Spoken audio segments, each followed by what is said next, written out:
Chapter 1. The Abandoned Infant. Father, come quickly. There's a baby here. A clear, youthful voice shattered the tranquility of the forest. Tang Qingwei turned in the direction of the sound, and before her stood a small figure, approximately 3 years of age, with short hair, who was turning back to call out while carrying a basket. For a brief moment, she was rendered speechless. What was happening? Where was she? Just as Tang Qingwei was lost in her thoughts, a pair of rough, large hands lifted her up. Had she truly been picked up? It was only then that she replayed the words of the little boy in her mind. Did he refer to her as a baby? Surprised, she attempted to see her own hands, but no matter how hard she struggled, she could not free herself from the tight swaddling. However, this confirmed her suspicion that she had somehow traversed into another realm. Though she was uncertain of the era she had entered, she was somewhat relieved to find that she could understand the language spoken around her. Tang Qingwei had once been an ordinary office worker, living a mundane life until she met an untimely demise in an unexplained explosion. She had presumed that her life had come to a definitive end, only to discover that fate had bestowed upon her a second chance at existence. Yet, she pondered how her sudden departure might have impacted her parents at home. Lost in her reflections, she was interrupted by the voice of the small figure. "Father, is she all right?" He stood on tiptoe, eager to catch a glimpse of the infant in his father's arms. Tang Hao observed his son's curious expression, feeling a surge of emotion.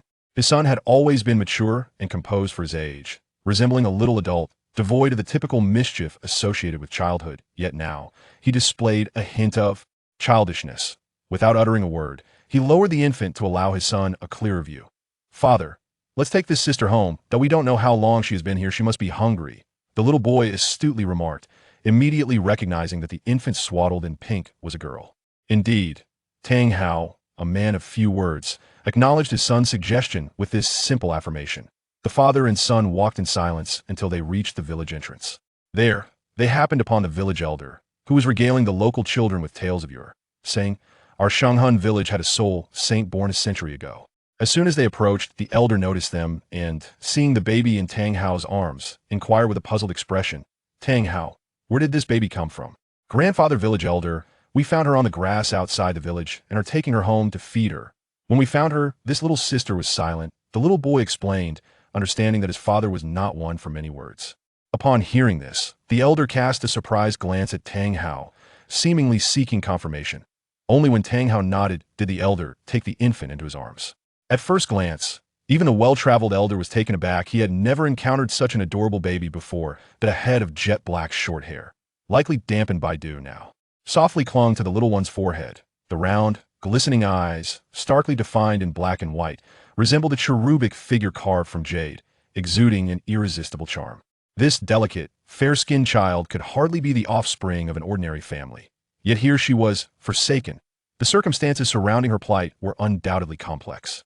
The elderly village chief cast another glance at the father and son, shaking his head with a sigh. This child's origins are likely extraordinary. She has probably lain on the grass for quite some time. Just look at how her swaddling is soaked with dew. It is indeed fortunate for her to have encountered you too. It was evident that the swaddling enveloping the infant was no ordinary fabric. It was exquisite silk, a luxury only a wealthy household could afford. Over the years, the village chief had accumulated not just age, but a wealth of experience and insight. Tang Qingwei, upon hearing the small child's words, could not help but sigh inwardly. How could it be that, listening to the little one, felt as if she were on the brink of demise? Despite her dissatisfaction with the child's remarks, she could not deny the fact that they had come to her rescue. She felt a profound sense of gratitude towards the father and son. Without their intervention, her bound and helpless state would have made survival nearly impossible. Chapter 2. A New Existence. Thus, Tang Qingwei settled down under the guise of being the sister of Tang San. Indeed, the little one was named Tang San. The familiarity of Tang Hao's name had struck her when she first encountered them at the village entrance, though she had not given it much thought at the time. Now, upon connecting these two names and confirming their familial bond, it became unmistakably clear this was indeed the world of Douluo that she had once perused. Should she feel exhilarated or apprehensive about the remarkable life ahead? Perhaps a bit of both after all. This was a realm brimming with dazzling abilities and formidable skills. Wait, not everyone possesses the innate talent to become a soul master, do they? What if she lacked any aptitude for cultivation? No, that couldn't be the case. After all, the great powers of transmigration had brought her to the side of the protagonist. Surely they would not condemn her to be a mere waste. Present. Tang San was a mere 3 years old, and in just 3 years, the storyline would commence. Yet here she was, still swaddled like an infant, capable only of crawling, relying on a 3-year-old to care for her. This arrangement was enough to provoke a profound sense of embarrassment in her adult heart. Since taking in Tang Qingwei, the Tang household had become much livelier. Tang San's responsibilities had multiplied considerably in addition to his daily chores. He now bore the duty of caring for a tiny infant. However, he did not find this burden tedious, rather, it alleviated his loneliness. In the ensuing years, wherever Tang San went, Tang Qingwei was always perched upon his back. Notably, it is worth mentioning that in this life, she retained the name Tang Qingwei, a name bestowed upon her by Tang San, which elicited numerous toothless smiles from her in return. Under Tang San's attentive care, Tang Qingwei eventually blossomed from a mere little bundle into a chubby child capable of tending to her own hygiene. As the young Tang San matured, his 6th birthday approached, heralding the onset of a pivotal narrative. The 4-year-old Tang Qingwei had already resolved in her heart to accompany Tang San to the Nodding City Academy. Her motivation was simple: to evade the burdens of household chores. It was well known that Tang San had always shouldered this responsibility, and if he were to depart, all such duties would inevitably fall upon her. At her tender age, the weight of domestic chores could hinder her growth. What a significant loss that would be to society. Hence, she was determined to cling tightly to Tang San's coattails. Even if it meant throwing a tantrum, she hesitated, but perhaps such behavior would be unbecoming for someone who internally perceived herself as mature. Thus, she decided to bide her time. That on this particular day, Tang San was busy cooking at home, while the sound of Tang Hao's forging resonated through the air. The village elder hurriedly approached, inquiring, "Little San, are you busy? Where's your father?" "He's inside, forging." "Is there something you need, Grandpa Elder?" Tang San answered respectfully as he stepped forward to greet the elder. At that moment, Tang Hao emerged, pausing his work and casting a cool glance at the elder. "What is it?" The elder, accustomed to Tang Hao's demeanor, was not offended and straightforwardly stated his purpose. Tang Hao, "Little San, is almost 6 years old. He should participate in this year's awakening ceremony." Tang Hao regarded Tang San briefly before responding indifferently, then let him attend. "When is it?" Tang Qingwei, who had been perched on a small stool, leaped down in excitement, her cheeks flushed. She raised her small hand eagerly, exclaiming, "Me? I want to go too." Seeing his sister's enthusiasm, Tang San rushed to support her.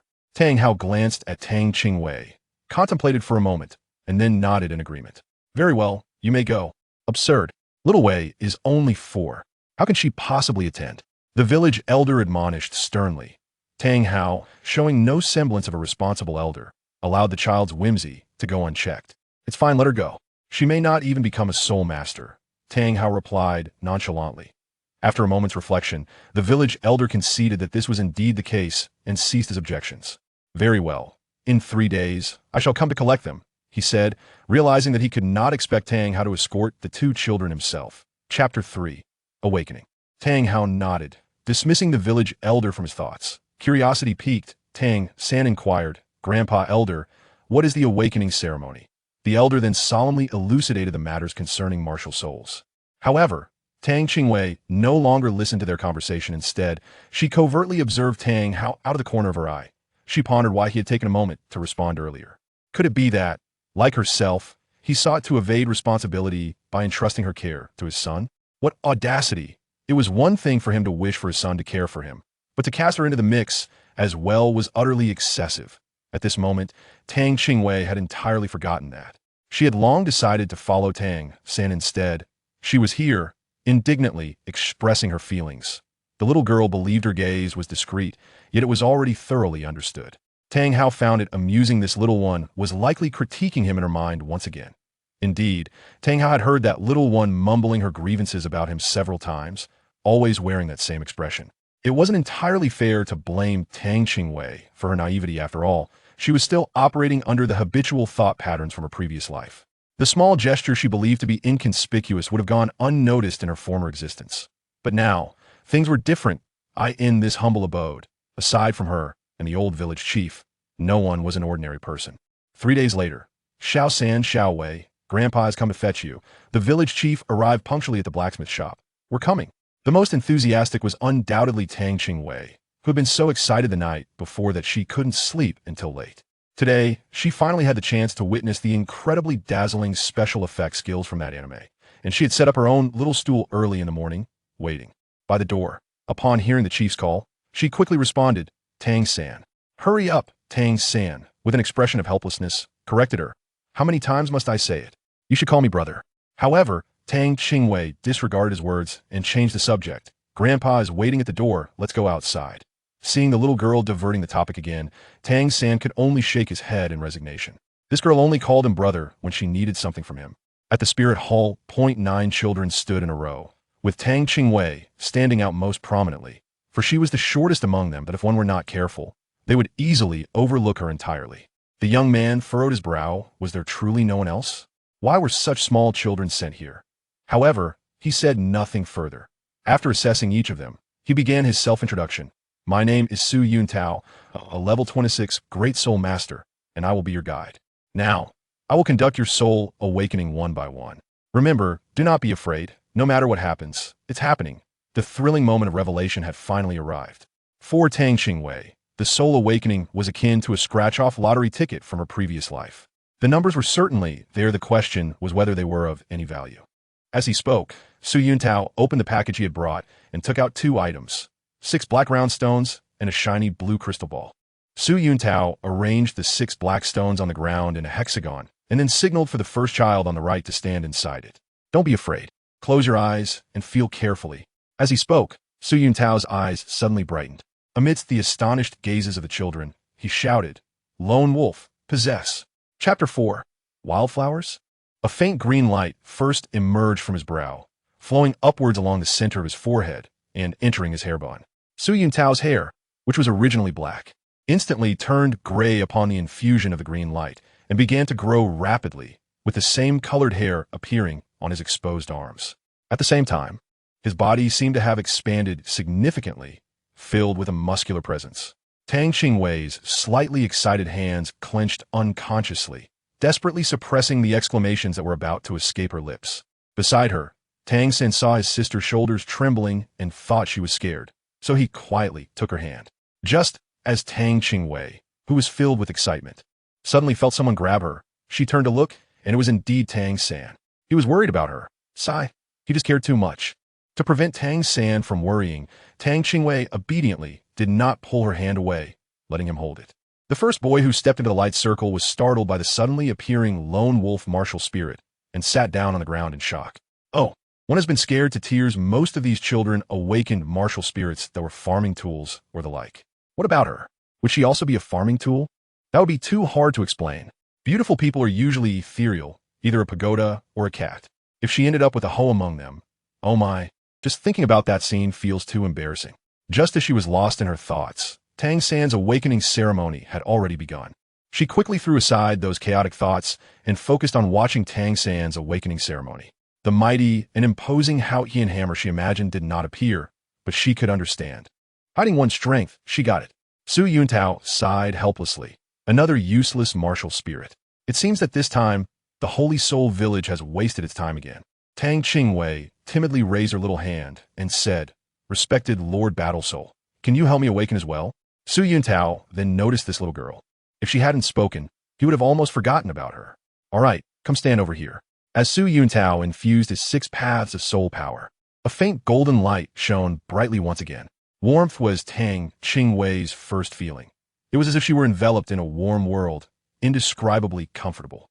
No wonder the other children had calmed down so quickly once wrapped in this golden light. The warm aura penetrated her body, and then, following the pull of that warm energy, it felt as if something inside her had shattered. In an instant, all the warmth surged into her palms. Su Yuntao was somewhat surprised. This little girl actually had quite a few golden light points. However, he did not feel pleased about it, as he had already been disappointed once by the previous child. Tang Qingwei was extremely excited at this moment. Could she also have a twin martial soul? Instinctively, she raised her left hand while her right hand clenched into a fist and rested by her side. What caught her was a bouquet of flowers in 7 colors. But this did not attract Su Yuntao's attention. It was just an unknown wildflower. Sigh, it seemed to be another useless martial soul. In fact, it couldn't be blamed on Su Yuntao for making this judgment. Many powerful plant-type martial souls looked extraordinary at first glance. Tang Qingwei's small bouquet, aside from having a bit more color, was even less impressive in shape than the wildflowers by the roadside. It really looked too careless. Chapter 5. Twin Martial Souls. Su Yintao, in order to verify something, did not let Tang Qingwei remind him and took out the blue crystal ball, asking her to place her hand on it. Sure enough, the blue crystal ball in Tang Qingwei's hand instantly brightened, and dazzling blue light spread from a single point in an instant. In the blink of an eye, the crystal ball sparkled like a brilliant gem. Indeed, it was another innate, full soul power. Green light was once again released from Su Yintao, and the crystal ball bounced Tang Qingwei's palm away. "What is your relationship with that boy just now?" Su Yintao asked casually while bending down to tidy up the crystal ball. "She's my sister." Tang San stepped forward at this moment and answered, standing in front of Tang Qingwei. Su Yintao didn't mind, and after getting the answer he wanted, he revealed an expression of as expected. It turned out they were family. But what a pity, even with innate, full soul power, a waste martial soul remained a waste martial soul. Tang Qingwei was completely captivated by another martial soul at this moment. "I actually have dual martial souls, and I have innate, full soul power." She was so excited that she wanted to immediately take Tang San home to share this huge news with him. Yes, she had no intention of hiding it. After all, she was someone who wanted to cling to a strong ally, so she naturally couldn't keep anything from Tang San. As the saying goes, sincerity begets sincerity. Over the past 4 years of care, even though she hadn't said much, she had long regarded him as her own brother in her heart. Moreover, the most important thing was that by following Tang San, she could continue to do nothing, which was great, having everything handed to her and meals served to her. This was the treatment that future Xiao Wu would enjoy. Anyway, they weren't together yet, so she might as well be lazy for now. As for the future, she would deal with it later. Tang San finally resolved his doubts and, holding Tang Qingwei's small hand, walked out of the spirit hall. The old village chief stumbled forward a few steps to greet them. "Master, how is it? This year, do any of the children in our village have a chance to become soul masters?" Su Yintao glanced at Tang San, and Tang Qingwei shook his head and sighed. "There are 2 people, but it's a pity." The old village chief had a guess in his heart and cautiously asked, "Master, are they the Tang siblings?" Su Yintao nodded. "That's right. Among this year's children, only they have soul power, and both are innate full soul power. Unfortunately, his martial soul is blue silvergrass, and this little girl's martial soul is an unknown wildflower. Do you understand?" The old village chief was still unwilling to give up and looked at Su Yintao with hope. "Could it be that you also said you don't know what flower it is?" Su Yintao understood the implication in the old village chief's words, shook his head and denied it. "It's impossible. Among all the known powerful soul masters, which plant-type soul master's martial soul is an ordinary plant? Her martial soul flower doesn't even compare to the blue silvergrass that can be seen everywhere." The old village chief was convinced and sighed deeply, alas. "Let's go. Xiao San, girl, Grandpa will take you home." The other children had all been picked up by their parents, leaving only Tang San and the little girl, who were sent back to the blacksmith shop by the village chief, just like when they came. Upon returning home, the blacksmith shop was quiet. "Just tell your dad about the work-study student. I won't go in." The village chief clearly didn't want to see that annoying drunkard Tang Hao again. After bidding farewell to the village chief, Tang San took Tang Qingwei inside. "Dad, we're back." Tang Qingwei shouted, perhaps because she was a girl. Even though Tang Hao usually didn't like to talk, he still softened considerably when facing Tang Qingwei. Chapter 6. Haotian Hammer back already? Tang Hao's voice came from the inner room, and then the door curtain was lifted. He walked out slowly, sitting on the stool. He poured himself a glass of water and said, "What kind of martial soul is this? My sister has a little flower, and I have blue silvergrass." Tang San gently lifted Tang Qing onto the stool and sat down himself. Tang Hao's originally indifferent demeanor suddenly trembled for a moment upon hearing the name blue silvergrass, and a hint of special light flickered in his eyes. His change in expression was too obvious to ignore. Tang Qingwei also guessed what Tang Hao was about to say, so she spoke up first. "Dad, I have another martial soul." As soon as she finished speaking, she instantly met the gaze of 2 pairs of eyes, one big and one small. Tang Qingwei didn't mind, extending her right hand as a faint black light surged from her palm. The light quickly condensed, and a mini, exquisite hammer appeared in her hand. It was a completely black hammer with a handle about half a foot long, and the hammerhead was cylindrical, resembling a scaled-down version of a casting hammer. However, on the hammer's dark surface, there was a special glow and a faint pattern coiled around the cylindrical hammerhead. Both of them were instantly stunned. In that moment, Tang Hao almost leaped to Tang Qingwei's side, grabbing her hand that held the hammer, his excited hand trembling slightly. Tang Hao was incredibly shocked at this moment. This girl turned out to be from their bloodline. He just didn't know whether her father or mother was from the Haotian sect, or if both of them were. He never expected that there would be such an outstanding child in the clan, a twin martial soul. Tang San was surprised that his sister had awakened the exact same hammer as him. Thinking this, he also extended his left hand and said, "Dad, I also have two martial souls." In his left palm, a small hammer appeared, identical to Tang Qingwei's. At this point, a very serious expression appeared on Tang Hao's face, and his gaze towards Tang San became intense. Twin martial souls. It turned out to be twin martial souls again, he muttered to himself. Suddenly, Tang Hao opened his strong arms and tightly embraced Tang San and Tang Qingwei. Caught off guard, Tang Qingwei received her father's hug, and for at least the next 10 years, she would no longer envy other people's fathers. It was really suffocating. The smell of sweat filled her nostrils. She secretly glanced at Tang San, who at this moment, besides being at a loss, was filled with uncontrollable joy. Clearly, he really liked this hug from his father. No wonder, whether in his previous life or this one, the familial love Tang San could enjoy was too little. Well then, she decided not to struggle. For her brother's sake, she would tolerate this smell of sweat for a while. After a long time, Tang Hao finally calmed down, pushed the two away, and looked at his son seriously, saying, "Remember, in your future, you must use the hammer in your left hand to protect the grass in your right hand forever." After saying this, he looked at the two seriously and added, "I hope that no matter how you cultivate your soul power in the future, you promise me not to apply any soul rings to that hammer martial soul, and do not reveal it outside. Most importantly, do not let others know that you have twin martial souls. Understood?"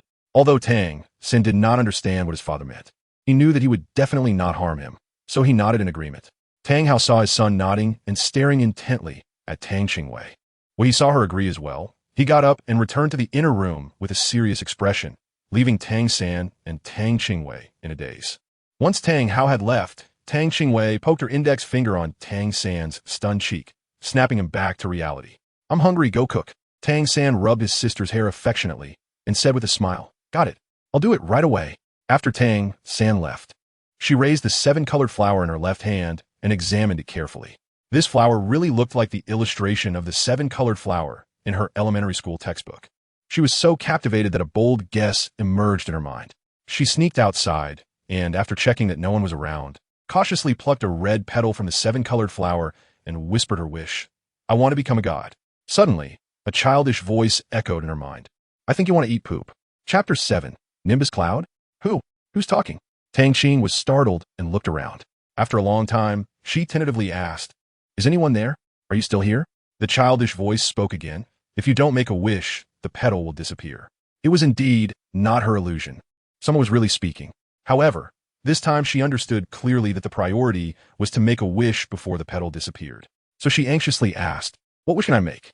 She had just been denied her previous wish. "How do I know? Why not try them one by one?"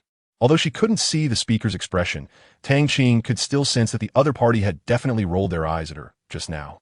This was not the time for arguing, so she brought the petal closer and recited, as if chanting, "I want to become a title Douluo. I want to live forever. I want." After saying a series of wishes, there was still no response, and she watched as the petal in her hand gradually began to turn transparent. Tang looked up at the sky with a slight despair and suddenly shouted her last wish like a gambler. "I want the Nimbus Cloud."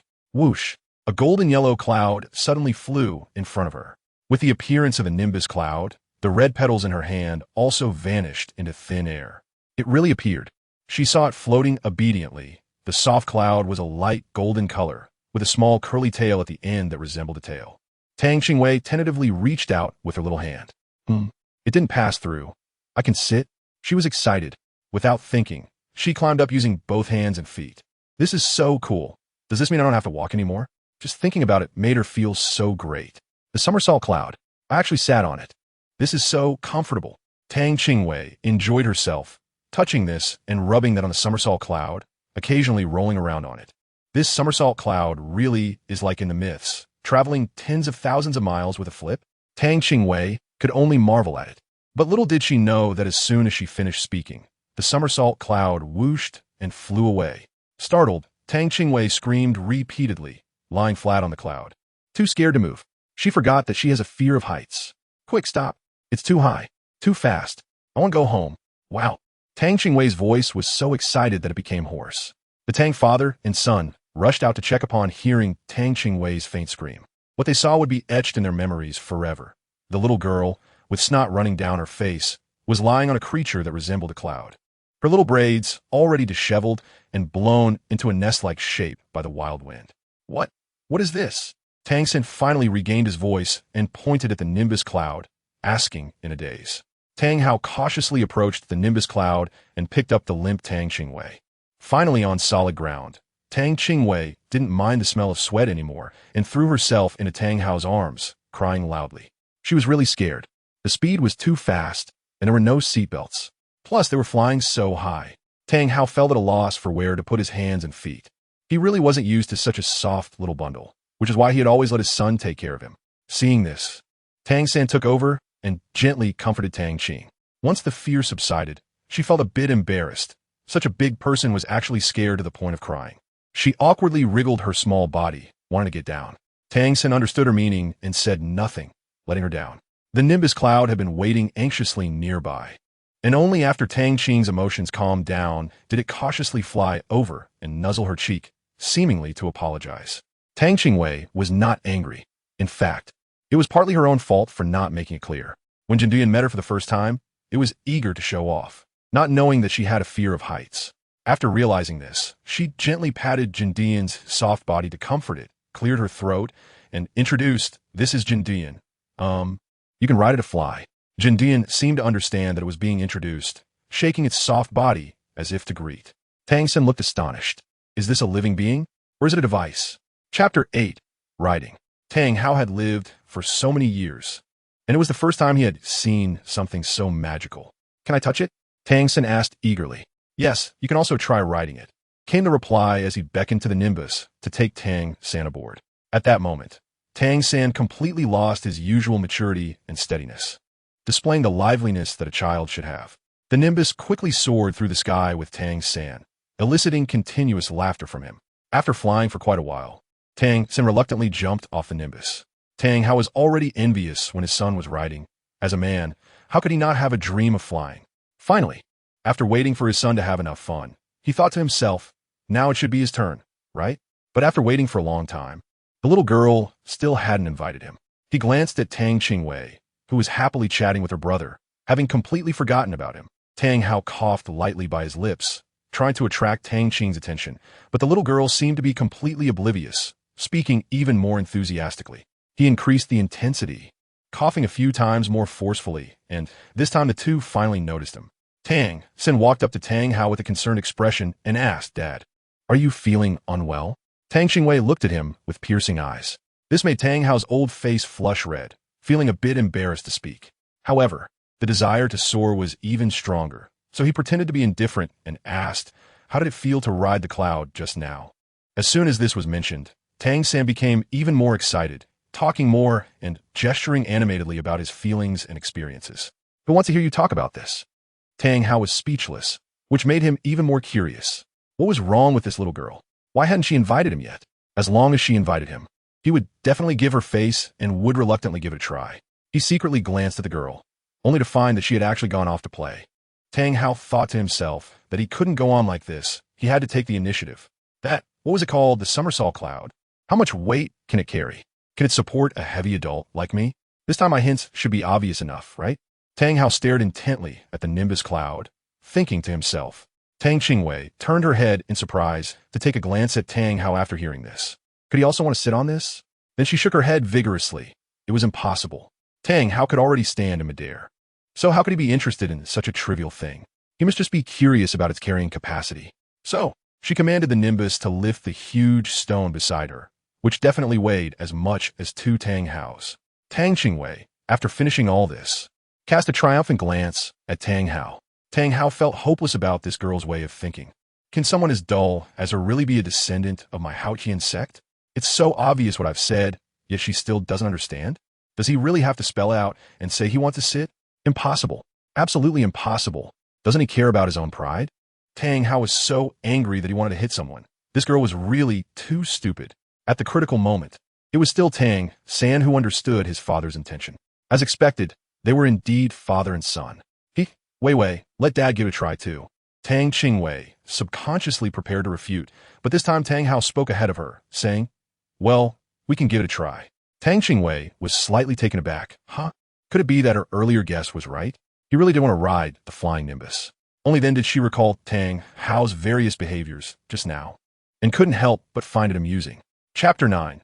Pure heart. Tang Qingwei suppressed a smile and said with a serious face, "Jinduyan, come here and take my dad for a flight for a while." Jinduyan indeed slowly flew to Tang Hao's side. Tang Hao's palms were a bit sweaty with excitement. He finally got to sit down. Before he could finish his thoughts, he immediately fell off, tumbling right through the clouds. Tang San and Tang Qingwei hurriedly stepped forward to help Tang Hao up. Such a sudden situation was unexpected for all three of them. What happened? Tang Qingwei was the first to ask, while the cloud of transformation merely shook its body, indicating that this matter had nothing to do with it. At that moment, the previous childlike voice appeared again, saying, "Fool, only those with a pure heart can sit here. Didn't you summon it yourself?" Pure heart. Upon hearing these 4 words, Tang Qingwei looked at Tang Hao with a complex expression. Tang Hao felt very uncomfortable being looked at by her. "Do you have anything to say?" Tang Qingwei hesitated a bit, wondering whether she should say it or not. The father and son both looked at her with puzzled expressions, remaining silent. Tang Qingwei then pouted and said, "Only those with a pure heart can ride the cloud somersault." Tang Hao's face instantly darkened, and Tang San, who was beside him, also looked awkward after hearing that, feeling as if he knew something he shouldn't. "Nonsense." Tang Hao waved his sleeve and scolded, then hurriedly left with a flushed face. What does that mean? How come he's not pure-hearted anymore? His feelings for Ain are as clear as day. Only Tang San and Tang Qingwei were left in place. Tang San sighed lightly. "Xiaowei, how did you find out?" Tang Qingwei naturally raised her left hand and said, "It said so." At this moment, in the palm of her left hand, a small flower was spinning, but it originally had 7 petals and now only 6 remained. At this moment, Tang San also remembered that he had been too excited just now and hadn't asked his sister where this cloud of transformation came from. "Where did you get this cloud of transformation?" "I made a wish to it." Tang Qingwei was referring to the martial soul on her left hand. "Can your martial soul grant wishes?" Tang San was shocked. He had never heard of a martial soul with such a characteristic. "Well, it can grant wishes, but it seems to have limitations. I wish to become a god and to become a title Douluo, but those wishes were not realized. And the petals of my wish almost disappeared. In the end, I just casually said one, which turned out to be this cloud somersault, and then it was realized." Tang San was taken aback, realizing that this girl was actually hoping for a pie to fall from the sky and become a deity. How bold of her to think so. She didn't even know if there were gods in this world. The effort and reward were always proportional. If she really became a deity, who knew what enormous price awaited her? With this thought, he hurriedly checked if Tang Qingwei was injured. "Did your wish cause any harm to yourself? 1 petal has disappeared, does that count?" Tang Qingwei was just joking when she said that. Tang San became serious, resting his chin on his hand and thinking for a while before saying, "At the moment, your martial soul can grant wishes, but not every wish can be fulfilled. If it exceeds time, the petals you pick will still disappear." He paused for a moment and continued, "This flower is your martial soul. I don't know how much harm it does to your body to be without a martial soul, but you should try not to make wishes anymore in the future." Tang nodded slightly, which was considered an agreement. "All right, by the way, it seems it can also heal." How do you know that?" Tang frowned slightly, not knowing how to explain it. It's just a feeling hard to articulate." Tang San looked up in surprise at his sister. This little girl's martial soul is somewhat, no, very powerful. How could that master from the spirit hall not realize it, and instead conclude it was a useless martial soul? This doesn't resemble a useless martial soul at all. If useless martial souls were this strong, how many people would fight over them? Chapter 10. Contract. You should avoid exposing the wishability of your martial soul in the future and just use it as a healing type. Understood? Tang San held his sister's shoulders with both hands and instructed seriously. Got it. Can I still use my cloud?" Tang Qingwei's only concern now was whether she could still use the cloud for transportation. "Before you have strength, try not to use it in front of others." Tang San's worries were not unfounded. After all, killing and stealing treasures were not uncommon in his past life. "Understood. It's disappointing. I can only look at the lazy bed and can't use it. You can go back now. I will call you when you can use it." Tang Qingwei patted the soft body of the cloud and said dejectedly. The cloud seemed to understand, wriggled a bit, and then whoosh, disappeared into the sky. Don't be sad. Once you have strength, you could do whatever you want. Brother will work hard to become stronger and protect you. Tang San gently patted his sister's shoulder to comfort her. Tang San noticed that his sister still couldn't muster any spirit. So he changed the subject. We're going to Nottingham City Academy the day after tomorrow. Have you prepared everything? Sure enough, Tang Qing felt much better and said, Not yet. I need to go back and get ready. After saying that, she directly ran back to her room. Tang San smiled and shook his head. Children are easy to coax. At night, Tang Qingwei lay in bed tossing and turning. The thought that he couldn't use the cloud somersault for the time being felt like losing 100 million. It was too distressing. I must become stronger, not for anything else, but so that in the future, when I want to slack off openly, I won't be remembered by others. Tang Qingwei secretly decided in her heart. By the way, I almost forgot, was that really my seven-colored flower martial soul talking in my mind today? What seven-colored flower martial soul? How ugly. I am the seven-colored lotus of the great thousand world. That familiar childish voice retorted in exasperation. So I don't even need to speak out loud for you to hear me? Tang Qingwei didn't care whether it was a flower or a lotus. What mattered to her now was that it could actually hear her thoughts. I've already said I am the seven-colored lotus, and since we have established a contract, of course I can't hear you. The seven-colored lotus explained to Tang Qingwei with dissatisfaction. Why can you talk? Will my hammer also be able to talk? Tang Qingwei was extremely curious. It was the first time she had heard of anyone being able to talk to their martial soul. Are you stupid? That's just a hammer. Do you think you could talk to it? The seven-colored lotus's tone was full of disdain. Tang murmured with slight dissatisfaction. Then you're just a wildflower. Yet you can still talk. The seven-colored lotus instantly exploded like a firecracker. You're the wildflower. Your whole family is wildflowers. I am the seven-colored lotus of the divine realm. You are just an ignorant mortal. Tang Qingwei was not angry. She seized on the key word divine realm that the seven-colored lotus had mentioned. Aren't you my martial soul? Tang Qingwei asked in astonishment. The seven-colored lotus was momentarily speechless upon hearing her question. After a long time, it finally said in a low mood, I suppose so. I inadvertently signed a contract with you. There wasn't enough spiritual energy in your original world to support my manifestation. I originally planned to wait until you died to detach. But who knew you would be so useless? You didn't even let me wait until you died of old age. You actually passed away early. Luckily, I was here to bring you into the nearest small world dimension space, which is this place, allowing you to regain a life. Tang Qingwei felt a bitterness in her mouth. So this is how it is? She thought she was favored by a time-traveling deity. But it turned out that this guy was the one who saved her. Now you know how powerful I am, right? The little guy's voice sounded a bit smug. Tang Qingwei seemed to see a small figure in seven colors, hands on hips, head tilted back, looking quite smug. Chapter 11. Gone? How did you choose me when you're so powerful? Is it because I'm the child of destiny? Tang Qingwei suddenly felt like there was a halo above her head. The seven-colored lotus immediately fell silent. Speak up. Tang Qingwei urged with a dark face. What does it mean? Is it a refusal to answer, or is she just being overly sentimental? Sigh, it's not that I chose you, but rather you happened to pick me up. Qisa Lien sighed helplessly. How much does she dislike her? Would I pick you up? I have no impression of that. Tang Qingwei continued to ask with a dark face. It was on your 20th birthday, when you bought the jade bracelet at a street stall. Her voice carried some helplessness. And then she angrily added, that vendor really has no eye for gold inlaid with jade. How could they treat me as a fake to deceive you? Truly stupid as a pig. Tang Qingwei's focus was misplaced at this moment. Was I deceived? That vendor was planning to sell me counterfeit goods? How could he be so heartless? What happened to trust between people? He said he was selling a family heirloom jade bracelet to cure illnesses and save lives. But it turned out he just wanted to swindle my money. I even believed him and didn't haggle. The seven-color lotus was infuriated by Tang Qingwei. Was that the point? Fine, it's already like this. It seems I'm bound to this guy now. Even if it drives me to death, it's useless. It took a deep breath. Now that we are bound together, only when you become a god will I possibly have a chance to restore myself. Isn't that what you wanted? By the way, I made a wish using one of your petals. That won't harm you, right? Tang Qingwei asked with mild surprise and concern. The seven-color lotus didn't expect Tang Qingwei to actually care about itself, feeling a slight stir in its heart. It's fine. The seven-color flower is just my manifested form. If you use it up, I will simply not manifest. It won't be a big deal.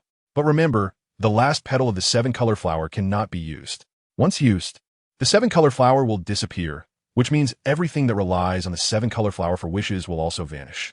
Do you understand? At this moment, the The seven-color lotus had completely lost the momentum of the previous flower contest and was entirely led astray by Tang Qingwei, also following suit to talk about the seven-color flower. I understand. Now that we are a community of fate, let us just get along friendly. I don't even know your name. Is it really called seven-color lotus? The seven-color lotus felt awkward. It was indeed called seven-color lotus. Before coming to the human world, it didn't think there was anything wrong with its name. Now that it knew more, it suddenly felt that its name was somewhat hard to explain. I'm called White Lotus. Ultimately, having experienced too little, the seven-color lotus was completely unaware that the temporary name it chose was even more difficult to explain than its original name. Now it was Tang Qingwei's turn to feel speechless. The next day, Tang San got up very early. But when he finished breakfast and went to call Tang Qingwei, he found that the room was already empty. This scared him, and he quickly ran to his father's room. Dad, have you seen Xiao Wei? Tang Hao had obviously just woken up, blinking as he opened his eyes and sat on the edge of the bed. Didn't that girl love to sleep in? Isn't she in her own room? No, I just went to my sister's room, and there's no one there. Tang San's voice was filled with urgency. Not there? Tang Hao suddenly woke up. The little girl loved to sleep in late. So how could she be missing? Could it be that someone in the spirit hall already knew my whereabouts? At this thought, a murderous intent instantly filled Tang Hao's eyes. The temperature in the room dropped to freezing point, and layers of thin ice began to spread out from under Tang Hao's feet. Although this killing intent was not directed at Tang San, it still frightened him greatly, and a thought suddenly sprang to his mind. His father is not an ordinary person. Little San, come with me. Tang Hao quickly got up, his killing intent unabated, and a chilling aura spread around him. Chapter 12. Desensitization Training Soul Hall. Tang Hao roared in his heart, his gaze even colder, just as the father and son stepped out of the house with a fierce aura. A familiar voice suddenly rang out, Dad, brother, where are you going? The voice was filled with eager curiosity. Take me with you. The father and son turned their heads in unison, and the little girl was curiously looking at them while lying on the nimbus cloud. Tang Hao's face darkened at that moment, and he turned to his son, asking, Did you not go out to look for him? Tang San's face turned red as his father looked at him, and he said dryly, I didn't expect that. Well, next time remember to look outside too. After saying that, he flicked his sleeve and went back to his room to rest. After a false alarm, Tang Hao felt a bit of a headache, wondering how to explain things to his son. The undisguised killing intent just now. Even though Xiao San is not a soul master yet, he would definitely have some doubts. Should I tell him everything? Outside the room, brother, were you looking for me? Tang Qingwei only just realized, surprised, and pointed at himself. Tang San wasn't angry. He just gently rubbed Tang Qingwei's hair and said softly, Why did you wake up so early today? I'm doing desensitization training. Tang Qingwei pointed at the cloud beneath her. Desensitization? Tang San didn't understand what it meant. His sister often blurted out strange words like this, and he had long since gotten used to it. Aren't I afraid of heights? So, I need to gradually adapt. Otherwise, when I become a title Douluo one day, I won't be able to stand in midair, and that would be so embarrassing, Tang Qingwei said with a look of obviousness. Tang San shook his head helplessly. This was thinking too far ahead. Ever since he heard the old village chief mention these things, his sister seemed to be convinced that both of them would become title Douluo, not knowing where her confidence came from. According to the old village chief, there were only a few in the entire continent. All right, let's hurry down for dinner. After saying that, he made a move to hug her down. No need, I can jump down by myself. Tang Qi slightly refused, and as she spoke, she prepared to jump down. Tang San, rarely assertive, unceremoniously hugged Tang Qingwei and walked into the room. Tang lightly resisted in vain, like a dead fish, and was picked up by Tang San and placed on the dining table. At the dining table, while eating, Tang San kept stealing glances at Tang Hao. His actions weren't very discreet. Even Tang lightly noticed and curiously scanned the two of them. What had happened while he was away? Tang Hao couldn't stand being stared at anymore, put down his chopsticks, and looked at Tang San. Xiao San, do you have something to say? Tang San immediately put down his chopsticks, looked at him for a while, and after a long pause, said softly, Dad, who exactly are you? Bang! Tang Hao reached out and slapped him on the forehead, saying irritably, I'm your father. What are you thinking about?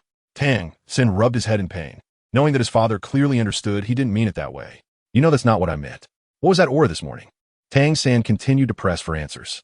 This time, Tang Hao was silent for a moment. In the end, he couldn't just brush it off. After a while, he sighed and said, Actually, I didn't want you to know about these things. Sometimes, being an ordinary person who knows nothing might be happier. Tang San did not respond, just staring at his father without blinking.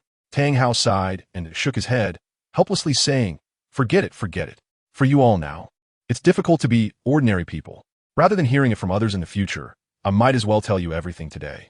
Here it comes, here it comes. The love entanglement I have with the blue silver emperor.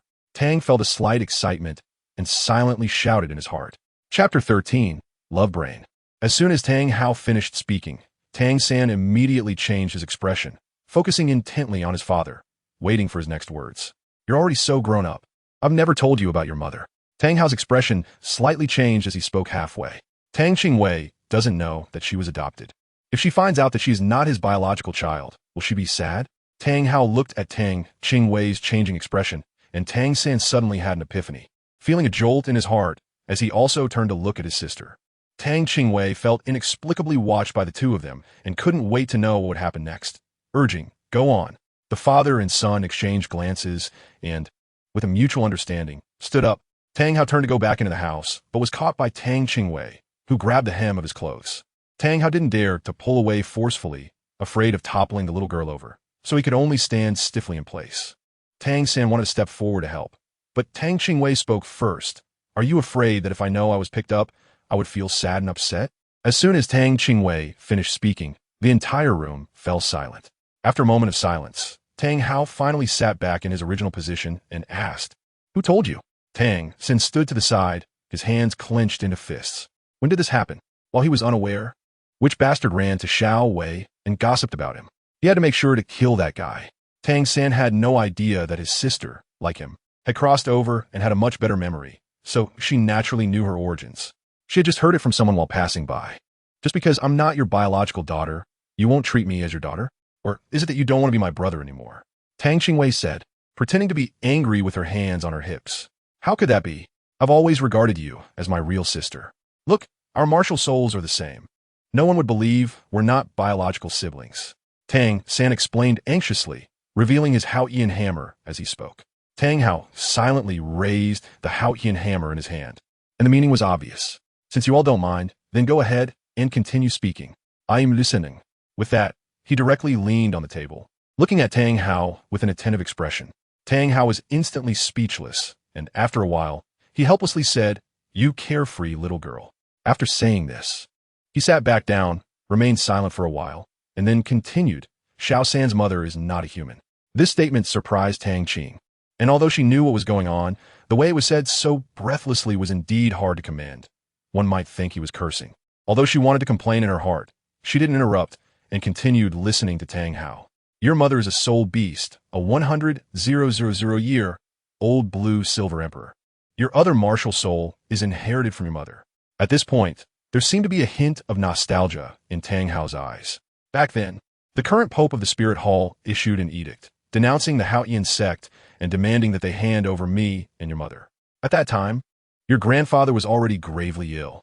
Upon suddenly learning of this matter and being unable to find me, all these events accumulated together, and he passed away with a heart full of anger. Until the day he died, I never got to see him one last time.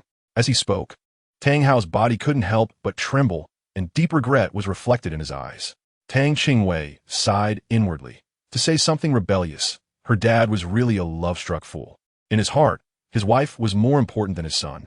She secretly glanced at Tang San, the poor child. It was said that parents were true love, and children were just an accident. But then she thought her brother was no better. He would also end up like their dad, finding a soul beast to be his wife. Suddenly, she felt so pitiful, hugging her small, helpless, and miserable self. Sigh. Relying on others is not as good as relying on oneself. She needed to become stronger. Just as she was lost in thought, a sudden chill came over her, making Tang Qingwei shiver. It turned out her dad was angry because he mentioned that his wife had been killed. Chapter 14. Origin. Originally, we all had a complete family. But all of this was destroyed by the Spirit Hall. Back then, the Pope personally brought 2 titled Douluos and many experts from the Spirit Hall to surround your mother and me. At that time, your mother had just given birth to you, and her vitality was greatly weakened, her strength severely diminished. I was also heavily injured by them. To prevent her soul ring from being taken away, your mother chose to sacrifice herself, injecting her transformed soul ring into my body. As he spoke, a fierce aura spread across Tang Hao's brow, and his hands, which were resting on the table, clenched into fists. Tang San's mood was also affected by his father's words. His brows tightly knitted, and he couldn't help but clench his fists. After an unknown amount of time, Tang Hao's emotions gradually recovered a bit. Fortunately, your mother's ability is to not die. The highest mystery of the blue-silver domain is that no matter how severe the injuries are, she can come back to life within 49 days after death. However, if she wants to transform again, it will have to wait for 10,000 years. And I will never see it again. At this point, Tang Hao seemed to age several years in an instant, and his whole being became much more listless. Tang San gently patted his father's shoulder, feeling an overwhelming sadness in his heart. Looking at Tang Hao's desolate appearance, Tang Qingwei, however, did not feel as angry as Tang San.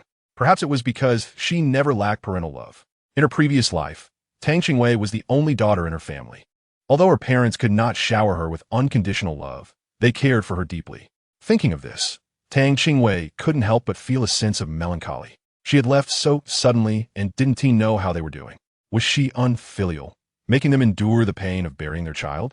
Although Xiao Yin had once told her that only by becoming a god could she have the chance to break through the void and return to her own world. Back to the time before her death. As long as she returned to the time before her death, to her parents, it would be as if she had never left. In the years she had been here, she thought she should consider herself lucky. Although Tang Hao was taciturn, he still cared for her. Tang San was even more indulgent, completely embodying the model of a good brother. But even so, she still couldn't treat Tang Hao as her biological father.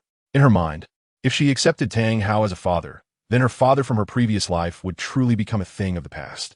Tang Qingwei did not feel much sense of belonging here and always kept herself in the position of an observer. It was precisely because of this that she felt many things, when viewed from a third-party perspective, did not have a clear right or wrong. Just like the spirit hall's seizure of Tang San's mother's spirit ring. In Tang Qingwei's view, it was no different from ordinary people hunting 100-year spirit beasts. Both involved the plundering of life. Who is more noble than the other? On the Douluo continent, there is no absolute right or wrong. It is simply a matter of who has the bigger fist and who gets to decide. Justice is always written by the victors. Because the spirit hall is powerful, it is now a place of aspiration for many spirit masters, and because it is powerful, it is seen as justice in the eyes of ordinary people. Since Tang San and Tang Hao are on the side of the victims, the spirit hall, which stand in opposition to them, becomes the unforgivable villain. However, this is quite normal. She would feel the same way. As long as her interests were harmed, retaliation would be an inevitable result. She simply had no feelings for Tang San's mother, so even after listening for so long, it was just a story to her, and she would not feel outraged like Tang San. Father, I will definitely work hard to become stronger and avenge my mother, Tang San said firmly. Tang Hao didn't say anything, just patted his son's head. This was the most affectionate gesture he had made in all these years. Even so, it was enough to move Tang San's heart for a long time. After the father and son finished their conversation, they realized that Tang Qingwei had been quietly listening all along, without interrupting, which was somewhat unusual for her lively personality. However, they soon thought that she might be too young to understand these things. That's fine. Let the girl continue to live carefree. As for hatred, a 4-year-old child shouldn't have to bear it. Chapter 15. Setting off Tang San. Let's go find the first spirit ring. Tang San had just come out of the blacksmith's room when he bumped into his sister's round, chubby little face. He immediately felt a bit mischievous and affectionately pinched the little girl's plump cheeks, giving them a slight tug to the sides. Under Tang's slightly angry gaze, Tang San then smiled and said, "You just disappeared without a trace. Didn't you go off to think about this?" Tang Qingwei was so angry that she pushed away Tang San's hand and shouted towards the inner room, "Dad, your son is pinching my face again." Tang San nervously glanced towards the inner room, and after confirming there was no movement, he quickly picked up his sister and ran outside, fearing that their father might have heard Tang Qingwei's slight words. Although his dad wouldn't say anything, he really didn't want to experience that death glare again. Once outside, he finally set Tang Qingwei down and said irritably, "I just pinched you gently. Was it really necessary to make such a big fuss? I even think of you whenever I have something good. Is this how you treat me?" Tang Qingwei's originally angry little face immediately broke into a smile upon hearing this. What good thing? Tang San shook his head helplessly, tapped his sister's forehead, and said with a doting smile, "Little white-eyed wolf, take your hand out." As he spoke, he took out a hidden dart and handed it to Tang Qingwei. This is a type of concealed weapon called a hidden dart, which, as its name suggests, is a weapon hidden in the sleeve that can maintain an effective attack range of at least 30 meters, used for self-defense. After saying this, he fitted the hidden dart onto his sister's arm, adjusted the size to fit, and then explained the usage of the silent hidden dart in detail to his sister. Tang Qingwei lovingly stroked the hidden darts in her hands, her eyes sparkling with excitement. The hidden darts, a secret weapon of the Tang sect, had finally been revealed to her. She had thought that Tang San might have forgotten about them, considering he had one more person to take care of now and naturally had less time than before. To her surprise, he had actually prepared them. And there were two of them. Where did he find the time? Tang San couldn't help but laugh at his sister's precious appearance. Stop being so precious. Can you even use it? Or should I teach you? As he spoke, he pointed to the fallen leaves over there. Look at that fallen leaf. Tang Qingwei looked in the direction pointed by Tang San and said, Brother, wait a minute, there are too many leaves. Which one are you talking about? I can't see it. Tang San's momentum was abruptly interrupted by Tang Qingwei. He helplessly glanced at his sister, realizing he was too naive. He had originally wanted to show off. Fine, point to something and I'll hit it. Tang San had already given up on struggling to save his sister's thick-skinned nature. Then let's shoot the green caterpillar on the tree in front. Suddenly, a flash of purple light appeared in Tang San's eyes, and his right hand raised unexpectedly. A faint shadow vanished quietly, and the green caterpillar also disappeared into thin air. Without Tang San needing to point it out, Tang Qingwei could clearly see a 3-inch-long steel needle glistening in the sunlight on the tree trunk. Upon closer inspection, she saw the steel needle pinned to the tree, as if something was struggling fiercely against it. Tang Qingwei lowered her head to take a look, and wasn't it the green caterpillar that had just disappeared? I want to try too. Let's go to the forest and look for soul beasts. Tang Qingwei said excitedly as she tugged at Tang San's clothes. Cloud of Flip. With Tang Qingwei's shout, the cloud of flip responded and landed steadily in front of her. Tang lightly climbed onto the nimbus with both hands and feet, patted the space beside him, and shouted at Tang San. Hurry up and get on. What are you standing there for? Chapter 16. Soul hunting forest. Tang San is still not used to riding the flying nimbus. Being urged by his sister brought him back to his senses. Wait for me a moment. I'll go get ready, he said, then returned to his room. After a while, he came out with a small package on his back, climbed onto the flying nimbus, and said, Let's go. Tang Qingwei didn't care what Tang San brought, and excitedly shouted at the instantaneous cloud. Let's go. To the forest. Tang San looked at the excited little girl and asked in confusion, What's wrong? Aren't you afraid of heights anymore? Tang Qingwei's expression stiffened, and she immediately wore a mournful face, saying, Can we not mention it? I was already trying to shift my attention. As she spoke, she tightened her grip on Tang San's arm. Unknown to them, not long after they left, Tang Hao appeared at the spot, and after a brief pause, he vanished. The flying nimbus wasn't moving quickly, and the reason was simple. Tang Qingwei was too timid.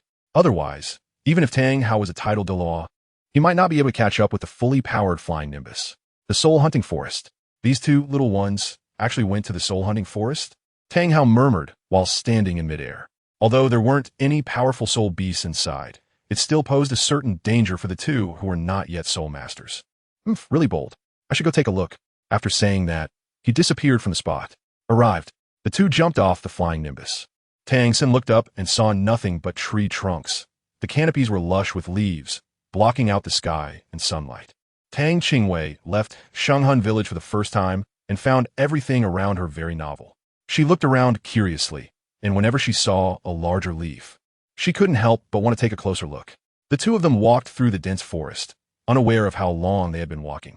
It wasn't until Tang Qingwei suddenly broke the silence of the forest that everything changed. What is that? She asked, her index finger trembling as she pointed to a giant tree not far ahead. In the next moment, before Tang San could answer, she noticed it too. Instantly, both of their faces fell, revealing a hint of horror, because they saw an astonishing scene. On the branches of the tree, there coiled a large dark green snake. At that moment, it was staring at them with a pair of ruby-like small eyes.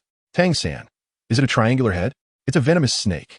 In Tang Qingwei's limited mind, she only remembered hearing people say that triangular-headed snakes should not be provoked, as they are highly poisonous. Run. As soon as Tang San finished speaking, the snake seemed to receive some kind of signal and quickly approached the two, running on its 2 legs. There was no way to escape. The giant snake was getting closer and closer. Tang Qingwei took out the realgar powder from her bag and threw it towards the giant snake. At that moment, all she remembered was that snakes were afraid of realgar. and she didn't consider whether it would provoke the giant snake.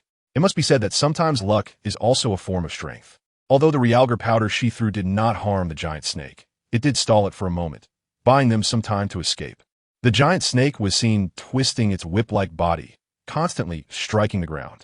With each strike, its body would spring up like a spring, dodging the realgar powder that Tang Qingwei had thrown, and it kept approaching them. Just as it was about to catch up, Tang Qingwei steeled herself and said, "Brother, I'll distract it, you take the chance to kill it." Without waiting for Tang San's response, she concentrated her thoughts, and a small hammer suddenly appeared in her hand. After practicing for so long, her hammer technique was finally put to use today. Tang Qingwei's eyes flashed with determination. As soon as she moved her feet, her right foot whipped out almost simultaneously with the strike of the small hammer. Bang! Although the kick had no effect on the giant snake, Tang Qingwei's Haotian Hammer struck directly at the giant snake's right eye. The giant snake, in pain, suddenly halted for a moment, and the distance between the two sides was once again widened. Chapter 17. Century Soul Ring. Tang San anxiously waited on the side, and finally the opportunity came. He turned his body in mid-air, raised his left hand, and a black ray shot out silently. The sleeve arrow directly hit the giant snake's left eye, causing it to let out a loud, strange cry from the intense pain. Tang Qingwei seized the opportunity and charged forward. Uncertain if it was due to newfound confidence, she actually swung her small hammer towards the giant snake's left eye, which had been struck by the hidden arrow. Bang! Bang! Bang! She swung several times, and the arrow, which was still visible at the end, was firmly driven into the giant snake's left eye. Instantly, deep red blood flowed from that cold, massive eye. Seeing the giant snake so severely injured, Tang Qingwei's mood finally calmed a bit, even if it didn't die from this injury. Its combat ability would at least drop by 90%. Tang San was not hesitant, seeing the giant serpent injured at that moment. He raised the concealed crossbow bolt on his left hand and shot it towards the serpent's vital spot. Clang! The bolt struck the hard scales of the serpent, creating a series of sparks. To his surprise, the giant serpent's defense was astonishing. Even the iron-crafted bolt couldn't penetrate, bouncing back as if hitting a solid steel plate. Instead, it provoked the serpent further. As the scales on its body began to glow, the dark green scales were covered with a faint yellow light, and its speed suddenly increased, almost instantly pouncing in front of Tang San. Just as Tang San let out a slight gasp, he flipped his right hand and took out the last concealed bolt, just as the giant serpent turned its wide-open mouth towards him. With a whoosh, the nearly 4-meter-long serpent's body stiffened for an instant as the bolt completely entered its mouth. The next moment, the giant serpent's body began to thrash violently, and for a moment, the ground was filled with flying sand and stones, as if it had been swept by a tornado, with branches and leaves scattering everywhere. Tang Qingwei also rode on the nimbus and rushed over, extending his hand. "Brother, hurry up." Tang San climbed onto the cloud, and the two flew high into the sky, quietly watching the giant snake struggling to its death. In the distance, Tang Hao naturally saw this scene.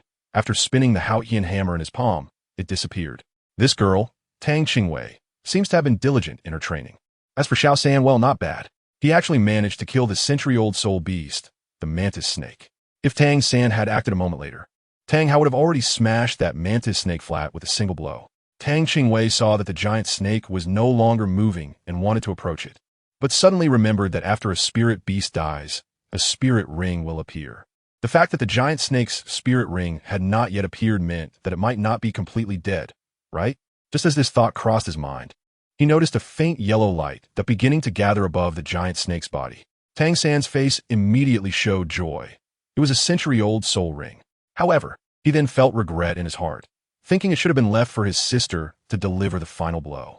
Tang Qingwei had no thoughts about this, because she found that she seemed to already have a soul ring, and it was 100 years old. This was quite strange, but it wasn't the time to discuss this yet. First, let Tang San absorb this soul ring. "Brother, hurry up and absorb the soul ring." Tang San no longer hesitated. Having made up his mind, after he absorbed the soul ring, he would find a better soul ring for his sister. He raised his right hand, enduring the weakness that came from exhaustion, and slowly gathered the remaining soul power into his palm, accompanied by a faint blue glow. Blue-silver grass grew out from his palm, swaying gently with the fluctuations of his soul power.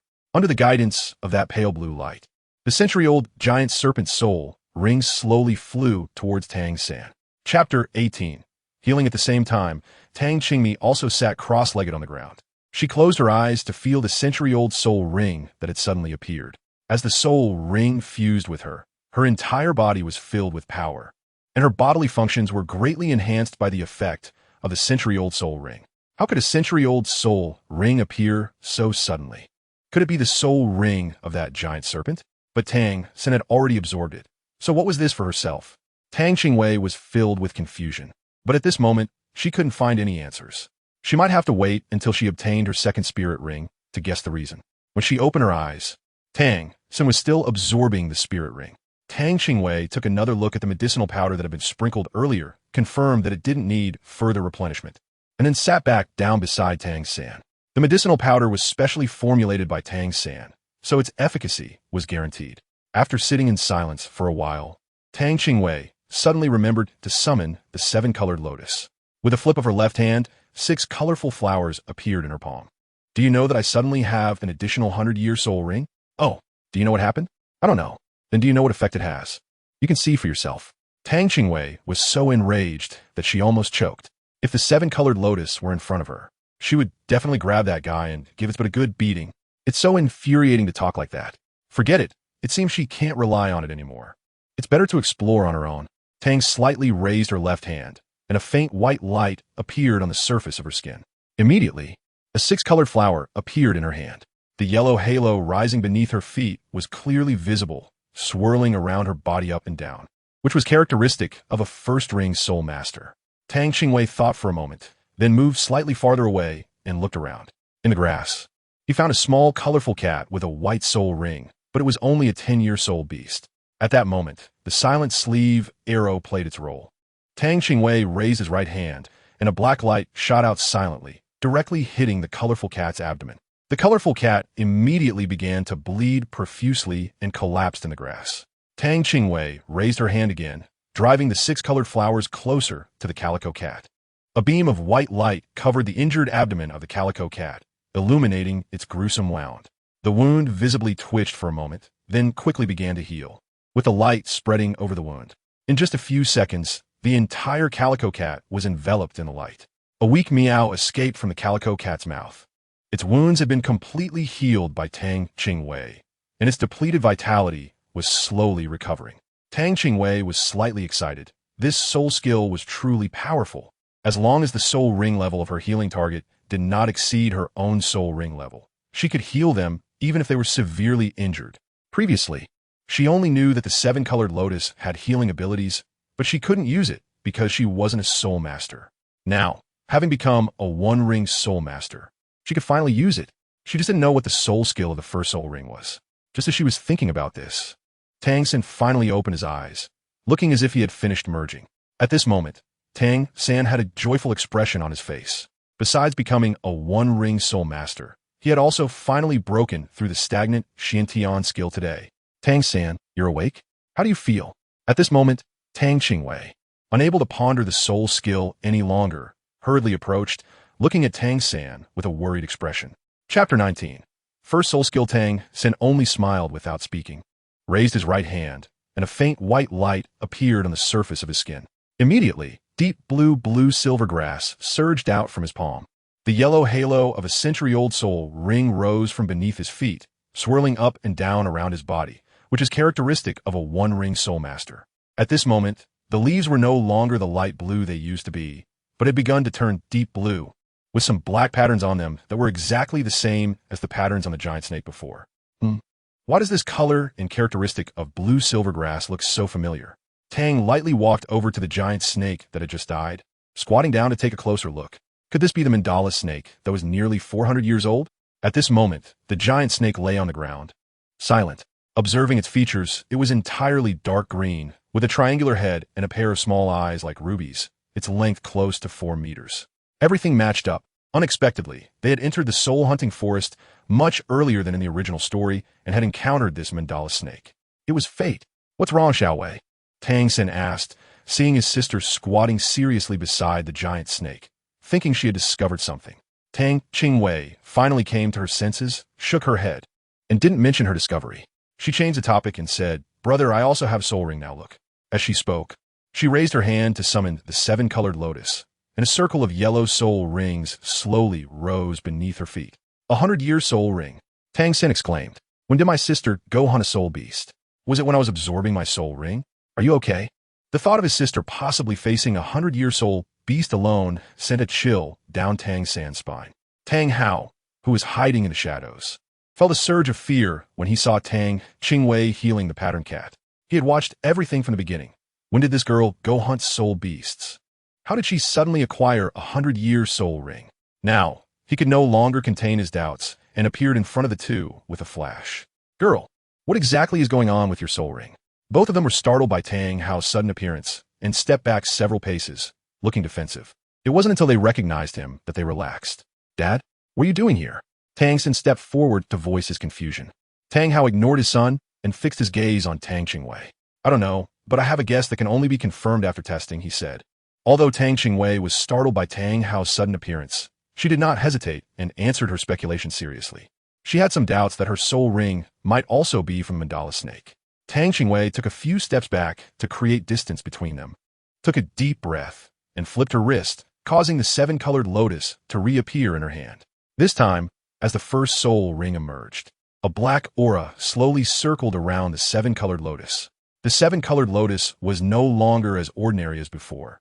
Instead, it emitted an intoxicating fragrance, and the black aura surrounding the flower was filled with a sense of danger. Just as Tang Hao and his son were watching intently, Tang Qingwei suddenly moved. With a flick of her left hand, the black aura surrounding the 7-colored lotus wrapped around a ghost wolf that was lurking in the grass.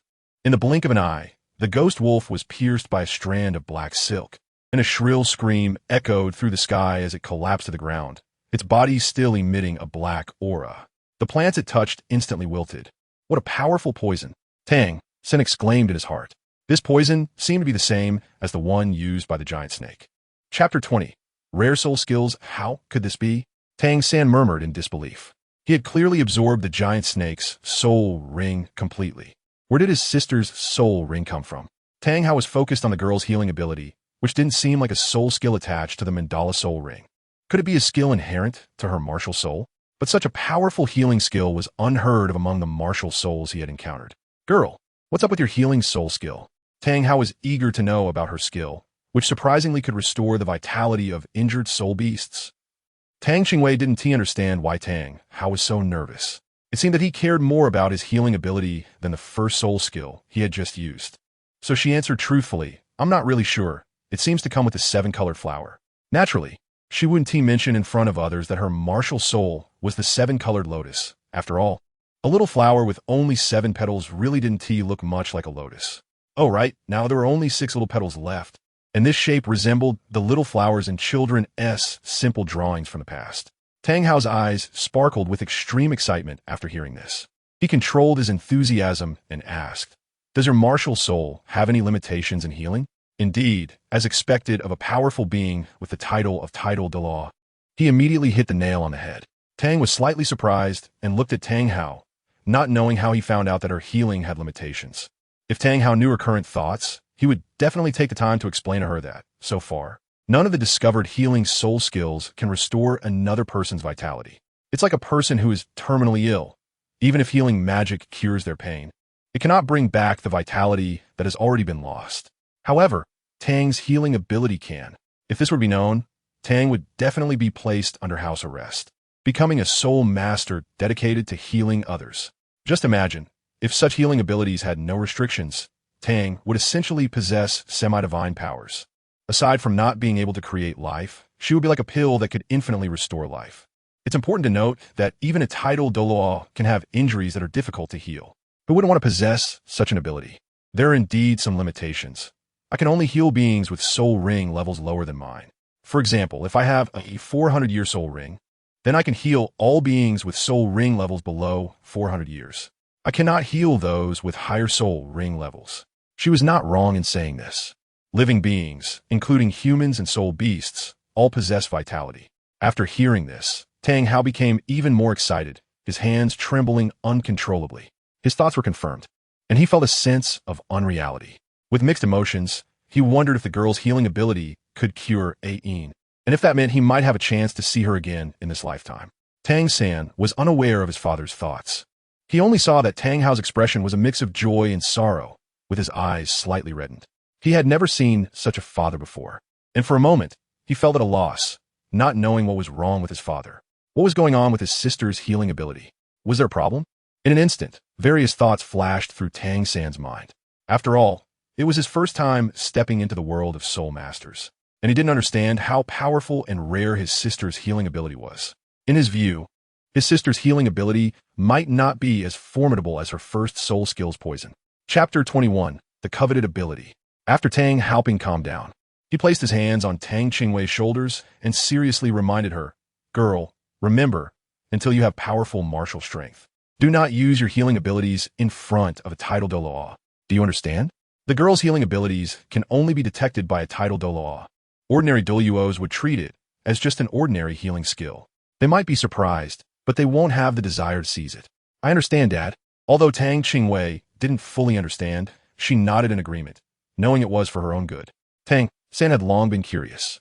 Seeing that his father and sister had finished discussing serious matters, he asked, "Dad, what about my sister's healing ability?"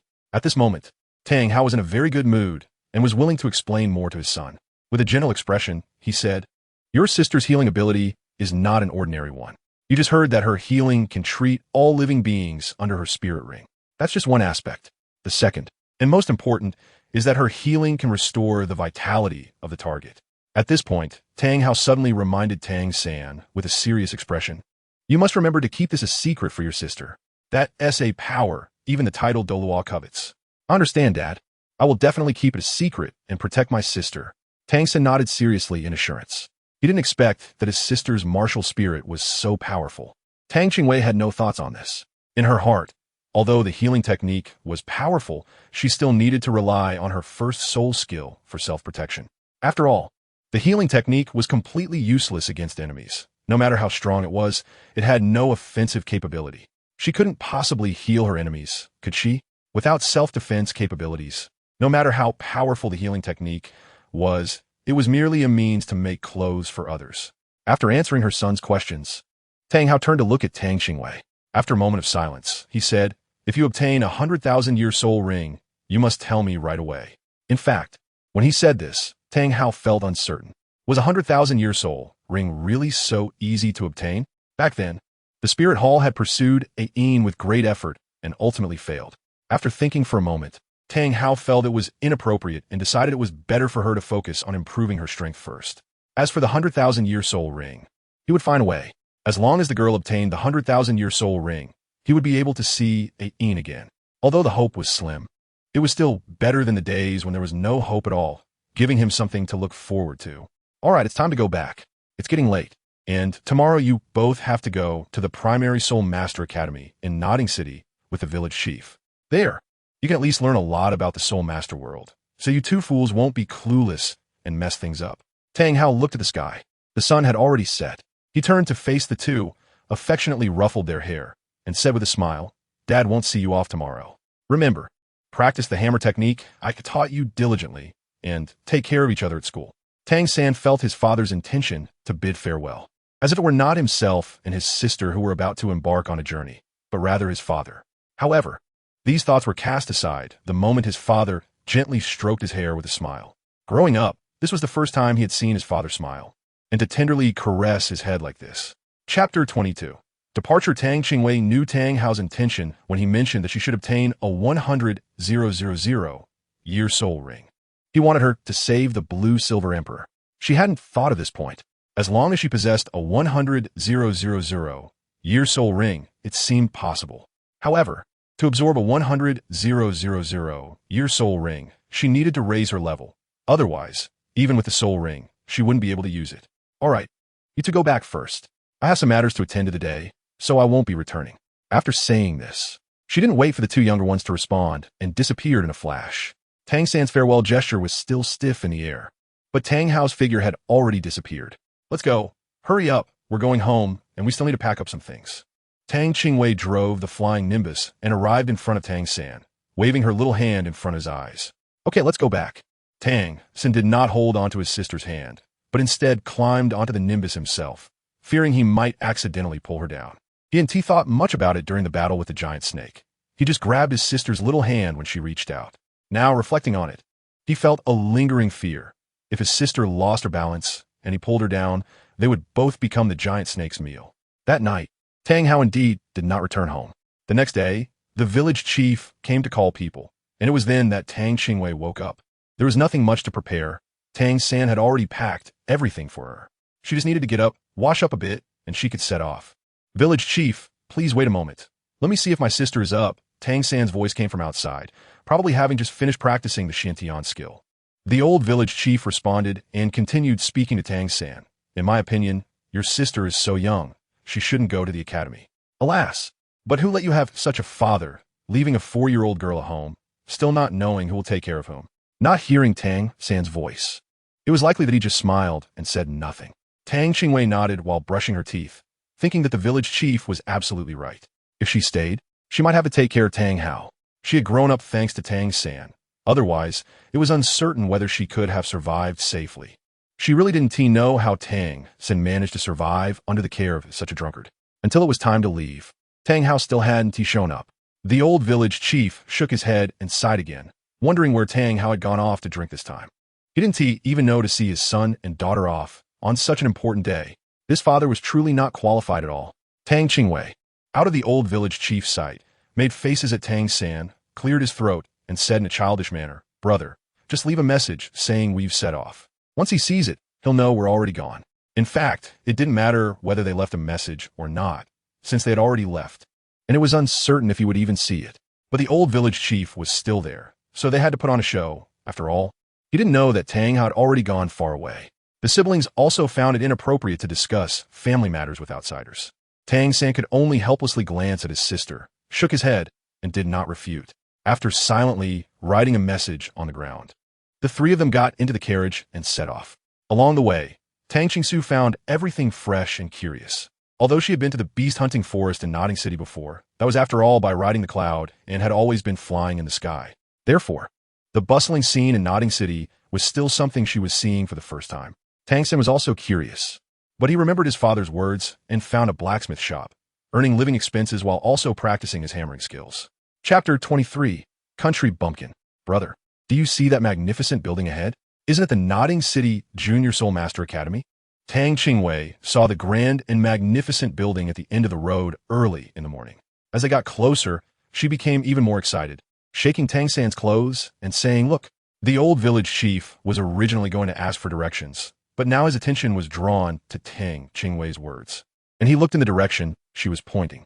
Indeed, in the distance, there was a tall archway, 20 meters wide and over 10 meters high, made of solid rock. Below it were 2 iron gates, dark and sturdy, which Tang San immediately recognized as made from high-quality wrought iron. Through the iron bars, they could see a wide road leading into the interior, flanked by tall trees. In the center of the archway were 4 large characters, Nodding Academy. Yes, that's right. Let's hurry over. The old village chief walked ahead excitedly, with Tang San holding his sister's small hand closely behind him. At that moment, a few people in uniforms rushed out from behind, seemingly oblivious to Tang Qingwei and the others, and directly passed between Tang San and Tang Qingwei's hands.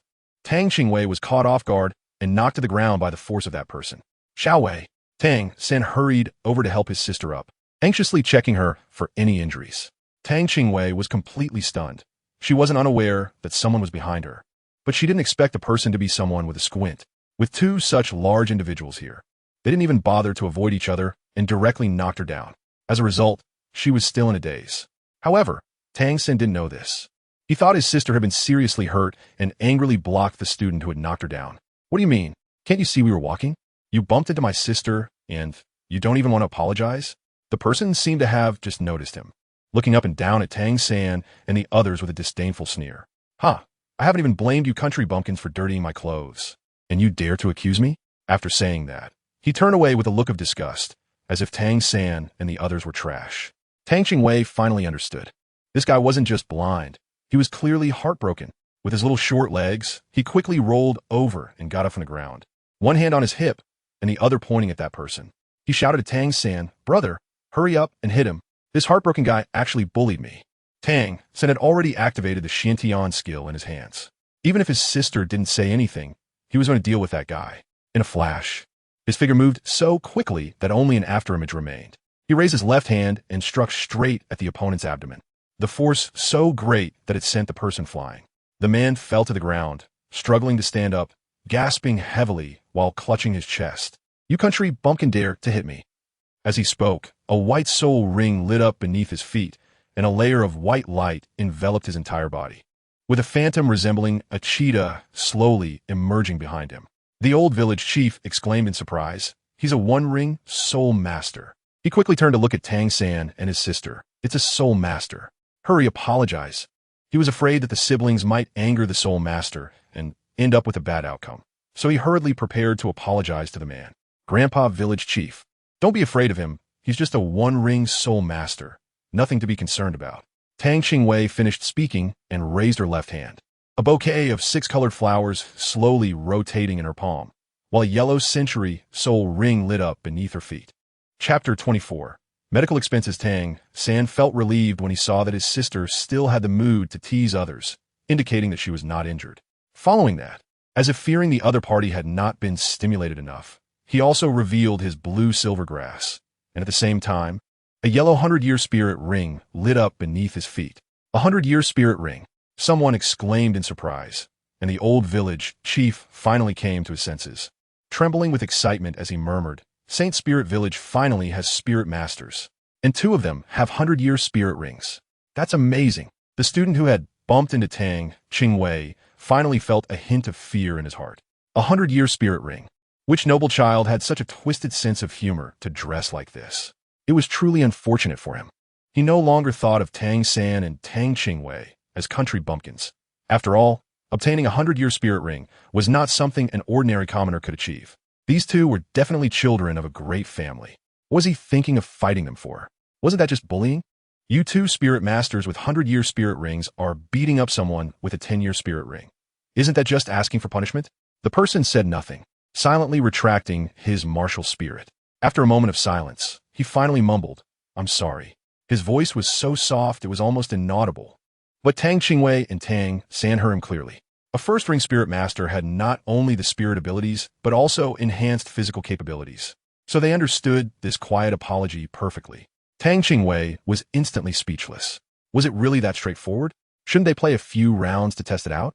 This was too compliant with the situation. How did it feel like she was a loss? No, this was forcing them to reveal their soul master identities. If they didn't gain something from it, she felt like they would suffer a huge loss. Suddenly, Tang Qingwei rolled her eyes and exaggeratedly fell to the ground, clutching her stomach and rolling around, completely losing her composure. Tang San was startled when his sister suddenly fell, and he hurriedly stepped forward to help her up. But he was met with her playful expressions. He immediately froze in place. "You need to pay me medical expenses. You injured me." "Oh, my stomach." Tang Qingwei pointed at the person who had knocked him down earlier, lying on the ground and holding his stomach, wailing. The person clearly had never encountered such a situation before and was momentarily stunned. What happened? Wasn't everything fine just a moment ago? How did he suddenly fall to the ground? Moreover, how did he even bump into her stomach? That small person wouldn't even find a spot to hit if he wanted to. Tang Qingwei saw that the person in front of her was unresponsive and thought he was unwilling to pay. She grabbed Tang San and pushed him forward, saying, "If you dare to renege on the debt, I'll have my brother deal with you." Only then did the man come to his senses, looking flustered. Okay, I'll pay. How much?" He just wanted to settle the matter peacefully and didn't know which family these 2 young masters or ladies belonged to. He didn't dare to provoke them and was willing to pay since it could resolve the issue. Now, this put Tang Qingwei in a difficult position. She had grown up not knowing the value of money. Her family didn't have much money to begin with, and it was all kept by her brother and father. She had never touched it, let alone used it. Just when she was feeling troubled, a flash of inspiration struck her mind, and she looked up at the person in front of her. Seeing his attire, he seemed to be a wealthy person, so she pretended to be disdainful and said, "Then how about you pay us your living expenses for a month? Is that too much to ask?" The man nodded repeatedly, saying, "Not too much. Not too much." After saying that, he took off the pouch from his waist, saying, "This is 1,000 gold soul coins. It's my living expenses for a month." Chapter 25. Gold soul coins. Tang Qingwei had already stopped listening to the rest of his words. Her mind was filled with 3 big characters swirling around. Gold soul coins? She had only seen silver soul coins and copper soul coins before. This was her first time seeing gold soul coins. Tang Qingwei, although surprised in her heart, did not show it on her face. She poked the still dazed Tang San and said, "Brother, hurry up and get the medical fee. I'm still waiting to see the doctor." She deliberately emphasized the words medical fee to reassure Tang San about taking it, since it was the compensation for her medical expenses. Why not take it? Those wealthy people are truly despicable. A month's living expense is already 1,000 gold soul coins. It's a pity that she only learned about this higher-level currency, gold soul coins, today. Tang San stiffly walked up to the person, took the heavy bag of money, and couldn't help but feel emotional. It was the first time in his life he had held so much money. The old village chief was already stunned by Tang's slight maneuver, swallowing hard. Did he really just get his hands on 1,000 gold soul coins? That's 1,000 gold soul coins. Just from a few words from this girl. 1 gold soul coin is enough to cover the expenses of a typical 3-person family for several months. And now it's not just 1 gold soul coin, but 1,000 of them. He had never seen so many gold soul coins in his life. Tang Qingwei took the money bag from Tang San's hand and said to the man, "All right, you could go now." The man, as if granted a pardon, quickly ran away without a trace. Tang Qingwei held a money bag that was too heavy for her to manage with both hands and handed it to Tang San, shaking her little head and sighing, "Brother, this won't do. You're just not cooperating enough. This time, we were lucky to face a fool. If next time we encounter someone clever, they definitely won't be so honest about losing money." Tang San couldn't help but chuckle, lightly flicking his younger sister's forehead. "You little girl, how clever you are. You've even learned to extort people." "I'm not extorting anyone. It was that guy who bumped into us first. And then he not only cursed at us, but also wanted to hit us. Fortunately, we are all first-ring soul masters. Otherwise, we would definitely be the ones in trouble. Now I'm just asking him for a month's living expenses, which is actually letting him off easy." Tang lightly and justly retorted. Tang San listened to his sister's words and felt they made sense. If they weren't soul masters, it wouldn't have been so easy. They might have been seriously injured.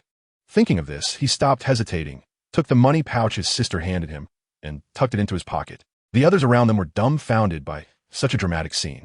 At this moment, the old village chief stepped forward, looked at the 2 children, and said with a smile, "I knew it. You are the best, and you are the hope of our holy soul village. It's amazing that you have both become first-ring soul masters so quickly. Grandpa believes that your future will definitely be limitless." Tang Qingwei then got up, dusted off her clothes, and said with a smile, "Grandpa, don't worry. We will definitely restore the glory of Holy Soul Village." "Good. That's great. You two are really something." The old village chief looked at the two with intense warmth in his eyes. The future reputation of Holy Soul Village depended on these 2 children. After giving Tang San and Tang Qingwei a few more instructions, the old village chief finally left. At this point, the gatekeeper was already shocked by the identities of the 2 as one-ring soul masters. He no longer dared to be negligent, quickly opened the academy's gate, and stood respectfully at the side, saying, "2 soul masters, please enter. I will take you both to report." Chapter 26. Assigned to Dormitory 7. Tang Qingwei held Tang San's hand, bouncing along as they followed the gatekeeper inside. How could she not be happy? They had unexpectedly gained 1,000 gold coins, and she and her brother wouldn't have to worry about making a living for a while. Not long after they left, a man dressed in a gray long robe walked out behind them. He stood with his hands clasped behind his back, watching Tang Qingwei and Tang San's receding figures, muttering to himself, "Is that blue silver grass? It's surprising how quickly they've cultivated." At that moment, another gatekeeper on duty saw this man and respectfully bowed. "Master." The master nodded slightly in acknowledgement and then headed in the direction of the Tang siblings. In the academic affairs office. "Knock, knock, knock. Please come in." A deep male voice came from inside.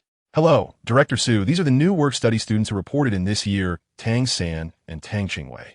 They are now both first-ring soul masters." After respectfully bowing, the gatekeeper introduced Tang San and Tang Qingwei to Director Su. First-ring soul masters? Even such a little girl?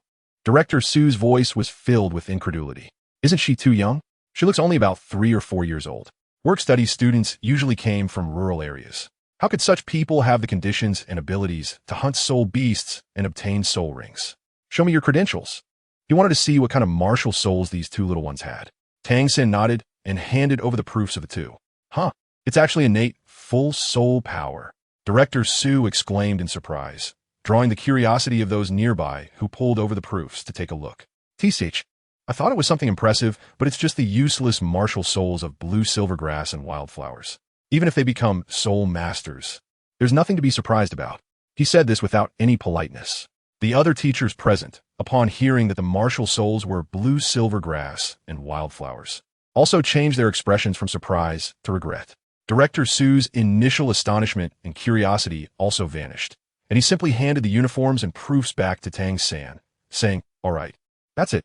These are your things, provided free by the academy. You will be staying in room 7 of the dormitory building. The responsible teacher there will arrange your work as work-study students. Off you go." Tang San and Tang Qingwei did not mind being called useless martial souls. There was no need to engage in a battle of emotions here, as long as they knew the truth. "Thank you."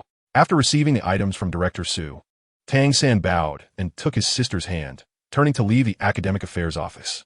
There was only one dormitory building, which was easy to find, as both students and teachers of the academy lived here. Just as the old village chief said, those who could become soul masters were extremely rare, especially in a remote city like Notting. The total number of students and teachers in the entire academy was not large, and one dormitory building was more than sufficient to accommodate them. Tang San was holding his sister's hand as they just arrived at the entrance of the 7th dormitory when they heard the noise coming from inside. The door was open, and he walked to the entrance to take a look inside. It was a spacious room, nearly 300 square meters, with a total of 50 beds, but only beds. There were only 11 sets of bedding. At that moment, 6 or 7 children aged between 9 and 13 were making a racket inside. "Brother, there are no bedding sets. Should we go out and buy some first?" Tang Qingwei, now with money in hand and feeling calm, tried her best to make their lives comfortable. Tang San naturally saw it. Well, they had already reached the door, so let's go in and put the things down first. He felt a bit fortunate that his sister had managed to get some money. No, it was medical expenses. Otherwise, he really wouldn't know what to do. It was one thing for him not to cover himself with a quilt, but his sister was so young. Not using a quilt would definitely make her catch cold. Chapter 27. Convincing in Heart and Mouth. Tang San knocked on the door, and the children who were talking immediately turned their attention towards him. They saw a boy covered in patches holding the hand of a delicate little girl. Curiosity piqued, they all gathered around. A new work-study student? Tang San was easily recognizable, but they weren't so sure about the girl he was holding, as they had never seen such a small child in the academy before. Tang San revealed a hint of a kind smile on his face. "Hello, we are work-study students from Holy Soul Village. This is my sister. My name is Wang Sheng. My martial soul is the Battle Tiger, and I am already 13 years old, a future Battle Soul Master. I'm also the leader here. Kid, what is your name? What is your martial soul?" Wang Sheng didn't even bother to ask Tang Qingwei, as she was too young. Despite Tang San's earlier introduction, he had not paid attention to it. "My name is Tang San. My martial soul is blue silvergrass." Although the other party's tone was unfriendly, Tang San didn't take it too seriously. After all, they were just reporting in, and it wouldn't be wise to provoke trouble. Blue silvergrass? When did blue silver grass martial souls become capable of cultivation? Wang Sheng put on an extremely surprised expression, and the children in the dormitory mostly burst into laughter, looking at Tang San as if he were an idiot. Tang Qingwei looked at the group of troublemakers in front of her and didn't hold back, directly retorting, "Your ignorance is one thing, but to mock others with that ignorance, how bold do you think you are?" She then angrily turned to Tang San, urging him to let them see for themselves whether the blue silvergrass could be cultivated or not.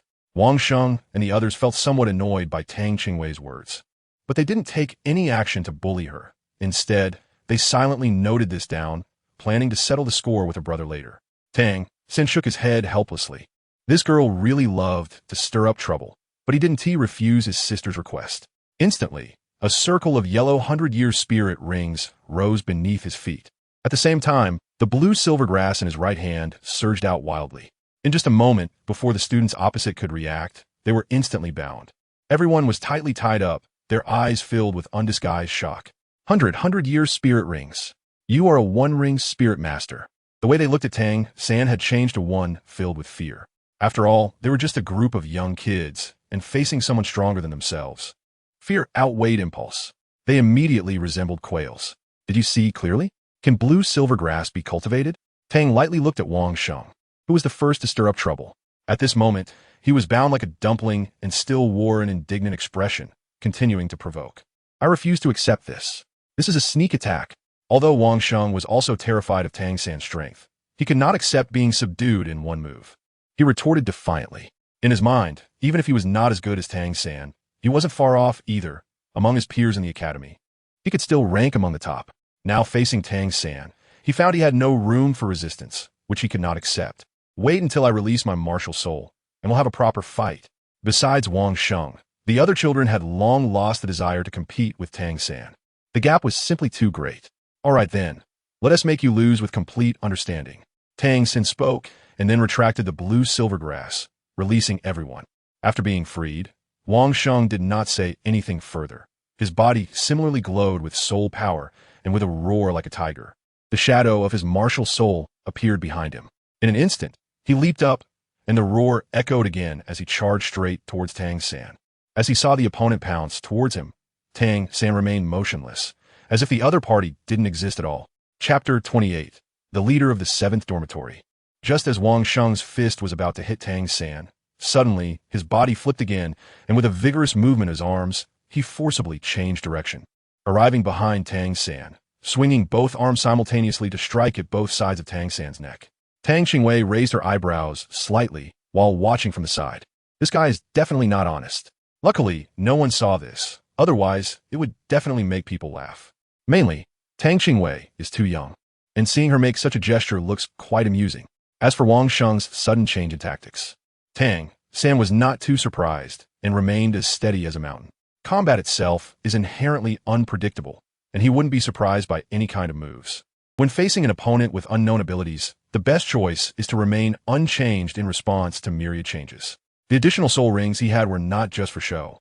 Ever since obtaining his first soul ring, his speed, strength, reaction, and overall abilities had all undergone a qualitative leap.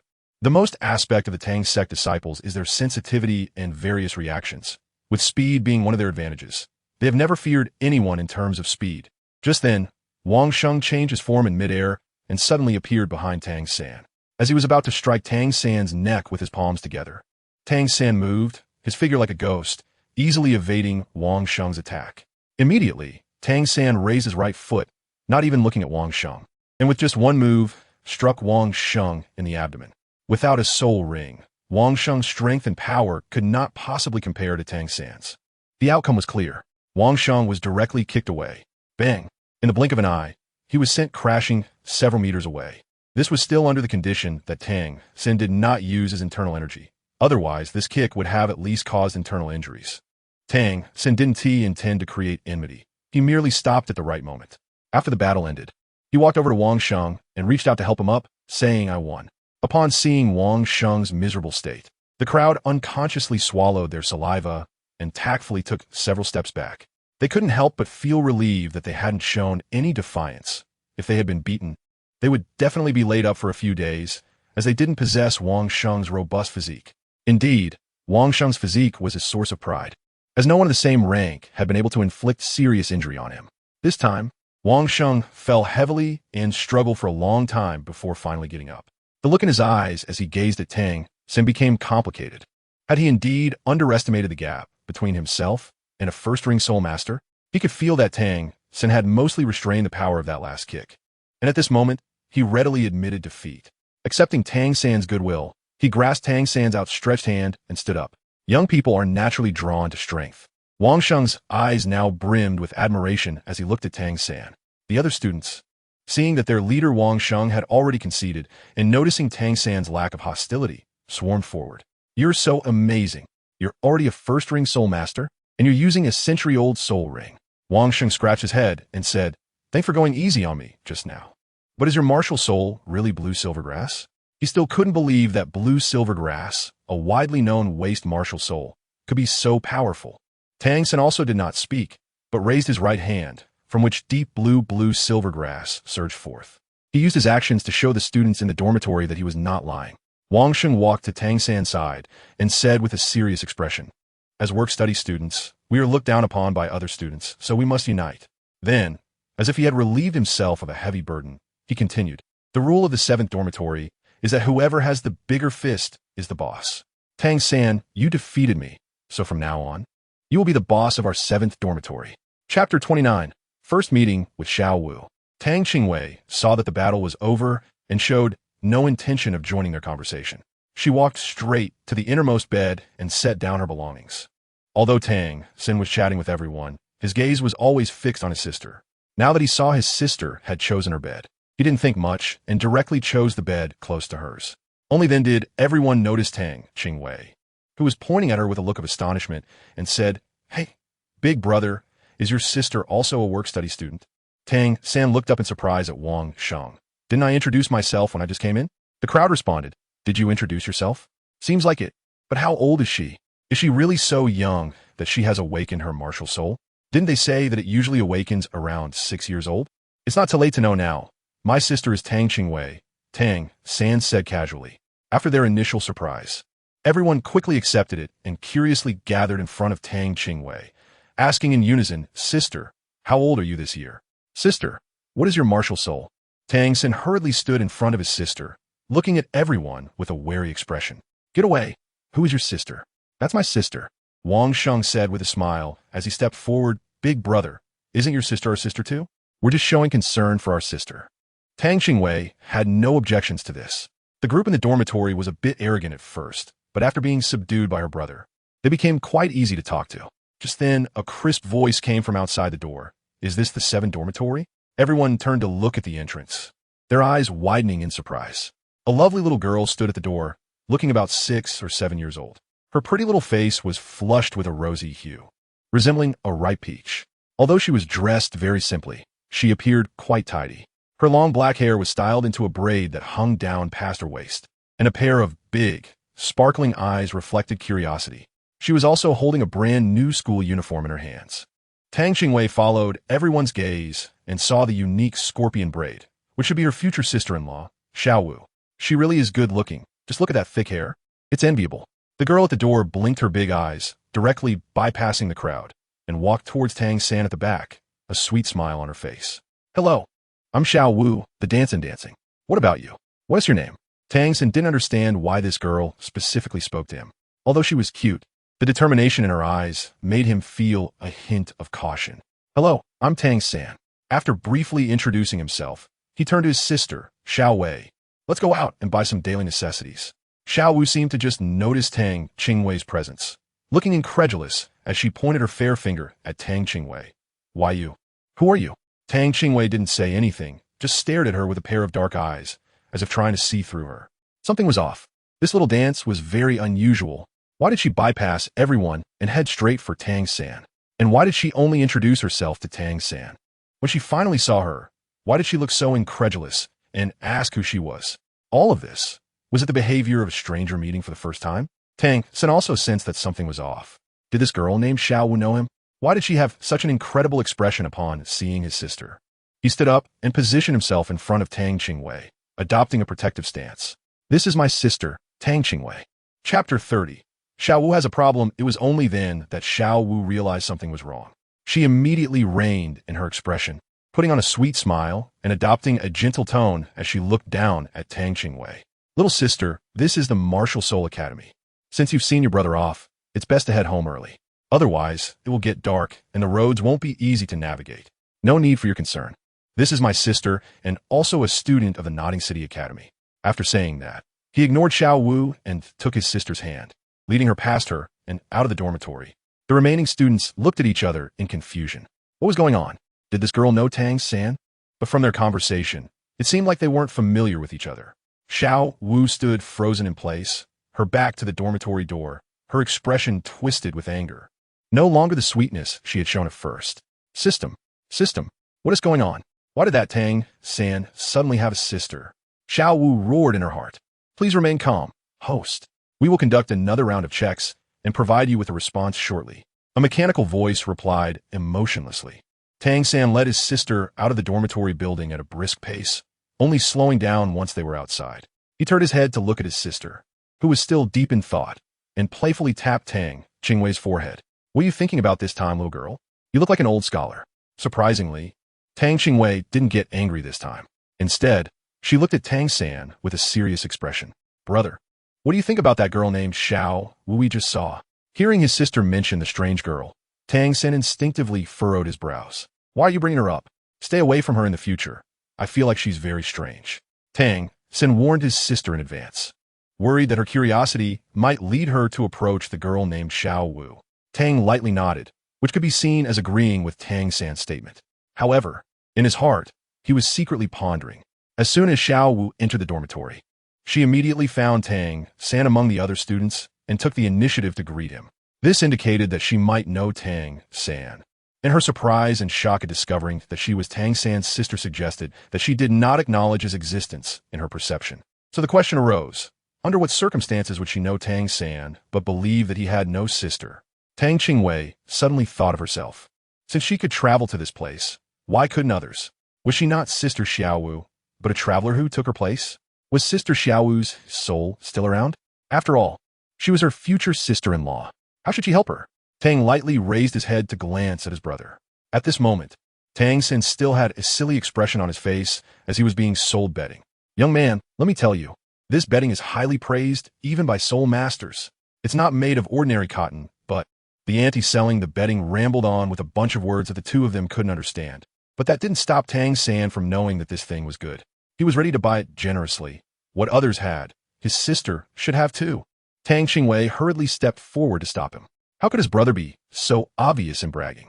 Had his IQ seriously dropped? Did he not think during the recent competition? Ignoring the resentful gaze of the ants selling bedding, Tang Qingwei quickly dragged Tang San away from the scene. Brother, that's just an ordinary quilt. And yet you want to buy it for 500 copper soul coins? Even if we have money, we can't squander it like this. Tang San awkwardly scratched his head, as if it was a bit expensive. The first bedding he saw was only 50 copper soul coins, and at that time, he didn't buy it immediately, thinking of comparing prices at different shops. Chapter 31. Hearing the heart's voice. But wasn't he just trying to make his sister sleep more comfortably at night? The environment was already bad enough, with a large group of people living together, and he didn't even know if they would grind their teeth or snore at night. Tang San looked up at the sky. The sun had already set. He took Tang Qingwei's small hand and said, "Sai, never mind, it's getting late. We can't stroll around anymore. Let's just go to the first shop and buy the bedding to take back." Tang Qingwei nodded slightly, took Tang San's empty left hand, and followed him forward. The two of them returned to the 7th dormitory after buying their things. As soon as they entered, they saw Xiao Wu chatting enthusiastically with a group of students. Perhaps because Xiao Wu had been paying attention to the dormitory entrance. She was the first to notice Tang San before the other students did and greeted him warmly. "You're back. I just realized there are no blankets in the dormitory. It's too late to go out now. Can I share a blanket with your sister tonight?" Xiao Wu was already good-looking, and with her slightly spoiled tone at that moment, it was something no man could resist. However, Tang San was not swayed at all and politely refused. "My sister has been used to sleeping alone since she was little. She doesn't like sleeping with others." Sorry. After saying that, he led Tang Qingwei past Xiao Wu and returned to his bed. Xiao Wu's expression almost faltered again, but she managed to hold it back. She then smiled and followed them, continuing to chat. "I heard the strongest one here is the leader of the 7th dormitory. So, if I want to be the leader, do I need to challenge you first?" The speed of her change in demeanor made Tang Qingwei, who had been secretly observing her, feel a sense of wonder. Was this girl from another world previously studying acting? Tang San frowned upon hearing this and said coldly, "There's no need to compare. If you want to be, then go ahead." Even though Tang San was suspicious of Xiao Wu and didn't particularly like her, he didn't want to use his abilities to bully a girl. As long as she didn't provoke him or his sister, he wouldn't care what she wanted to do. Xiao Wu secretly clenched her hands behind her back, wondering what was really going on with this situation. Isn't Tang San and Xiao Wu a couple? Why is Tang San so resistant to her advances now? System, did you find out anything? What exactly is going on? And that stinky girl, how did she become Tang San's sister? Clearly, I am his only sister. Xiao Wu was fuming in her heart. This damned system always fails at critical moments. Tang San and Tang Qingwei's expressions changed instantly, and they turned to look at Xiao Wu in unison. Then they exchanged glances, both seeing shock and disbelief in each other's eyes. They had just heard Xiao Wu speaking, but her lips clearly hadn't moved, just as they were puzzled. A mechanical voice devoid of emotion appeared again, stating that the storyline had been interfered with by unpredictable factors and had deviated. The host must decide whether to abandon the task. Abandon? How is that possible? To come here, I exchanged my reincarnation soul power with you. And now you tell me there's a deviation? If I go back, will you return my reincarnation soul power? No, right? Xiao Wu's voice revealed a hint of hysteria. Tang Qingwei curiously looked up, only to find herself caught by Xiao Wu's gaze. After a brief moment of surprise, Xiao Wu smiled at her amiably. This woman is truly extraordinary. Tang Qingwei sighed inwardly. Although she didn't know how she could suddenly hear Xiao Wu's voice, She had to admire the other's acting skills. It perfectly interpreted what it meant to have enmity in the heart while smiling on the surface. Chapter 32. The Source of the Soul. Tang San was worried that his younger sister was too young and might not understand how to hide her emotions. He pulled her behind him and instructed, "Just stand here and watch me make the bed, don't run around." In fact, what he wanted to say was for her not to look around too much. But he was afraid of raising her suspicions and didn't dare to be too obvious with his words. Tang Qingwei understood the meaning behind Tang San's words. After nodding, she obediently stood by the bed. However, her heart was not as calm as her surface demeanor suggested. This woman really had traveled through time and even came with the system. From their conversation, it seemed she was here for his brother. What was reincarnation's soul power? What did the system need that for? It wasn't reincarnation's soul power at all. It was merely the origin of the soul. Without the origin of the soul, reincarnation would naturally be impossible. After a long absence, the seven-colored lotus suddenly spoke up at that moment. Tang was slightly surprised. Soul, origin? Does everyone have one? It's just that the soul origins of all beings in the myriad worlds have their limits.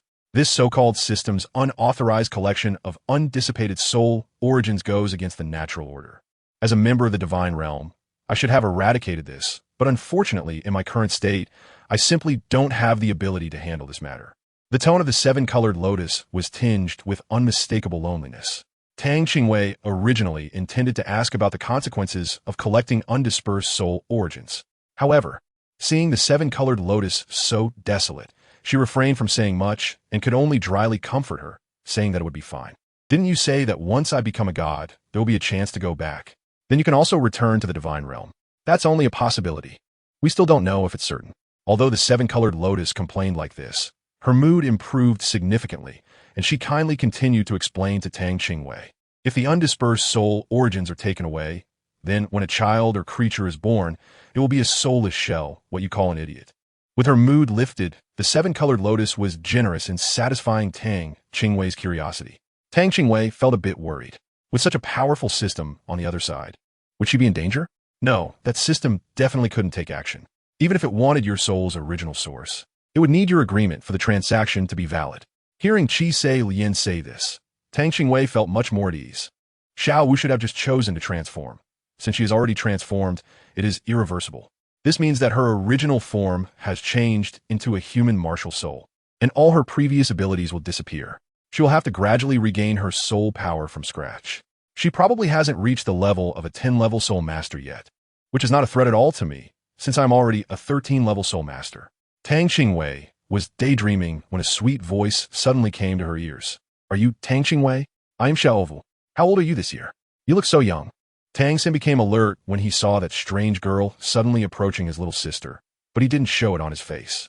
He naturally stepped in front of Tang Qingwei, who was still young, only 4 years old, and a bit shy. If there's something, you can talk to me. Xiao Wu still smiled harmlessly. You're too nervous. I'm not some kind of monster. Since your sister has come to the academy, there are many things she needs to learn. You can't be her safe harbor for a lifetime. I am willing to be her safe harbor for a lifetime. She just needs to grow up happily without worries. Chapter 33. Hygiene Arrangements. Of course, this was just a way for him to brush off the person in front of him. Although Tang San deeply wished for his sister to live a carefree life, he also knew it was impossible. Everyone is an independent individual, and his sister definitely wouldn't want her freedom limited in the name of protection. She needed a higher sky, and he couldn't, in the name of being good to her, clip her wings that allow her to soar high. Such pampering should belong to me. Yin Wu, I am Tang San's sister. Why did Tang Qingwei suddenly appear? If it weren't for her, everything would progress just like the plot. Yin Wu roared in her heart, but she didn't show it on her face, still maintaining the expression of persuading Tang San for Tang Qingwei's sake. So her real name is Yin Wu? Tang Qingwei had already accepted the ability of her and Tang San to hear Yin Wu's thoughts, and at this moment, her focus was surprisingly on her name. Tang San was puzzled.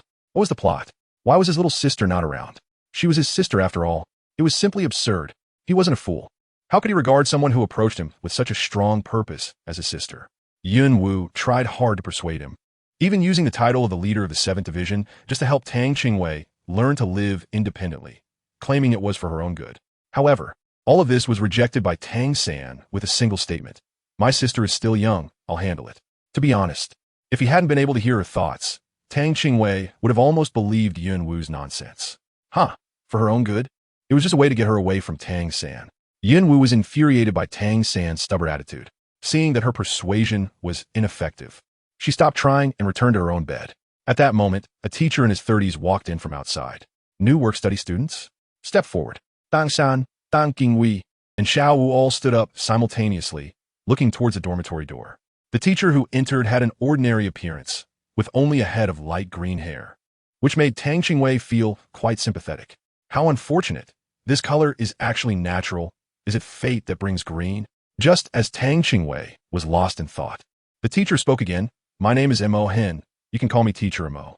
He then scanned the three of them and instructed from now on. You will be responsible for cleaning the garden on the south side of the playground. You will earn 10 copper soul coins each day. Remember, you must clean every day. Especially the clutter must be cleared out completely. Otherwise, your wages will be deducted. If there is any negligence, the academy has the right to expel you. Do you understand? 10 copper soul coins a day. That's only 300 copper soul coins a month. It's really not worth it. Although Tang Qingwei felt disdain in her heart, she didn't dare to voice it. After all, she and Tang San were work-study students, and it was better to be low-key. There were many people in the academy who were more capable than them, and not everyone was as foolish as the person at the school gate. The three of them did not hesitate and nodded simultaneously to show that they understood. And Mo Hen, seeing that the three had no objections, nodded with satisfaction and said, "Tomorrow is the opening ceremony, and classes will officially start the day after tomorrow. The first-year students will have classes in Classroom 1 on the first floor of the teaching building. Just come to class on time a day after tomorrow.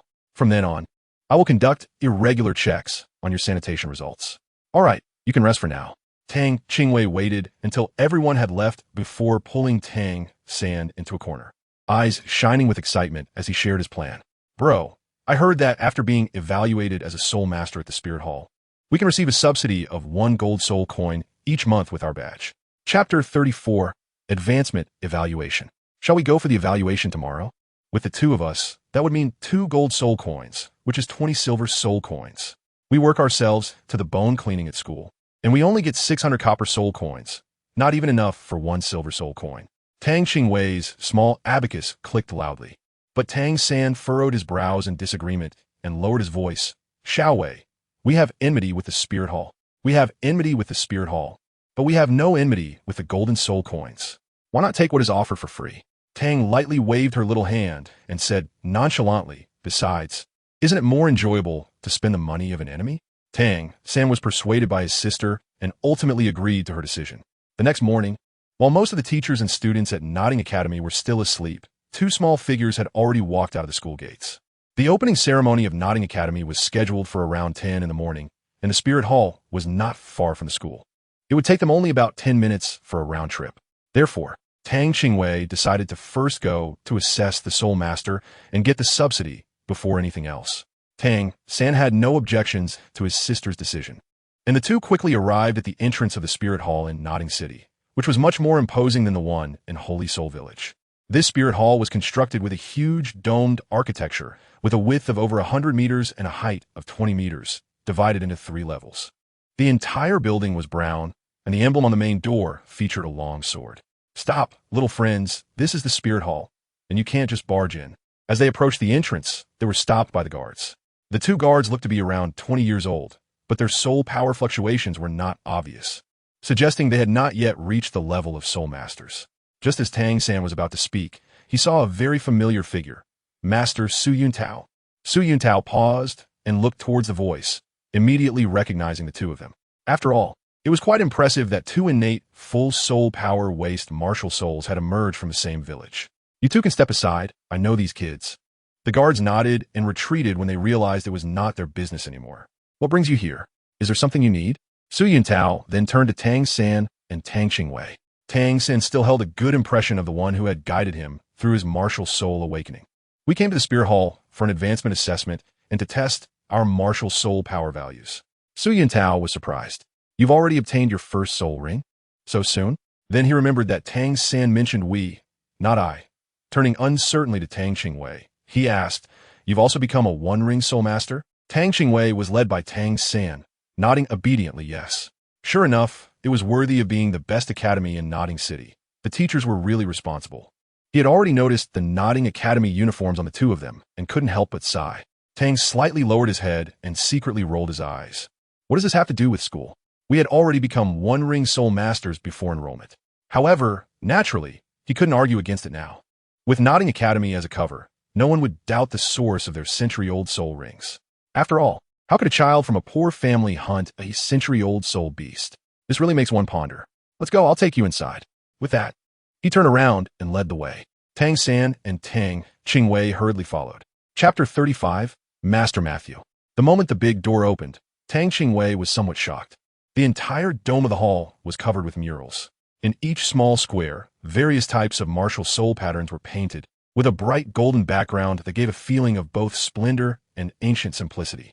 Surrounding the martial soul hall were huge crystal windows, and sunlight refracted through the transparent crystal windows onto the murals, making the golden light dazzling and mesmerizing. Tang Qingwei has never felt more intense than at this moment. The spirit hall is really very wealthy. Su Yuntao saw Tang Qingwei's surprised little mouth agape and thought the little girl was shocked by the solemnity and grandeur of the place. He smiled and said, "This is just the lowest level of the spirit hall. When you have the chance to go to the main hall, you will know what true solemnity and grandeur is." Tang Qingwei was even more surprised, but she wasn't shocked by the environment and atmosphere as Su Yuntao thought. Instead, she was calculating in her heart when she would have the chance to rob the spirit hall. After all, this was just the lowest level spirit hall with a mere emblem. Yet it was so resplendent. Just imagine how wealthy the main hall must be. Su Yuntao led the two siblings up the stairs to the second floor corridor of the spirit hall. From here, they could directly see the hall on the first floor. And without asking, they knew that this was where the spirit hall conducted its business. Su Yuntao brought Tang San to a door, and without knocking, he pushed the door open and walked in. "Master Masuno, Su Yuntao, didn't you just go out? Why are you back again?" An aged voice came from within the room. It was a bright office, and behind a large desk sat an elderly man in neat spirit master attire, with a standard three-sword emblem, indicating that he was a great spirit master. "I brought two people here for identification and assessment," Su Yuntao replied to Master Sinua, then turned to introduce the two siblings. "This is Master Meisionua, responsible for your identification and assessment." Only then did Meision notice the two small figures behind Su Yuntao and couldn't help but be surprised. "Yuntao, are you sure these two children are here for advanced identification and not for spirit awakening?" "I'm absolutely sure. Their spirits were awakened by me. They're the siblings with innate full soul power I mentioned to you. However, their spirits are blue silvergrass and an unknown wildflower. Now that they have obtained spirit rings, I'll trouble you with them," Su Yuntao said somewhat regretfully. Meisionua, however, took it lightly. After all, he had been at the spirit hall for many years and had seen far too many spirits. "All right, come with me." Perhaps seeing that Tang San and Tang Qingwei were both young, Meisionua's voice was filled with affection. "Okay, Grandpa Meisionua," Tang Qingwei sweetly replied. Tang Qingwei's life principle was, "Those who love me, I cherish. Those who dislike me, I abandon." Since this seemingly elderly grandfather was so kind to her and her brother, she naturally wouldn't hesitate to offer her smiles and goodwill. Matthew nodded with a slight smile. He really well behaved. "Come on, I'll take you for your advanced assessment." As he spoke, Matthew took Tang Qingwei and Tang San's small hands, leading them out his office and down the corridor on the second floor towards the inner side of the spirit hall. Chapter 36, Spirit Division Hall. Su Yuntao followed closely behind. He knew that Matthew must have seen the two little ones and thought of his own grandchildren, which made him particularly fond of these two children. Originally, he could have left after introducing the two kids to Matthew. However, he was curious, and since he had nothing better to do, he might as well go along to see the changes in the two children's spirits. Tang Qingwei turned her head and happened to see Su Yuntao following behind her, and her heart immediately sounded alarm bells. Su Yuntao had seen her martial soul, and now that her martial soul was missing a petal, it would surely raise his suspicions. How could she explain this? What to do? No need to worry. I will do some cover-up. Deceiving these two people in front of me won't be a problem. The tender voice of the seven-colored lotus rang out again, rescuing her from danger. Really? That's great. Tang Qingwei was already accustomed to the seven-colored lotus's unpredictable appearances, and hearing that it had a solution instantly eased her tense mood, making her feel much more relaxed. Before long, they reached the end of the corridor, where three tall arched doors stood before them. Tang raised her small head to look up, but not only did she fail to see the tall door frame clearly, she almost fell over. Matthew quickly grabbed her and smiled slightly. saying, "Be careful, don't fall." After steadying the little girl, he turned to Tang San and said, "This is the Soul Hall's Soul Laboratory for Advancement Assessment." As he spoke, Matthew released their hands, took a step forward, and pushed open the leftmost door, walking straight in. Tang San and Tang Qingwei followed closely behind. This room was very spacious and tall, measuring about 200 square meters, with a huge floor-to-ceiling window providing ample lighting. "This is the breath that awakened me from my slumber." The tender voice of the seven-colored lotus echoed in Tang Qingwei's mind once again. Tang Qingwei felt a slight movement in her heart, but it did not show on her face. She observed her surroundings calmly and noticed that the walls of the room were embedded with countless black stones, each the size of a fist. The material was clearly the same as the stones Su Yuntao used to help them awaken their martial souls. "Shaoyan, does this stone help with your recovery?" Tang Qingwei asked in her heart. The seven-colored lotus sighed with a bitter smile. "Sort of. It's definitely not enough to restore my original full strength. But if there were more of these stones, I could regain 1/10,000th of my previous power. After all, it is powerful, and restoring it requires even greater consumption." Tang Qingwei felt delighted upon hearing this. This stone could actually help the seven-colored lotus? That's wonderful. The seven-colored lotus had always been helping her, and now that there was something that could assist it in recovering, she would do everything she could to help it obtain it. Matthew looked at the two little ones with curious expressions and explained with a smile, "We are in the lowest level of the Spirit Hall, also known as the Spirit Branch Hall. On the continent, even the smallest cities have Spirit Halls of this scale. Above the Branch Hall is the Spirit Sub-Hall, and one level higher is the Spirit Main Hall. Only large cities can have a Spirit Main Hall. The capitals of the two great empires are the fourth-level Spirit Sacred Halls, and the fifth level is the Pope Hall, which is the most esteemed place in our Spirit Hall." After a brief pause, Manoshu continued with longing. "Above the Pope Hall, there is only the legendary Douluo Hall of Worship. Only soul masters who reach the Douluo level are qualified to enter there. And it is also the final resting place for all soul masters registered in the Spirit Hall who are above the Douluo level. It is the place all soul masters yearn for." Chapter 37. The petals have regrown. Tang San nodded, looking gratefully at the kind old man in front of him. Indeed, there were enemies of his in the Spirit Hall, but not all Spirit Hall soul masters were his foes. Just like Grandpa Maciu and Master Su Yuntao before him, there were good people in the Spirit Hall who were willing to show kindness to strangers. When he was capable, he would only seek out those who had forced his parents back then, and he would never implicate the innocent who had nothing to do with it. "Thank you for telling me all this, Grandpa Maciu." Tang San was sincerely grateful. Although there were enemies in the Spirit Hall, his understanding of the Spirit Hall was truly limited. Neither the old village chief nor his father Tang Hao had explained much about the Spirit Hall, and this was his first time gaining a general understanding of it.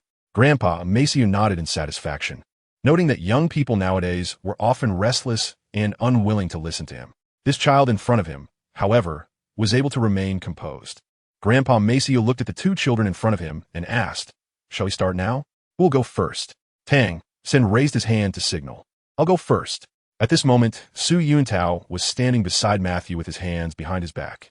Although Tang San appeared calm on the surface, he was filled with deep regret inside. He shouldn't have called out to Su Yuntao. His sister's martial soul was missing a petal, and if it were the first time meeting her, he might not have noticed. But Su Yuntao was different. He knew that his sister's martial soul was the seven-colored flower. What to do? Tang San's mind was racing. Should he go directly without checking? No, that would only attract more attention. Tang lightly glanced at Tang San and happened to see his small gesture. Her brother had a little habit. Whenever he was nervous, he would unconsciously rub his index finger and thumb together. What was he nervous about? It was just an ordinary test. Was it necessary to be tense? It shouldn't be because of the test, right? Since it wasn't about his own matters, it must be because of her. After realizing this, she raised her small hand and said, "Grandpa Matthew, let me go first." Tang San looked at his sister in surprise. Although he didn't know what method she had, he felt much more relaxed. He understood his sister well. Since she was now, she must have already thought of a solution. After confirming that Tang San had no objections, Matthew turned to Tang Qingwei, signaling her to step forward. "Well then, demonstrate your martial soul and release your soul ring." Tang Qingwei stepped to the center of the ground mark pattern, raised her left hand, and focused her mind. Feeling the warm flow brought by her martial soul slowly emerge from her palm. A seven-colored flower gradually floated in the palm of her left hand, and a bright century soul ring simultaneously rose from beneath her feet, moving up and down around her body. Tang San was stunned by the scene before him. His sister's martial soul, which was spinning in her left hand, actually had 7 petals. Incredible. Unbelievable. Could it be that the petals of his sister's martial soul had grown back?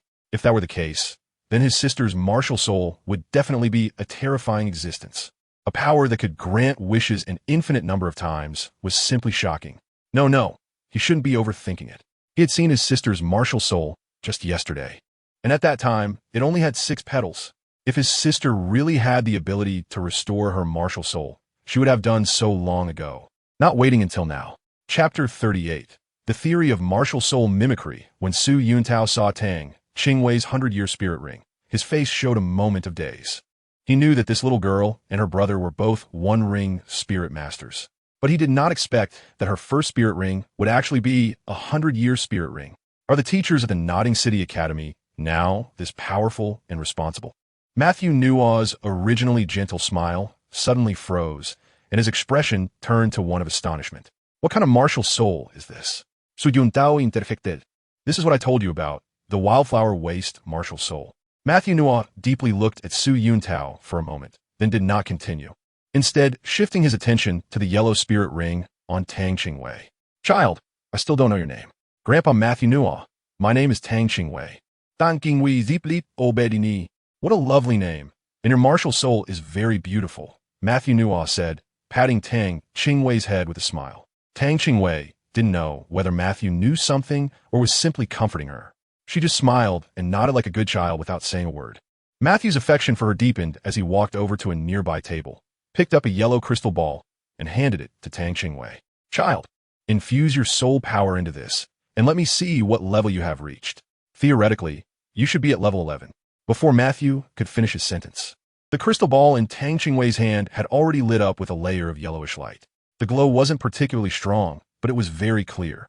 This is level 13 soul power. Matthew looked at Tang Qingwei with a complex expression. Could it be that the soul ring itself was strong, thus increasing the soul power? But it shouldn't have jumped 2 levels, right? Child, can you tell Grandpa what soul beast you hunted? Tang Qingwei replied cleverly. My brother and I encountered a mandala snake. She knew that this matter couldn't be hidden, so it was better to mix truth with a bit of fiction, which would make it seem more real. Matthew suddenly understood and nodded. No wonder, it was indeed the most troublesome mandala snake among the low-level soul beasts. It was a century-old mandala snake. No wonder it had such effects. But halfway through, he suddenly paused. No, wait. Your martial soul is clearly of the plant type. How can you use an animal-type soul ring? Child, you must be mistaken. Indeed, as expected from a deacon who had worked in the spirit hall for decades, he was very clear about the basic rules of soul rings and immediately realized the key point. My brother and I had already dealt the final blow to the mandala snake, and following the principle of not wasting, we absorbed it, Tang Qingwei said seriously, raising her little head. Moreover, my brother and I read a book in the library called The Top 10 Core Competencies of Martial Souls. It mentioned that under certain conditions, this is achievable. The book referred to it as martial soul mimicry theory. Tang San added, they had indeed read this book on the first day of school. He was worried that his sister wouldn't be able to handle the girl named Yunwu, so he specifically took her to the library, and they returned to the dormitory very late. Yes, that's it, Tang Qingwei affirmed, nodding her little head.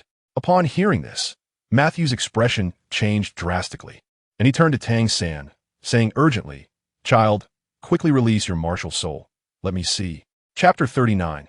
Soul Master Subsidy. Tang San, though confused, nodded and released his martial soul. He walked to the center of the ground's marked pattern, raised his right hand, and focused his mind and energy. The internal force of Xiantian's skill, combined with the heat flow brought by the blue-silver grass, martial soul slowly surged out from his palm. Thick blue-silver grass leaves surged forth, and in an instant, they drooped to the ground. The bright century-old mandala snake spirit ring rose from beneath Tang San's feet, moving up and down around his body. Matthew rubbed his eyes, confirming that he wasn't mistaken. Was this blue-silver grass? Without waiting for Tang San's response, Matthew seemed to murmur to himself, so the master's theory is true. The 10 core competencies of martial souls should not be buried. Master? Is he the one who once published the 10 core competencies of martial souls? The one who was later expelled from the spirit hall? At this moment, Su Yuntao also came back to his senses and turned to look at Matthew, questioning in a puzzled tone. Besides him, I don't know where he went. but now these two kids have inadvertently proven his theory. After hearing Matthew's words, Su Yuntao, who had asked the question, was momentarily at a loss for how to respond, and could only stand silently by, no longer speaking. After a brief silence, Matthew seemed to suddenly remember something, and his expression became serious. "Are you willing to join the spirit hall?" Tang San was taken aback for a moment, unsure of how to refuse. He could never join the spirit hall, after all. He still had grievances with the spirit hall that had yet to be settled. Tang Qingwei noticed Tang San's predicament and deliberately asked, "We have already started studying at the Nodding Junior Soul Master Academy. Can we still join?" Matthew sighed. "Indeed, it's a step too late. Even our spirit hall doesn't have the reason to forcibly recruit from the academy. Let's forget it." As he spoke, he glared at Su Yuntao and said irritably, "It's all this kid Su Yuntao's fault. He should have brought you directly to the spirit hall." Su Yuntao could only smile wryly at this and did not argue. Tang San had a good impression of Su Yuntao. Fortunately, he didn't bring them to the spirit hall. After all, he only learned about the enmity between his family and the spirit hall after testing his martial soul. So he smiled slightly and said, "We can't say that. If we had come to the spirit hall, we might not have gotten such a good spirit ring. Don't you think so, Grandpa Masino?" Upon hearing this, Masino was momentarily stunned, but soon understood and smiled. "What you said makes sense. All right, come over and test your spirit power level." Tang San placed his hand on the yellow crystal ball, and before long, the crystal ball in his hand began to glow with a layer of faint yellow light. At this moment, Matthew had lost his look of surprise, as this was to be expected. Soul power level 13, just like his sister. With this, the advancement assessment came to an end. Matthew looked at the two with a loving gaze and said with a smile, "From now on, you are both glorious soul masters of the Heaven Do Empire. Welcome to the ranks of soul masters. From now on, you can receive a subsidy from the spirit hall each month with your badge. The subsidy for soul masters is 1 gold soul coin per month. When you reach the great soul master level, the subsidy will increase to 10 gold soul coins. I will report on the matter of animal spirit rings being used on plant spirit abilities as soon as possible." "Thank you, Grandpa Matthew." Tang Qingwei and Tang San both thanked him at the same time. Chapter 40. Awakening the Stone. Just as Tang San was about to turn and leave, Tang Qingwei grabbed the hem of his clothes. Tang San looked at his sister with confusion, while Tang Qingwei did not offer any explanation. She simply walked up to Matthew and, with a curious expression, pointed at the black stones on the wall. Tilting her little head, she asked, "Grandpa Matthew, are those black stones on the wall used for us to awaken our martial souls?" Matthew followed her finger to look at the stones and nodded, saying, "They are indeed stones used for awakening." "What's wrong?" Tang Qingwei fidgeted with her fingers, a bit shy as she twisted her small body, and said, Can I buy that? I can use my gold soul coin as a subsidy." Matthew was taken aback for a moment upon hearing this, but quickly laughed and said, "That stone is very cheap. It only has the effect of awakening martial souls and no other use. 1 gold soul coin is enough to buy the awakening stones for an entire room.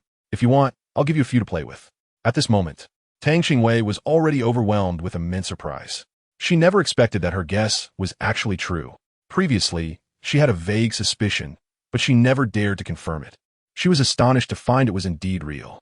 This thing was surprisingly easy to obtain. Seeing the little girl's eyes shining with joy, Matthew teased with a smile, "Do you like it this much? Later, Grandpa will get you a few bigger pieces to take home, as long as you can carry them." Tang Qingwei didn't care about that much. She was happy now, finally able to help Xiao Lian. Although the 7-colored lotus didn't speak at that moment, Tang Qingwei could still sense that its mood was the same as hers. This might be the only good news that the 7-colored lotus had received since arriving in this continent. "Thank you, Grandpa Matthew." Tang Qingwei quickly bowed to express her gratitude. Although Tang San did not know what his sister wanted that stone for, he still made a note of it at that moment. As long as it was something his sister wanted, he would do his utmost to fulfill it. When Tang San and Tang Qingwei left the spirit hall, besides an emblem specially crafted by the spirit hall, their arms were filled with black awakening stones. Tang Qingwei was in a very good mood at this moment, and he and Tang San quickly ran towards the direction of Nodding Academy. Following Matthew's guidance, he took a shortcut this time, which could save at least half the time. After arriving at the academy, the two directly headed towards the 7th dormitory while holding the awakening stone. "Hey, those two over there holding the stone, looking all shabby, must be the work-study students from your 7th dormitory, right?" The person speaking was wearing the uniform of Nodding Junior Soul Master Academy, tall and upright. Although he still had a youthful face, he already had a somewhat adult demeanor. His good-looking face was now full of disdain and contempt. Tang Qingwei originally planned to ignore it and go back to her dorm. However, one of that person's lackeys, seeing that the two of them were ignoring them, didn't waste any words and directly swung a stick at Tang Qingwei's shoulder. Watch out! Wang Sheng saw Lu Long suddenly attack Tang Qingwei with a stick without any warning, and his anger surged. Beast! How could you attack such a small girl without hesitation? Tang Qingwei did not expect this person to attack her without a word. Instinctively, she raised the black stone in her arms to block. Crack! With a sharp sound, the black stone in Tang Qingwei's hand immediately shattered into several pieces. Tang Qingwei only felt that it was not the stone that was shattered, but her feelings when she had just obtained the stone. The person who came saw that Tang Qingwei had blocked his attack and was slightly surprised, then raised his long stick and swung it towards Tang Qingwei again. Chapter 41. A conditioned Tang San saw his sister being bullied and was about to take action when he was stopped by Tang Qing's voice. Brother, don't move. I want to beat this bastard to death. He actually broke my stone. Tang San saw that his sister was stimulated and quickly stepped back to avoid her. Although his sister usually didn't like to fight, it didn't mean she was truly incapable. When they had sparred in the Holy Spirit Village, her ferocity was equally impressive. Suddenly, Tang Qingwei pushed off the ground, instantly creating distance between them. Lu Long, however, was undeterred. Seeing Tang Qingwei attempt to escape, he continued to slash towards her. Faster and stronger than Tang Qingwei. Tang Qingwei had nowhere to dodge, and the remaining fragments of stone in her hand were also thrown towards Lu Long's swinging stick. Bang! The stones collided with the stick, instantly creating sparks. Taking advantage of the cover provided by the stones, Tang Qingwei stepped back several paces, once again increasing the distance between them. A faint white light began to glow from her body, and as she waved her left hand, a seven-colored lotus emerged. A bright yellow soul ring rose from beneath her feet, swirling around her body, moving up and down rhythmically. The appearance of the yellow soul ring caused Lu Long, who had initially intended to press the attack, to halt in his tracks. His gaze towards Tang Qingwei was akin to looking at a monster. 100-year soul ring. Lu Long gasped. The white one represented a 10-year soul ring, while the yellow represented a 100-year soul ring. The difference of one rank in soul rings, under the condition of equal soul power, would have a decisive effect. How is this possible? How old is she? The emergence of the soul rings on Tang Qingwei's body could be said to have overturned the understanding of martial souls for these troublemaking students. At this moment, Wang Sheng was already stunned, his mouth agape, initially thinking that Tang San was already extraordinary. He never expected his sister to be even more extraordinary. After all, being in the first grade meant they were only 6 to 7 years old. Reaching the realm of Soul Masters at this age had never happened in the entire history of the noting Junior Soul Master Academy. Before Lu Long could react, a wisp of black gas surged from beneath his feet without warning, spiraling upwards, slowly spreading and gradually enveloping his entire body. What is this? Lu Long was horrified. At this point, he was already powerless. Even speaking was a strain.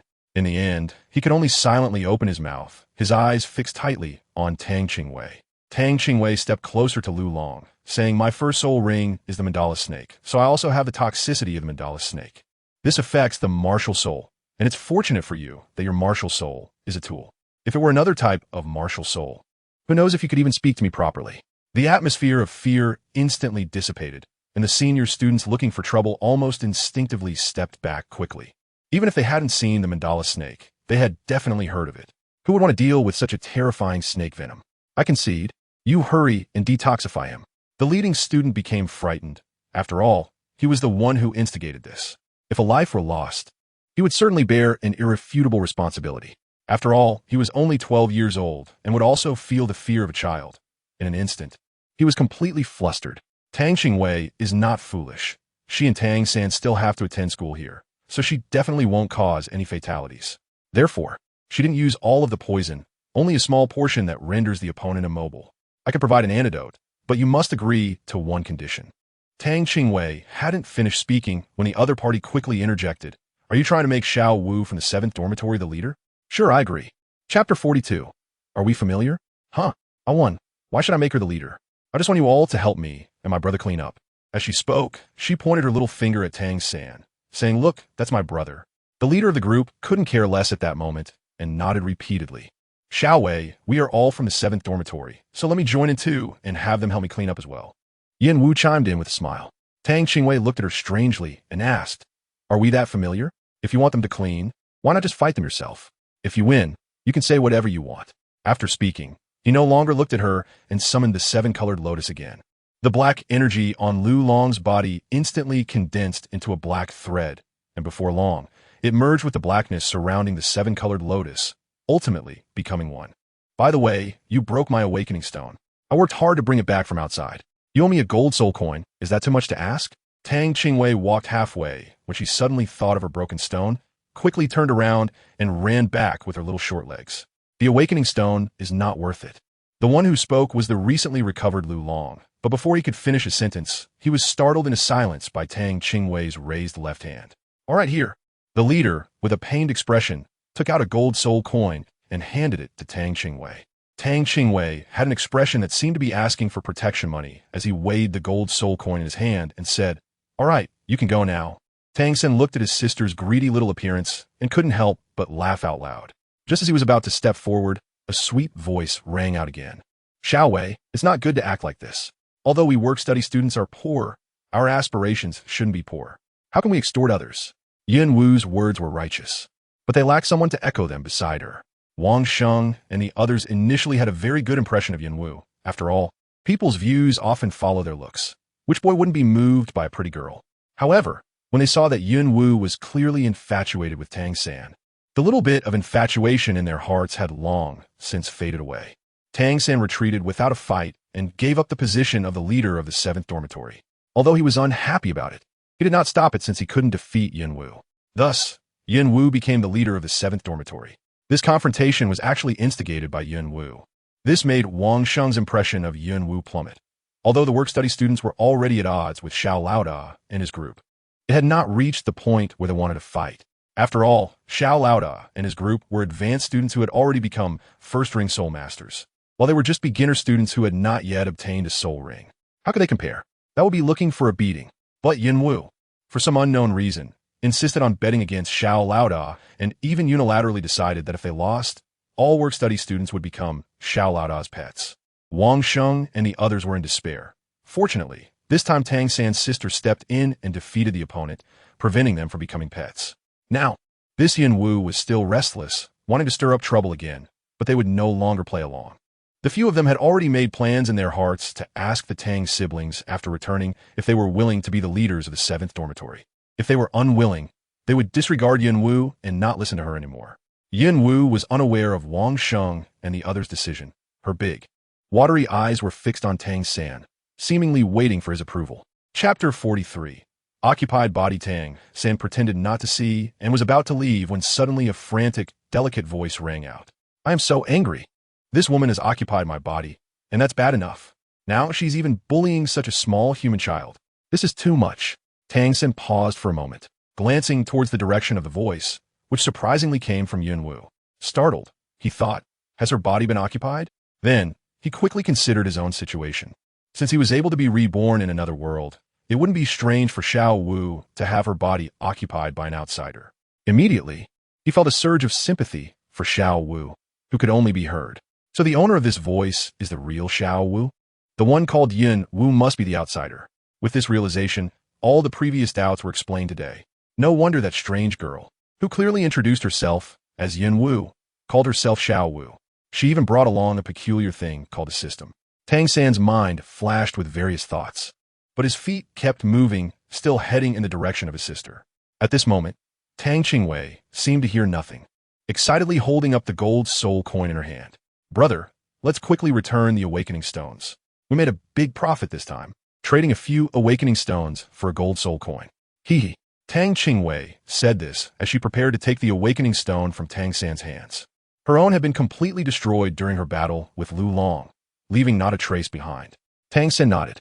He also had questions to ask his sister. There were too many people and distractions here, so it was better to talk in the dormitory. After greeting Wang Sheng and the others, the two returned to dormitory 7. Tang Qingwei plopped down on her bed, swinging her little short legs, and with a gossiping expression, said, "Bro, what's it like to be pursued by a crazy admirer?" After a brief pause, Tang Qingwei rolled her eyes, half complaining. "Just now, you didn't help her speak up, and it made her so mad. She cursed me in her heart for half a day. Sigh, I really suffered an unwarranted disaster for you. How do you plan to compensate me?" Tang San's expression changed slightly, but he did not respond to his sister's words. Instead, he asked, "Did she curse you in her heart, brother? You don't want to compensate me and are deliberately trying to change the subject, right?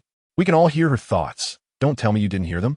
Tang Qingwei pouted her little face in a huff, glaring at Tang San with an expression that said she had seen through him long ago. "I didn't hear her scolding you, but I did hear another voice." When those words came out, Tang Qingwei was half convinced, really not trying to go back on her word. "Then what did you say you heard?" At that moment, Tang San had a belly full of questions to unravel and didn't have time to pay attention to his sister's expression. "The voice I heard seemed to belong to Xiao Wu, the original owner of the body." Tang Qingwei sat up straight upon hearing this. "Really? The original Xiao Wu is still here?" He was overjoyed in his heart. "That's great. Xiao Wu's soul is actually still here. Wait a minute, brother. Why can you hear the real Xiao Wu's voice while I can't?" This was also a point of confusion for Tang San. He originally didn't want to concern himself with these matters, as both Xiao Wu and Yun Wu were unfamiliar to him. If he hadn't misheard today, that Xiao Wu should have goodwill towards his sister, compared to the malicious Yun Wu towards his sister. Tang San would prefer that the one controlling the body was Xiao Wu. As for why he could hear her thinking of this, Tang San's gaze turned to the awakening stone placed on the bed. "I guess it should be because I was holding the awakening stone at that time. After all, that was the only difference between us." Tang lightly nodded, already convinced of this answer in her heart. Chapter 44. Purchasing the awakening stone, since the awakening stone could help Xiao Yin regain a small portion of her strength. It was not surprising that it could also help Tang San hear Xiao Wu's heart. After all, she had long known that the awakening stone was not merely used for awakening, as Matthew had said. Thinking of this, she began to feel a headache again. Now that she knew that Sister Xiao Wu's soul was still there, how could she bring her back to her original body? "Perhaps I have a way, but I need to regain some strength first. As long as we expel the system, it won't be difficult to bring Xiao Wu back to her original form." Hearing the answer from the seven-colored lotus, Tang's heart became much more settled. With her mood relaxed, her little thoughts began to arise. Tang lightly turned his eyes and put on a worried expression. "Bro, I wonder how that girl named Xiao Wu is doing. Why don't you carry the awakening stone with you from now on and listen to what she says? That way, we can each keep an eye on her and not worry about her being a threat to us." Xiao Wu was quite nice, he said halfway when Tang San was startled by his own thoughts. When did he become more cautious than his sister? He had only heard Xiao Wu speak once. How could he conclude that she must be a good person? This won't do. "All right, I'll carry the awakening stone from now on." This meant he agreed with his sister's decision. Tang Qingwei was already laughing uncontrollably in her heart, but she had to maintain a vigilant appearance on the surface. Just as the two were talking, Wang Sheng and the others returned to the dormitory, but Yun Wu was not seen. "Tang San, I want to ask, is there anyone among you and your sister who is willing to be the leader of Building 7?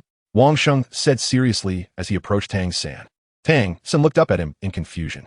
"Isn't the leader of the 7th dormitory Xiao Wu? Doesn't she want to take on the role?" "That shouldn't be the case. Judging by her expression, she seems quite happy being the leader."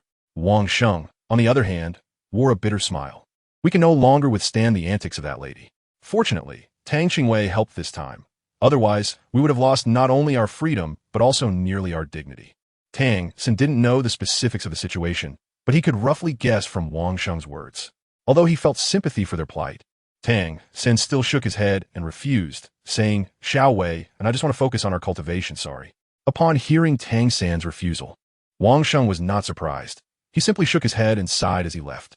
As soon as the holiday began, Tang Qingwei pulled Tang San out of Nodding City Academy. She had been looking forward to this moment for a long time.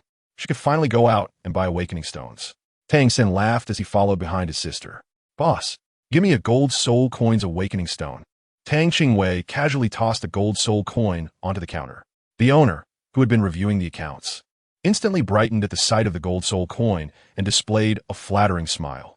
However, when he looked up, the smile on his face immediately froze. Where did the person go? Tang Qingwei saw the boss's gaze sweep over her head, and in anger, she jumped up, shouting, "I'm right here. Where are you looking?" Only then did the boss lower his head following the sound, put on a smile again, and asked with both hands holding a gold soul coin, "Miss, are you sure you want a gold soul coins awakening stone? That's quite a lot. How about you leave an address, and we'll deliver it to you later." Tang Qingwei, upon hearing this, remembered that she hadn't placed the awakening stone yet. She looked up at Tang San with a face full of help. "Boss, I just saw you renting out houses here. How much is it per month?" Chapter 45. Is this enough? Tang San had already thought about renting a place outside. But since his sister didn't ask, he didn't bring it up. After all, it was very inconvenient at the academy. There was no place to practice, whether it was his father's hammer technique or making hidden weapons. We have a house with a small courtyard available here for 3 silver soul coins a month. How about I take you to have a look? The boss immediately perked up. This was a big customer. Can you spare a gold soul coin for the awakening stone? Tang asked the most concerning question. Tang San had low requirements for his living place, since it was a house for rent. It couldn't be worse than his family's blacksmith shop. That's fine. There are 3 rooms. 1 room is completely enough for the awakening stone. The boss nodded repeatedly in agreement. Then let's take this one. Tang San slammed the table to make a decision, and after that, he took out a gold soul coin and placed it on the front desk, renting it for 3 months. The boss worked quickly, and by the afternoon, everything was ready. Brother, are we going to live outside? Tang Qingwei also wanted to live outside, but she still had unfinished business that concerned her brother's lifelong happiness. So, she had to take it seriously. Well, living outside had better conditions than the dormitory. Moreover, Dad wanted us to practice hammer techniques, which we couldn't do at the academy. Tang San had already walked towards Nodding Academy. Tang Qingwei quickly stopped him. Brother, it's not safe outside at night. How about this? We practice the hammer technique in the small courtyard we rented during the day and return to Nodding Academy at night. Okay? After thinking for a while, Tang San nodded in agreement. His sister wasn't being overly cautious. Currently, he and his sister were just one-ring soul masters, and dealing with ordinary people was no problem. However, if they encountered a powerful opponent, there would definitely be no chance to escape. Looking at the mountain of awakening stones in front of him, Tang San finally asked his question, what do you need so many awakening stones for? Tang Qingwei's eyes flickered. That day, in the spirit hall, I suddenly felt that my martial soul seemed to be touched by the awakening stone, so I wanted to buy it to see if it would help my martial soul. Regardless of whether what she said is consistent with the facts, it's a fact that it helps the 7-colored lotus. Tang San frowned. Not that he didn't believe what his sister said. After all, when he entered the room, his internal power from the Xiantian skill had also sensed the awakening stone in the room. This time, Tang San was silent for a moment, and after a while, he said, well, you try it first. I'll stay outside to guard for you. After saying that, he closed the door for his sister and went outside. Xiao Yan, quick look, is this enough? Tang Qingwei summoned the 7-colored lotus and pointed at the awakening stone in front of her, which was as tall as a small mountain, excitedly saying, without waiting for a response, the awakening stone, towering like a small mountain, was instantly enveloped by a burst of white light. In the blink of an eye, all that remained in the place where the awakening stone had been was a layer of white powder. Watching the scene before her, Tang Qingwei swallowed hard. So many awakening stones? They disappeared so quickly? This was just a little bit. It wasn't enough at all. At least 20 more times would be needed to possibly restore 1/10,000th of my ability. The 7-colored lotus smacked its lips, clearly not satisfied. Tang Qingwei was on the verge of tears. This was just too much to eat, wasn't it? Over 20 times. That would be more than 20 gold soul coins. She was still a first-ring soul master. It would take at least 2 years to gather that much in subsidies. Fool, what about the money you extorted from others before? Just take it out and use it. Besides, are you really not planning to advance in the next 2 years? The 7-colored lotus said disdainfully. Chapter 46, Insufficient Stock. Tang Qingwei suddenly remembered and said with a clenched fist, I almost forgot. Wait, I'll go buy it. Saying this, she hurriedly pushed the door open and bumped into Tang San, who was guarding the entrance. What's wrong, Xiaowei? Why are you in such a hurry? Tang San steadied his sister, who looked worried, and said, Brother, the awakening stone is useful. Look. Tang Qingwei, full of excitement, tugged at Tang San's clothes and turned her small body slightly to let him see more clearly. In fact, there was no need for her to move. Tang San's gaze passed directly over her head, and he saw everything in the room clearly. Once he took a good look, his pupils contracted. The place where the awakening stones were originally placed was now empty, leaving only a thin layer of white powder.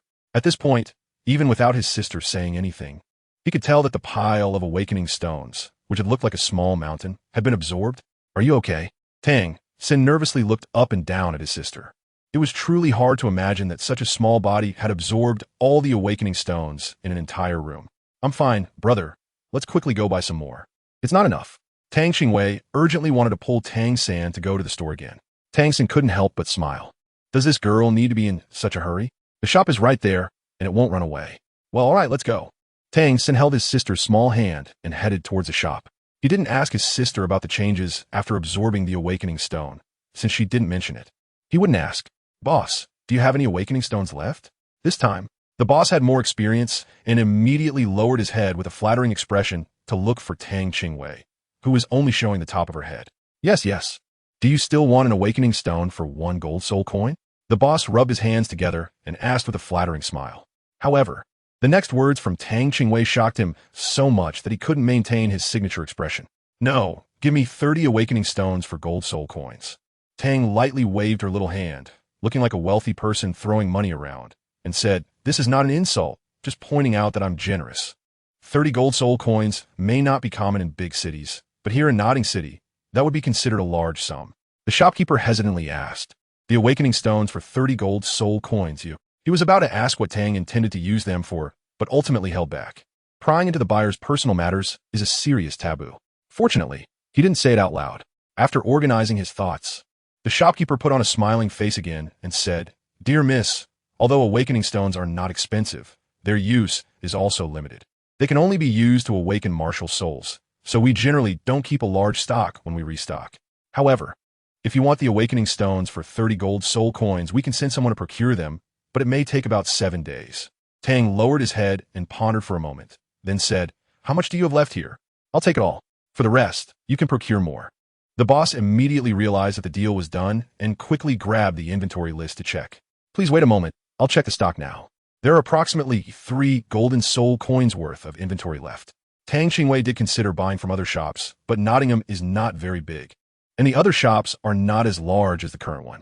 Rather than piecing together items from various stores, it's better to just buy everything from the biggest one. All right then, just bring everything to me and deliver it to that little courtyard from before. Chapter 47. Sister Wei is great.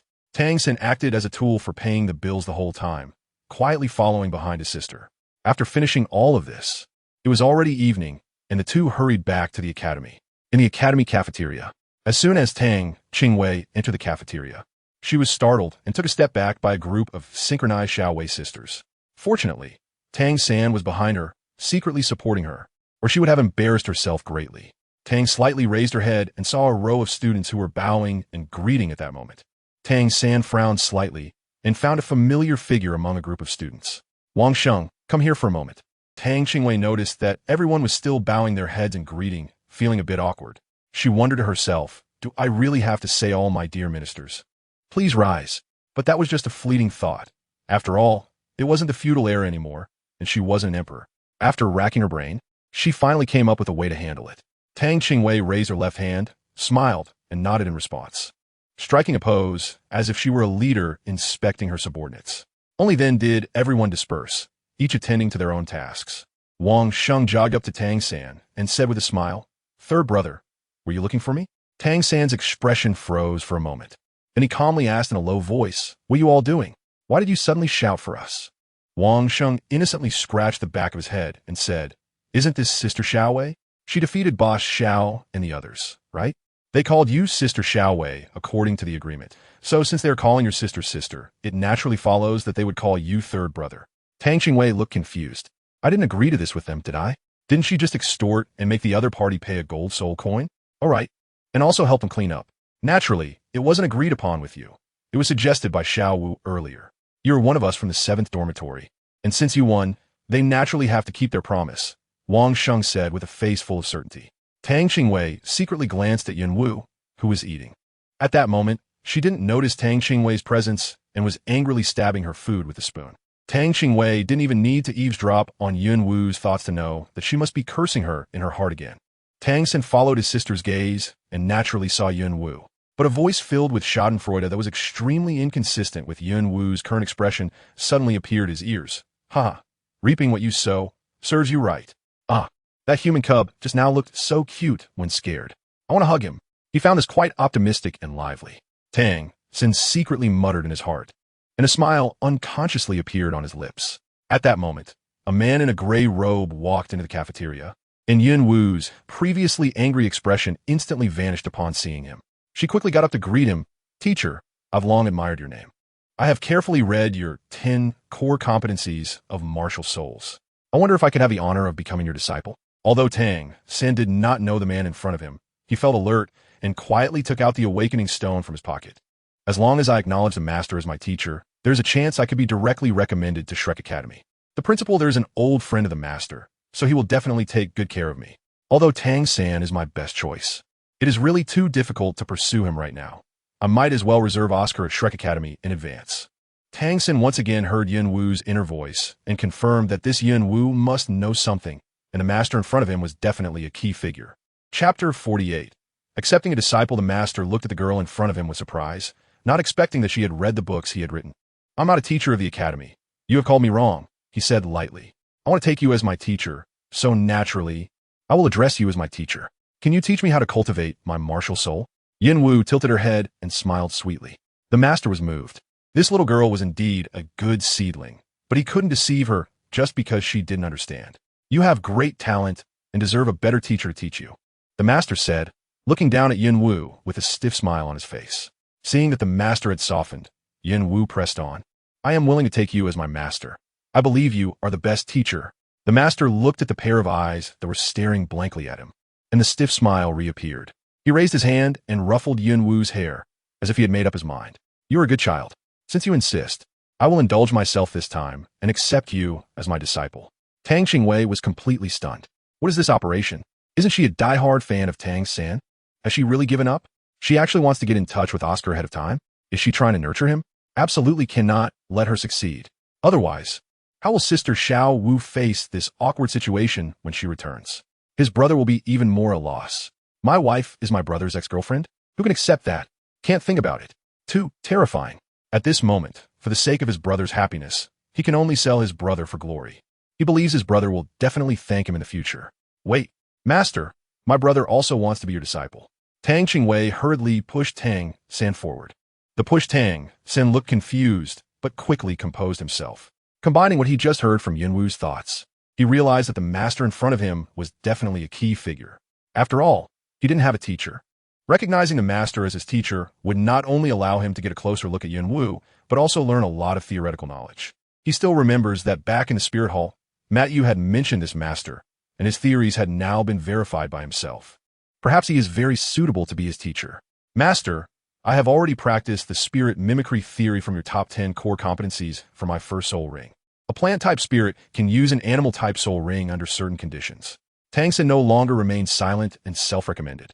The master had seen Tang San at the academy gate before and had a deep impression of him. After all, it's rare for a blue-silver grass martial soul to develop so quickly. I heard you are already a one-ring soul master. Can you show me your martial soul? The master neither agreed nor refused, but instead asked some unrelated questions. Tang San did not hesitate and nodded in agreement. He then raised his right hand, calming his mind. As the internal energy of the Xiantian skill combined with the heat flow brought by the blue-silver grass martial soul slowly surged out from his palm. The master excitedly grabbed Tang San's other wrist and asked, "What soul beast did you hunt to obtain this soul ring?" Tang San did not hide it and said, "It's the mandala snake." The master of martial soul mimicry theory murmured softly. The master looked deeply at Tang San. Perhaps this is fate. Whether it is ordinary soul masters or those guys from the martial soul hall, they all scoff at my 10 core competitiveness theories. No one believes it.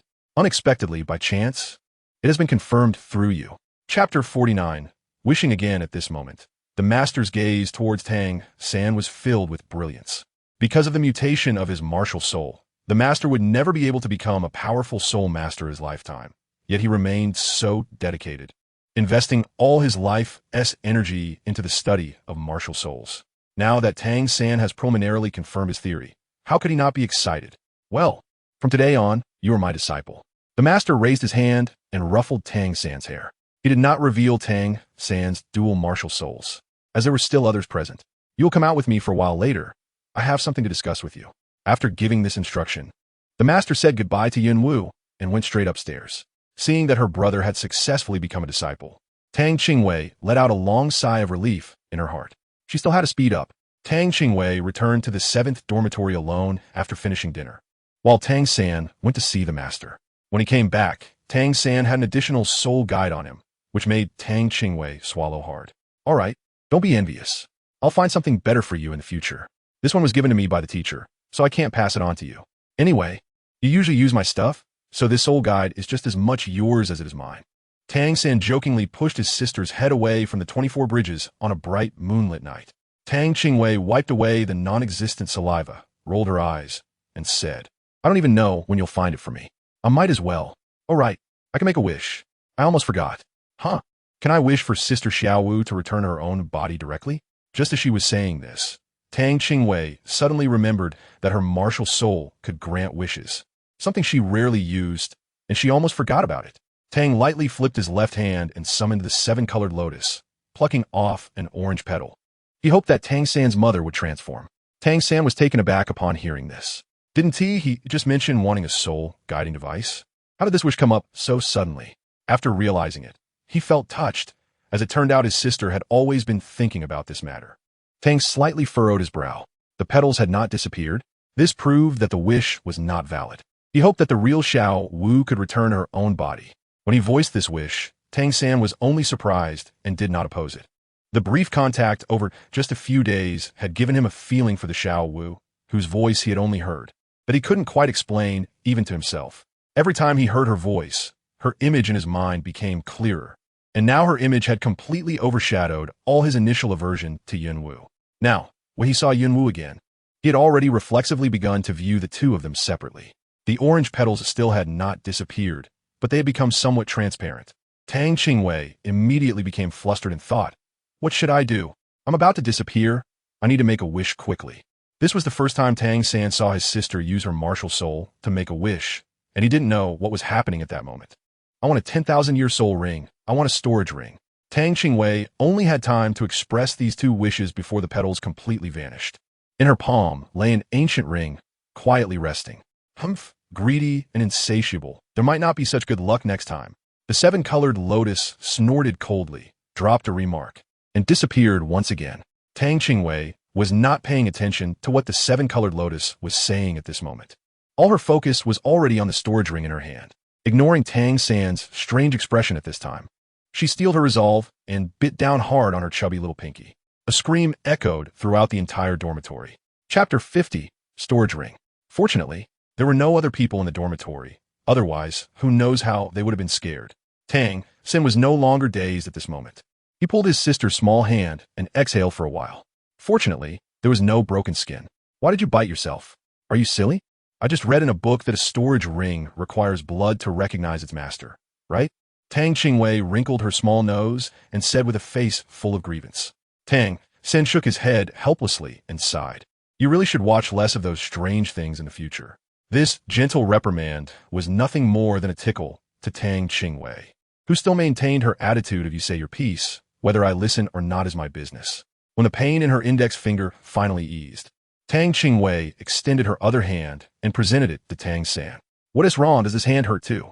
Tang San angrily swatted away his sister's other hand, not knowing who she took after, so stubborn. Tang Qingwei remained silent, stubbornly extending her finger in front of Tang San. They were stuck like this for a long time. And finally, Tang San couldn't hold back anymore. Sigh, I'm really at my wit's end with you. Your stubbornness, I don't even know who you take after. As he spoke, he reached for a very fine long needle from his waist, where the moonlight on the 24 bridges was reflected. With this time, if it doesn't work, then don't try again. He then swiftly pricked Tang Qingwei's fingertip, extracting a drop of blood, which he let fall onto the ancient ring. Tang Qingwei's originally pouting little face instantly showed joy. It worked. She put the ring on her index finger, and the ring, which could originally fit 2 fingers, slowly began to tighten, eventually adjusting itself perfectly to the size of Tang Qingwei's index finger. This scene completely stunned Tang San. He couldn't believe there was actually such a magical thing. Now it was his turn to envy his sister. Quick, let's see how much space there is. Tang San urged eagerly. Tang Qingwei followed the connection with the ring and entered. There was nothing in the space, as if she were in a void. The size of the space was about 10,000 cubic meters, and the ring could only be used for storage. Beyond that, it had no other purpose. However, despite this, it was enough to make Tang Qingwei happy. After 2 wishes, she had probably guessed that the limitations of the wishes were that they couldn't exceed her own strength by too much and couldn't change the world as structure. Having figured this out, she finally had time to pay attention to Tang San, and she chuckled. It's very big, at least 10,000 cubic meters. After listening to this, Tang San's eyes burst with fiery light, eagerly holding the ring on Tang Qingwei's hand. Looking at his own 24-bridge Mingwen Knight, it suddenly didn't seem appealing anymore. His sister's martial soul was better. It could grant wishes. Thinking of this, he suddenly sat up straight and asked seriously, "You only have 5 petals left now?" "Yeah. What's wrong?" Tang Qingwei was a bit confused by Tang San's reaction. "If all of it is used up, will your martial soul completely disappear?" Tang San stared at his sister with piercing eyes. Tang lightly scratched the back of his head. "Probably. As long as I use the last petal. Everything I wished for through it before will completely disappear. The martial soul will also disappear along with it." Tang San's pupils constricted slightly. It turned out to be like this. In the future, it's better not to make wishes unless absolutely necessary. "Look, you just used up 2 petals at once." Tang lightly nodded, then carefully cradled the storage ring in her hand. Seeing her sister like this, it was clear that she definitely hadn't absorbed what was said. Tang San shook his head helplessly, deciding to keep a close watch himself. Chapter 51. Dealing with Yin Wu soon, it was time agreed upon with the shopkeeper. Early that morning, as soon as it was dawn, Tang Qingwei got up. Tang San was slightly surprised for a moment, not expecting his sister, who usually loved to sleep in, to get up so early today. "Let's go. You two are here early today. Everything is ready. Should we deliver it to the yard where you're staying?" The shop owner, upon seeing the 2 deities of wealth arrive, quickly walked out from the front desk with a beaming smile and said, Will it fit in the yard?" Tang nodded slightly and casually asked, "Sure. Your yard is particularly large. If it really doesn't work, it can also be placed indoors." The yard where the 2 of them rented was indeed very large, and there were no neighbors nearby. The open space in front of the door was basically all usable. When Tang Qingwei asked the shop owner to send over the awakening stones, she readily paid the remaining balance in full. This time, Tang San did not leave and witnessed how his sister absorbed all the piles of awakening stones. Tang San's eyes flickered as he struggled to swallow, having truly absorbed everything. "Xiao Yan, is this enough this time?" Tang lightly asked in his heart. This is far from enough, but it should be sufficient to deal with that system. The 7-colored lotus gasped, which startled Tang lightly into instinctively covering his money pouch. Thankfully, if it's not enough, I can buy more slowly later. For now, let's deal with the system and Yin Wu first. "Brother, let's go back." Tang lightly stretched out her small hand, tiptoed in front of Tang San, and said, "Are we going back now?" Tang San felt that all of this was too unreal. He watched as his younger sister's small figure moved through the piles of awakening stones, and wherever she passed, it was as if a swarm of locusts had crossed, instantly absorbing the heaps of awakening stones. I've absorbed so many awakening stones. Now I have the ability to deal with that Yin Wu and bring the real Xiao Wu back in her own body." Tang San heard this and felt his head buzzing. Could it be possible for Xiao Wu to return to her own body? The image of Xiao Wu in his mind instantly became vivid, and he couldn't help but feel a bit excited. When he returned to the dormitory, it was surprisingly coincidental that Yin Wu had just come back as well. Upon seeing Tang San, Yin Wu's eyes instantly lit up. "Xiao San, the teacher was just talking about you. I didn't expect to see you right when I got back." Tang Qingwei has been looking forward to expelling Yin Wu for a long time. Now that she has the opportunity, she is impatient to waste time with her and directly calls out the 7-color lotus. Yin Wu's footsteps halt, and she quickly steps back several paces, putting distance between herself and Tang Qingwei. Her brows rise in anger as she haughtily asks, "Why did you attack me for no reason?" Tang Qingwei did not respond, but her subordinates' moves became even more fierce. The 7-colored lotus took advantage of the moment when Yunwu was entangled by Tang Qingwei, transforming into a beam of white light that instantly enveloped Yunwu's entire body. Warning! Warning! An unidentified object is attacking the system, and the system will disengage in 3 seconds. Yunwu's expression changed drastically, and she urgently shouted in her heart, "Don't go. Take me with you." Tang Qingwei naturally heard the system's voice and felt that this system must not be of high level, doing things in a rigid manner. At such a life-and-death crisis, instead of thinking about escaping quickly, it still had the mood to calculate the countdown. Sure enough, when the system's countdown reached 0, it did not escape as imagined, but was instead completely enveloped by the white light transformed from the 7-colored lotus, slowly rendering her unable to produce even a complete syllable. Yinwu was already so frightened that she was at a loss. What on earth was happening? Chapter 52. Devoured Yinwu then seemed to remember something, turning her gaze towards Tang Qingwei, her voice sharp like fingernails scratching glass. "It's you. It must be you who's behind this. Why are you doing this to me?" But before she could finish her words, her entire soul disappeared without a trace. Steady Xiao Wu's body. That system has devoured Yun Wu's soul. Trying to break through the barrier I've set. After the seven-colored lotus said this, it continued to entangle with the system. Devoured? Was I too naive, thinking the system was foolish? I didn't expect it to be both foolish and poisonous. Now, as the seven-colored lotus was entangled with the system, I couldn't intervene and could only hold on to Xiao Wu's body motionlessly. Tang San was confused and didn't dare to step forward, fearing he might ruin his sister's good fortune. It wasn't until he saw Xiao Wu's body softly collapse that he instinctively reached out to catch her. However, his movement was a step slower than Tang's. The two of them supported Xiao Wu, standing still for a long time, until the seven-colored lotus finally transformed into a beam of white light and emerged from Xiao Wu's body. She's fine now. Just put her on the bed and wait for her to wake up naturally. The voice of the seven-colored lotus revealed fatigue. Tang lightly, worriedly asked in his heart, "Are you okay? I've devoured that system, and I can't communicate with you for now. Once I fully integrate with it, my strength will definitely recover," the seven-colored lotus replied.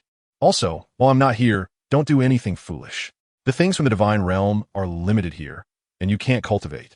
I've left you some things from other realms. Remember to cultivate. If you don't get stronger and die, no one will save you." After saying this, the seven-colored lotus fell into silence. Tang Qingwei felt much more at ease. It's good that she's not injured. As for what Xiao Yin said, I'll look at it later. Brother, you can carry Xiao Wu to bed. It'll be fine once she wakes up. Tang Qingwei's small frame could no longer handle it and unceremoniously handed Xiao Wu to Tang San. His own wife, he would take care of. Outside the dormitory, a sound of conversation could be heard. Tang Qingwei lay on his bed in a relaxed manner, guessing that it should be Wang Sheng and the others who had returned. It was quite a coincidence. As soon as they reached the door, they fell silent, all opening their mouths wide in surprise. Tang San was holding Xiao Wu, preparing to place her on the bed. At this moment, Xiao Wu's eyes were tightly closed, appearing completely unaware of her surroundings. Her clothes were disheveled, and her fair little face still bore a rosy hue. Finally, it was Wang Sheng who reacted first, lowering his voice to say, "Sorry, we disturbed you. We disturbed you." Saying this, he quickly shut the door of the 7th dormitory and hurriedly led everyone away from the dormitory. This left Tang San awkwardly holding Xiao Wu, unsure of what to do. The 4-year-old Tang Qingwei should be ignored. After all, she was still just a kid who understood nothing. After a long while, Xiao Wu finally groggily opened her eyes. "You're awake? How do you feel?" Tang San pretended to be indifferent as he wiped his cup, asking without lifting his head. Xiao Wu did not respond. Her body had been occupied for many years, and now she was still a bit unaccustomed. She carefully felt her body, jumped off the bed, and moved her shoulders. Finally, she felt grounded. She did not answer, and Tang San was not angry. He just stole glances at Xiao Wu's actions with his peripheral vision. Tang Qingwei sat cross-legged on the bed, propping her small head up with her hands, staring intently at Xiao Wu. After moving her body, Xiao Wu finally hugged Tang Qingwei with a grateful expression. "You're Tang Qingwei, right? Can I call you Xiao Wei? Thank you so much. If it weren't for you, I might never have been able to return to my own body." Chapter 53. Xiao Wu awakened. Xiao Wu had been there all along. She had seen everything. If it weren't for this little human in front of her, she didn't know when she would be able to return to her own body. Such a soft and squishy little bundle. It feels really nice to hold. Tang San looked gloomy. After all, he was the one who carried her to bed. So why didn't she thank him? Sigh, it's the hardest to deal with a beauty. Tang's slightly small head rested on Xiao Wu's shoulder, making a series of playful expressions towards Tang San, looking quite smug. After finally hugging the little dumpling enough, Xiao Wu remembered Tang San and waved from a distance to greet him as a gesture of thanks. Tang San was full of questions. Why was his sister hugged and thanked while he didn't even get proper thank you? At the very least, he should have been acknowledged in front of her, right? Was it too much to ask for a simple thank you instead of that distant attitude, standing across 2 beds? When Tang San heard Xiao Wu's thoughts, he realized that she misunderstood him and thought he hated her, which was why she kept her distance. Cough. So you're the real Xiao Wu, right? Tang San cleared his throat, deliberately expressing that he already knew about her body being occupied. Sure enough, Xiao Wu's eyes widened as she looked back and forth between Tang Qing and Tang San, finally seeming to breathe a sigh of relief. "So you 2 siblings know? I thought only the little dumpling knew that woman wasn't me." As she spoke, she relaxed a lot, casually sitting on the edge of her bed. "That woman, who knows where she came from, is so annoying, always doing stupid things. My reputation has been ruined because of her. By the way, she even made me take a master. Sigh, as a soul beast, I actually took a human as my master. If Deming and Air Ming found out, they would definitely laugh at me. After all, a master is completely different from a teacher who teaches courses at the academy. A master is not someone you can just recognize casually. Any soul master, regardless of whether they graduated from the academy or not, can only recognize one master. Otherwise, they will be rejected by the world. Since she is already transformed into a human, she must abide by human rules. Tang San originally wanted to comfort her with a few words, but unexpectedly heard a shocking secret. Xiao Wu was actually a soul beast? Was it the same as her mother? He couldn't help but feel closer to Xiao Wu. The master is quite good. His theories are invincible. Isn't it exactly the kind of mentor needed for passing on knowledge and solving doubts? The knowledge he imparts is the most useful for us. Tang San looked at Xiao Wu with gentle eyes and comforted her. Yes, you're right. That night, in room 7, everyone had already fallen asleep, and Tang Qingwei began to check the items left for him by the 7-colored lotus. It turned out to be a cultivation technique, a refining art that the 7-colored lotus obtained from another realm. From Xiao Yin's message, he learned that this technique had seemingly been modified. Combining it with the martial soul cultivation here not only enhanced physical strength, but also accelerated her absorption of soul power. The most impressive part was that she would no longer have to worry about soul rings. Once she reached the required level, the most suitable soul ring would naturally appear for her. The classification of this refining art is based on ranks. The first rank corresponds to the physical strength of a soul master level. The second rank corresponds to the physical strength of a soul master level, and so on, with the 9th rank corresponding to the physical strength of a titled Douluo, peak, and peerless Douluo. The specific details of the subdivisions depend on the cultivator's own comparisons. Following that is the opening of the Tao realm, which corresponds to the gods of the Douluo world. Of course, the physical strength corresponding to these ranks refers specifically to the physical strength of attack-type soul masters. Tang was slightly excited. This technique was truly amazing. Practice. Right now, she quietly left the dormitory, found a secluded spot, and began to meditate and practice the refining technique. Tang San heard the noise from the next bed and felt a bit uneasy, so he quietly followed his sister out. Chapter 54. Refining the essence and cutting the marrow. He saw Tang Qing sitting in the middle of the flower bed, faint waves of soul power subtly emanating from her. He couldn't help but sigh, thinking this lazy girl, actually skipping sleep to cultivate. Has she been stimulated today? Since he was already out, Tang San had no intention of returning. He found a place and also began to sit cross-legged and cultivate. His sister was working so hard, so as her older brother, he naturally couldn't fall behind. In the early morning at nodding school, there were very few people, and the air was exceptionally good. Tang Qingwei finally exited her cultivation, exhaling a breath of turbid air, feeling refreshed and not at all fatigued. The exhaustion from yesterday's battle with Yun Wu had completely dissipated. When she checked her status, she was pleasantly surprised to find that her soul power had actually reached level 14, and her refining technique had improved to 2nd rank in just one night. This was incredible. However, what Tang Qingwei did not know was that while the speed of soul power cultivation would indeed accelerate after practicing the refining technique, it wouldn't reach the terrifying speed of increasing 1 level of soul power in a single day. The reason she broke through to the 2nd rank was that during her first cultivation, the energy of heaven and earth absorbed by the refining technique fused with the soul power she had previously cultivated, and during the fusion process, more energy of heaven and earth was required. Tang Qingwei's body was washed by the pure energy of heaven and earth, inadvertently undergoing a cleansing that expelled impurities and enhanced her physical strength. Under such fortuitous circumstances, her soul power made a leap in progress. Now, Tang Qingwei's physical strength made it unlikely for Tang San to easily draw blood with a long needle again. After the surprise, Tang Qingwei caught a whiff of an unpleasant odor. Looking down, she found that her hand was covered with a layer of black substance. Rolling up her sleeves, she discovered that her arms were similarly affected. Tang lightly ran to the washroom like a gust of wind. The passing students didn't clearly see who it was.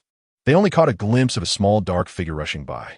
Startled and pale, they thought they had seen a ghost and screamed as they fled. From then on, the rumor of a ghost in the washroom spread widely, becoming one of the features of Nodding Academy. Little Wu and the Tang siblings, having a shared secret, developed a particularly deep bond among the 3 of them. When Wang Sheng saw the Tang siblings and Little Wu laughing and talking, he was momentarily surprised. But then he recalled the scene he had seen before and suddenly understood. They were all family now. How could their relationship be bad? Alas, It has always been difficult for heroes to get past the beauty. Wang Sheng shook his head and sighed. The three of them hardly attended classes at the academy. For Tang San and Little Wu, the Master's teachings were much more useful than the basic theories taught by the academy's teachers. Since Tang Qingwei began practicing the refinement technique, he has rarely slept, usually replacing sleep with cultivation. Tang San once tried to dissuade her, but when he saw his sister still radiant the day after she began her training, he gave up. Meanwhile, Tang Qingwei practiced the refining technique, which just happened to require a target for her practice. Tang San and Xiao Wu then became the best of rivals. Xiao was quite happy about this, as she already had a slight crush on Tang Qingwei, not to mention that Tang Qingwei was her lifesaver. This little matter was naturally something she couldn't decline. However, when Tang San saw Xiao Wu agree so readily, a look of sympathy appeared on his face. That girl Xiao Wei could be quite ruthless. He had experienced this firsthand back in Holy Spirit Village. Just as he was sympathizing with Xiao Wu, Tang Qingwei's voice rang out again. Brother, can you and sister Xiao Wu practice with me? It seemed there was no escaping this. Tang San could only smile wryly and nod in agreement. There was no other choice. After all, she was his sister. Xiao Wu, puzzled by Tang San's expression, secretly poked him and whispered, "What's wrong with you?" Tang San looked at the still naive and innocent Xiao Wu and suddenly realized that not understanding anything could be quite good.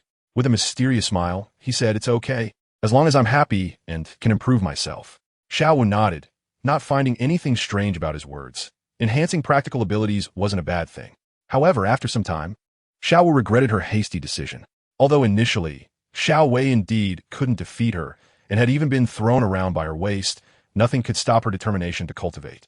Her energy was abundant, and even with Tang San's involvement, Xiao Wei still maintained a frequency of 2 to 3 battles a day. This left Xiao Wu exhausted. After being a rabbit for so many years, she had never trained so hard. She couldn't help but recall Tang San's strange expression when she agreed to practice battles with Xiao Wei. Goodness, he had known all along and was just waiting to see her make a fool of herself. On this day, it was time for the monthly 1v2 battle. Now, in a one-on-one fight, Xiao was no longer a match for Tang Qingwei, so the monthly summary battle had changed from 1v1 to 1v2. Of course, this one still referred to Tang Qingwei alone, while the two naturally refer to Tang San and Xiao Wu. The two of them had become extremely coordinated because of Tang Qingwei's influence. Tang Qingwei adjusted her clothes, her small face full of seriousness. "All right, let's get started." Looking at Tang Qingwei's cute and earnest expression, Xiao Wu and Tang San couldn't help but exchange smiles. It was this serious and adorable expression that had kept them by Tang Qingwei's side for 3 years, training and battling day after day. Xiao Wu playfully scratched her face with her fingers and said, "Don't cry if I knock you down later, okay? Are you ready?" Seeing Xiao Wu's cute demeanor beside her, Tang San was momentarily stunned, but he quickly returned to normal and said to his sister, "Come on." "All right." As soon as the words were spoken, the next moment, the three of them moved at the same time. Tang San's long leg swept across, directly sweeping towards Tang Qingwei's lower body. Xiao Wu coordinated perfectly, her scorpion braid behind her transforming into a dark shadow that aimed to wrap around Tang Qingwei's neck. One up and one down, sealing off Tang Qingwei's path forward. Tang Qingwei's movements were not slow at all. He leaped off the ground on the tips of his toes, transforming his fist into a palm and striking directly at Xiao Wu. Xiao Wu was completely unfazed, maintaining her offensive stance. Tang San's sweeping attack was not something that could be easily dodged. Sure enough, just as Tang Qingwei leaped into the air, Tang San's other left leg, accompanied by a fierce whistling sound, appeared menacingly at Tang Qingwei's side. At this moment, the long leg struck at his waist, while long hair threatened his throat. Tang Qingwei stepped off the ground again with her right foot, lifting her body slightly. She grabbed Xiao Wu's long braid with her right hand and, using the inertia of the spin, threw Xiao Wu towards Tang San. In order to avoid Xiao Wu, Tang San suddenly tilted his head back and leaned backward, using a technique similar to the iron plate bridge to dodge. But who would have thought that at that moment, Tang Qingwei kicked her right leg up, and immediately after, Tang San felt a great force coming from his waist, making him lose control of his balance and fall backward. Thud! Tang San fell flat on his back, and Xiao Wu's body landed right on top of him, causing them to tumble into a heap. Tang Qingwei, however, did not pay much attention to that. At this moment, she was immersed in the joy of her first victory. "What are you all doing? Hurry up!" In front of everyone, at this moment, an inappropriate voice came over. Tang Qingwei, Xiao Wu, and Tang San turned their heads at the same time and saw a female teacher angrily walking towards them. It's no wonder the teacher was so angry. At that moment, Tang San and Xiao Wu's posture was indeed somewhat inappropriate. Tang San lay flat on the ground, with his arms spread out to the sides, while Xiao Wu straddled his waist, pressing her hands on his chest. Although they were just kids, this action was indeed a bit inappropriate. Xiao Wu's little face turned red, and she quickly jumped off Tang San. Taking the opportunity, Tang San flipped over and got up. The female teacher had already walked over, angrily saying, "What are you two doing?" Tang San felt that, as a boy, he should stand up and explain. But before he could speak, Xiao Wu had already rushed to say, "Teacher, we are just sparring." Sparring? Lying on the ground and sparring? What kind of situation is that? How are your parents educating you? Learning to flirt at such a young age. What will happen when you grow up? The teacher's reprimand sounded like a series of popping beans. Tang Qingwei was still in a daze, wondering what was going on. How did a sparring match turn into a love talk? Didn't she see that she was still there? Who talks about love while having a third wheel around? They were clearly just sparring. "Teacher, we are really just sparring." Tang Qingwei slightly interrupted the female teacher's reprimand. Upon hearing a third person's voice, the female teacher turned to look at Tang Qingwei. "Have you been here all along?" She seemed a bit uncertain, as she indeed hadn't seen Tang Qingwei just now. Tang Qingwei nodded slightly and said, "Yeah, I've been here all along. I'm such a grown person. Teacher, didn't you notice?" The female teacher felt a bit awkward, cleared her throat, and didn't mind the disrespect in Tang Qingwei's words. "Ahem, it's fine. I'm leaving now." She actually felt a bit embarrassed for misunderstanding the child, especially after giving her a scolding. Chapter 55. Outside Soto City, thanks to the practice with Tang San and Xiao Wu over the past 4 years, Tang Qingwei's soul power has now reached level 30. In 4 years, Tang San and Xiao Wu are already 10 years old, and Tang Qingwei has also turned 8. Tang San had long been accustomed to being overshadowed by his sister and accepted the fact that she was stronger than him with a good mindset. Although he was only at level 28 and still far behind his sister, he would not give up on pursuing her, as protecting her was his responsibility. Xiao Wu watched the abnormal training speed of the Tang siblings and couldn't help but complain inwardly, wondering who wasn't human after all. That little dumpling was actually training faster than her, a soul beast, and this was her second round of training. Despite her relentless effort as a training partner, she was still only at level 28. Complaints aside, she was genuinely happy for the two of them. When a master first heard that Tang Qingwei was at level 30, he was so shocked that he fell off his chair. An 8-year-old soul master? That was simply unheard of. The most peculiar thing was that Tang Qingwei didn't even need to hunt soul beasts and had no bottlenecks. Once her level was reached, the most suitable soul ring for her to absorb would automatically appear. The master wanted to study Tang Qingwei, but ultimately held back, knowing she was the precious younger sister of his 2 disciples. If he dared to touch a single hair on her, he would probably face dire consequences. During his spare time from training, Tang San would also go to the rented courtyard to start his career in hidden weapon manufacturing. One day, the master called the 3 of them together and solemnly stated, "You won't learn anything more at Nodding Academy. This is the place you should go next." He placed a piece of paper with an address in front of them. Shrek Academy? The name sounded familiar, and Tang San's expression changed slightly. Was this the school that Yunwu had mentioned? "Teacher, is there something special about this academy?" Tang San asked in confusion. The master smiled slightly, but did not directly answer his question, instead mysteriously saying, "You'll know when you get there." Tang Qingwei had no objections to this. After all, she would have to go sooner or later, so what difference did it make whether it was early or late? She had been here for 8 years, and now she could only remember a few key characters from the original storyline of Douluo continent, having mostly forgotten everything else. In the woods outside Soto City, 3 small figures descended from a yellow cloud. "This is too convenient." Xiao Wu affectionately patted the nimbus cloud and said with a sense of wonder, "Not long ago, when Tang Qingwei summoned a cloud and even rode on it, she was completely amazed.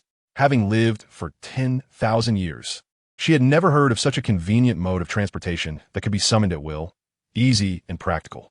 Tang Qingwei's storage ring still had piles of awakening stones. So when she heard Xiao Wu's description, she immediately felt a headache. It was only today that she realized that summon at will was used like this. The 3 of them found Shrek Academy according to the address. "Brother, look over there, there's a small village." Tang San followed the direction his sister pointed and saw a small village about a mile ahead. With the power of his purple extreme magic eyes, he could clearly distinguish that the village had around 100 households, which was smaller in scale compared to Holy Spirit Village. Tang San smiled and said, Let's go ask around. Perhaps the people in this village will know where Shrek Academy is. It should be quite famous for a Soul Master Academy. The three of them quickened their pace and hurried towards the village. As they got closer, Tang San and Xiao Wu both sensed that something was off. No way. Xiao Wu looked in surprise at the signboard, then turned back to look at Tang San and Tang Qingwei, both of whom were equally astonished. Tang Qingwei noticed the words on the signboard as soon as she saw the village, so she wasn't surprised by it. No one has signed up. Do we take a wrong turn? Xiao Wu said hopefully. Chapter 56, Rose Hotel. It says here that the registration time is tomorrow. Tang Qingwei pointed to the paper posted at the door, which fluttered in the wind. With a little more wind, it could take off. We arrived early. So let's go find a place to stay in Soto City. Tang San thought that since things had come to this point, it would be better to find a place to stay in the city first. It would be the same to register tomorrow.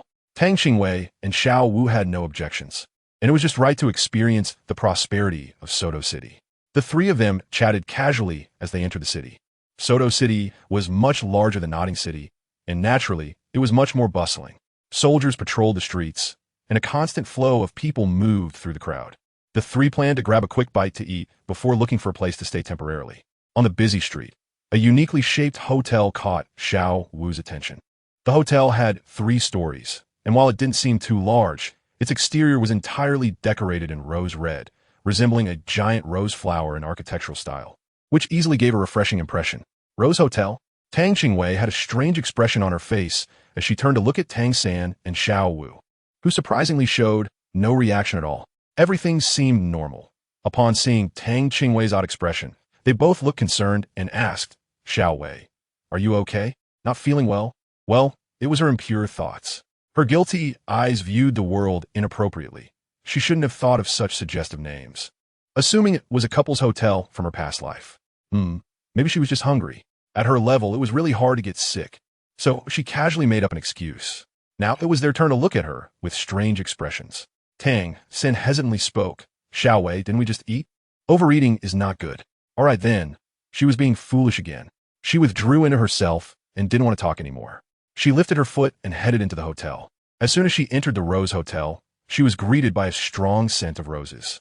Tang Qingwei's skin crawled. It wasn't that she disliked the scent of roses. But why did it feel so strange? Was she really overthinking it? Although she had never been to a couple's hotel in her past life, she had seen them on television, and the decor and atmosphere were strikingly similar to this hotel. Tang San walked up to the counter and said, Please open 3 rooms for us. The attendant behind the counter quickly stood up, looked at Tang San, then at Xiao Wu and Tang Qingwei, and a hint of envy flashed in his eyes. Sir, are you really sure you want to open 3 rooms? Tang Qingwei was watched by the waiter, and a chill ran up her spine. Tang San nodded slightly. Is there something wrong? The waiter revealed a hint of ambiguity in his eyes. Sorry, we only have 1 room left here. Damn, I knew it. This hotel has a problem. It's definitely not that she's too dirty. Tang Qingwei sister.Initially, but it not showing on his face. Bro, I just remembered I forgot to bring something. You guys check in first, don't mind me. I'll wait for you at the gate of Shrek Academy tomorrow. After saying that, he didn't wait for Tang San to respond and quickly ran off without a trace. Tang San shook his head helplessly. This girl is still so impulsive. Tang Qingwei, who had already run far away, thought to himself, thank goodness I ran fast enough. Otherwise, it would have been so embarrassing for me. What kind of people are they? I'm only 8 years old, and I can't believe I'm treated like that. I really want to smash that hotel. In comparison, I'm like pure water. As for Sister Xiao Wu and her brother, she didn't care about them. What danger could 2 simple-minded people face? Chapter 57. Shrek Academy the next morning, when Tang Qingwei finished shopping and came over. There were already quite a few people gathered at the academy gate. Xiao Wei, over here. Xiao Wu spotted her at a glance. Dang like the note that, indicating that he already knew, and quickly walked a few steps forward. You guys came so early. You girl, why aren't you sleeping? Why are you still out so late? Tang San only realized yesterday that it was actually a couple's room, and his sister was nowhere to be found. Fortunately, Xiao Wu also had a carefree attitude and didn't mind these things. Otherwise, it would have been quite awkward. I bought a few things. At this moment, there were about 100 applicants in front of them, many of whom were frowning and whispering complaints. In front of Tang San and Xiao Wu, a boy's parents were accompanying him. The boy's mother said, Is this for real? This is the so-called Soul Master Academy, the one that claims you can become a viscount of the empire upon graduation? The boy's father replied uncertainly. This is what the people from the Wuhuan Hall said. It shouldn't be wrong, right? But this academy really is a bit shabby. The boy said, Dad, I don't want to study here. It's too embarrassing. I'd rather go to the Soto Intermediate Soul Master Academy. After all, I was considered a genius in the primary academy. The boy's father frowned and said, Since we've already come, let's wait a bit longer. Maybe this is some sort of test. The Real Academy isn't here. Similar conversations were definitely not rare among the crowd waiting in line, and most of the youths and their parents showed strong disappointment on their faces. The three of them had already come to confirm yesterday, and now looking at it again, they found that Shrek Academy's unique design had its own charm. There were many students lined up in front of them, and perhaps due to the high elimination rate, the inspection speed was not slow. Tang Qingwei leaned forward to look at the front of the line and saw an old man sitting lazily behind a table, responsible for accepting registrations. His clothes could be described as simple, but they looked more like those of a village elder, even less spirited than the old village chief of Shenghun Village. At that moment, a boy with dual pupils came to the table to register. The old man said lazily, The registration fee is 10 gold soul coins. Just put them in that box. The boy with dual pupils complied and dropped 10 gold soul coins into the wooden box. He then extended a hand. The old man pinched the boy's hand lightly, nodded, and said, Your age is appropriate. All right, release your martial soul. The boy with dual pupils didn't waste any time and directly activated his soul power. His golden hair instantly transformed into a black and white mix, with the white predominating and a few strands of black hair standing out distinctly. For faint lines appeared on his forehead, 3 horizontal and 1 vertical, forming a character that resembled King. Beneath his feet, 2 shining rings rose in succession, quietly ascending, both yellow. As the soul rings circulated, a powerful surge of soul power flooded forth like waves, forcing the students behind him to take several steps back. A rare smile appeared on the old man's face. Not bad. A 13-year-old great soul master. What's your name? The old man continued to ask. Dai Mubai. Tang Qingwei heard a familiar name and looked over in surprise. It was actually Dai Mubai. The golden-haired boy with dual-colored eyes had a cold expression, quite different from the playboy image she had imagined. Chapter 58, Bone Testing. You qualify. Oscar, take him in next. Okay. A mature-looking boy approached and flashed a row of white teeth at Dai Mubai, leading him into the academy. Oscar? Tang Qingwei followed the voice and thought he looked much older than Dai Mubai. I remember Dai Mubai is the oldest among the 7 monsters, right? Did I remember wrong? The 3 of us registered together. As he spoke, he placed the 30 gold soul coins he had prepared into the wooden box and extended his hand. The old man first pinched Xiao Wu's hand, nodded, and said, Your age is appropriate. When it was Tang Qingwei's turn, the old man was taken aback. You are here to register too? This is an intermediate soul master academy. After all, how old is this child? Tang Qingwei nodded slightly. Grandpa, I'm here to register as well. All right, extend your hand, the old man said without saying much more. First, he would check her bone age. If she really was as young as she appeared, around 7 or 8 years old. Even if she hadn't met the requirement of being at least level 25 and just reached the Great Soul Master realm, Shrek Academy could still accept her. What he feared was that she was one of those who looked younger than their actual age. After all, their academy's Oscar, who would know he was only 12. Better to wait until her age was confirmed. The old man reached out and pinched Tang Qingwei's small fleshy hand, and his eyes immediately sparkled with excitement. The way he looked at Tang Qingwei became fervent. However, the old man quickly calmed down again. There was still one more person whose bone age needed to be checked. Once this boy's age was confirmed as well, he would examine the martial souls of the 3 together. His hand moved to Tang San's hand. He couldn't help but exclaim. He seemed a bit incredulous and pinched Tang San's hand a few more times. The expression on his face suddenly became strange. He looked up at Tang San and asked, Have you practiced any soul skills? The reason he pinched the hands of the applicants was to determine their true age through the bones of their palms, which couldn't be faked. However, Tang San's hand felt extremely flexible, making it impossible to discern the condition of the bones. Tang San felt a chill in his heart, nodded, and said, Yes. The old man frowned and lifted your calf. Tang San lifted his calf and placed it on the table. The old man pinched his calf a few times through the pants, and Tang San immediately felt a wave of soreness and numbness. The old man then nodded to Tang San, indicating that his muscle development was good and his bone age was appropriate. All right, release your martial souls. The 3 of them activated the soul power within them simultaneously. The registration area was immediately illuminated by 3 brilliant martial soul lights. A yellow 100-year soul ring spiraled up from Xiao Wu's feet. Rabbit ears sprouted, and white fluffy fur appeared on Xiao Wu's hands, her body becoming longer as the martial soul soft-boned rabbit took form. As Tang San's 100-year soul ring rose, the most ordinary blue-silver grass grew in his palms, quickly transforming into a deep blue vine with strange patterns as the soul ring's effects infused into it. After the old man glanced at Xiao Wu's martial soul, he shifted his gaze to Tang San. It's actually blue silvergrass.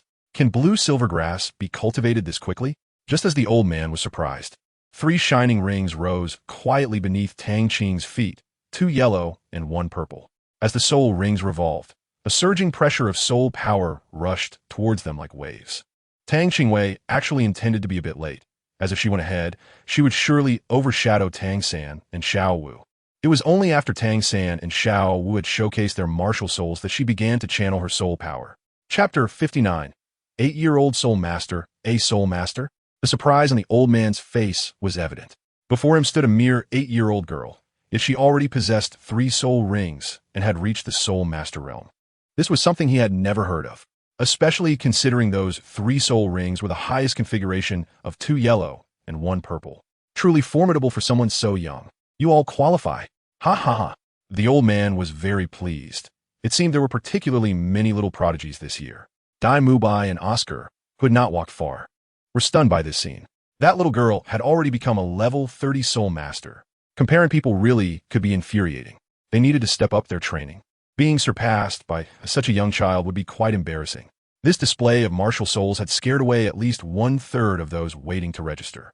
No one wanted to spend money for nothing, especially considering the appearance of Shrek Academy was really not something to praise. Tang Qingwei and the other 2 directly caught up with Dai Mubai and Oscar, who were still in front. Dai Mubai looked at the 3 approaching him, feeling quite uncomfortable. He could clearly sense that their soul power was above his, and the only one comparable to him was the young man beside him. At this moment, his emotions were particularly complicated. Since the death of his second brother, he and his older brother had naturally become the candidates for the heirs of the Douluo Empire. He knew that there would inevitably be a battle between him and his older brother. The royal rules of the Douluo Empire dictated that to the victor belonged the spoils. Before the age of 25, whoever had the greater strength could inherit the throne, while the loser would be directly eliminated or have their soul power abolished, exiled to a remote place, and imprisoned for life. When his older brother choked him by the neck, he truly felt fear, and like a coward he fled. He knew that if he stayed there, his fate would only be the same as his second brother's. He was already 6 years younger than his older brother, Davis, who had a significant advantage, and his soul power level was naturally much higher than his. He had always thought that his age was too young, and thus his strength could not compete with Davis. Now, seeing the 3 in front of him, it felt like a heavy punch had awakened him. Being young did not mean lacking strength. How old was each of the 4 in front of him? The weakest of them was at least comparable to his own soul power level. Was being young really just an excuse for his own cowardice? After making a decision, the gloom that had surrounded him dissipated, and a smile began to appear on his face. The 4 had no idea what had happened. They only felt that the golden-haired boy in front of them seemed to have changed a bit. They had no idea that in that brief moment Dai Mubai had, due to the stimulation from the 4 of them, given up on the idea of self-destructive escapism. Dai Mubai took the initiative to approach them, nodded gently, and said, "From now on, we will be schoolmates. Shall we get to know each other? My name is Dai Mubai, Martial Soul White Tiger, level 29 Soul Master. I'm 13. What about you?" Tang San continued to introduce himself. Tang Qingwei stole a glance at Dai Mubai, and he felt a sense of familiarity with him. After hearing Xiao Wu finish her self-introduction, Tang Qingwei spoke up and said, "I am Tang Qingwei, a level 30 Soul Master, with a martial soul 7-colored flower. I am 8 years old this year." Oscar, noticing everyone looking at him, grinned widely, revealing his big white teeth, and scratched the back of his head as he said, "I am Oscar, a level 28 Food System Soul Master, with a martial soul, Sausage. I am known as the Sausage Specialist. You can call me Sausage Specialist Oscar, or just Little Oscar. I am 12 years old this year." Chapter 60. Growing up too fast? No way. You're only 12. Xiao Wu's voice unconsciously rose significantly as she looked at Oscar in shock. Tang San and Dai Mubai both looked at Oscar with a ghostly expression. Oscar confidently said, "That's right. My name is Oscar. I'm 12 years old, a first-year student at Shrek Academy." You cannot believe me just because my hair is a bit thick. After a moment of speechlessness, Tang glanced at Oscar's thick beard and was secretly shocked. So, Oscar, who is 12, has facial hair. Are you really only 12? Daimubai couldn't help but ask. Oscar nodded again in affirmation. Of course, I'm a student at the academy. You can ask anyone, and they will tell you I'm 12. Tang San thought to himself, a 12-year-old boy, and his beard could actually grow to this extent, he could definitely be considered a unique specimen. After a few people introduced themselves, they continued walking for a while. Not long after, Oscar led them to an open space. Surrounding them were wooden houses, and this open area was about 500 square meters, right in the center of Shrek Academy. The candidates who passed the preliminary test were in front, and the obvious fluctuation of soul power caused the air to tremble irregularly. Oscar pointed to the candidates in line ahead and said, "You will take the second exam here. The teachers will tell you what to do. I still have to go do business." After saying this, he hurriedly left, and the others lined up behind the candidates as Oscar had instructed. The second exam was extremely simple. They just needed to input their soul power into the white crystal ball. Those with soul power under level 25 had to pass one test at a time, while those above level 25 could directly proceed to the final exam. However, Oscar was in a hurry to do business and hadn't explained this to them at all. The older teacher handed the white crystal ball to Tang San and said, "Inject your soul power." Tang Qingwei nodded slightly. She had seen this crystal ball before. She had used one when she first awakened, but that one was blue, while this one is white. At that moment, she didn't ask any more questions, took the white crystal, and directly infused her soul power into it. Crack! In an instant, the white light in Tang Qingwei's hand burst forth, and the white crystal became as brilliant as a diamond. The intense light filled every corner of the crystal, and finally, the light broke through the crystal ball. The teacher in charge of the test immediately changed his expression and asked, "Who brought you here? Why didn't you tell me you were at level 30? Tang Qingwei felt a bit flustered. Could it be that she had to pay for it? It was Oscar who brought her here, so it wasn't her fault. The crystal ball was not sturdy enough, and she wouldn't pay for it. Tang Qingwei hurriedly shifted the blame to Oscar. Although she held her head high and pretended to be calm, one could still see from her flickering eyes that she lacked confidence. The older teacher's initially angry expression instantly crumbled. This little girl was indeed a money grubber. He then turned his anger towards Oscar, realizing that it was that guy who clearly knew that this white crystal was meant for testing soul power below level 30. If the soul power exceeded level 30, it would directly shatter the crystal. He didn't even give him a heads up, causing him to waste a crystal ball. That bastard principal would probably deduct it from his salary again. All right, if your soul power is also above level 25, just go on to take the 4th round exam. Don't waste my time here, the older teacher said helplessly, waving his hand. Chapter 61. 4th round assessment. His words were originally directed at Tang San and Xiao Wu since the girl who had just shattered the crystal ball was with them, and it was likely that one of them might also have good talent. However, to his surprise, as soon as he finished speaking, the 4 of them stepped out of the line, bowed their heads in greeting, and directly walked toward the village. The testing teacher showed an unmistakable look of surprise on his face. All 4 of them? Good, this is fantastic.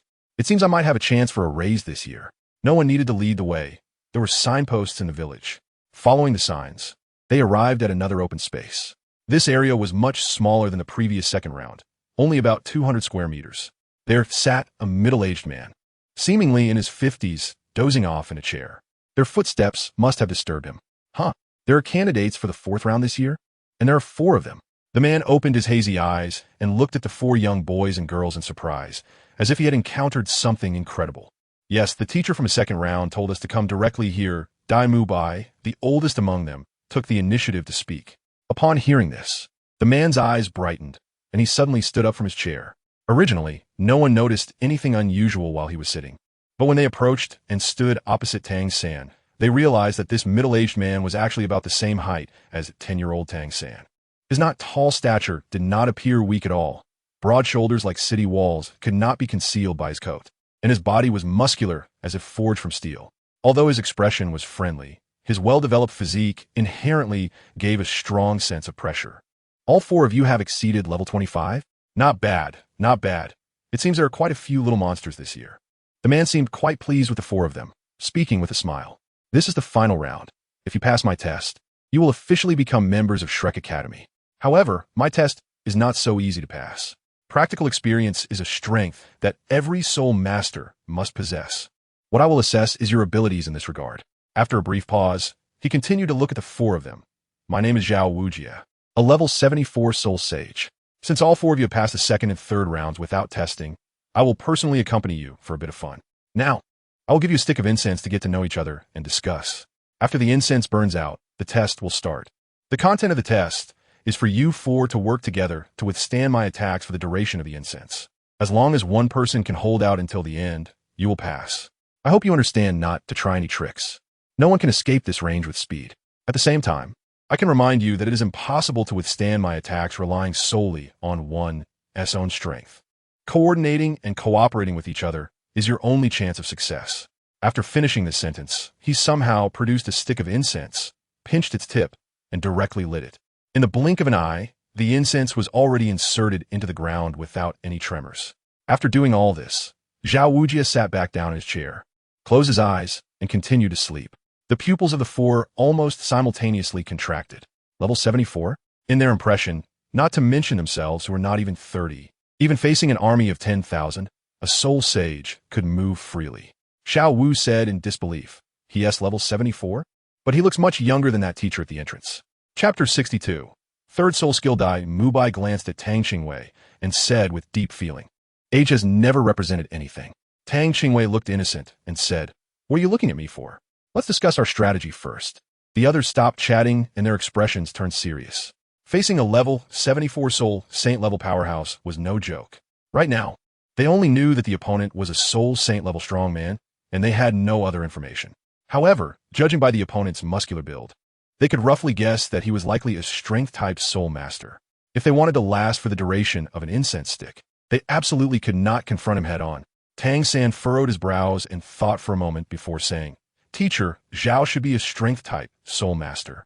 So his attack power and defense must be extremely terrifying. We can only rely on strategy. Xiao will take responsibility for flanking and distraction, while I will focus on controlling Teacher Zhao's attacks to restrict him as much as possible, and at the same time assist Xiao Wu in launching a frontal attack. Brother Dai, could you please take on the main offensive role?" Xiao Wu and Dai Mubai both nodded in agreement with his suggestion. After Tang San assigned tasks to several people, he turned to Dai Mubai and said, "Xiao Wei's third soul skill, Mind Follow, is an auxiliary soul skill. It allows everyone to instantly teleport in any direction and position within 600 meters, with a duration of 5 minutes. The aim is to catch the opponent off guard, and we can use this time to attack. 600 meters? Instant téléportation? 5 minutes duration?" Dai Mubai was stunned, thinking he was hearing things, and looked at Tang Qingwei in disbelief. He had never heard of such a powerful auxiliary soul skill before. Don't underestimate this 5-minute teleportation time. In actual combat, situations can change in an instant. If used well, it can even lead to an instant kill against opponents of the same level. Even in a chaotic battle, this 5 minutes is enough to turn the tide. They didn't have much time left, so they could only use this simple tactic for now, allowing for flexible changes later. As for how effective it would be, they could only test it in actual combat. As long as the four of them could delay until the incense burned out, they would be able to pass and enroll. The four took a deep breath, their brows furrowed. They had never faced such a powerful opponent before. But now they had no choice. "Have you discussed everything?" Zhao Wujie's booming voice came, and the four turned to look.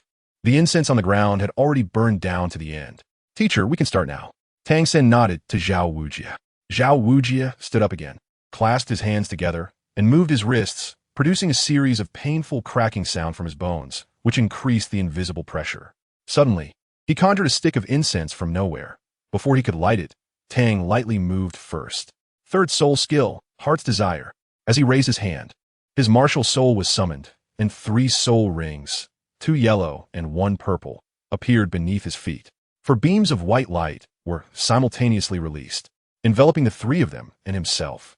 A warm energy surged in from their limbs, and the 3 immediately felt a strange power flowing within them, allowing them to instantly appear wherever they wished. Zhao Wujie was momentarily stunned by the scene before him. What soul skill is this? Why have I never heard of it? When he finally noticed the 2 yellow and 1 purple soul rings beneath Tang's feet, he was momentarily dazed and hesitated, saying, "How old is that girl? She's actually a soul master?" Then, suddenly, he showed a look of exuberant joy, laughing, "Huh, That's great. Flinder will definitely be excited this time. Chapter 63.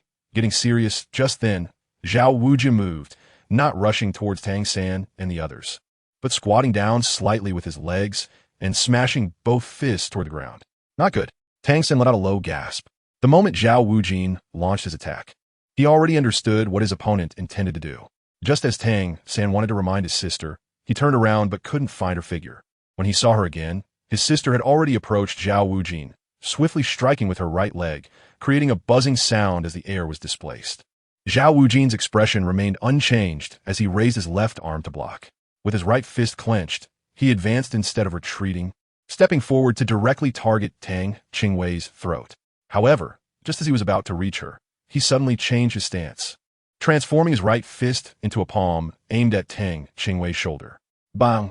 The impact of her right leg against his left arm resulted in Tang Qingwei maintaining her composure, while Zhao Wujin trembled all over, forcefully pushing her away and deflecting Tang Qingwei's right foot. The strength of this girl-esque body was unexpectedly no weaker than that of a top-tier battle soul master. What on earth was happening? Wasn't this girl a soul master? Little did Zhao Wujin know, Tang Qingwei had trained in a body-refining technique, a method specifically for strengthening the physical body. Now, her body-refining technique had reached the 4th rank stage, meaning her physical strength had already reached the level of an assault-type soul master. Without the time to analyze further, Tang Qingwei quickly withdrew her leg, clasped her hands into fists, and used her left leg to spring upward. In midair, Tang Qingwei combined her fists and swung down towards Zhao Wujin's head. This time, Zhao Wujin did not want to take the hit directly. Although this strike posed no danger of serious injury to him, it would still hurt. The fact that even a level 74 soul sage like him felt pain from her physical strength was telling. He was already about 70 to 80% sure that this girl had practiced a soul skill to enhance her physical strength. With that thought, he no longer held a playful attitude and began to take things seriously. Tang Qingwei swung his fist and missed. Without stopping, he used his 3rd soul skill, Flash, to create distance between himself and Zhao Wujia. Sure enough, just at the spot where Tang Qingwei had been standing, there was a loud bang, and the ground shook violently for a moment. A wave of yellow-brown energy was suddenly released towards the other few people as the ground trembled. The others reacted quickly and swiftly used Flash to leave their original positions. Xiao Wu used Flash again, and in the blink of an eye, reached in front of Zhao Wujia, simultaneously stepping on either side of his neck with both feet. 2 loud bangs echoed at the same time as Xiao Wu's feet accurately landed on Zhao Wujia's shoulders. But Zhao Wujia didn't even budge, clearly. Xiao Wu's current attack power was nothing more than a tickle to him. At that moment, Zhao Wujia was entirely focused on the flash skills just used by the 4. He rubbed his eyes in disbelief. He wasn't mistaken. They had truly disappeared in an instant. This was definitely a support soul skill. Otherwise, how could all 4 of them use the same move? Could it be that girl-esque soul skill? Is she a support-type soul master or an assault-type soul master? Indeed, they were all little monsters. Ha ha ha, interesting. Let me see what you are capable of. The fighting style of these little ones had completely caught his attention. Just then, Zhao Wujia suddenly felt his whole body tighten. Spiky vines had crazily wrapped around him, binding his arms and legs tightly. The vines constricted intensely, and a strong paralyzing toxin was suddenly released. At the same time, the vines that had surged from the ground pushed his body up, lifting his feet off the ground, completely enveloping him. Before Tang San could remind him, Dai Mubai had already moved first, his 2nd ring shining brightly, a strong white light coalescing into a sphere. A round light bullet had been spat out from his mouth, which was the 2nd soul skill of the evil White Tiger's fierce light wave. Chapter 64. 2nd soul skill. The vines that had bound Zhao Wujia were engulfed in white light at the moment the light bullet hit, along with the trapped Zhao Wujia. Are we being too heavy-handed? Xiao Wu asked nervously. Bang! With a loud noise, debris flew everywhere, and when the white light and dust faded, Zhao Wujia stood on the ground completely unharmed. At that moment, Zhao Wujia's expression turned serious, and he let out a low roar, his body suddenly swelling.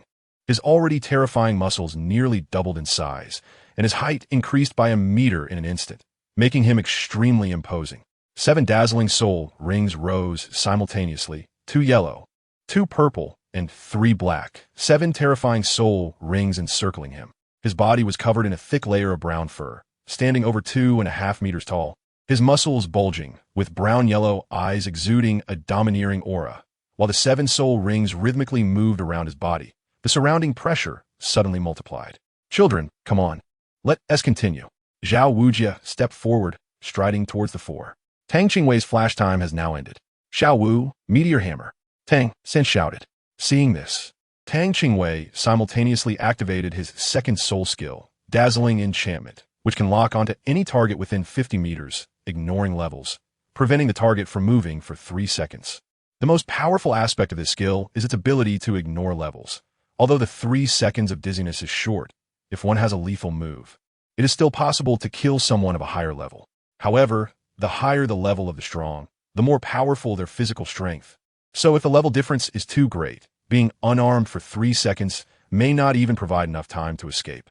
The most important point is that this soul skill must ensure that the opponent is within 50 meters. Once they leave, it cannot be activated. 50 meters is not far, and many high-level soul masters can cover that distance in a leap. If the opponent is already aware of the usefulness of this soul skill, even a most arrogant person would not fall for it. Therefore, the effectiveness of this skill depends entirely on the timing of its use. This moment is the right time. Even if it cannot harm Zhao Wujie, it can still create a brief opportunity for the 2. Xiao Wu tapped her toes on Tang San's shoulder and leaped out again. But this time she led with her feet, aiming directly for Zhao Wujie's head. At the same time, dozens of blue-silver grasses surged out of the ground around Zhao Wujie, winding towards his thighs from different directions. Dai Mubai also quietly appeared behind Zhao Wujie, unhesitatingly throwing his fist toward the back of Zhao Wujie's neck. Bang! The sound of flesh and bone colliding echoed. Dai Mubai felt a sharp pain in his hands. The physical strength was too formidable. This was the first time he had fought against a soul saint of a much higher level, and he did not expect the physical strength of a soul saint to be so powerful, far exceeding his imagination. Zhao Wujie was filled with dread. What kind of soul skill was this that could render him immobile? This battle was more astonishing to him than the past several decades. The various soul skills and martial spirits were all unfamiliar to him. At this moment, not only was he immobilized, but his feet were also entangled by vines, and he was being struck from behind by a little tiger cub, while a little rabbit's foot was coming at him from the front. For a moment, he truly found himself at a loss.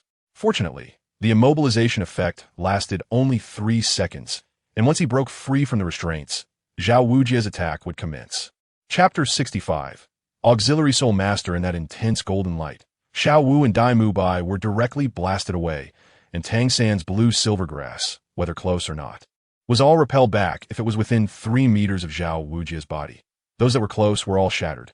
2 muffled groans sounded almost simultaneously, with Xiao Wu suffering the most damage, followed by Dai Mubai. Xiao Wu, Tang San was nearly beside himself with rage. Just as he was about to endure the pain in his body and use the vines to bring the person back to him, he did not expect that a figure faster than him, like a wraith, would leave only an afterimage, swiftly darting past to catch the flying Xiao Wu and retreat with her. The violent shock caused Xiao Wu to spurt out a mouthful of blood in midair, and her whole body went numb. When she looked up and recognized it was Tang Qingwei, she finally felt at ease and fainted. Although Zhao Wujie claimed he would take it seriously, he was not actually using his full strength. After all, he was in a different realm compared to these children, and he did not want to hurt them. Tang San felt a sense of relief when he saw his sister catch Xiao Wu. He knew his sister's abilities well. Zhao Wujie noticed that everyone had lost their fighting spirit, so he didn't rush to attack again. Instead, he stood in place and comforted them, saying, "Don't worry, she's fine. After a good sleep, she'll be all right tomorrow." After speaking, Zhao Wujie turned his gaze to Tang Qingwei and said with a hint of pride, "I guess I don't need to take action again, right? Little girl, you all lost. You couldn't even hold out for the time it takes to burn a stick of incense. Did you see that? This is the gap in strength." Tang Qingwei ignored him and turned to Dai Mubai, saying, "Big brother Dai, how's your injury? Can you come over here?" Although Dai Mubai didn't know Tang Qingwei's intentions, he cooperated and struggled to get up, staggering towards her. Tang San did not need his sister to call him again. He held his chest and walked towards Tang Qingwei, but his lowered eyes showed no emotional fluctuation, as if he were deep in thought. Seeing the delicate appearance of Xiao Wu with blood at the corner of her mouth, Tang Qingwei sighed inwardly. Strength? After all, strength must be spoken with strength no matter where you are. Tang Qingwei laid Xiao Wu flat on the ground. raised his left hand to summon the 7-colored lotus, and the 3 soul rings, 2 yellow and 1 purple, lit up again. The 7-colored lotus, spinning on his palm, suddenly radiated a brilliant light, splitting into 3 beams of light that headed towards the bodies of the 3. The white light shone on them, and within just a few seconds, it enveloped all 3 of them. Tang San and Dai Mubai were only slightly injured. Even without treatment, they would automatically recover in a few hours, so in an instant, the 2 seemed to be fully revitalized, filled with strength. Only Xiao Wu was the most seriously injured among the 3. In her unconscious state, she unconsciously furrowed her brows, her entire body in intense pain as if it were being crushed and torn apart. Every part of her hurt. Every minute and every second felt incredibly long. She had been injured many times before, but she had never experienced such pain. Is this what a soul sage feels? Just the aftermath of a single strike left her in such a predicament. Fortunately, this pain did not last too long. A sudden warmth began to surge from within her body, alleviating her suffering. Gradually, this warmth intensified, and her body felt as if it were soaking in a hot spring, with all the pain fading away. As Xiao Wu just opened her eyes, she heard Dai Mubai exclaim in surprise, "Wow, Xiao Wei, is this also your soul skill?" Tang Qingwei glanced faintly at Dai Mubai and nodded, saying, "Yes, I am a support-type soul master." Dai Mubai was beyond surprised. He was almost like seeing a little monster as he exclaimed, "You can heal too?" Chapter 66. Assessment past. Tang San smiled as he watched the 2 from the side. His sister's healing ability was no ordinary healing technique. Little did he know, at this moment, Zhao Wujia was already completely stunned. What the heck? What is going on? What happened? Why did she suddenly use a healing soul skill?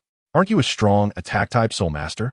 After all, that girl looked soft and delicate, but in reality, whether in defense or physical attack power, she was definitely invincible among her peers.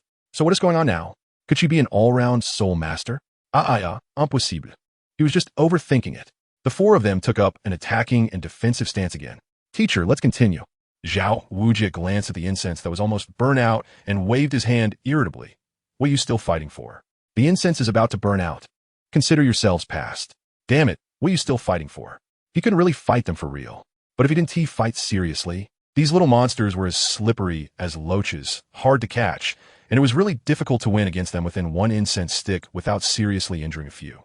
The purpose of that incense was simply to prevent these kids from developing arrogance due to their talents, as it is said that the arrogant are bound to fail. In the past, Shrek Academy had examples of slow progress due to their own pride. Zhao Wujia didn't want these promising kids to take a wrong path. But he didn't expect that the strength displayed by these kids would greatly surprise him. Not only did each of them have distinctive strengths, but they could also cooperate so well without having practiced together. Their future prospects were definitely limitless. Especially the youngest girl, she really surprised him. Did we pass? The fully recovered Xiao will return to her usual, lively self. The group followed Zhao Wujia to the student dormitory. There were only 2 students currently studying in the academy. One was Oscar, whom you have all met, and the other one you will meet later. 2. Besides Tang Qingwei, the other 3 exclaimed almost simultaneously, "This is 2. Dai Mubai smiled bitterly in his heart. With such a small number of people, can they really gather enough to participate in the Continental Advanced Soul Master Academy Elite Competition? His time was running out. The family had given him time until he turned 25. He could only have a chance if he won against them before his older brother turned 25. Now his older brother was almost 25, and this competition was his only chance for a comeback. Zhao Wujia snorted coldly. "Will you understand? This is called better to have none than to have inferior ones. No matter when, even if Shrek Academy closes, we will never accept waste, only monsters. Do you know what the graduation requirements of the academy are?" The 4 of them did not respond, just kept staring at Zhao Wujia. Not hearing the expected question, Zhao Wujia turned back to look at them and met 4 pairs of burning eyes. Why aren't they following the routine? Shouldn't they be curiously asking why at this time? Zhao Wujia cleared his throat lightly to ease the awkwardness and then said, "Ahem. We only accept students under 13 years old, and they must be exceptionally talented. The graduation requirement of the academy is to exceed level 40 and to reach level 40 before the age of 20. Only then can they graduate." Chapter 67. Only accepting monsters. Are there many students graduating from the school? The group asked in surprise. Zhao Wujia was satisfied with their reaction. This was the response normal people should have. He slowly continued. The academy has admitted a total of 62 students, but only 14 have actually graduated. After leaving the academy, None of these 14 have failed to become prominent figures. Among them, the most outstanding one is now the youngest elder in the Spear Hall, his authority only second to the Pope. The others who did not graduate either failed to reach level 40 before 20 or died while hunting soul beasts. The dean has said, if you haven't reached level 40, don't go out and embarrass him. Zhao Wuji's expression was calm, but inside he felt proud. Aren't you all so arrogant?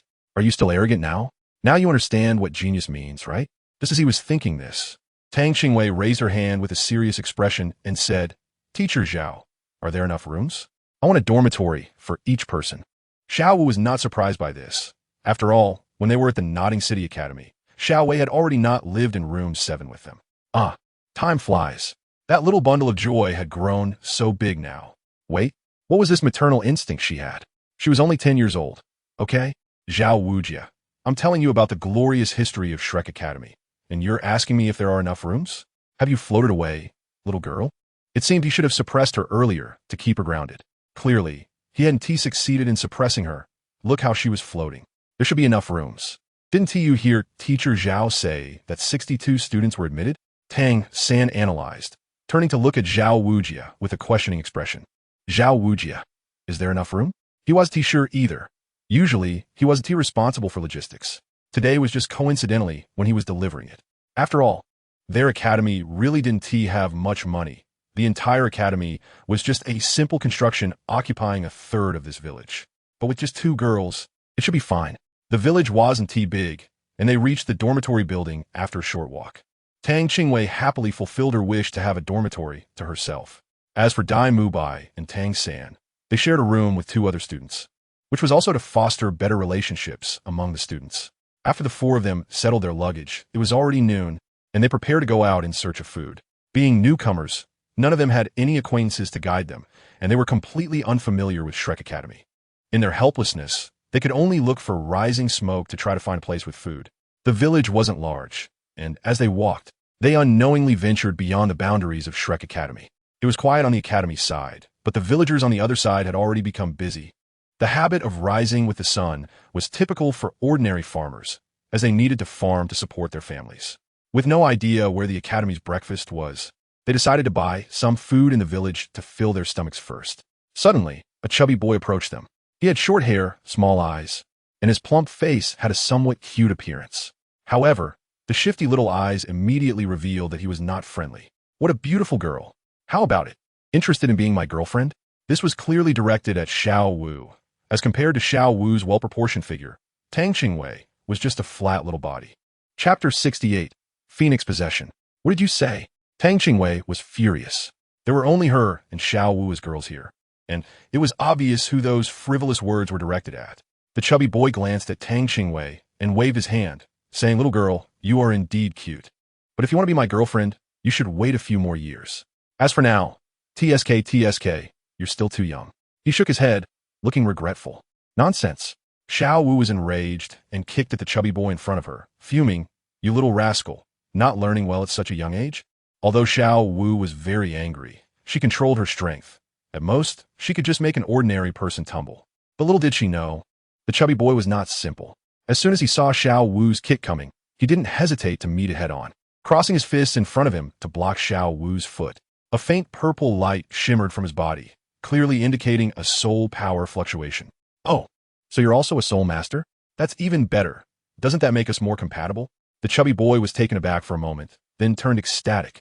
It was wonderful that such a beautiful girl was also a soul master. Tang San's expression darkened. How dare they bully his sister and Xiao Wu? In an instant, he stepped forward, his hands transforming into a shimmering jade color, and struck towards the chubby boy. The chubby boy was quick to react. He did not confront Tang San directly, but instead took a few steps back, creating distance between them.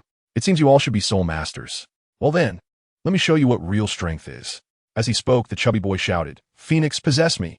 Upon hearing the word Phoenix, everyone felt a chill in their hearts. Among beast martial souls, there are several particularly powerful ones, and one of them is the Phoenix, also known as the colorful bird. The Phoenix martial soul not only grants the host the ability to fly, but also bestows immense fire attribute attack power, making it a top-tier battle martial soul. A purplish-red light surged from the chubby boy's body, causing his short hair to suddenly grow long and gather at the center, forming a mohawk hairstyle. Although he did not have wings of flames like one would imagine a phoenix to have, the purplish-red light emanating from him immediately released intense heat. 2 rings of yellow soul rings rose from beneath his feet, extending long feathers from his exposed, sturdy arms, and his hands transformed into claw shapes. Dai Mubai, who had been serious, couldn't help but burst out laughing at the sight of him. Is there really such a fat phoenix? I can't help but think it looks more like a local chicken. The others also laughed out loud, and the tense atmosphere dissipated. Upon seeing the chubby boy's martial soul, Tang San realized this must be Ma Hongjun, who was also Dai Mubai's roommate. Ma Hongjun did look a bit comical at this moment, with his round body and long purplish-red feathered arms. If he claimed to be a phoenix, very few people would believe him. He looked more like a plump local chicken. Dai Mubai's words immediately struck a nerve with Ma Hongjun, who angrily retorted, "Who are you calling a local chicken?" He raised his hands, and his first soul ring suddenly brightened. Opening his mouth wide, a stream of thin, purplish-red flames spewed toward Dai Mubai. The high temperature caused the air to distort, shooting out like an extending fire line. "Brother Dai, be careful," the others exclaimed. Dai Mubai raised an eyebrow. "Just in time, let's see what you've got." Chapter 69. The Phoenix That Can't Fly. Just after he finished speaking, he shouted, "White Tiger, possess me." A strong white light suddenly erupted from his body. Dai Mubai extended his arms to the sides, puffed out his chest, and his bones made cracking sounds as his muscles bulged, stretching his close. Dai Mubai's upper body slowly leaned forward, his eyes transformed into deep blue, exuding a cold, killing intent that was filled with overwhelming pressure. Under his feet, 2 shining yellow rings rose one after another, quietly ascending. As the soul rings circulated, a wave of soul power surged forth like a tidal wave. Feeling the intense heat of Ma Hongjun's phoenix flames, Dai Mubai showed no intention of retreating. Instead, he charged toward Ma Hongjun. This chubby guy was a phoenix that couldn't fly, and getting close was his greatest weakness. Although the flames on the chubby boy would hurt him, they weren't strong enough to seriously injure him. However, if he allowed Ma Hongjun to get close enough to launch an attack, it would definitely end badly for him. Seeing Dai Mubai approach, Ma Hongjun panicked. Why wasn't he following the usual tactics? With such scorching flames surrounding him, why was this person charging in instead of retreating? Clearly, although Ma Hongjun's soul power was not low, his practical combat experience was far less than Dai Mubai's, and he had always relied on his overwhelming flames to win. Now, he clearly did not expect that this person could see through his weakness at a glance. After possessing his martial soul, Dai Mubai seemed to have completely transformed into another person. As his white hair just began to rise, his explosively powerful body was already in front of Ma Hongjun. His 10 fingers extended sharp claws, reaching for Ma Hongjun's body. Ma Hongjun was taken aback and immediately activated his second soul ring skill without hesitation. A violent purple flame suddenly erupted from his body, causing his plump figure to explode outward in an instant.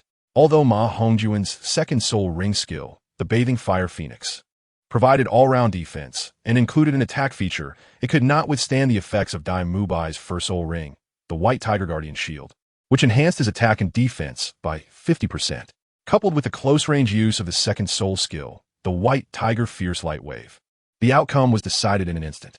Ma Hongjun's body was suddenly blasted away by the White Tiger Fierce Light Wave. Fortunately, Dai Mubai only intended to intimidate him and did not use all his strength. Otherwise, this blow would have been enough to keep the chubby boy in bed for 10 days or half a month. However, Dai Mubai clearly overestimated Ma Hongjun's control over his own body. The chubby boy tumbled wildly in the air for a few rolls before ultimately crashing to the ground, landing in a disheveled state. Just then, a surprise voice rang out, "What are you doing?" Everyone turned to see Oscar, dressed simply in gray with neatly cut short hair, walking toward them. Xiao Wu crossed her arms and snorted coldly, "What's going on? You should ask him. This chubby guy actually harassed us. Isn't it right to teach him a lesson?" Ma Hongjun indignantly mumbled, "What about you guys? I just asked if she would be my girlfriend. How's that bullying? That kid is so small. I'm not that much of a beast." Upon hearing this, Tang San's expression darkened, and he immediately withdrew the hand he had intended to use for healing. "Do you believe I'll show you just how big my fist is? Oomph. You think everyone is as mature as you guys? I'm just a normal height for an 8-year-old. Chapter 70. He is your roommate. As Oscar approached the group, he noticed that only Ma Hongjun had taken a beating, while the others seemed unscathed. Seeing that it was Oscar, Ma Hongjun plopped down on the ground. "Hurry.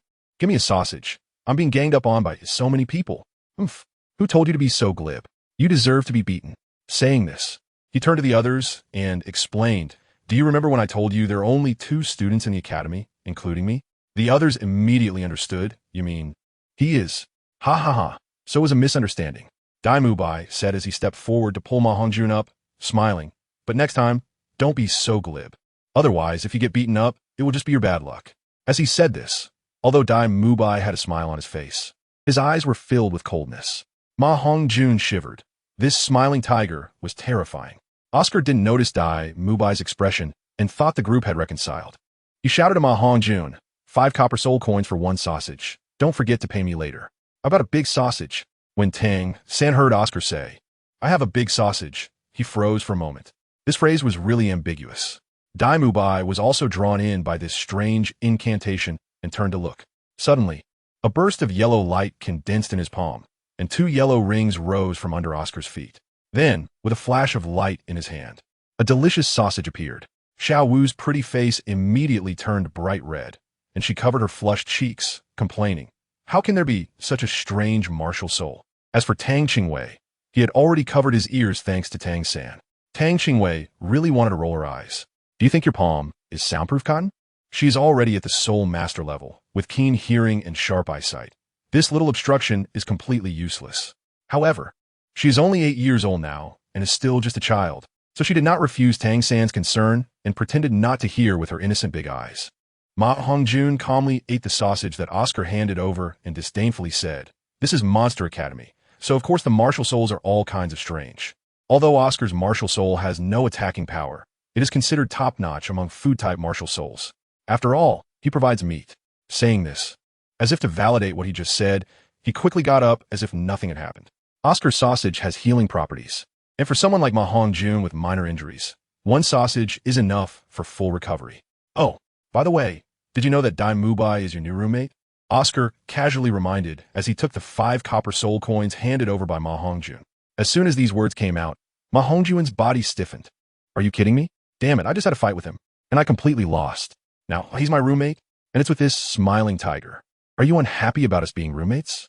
Dai Mubai said cheerfully, pressing his hand on Ma Hongjun's shoulder. Ma Hongjun's body stiffened, and he said in a dry tone, how could I be unhappy? Dai Mubai smiled and said, then please take care of me in the future, roommate. Ma Hongjun turned his head, his face stiff, and, Boss Dai, it's obvious you're older than me, so I'll need you to take care of me. Chapter 71, Tang Hao arrives. Late at night, the entire Shrek Academy fell completely silent. Tang Qingwei was planning to begin her cultivation at that moment. A sudden voice made her alert, but she found it very familiar. Come out. A faint breath locked onto Tang Qingwei. It was Tang Hao. After confirming it was someone she knew, Tang Qingwei did not let her guard down, and her soul power suddenly surged to its peak, cautiously on alert while also scanning her surroundings for any movement.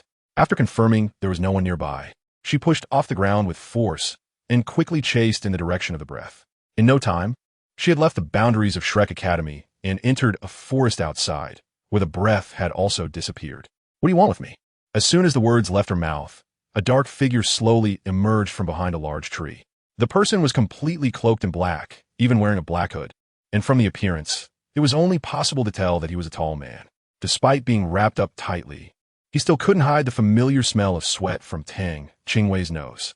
It was normal for a man to have a sweat odor, but Tang Qingwei had a sensitive nose since childhood, and after practicing the refining technique, her sense of smell had improved several levels. Usually, her sense of smell was half-sealed, but this time she needed to confirm the identity of the person through her sense of smell, so she completely unsealed it.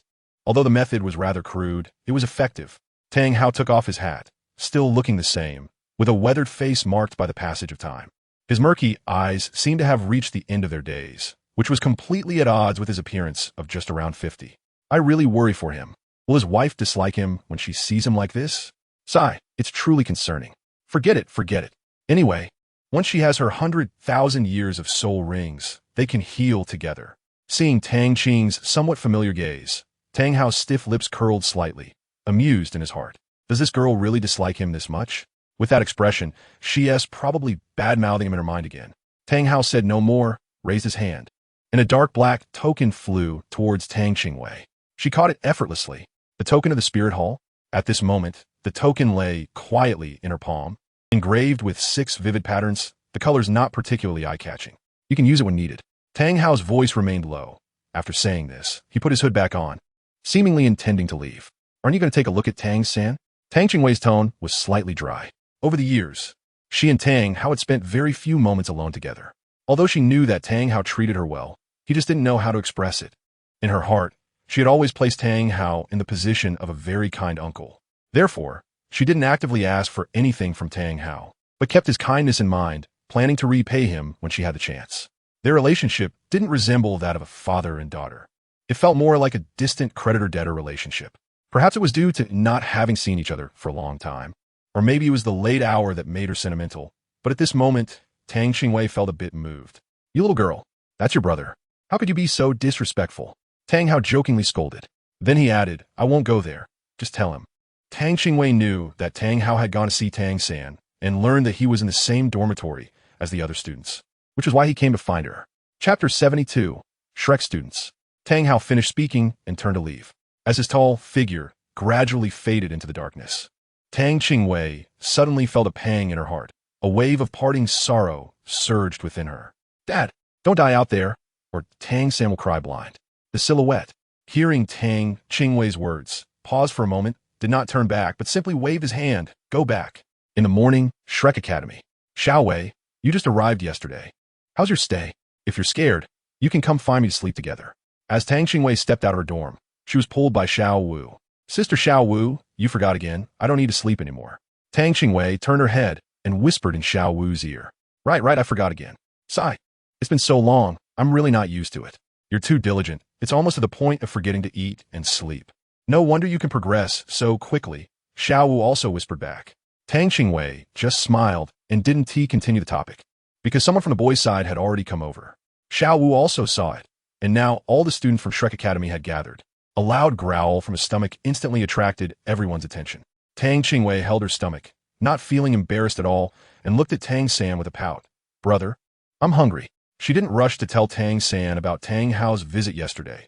After all, there were more than just the two of them here. Tang San looked at his sister's rare expression of grievance and smiled fondly. He then turned to Oscar and asked, Little Oscar, where do we eat at the academy? Oscar nodded and led the way, saying, just follow me. He brought everyone to the academy cafeteria. The so-called cafeteria was actually just an agreement between the academy and the village, hiring a few villagers to take care of everyone's meals. Although breakfast was simple, there was plenty of it, so no one would go hungry. Dai Mubai, seeing that he was the oldest among them, wanted to organize everyone. After a moment of contemplation, he lightly cleared his throat and said, I see that all the students are here now. For a while, we will all be living and studying together. So let's get to know each other a bit. I'll introduce myself first. My name is Dai Mubai. My martial soul is the White Tiger. I'm 13 years old, and I'm a level 29 soul master. Tang San nodded and said, My name is Tang San. My martial soul is Blue Silvergrass. I am 10 years old and a level 28 soul master. When they heard Blue Silvergrass, Oscar and Ma Hongjun exchanged surprised glances with Tang San. Blue Silvergrass? Has it really cultivated this fast? Among those present, besides Oscar and Ma Hongjun, everyone had seen Tang San's Blue Silvergrass, which was definitely not the useless martial soul that ordinary people imagined. My name is Xiao Wu. My martial soul is Softbone Rabbit. I am 10 years old and a level 28 soul master. Ma Hongjun was astonished. These two were the same age as her, yet their soul power levels were actually higher than his. My name is Tang Qingwei. My martial soul is 7-color flower. I am 8 years old and a level 30 soul elder. Everyone was instantly speechless, and Ma Hongjun was even more dumbfounded. What the heck? Is there any justice left? An 8-year-old soul elder. Am I crazy? I dared to provoke this group of people yesterday. I'm really lucky to be alive. Ma Hongjun thought to himself, but didn't dare to say much, quickly adding, My name is Ma Hongjun. I am 10 years old.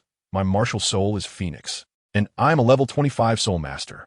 I am Oscar. I am 12 years old and a level 28 soul master. I am actually the weakest, the lowest soul power level. Ma Hongjun roared in his heart. Chapter 73, Principal Flander. After the introductions, Dai Mubai continued. From now on, we will all live and cultivate together.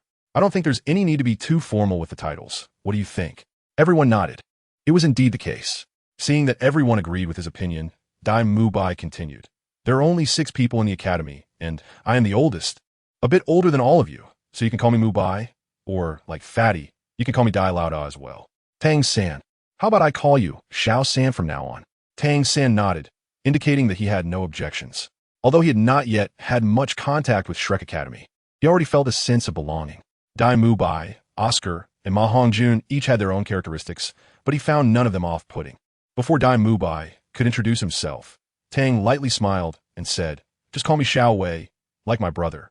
Naturally, there was no need to change how Xiao Wu was addressed, and Ma Hongjun still referred to him as Fatty, while Oscar was called Xiao Ao. At that moment, there was a sudden sound of ringing outside. Oscar quickly stood up and said, "That's the bell calling us from the dean. Let's hurry to the playground." After saying that, he left the cafeteria in a hurry, and the others quickly followed. Not long after the four arrived at the playground, they saw a middle-aged man walking over from another direction. The man appeared to be in his 50s, with a sturdy build, a distinctive long face, a slightly protruding chin, wide cheekbones, a flat face, and a bit of a hooked nose. If one had to describe him with something, one could only say his face resembled a shoe sole. Although his eyes were closed at the moment, one could still sense a hint of cunning behind the black-framed crystal glasses. Flander walked up to the 6 students and stopped. His unique, slightly magnetic hoarse voice rang out. "This year is quite good. We have 4 more little monsters. I am Flander, the Dean of Shrek Academy, and I welcome you on behalf of the Academy. Later, each of you will need to pay 100 gold coins to Teacher Lee, who is in charge of finances." Flander paused for a moment and looked at everyone, saying, "As for the Academy's rules, there really aren't any special ones. To put it simply, you cannot commit acts of robbery and pillaging, but fighting and gambling are encouraged." This statement made Tang lightly scoff internally, thinking it was absurd to encourage gambling. He had heard that if one person gambles, the whole family suffers. If many gamble, how can they achieve a better life? No wonder the Academy was still so poor. Of course, Flander was unaware of Tang's thoughts. Otherwise, he would definitely have seized the opportunity to lecture him about the expenses incurred by students over the years. "All right, today's first class will start in the evening." Flander waved his hand and said, "You can go rest now. Remember, before dark, get yourself into the best condition. Don't say I didn't warn you. The teaching here is not the same as elsewhere, and you may even face danger." Tang San was called away by the dean, and Tang Qingwei and Xiao Wu agreed to go out shopping. As night fell, the dean of Shrek Academy, the four-eyed cat Eagle Flander, was standing on the playground, looking at the 6 students in front of him. Dai Mubai, Tang San, Xiao Wu, Ma Hongjun, Oscar, and the shortest among them, Tang Qingwei, were all ready for the evening class, each one full of energy. Flander had his hands behind his back and said, "All right, ready to go." Everyone looked puzzled. "Where to?" They turned to look at Oscar and Ma Hongjun, both equally confused, not knowing where the dean planned to take them. Chapter 74. Inside Soto City, Flander waved his hand and said, "Let's go, follow me." After that, he lightly tapped the ground with his toes and shot forward, heading in the direction of the Academy's exit. Everyone hurried to keep up. Flander maintained a fairly quick pace, and, at this moment, the differences in strength among the 6 students became apparent. Right behind Flander was the smallest, Tang Qingwei, followed closely by Dai Mubai. Although Tang San's ghost shadow perplexing track is exquisite, it is still not as good as Dai Mubai, who has a deeper soul power than him. Therefore, he and Xiao Wu are ranked 3rd, while last place goes to Oscar and Ma Hongjun. Although Oscar is a food system auxiliary soul master, his physical strength ultimately cannot compete with battle soul masters. Even though he continuously eats the recovery sausages he made along the way, he is still left far behind by everyone. Along the way, Flanders did not speak again, and everyone followed closely with no time to chat. Soon, they discovered that Flanders' destination was Soto City. It is not far from Shrek Academy to Soto City, and just as they were approaching the southern gate of Soto City, Flanders slowed down his pace to allow the 6 students to catch up. Soto City is located within the Barak Kingdom and is not threatened by any external dangers, so the city gates are open around the clock. The group of 7 smoothly entered the city. Although it was already dark, Soto City was bustling as if it had just woken up, even more lively than during the day. Both sides of the street were brightly lit, and some small vendors who only operate at night had also found their usual spots to sell snacks or small items.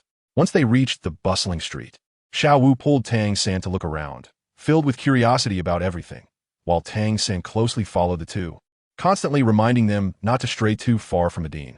Tang Qingwei was an only child in his previous life, and he didn't have many friends. After starting work, he lived a routine life of commuting, eating, and returning home, a 3-point line. His biggest entertainment was watching anime and reading novels, and even shopping was done online, making him a true recluse.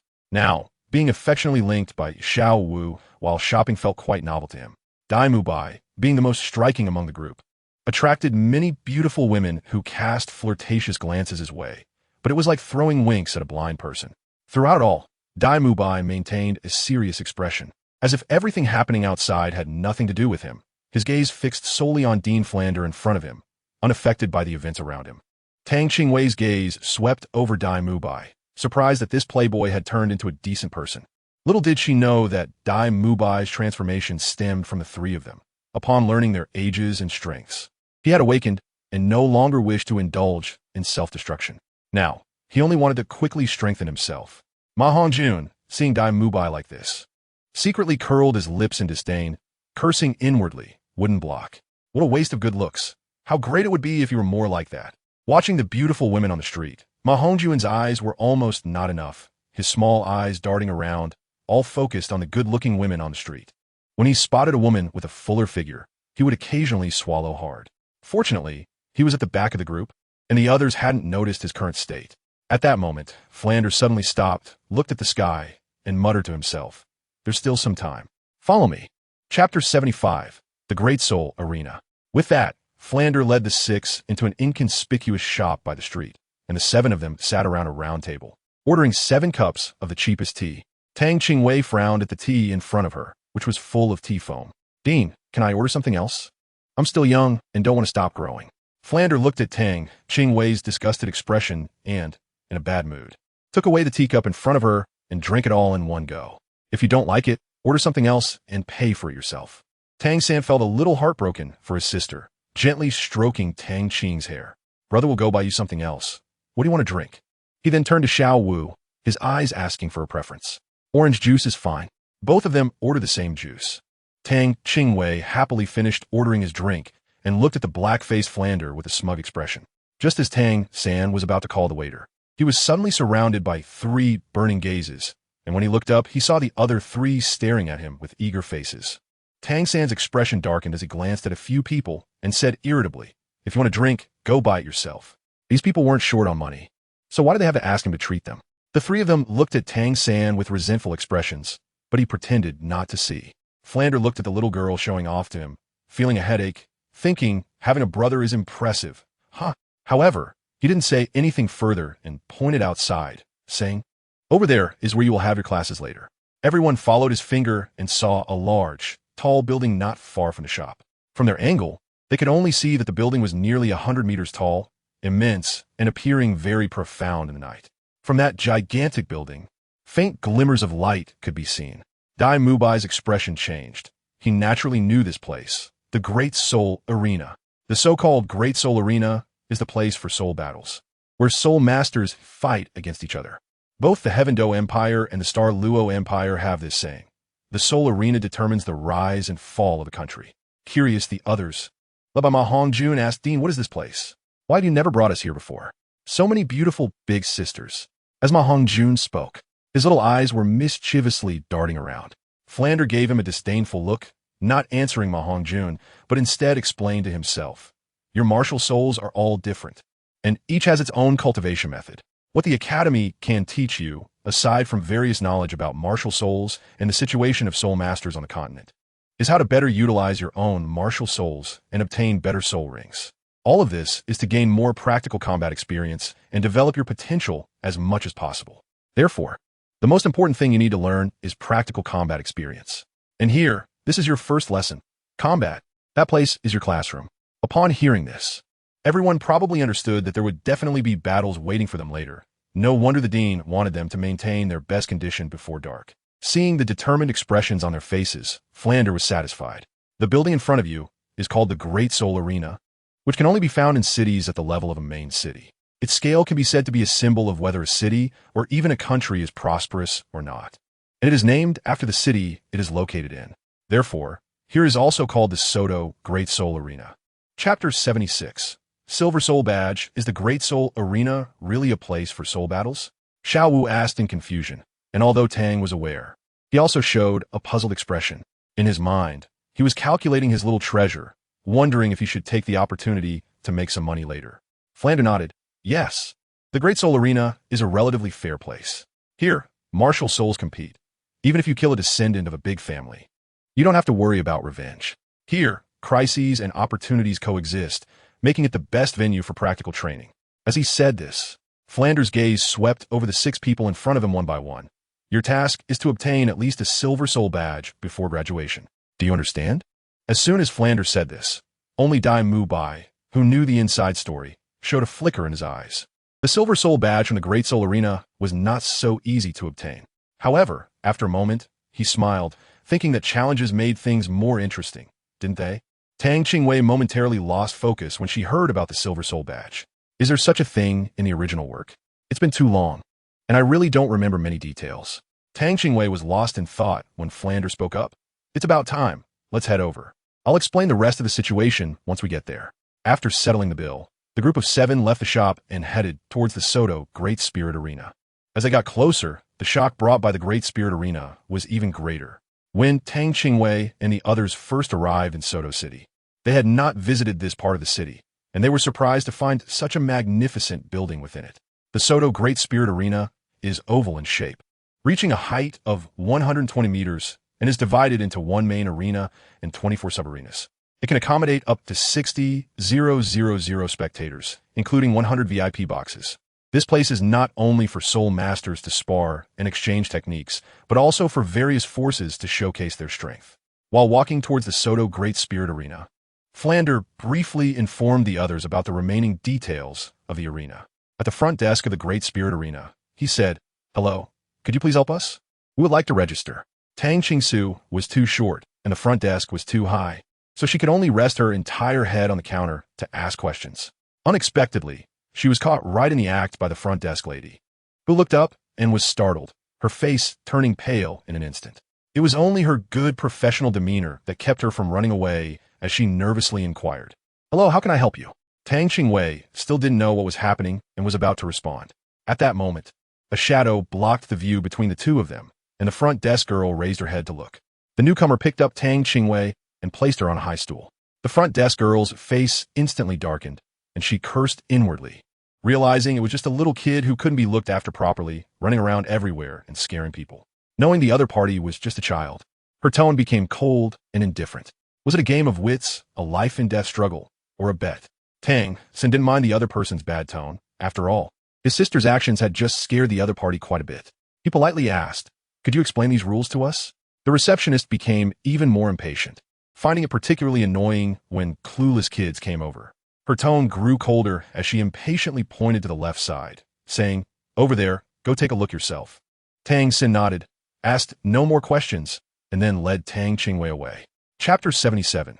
Game match. The pulled away. Tang Qingwei also understood the cause and effect of the situation, feeling a belly full of grievances.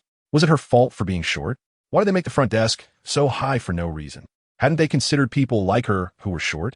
Tang San helplessly patted his sister's head and comforted her. "You're still young now. When you grow a bit more, you get taller." When the group finished reading the rules and returned to the front desk, it was still the same person as before. The receptionist obviously remembered them, looked up at the group, and coldly asked, "Game of chance, life and death duel, or betting duel?" Game of chance. They were just there to gain experience, not to risk their lives. After asking the question, the receptionist didn't say anything more, just took out a form for the group to fill out. They quickly completed the form, and the receptionist took it back, putting it in the drawer without even looking at it. The registration fee was 10 gold soul coins per person. Although 6 people came, only 5 registered for the individual game of chance, as Oscar, being a food system soul master, couldn't fight alone, so they also signed up for a team game of chance. After receiving the iron badge, Tang Qingwei took out most of her belongings from her storage ring and placed them on the front desk. The sound of gold soul coins clinking together caught the receptionist's attention. "I bet it all on myself to win." Tang Qingwei's excited little face turned a bit red. "Ha, I'm going to make money." Just as Tang Qingwei was fantasizing about how to spend this money, the receptionist's words poured down on her like a bucket of cold water, extinguishing her beautiful fantasy. Soul masters with a Battle Soul badge are not allowed to place bets in the Grand Battle Soul Arena. If there were anime effects at this moment, one could see Tang Qingwei instantly turn gray and then gradually shatter. "I can't even place a bet. What use is this iron lump to me?" Tang San watched his sister suffer a setback, feeling both heartbroken and amused, ultimately deciding to let her calm down alone for a while. However, at that moment, the broadcast seemed to be against her, as it suddenly sounded. It was time for Tang Qingwei's one-on-one soul battle to begin. Dai Mubai originally intended to come over and comfort his youngest sister. But when he saw the low air pressure around Tang Qingwei almost solidifying, he quickly took a few steps back to give her space. On the soul battle stage, a middle-aged man in a tailcoat stood in the center, cleared his throat, and announced loudly, "Next, we will have the first match of our 14th Soul Arena's one-on-one battles. The contestants are both Soul Emperors, namely the Auxiliary System Soul Emperor with a Weapon Soul 7-colored flower." When he mentioned the Auxiliary System Soul Master, even the experienced host was taken aback. Was there no mistake? An Auxiliary System Soul Master in a one-on-one match? Was that seeking death? Nevertheless, his good professional demeanor made him keep smiling and finish reading. The Auxiliary System Soul Emperor Tang Qingwei against the Battle Soul Emperor Luo Liang, who has won 2 consecutive matches. Will Luo Liang continue his glory with a 3rd consecutive victory, or will the newcomer Auxiliary System Soul Emperor Tang Qingwei achieve victory? Let's wait and see. Now, let's welcome both Soul Emperors to the stage. After hearing the host's introduction, the audience in the stands erupted in murmurs. What comparability is there? Isn't the outcome clearly that she would be defeated instantly? Even if an auxiliary system is a Soul Emperor, it is still auxiliary. I really don't know if this is a fool or a narcissist daring to challenge a Battle Soul Emperor. What a waste of money. The more they thought about it, the angrier the audience became, started to get restless. Beat the Auxiliary System Soul Master to death. Beat him to death. The audience shouted in outrage. The host was not surprised at this scene at all. He simply said with a smile, "This is a competitive battle, not a life-and-death arena." Chapter 78. One-on-one soul battle soon. A tall and robust figure walked in from the left side of the stage. This person was about 2 meters tall, broad-shouldered and muscular, covered with a layer of granite-like muscles. Beneath his dark skin, bulging veins resembled dark green snakes winding over his bare upper body. His copper bell-like eyes flashed with fierce light, and as he entered the stage, he let out a deafening roar, exuding a powerful aura. Ma Hongjun, sitting next to Tang San, whispered, "This big guy looks quite strong. Is your sister going to be okay?" Tang San did not directly answer Ma Hongjun's question, but instead smiled mysteriously and said, "Just wait and see. You can only blame the opponent for being unlucky, as they happened to provoke the angry Xiao Wei." Dai Mubai, hearing this, also smiled but did not respond. In terms of strength, Xiao Wei could make a title Douluo of level 74 dodge. How could an opponent of only Soul Sovereign level possibly be stronger than Xiao Wei in physical terms? Ma Hongjun was left in confusion, as it seemed from this conversation that Tang Qingwei was quite strong. Didn't she claim to be an Auxiliary System Soul Master? Was that not the case? On the arena, Tang Qingwei stepped onto the arena from the other side. As soon as she stood still, the audience erupted in an uproar, and even the host was taken aback with his mouth agape. Her youthful and beautiful face, along with her short stature, immediately attracted a lot of attention from the spectators. How old is this little girl? What did the host just say? That she's a Soul Master? That can't be possible. Similar voices of doubt echoed in the stands. Luo Liang didn't care whether his opponent was a little girl or not. Anyone standing on the arena was an enemy to him. What he had to do was knock her down. There was no distinction between gender or age in the arena. Start. As the referee shouted start, Tang Qingwei jumped up and kicked directly at Luo Liang. This was not just a single kick. Tang Qingwei was airborne, delivering a series of kicks with both legs. Tang Qingwei was really furious. Not being able to place a bet made her feel like she had lost 100 million. Now that there was someone to vent her frustration on, she didn't hesitate to choose a hand-to-hand fight. Luo Liang raised his hand to block, but his body kept being pushed back by kicks. "Damn it, fight back!" Someone shouted loudly from the stage. Nobody expected that as soon as Luo Liang started, he was in a defensive posture, continuously retreating from that little girl's kicks. One was a Soul Master of the Battle Soul rank, and the other was a support-type Soul Master. The obvious gap in strength made many people think that Luo Liang should have been able to make this little girl kneel and beg for mercy right from the start.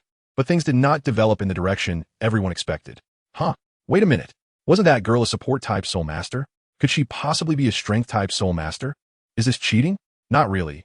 At most, it could be considered hiding her true abilities, which doesn't count as cheating. After all, no one is obligated to reveal all their cards. At this moment, the audience in the stands finally realized that something was off with Tang Qingwei. At this point, they couldn't articulate their feelings, but perhaps the only feeling they had was that their money wasn't wasted. The match continued, undeterred by their doubts. Tang Qingwei kicked the opponent a dozen times, and at the moment her body hit the ground, instead of retreating, she advanced. With her fists together, she swung her fists toward the opponent's head. Luo Liang gasped for breath and hurriedly raised his hands to block. Tang Qingwei delivered a punch that forced his opponent to step back 2 paces, creating distance, and then raised his leg to kick again. The sound of continuous collisions echoed. Bang, bang, bang. Chapter 79. Violent assistance. As Luo Liang was blocking while preparing to counterattack, Tang Qingwei suddenly transitioned from simple kicks to a powerful strike. His right leg shot out straight, the tip of his foot creating a sharp crack in the air, and with a loud bang, he kicked Luo Liang's shoulder. Crack! Luo Liang let out a muffled groan, clutching his right shoulder as he stepped off the stage. He hadn't expected that the soft and delicate girl in front of him would launch a strong attack as soon as she got on stage. She quickly injured his shoulder, and theoretically, he was already a soul master. His physical strength and bones should not be so easily harmed. Tang Qingwei was able to injure his bones, indicating that the opponent's physical strength was definitely above his, and the explosive power might even be stronger than his. Otherwise, it would be hard to easily break through his defenses. Continuing further would be meaningless. It wasn't a life-and-death battle, and continuing to fight would incur significant medical expenses.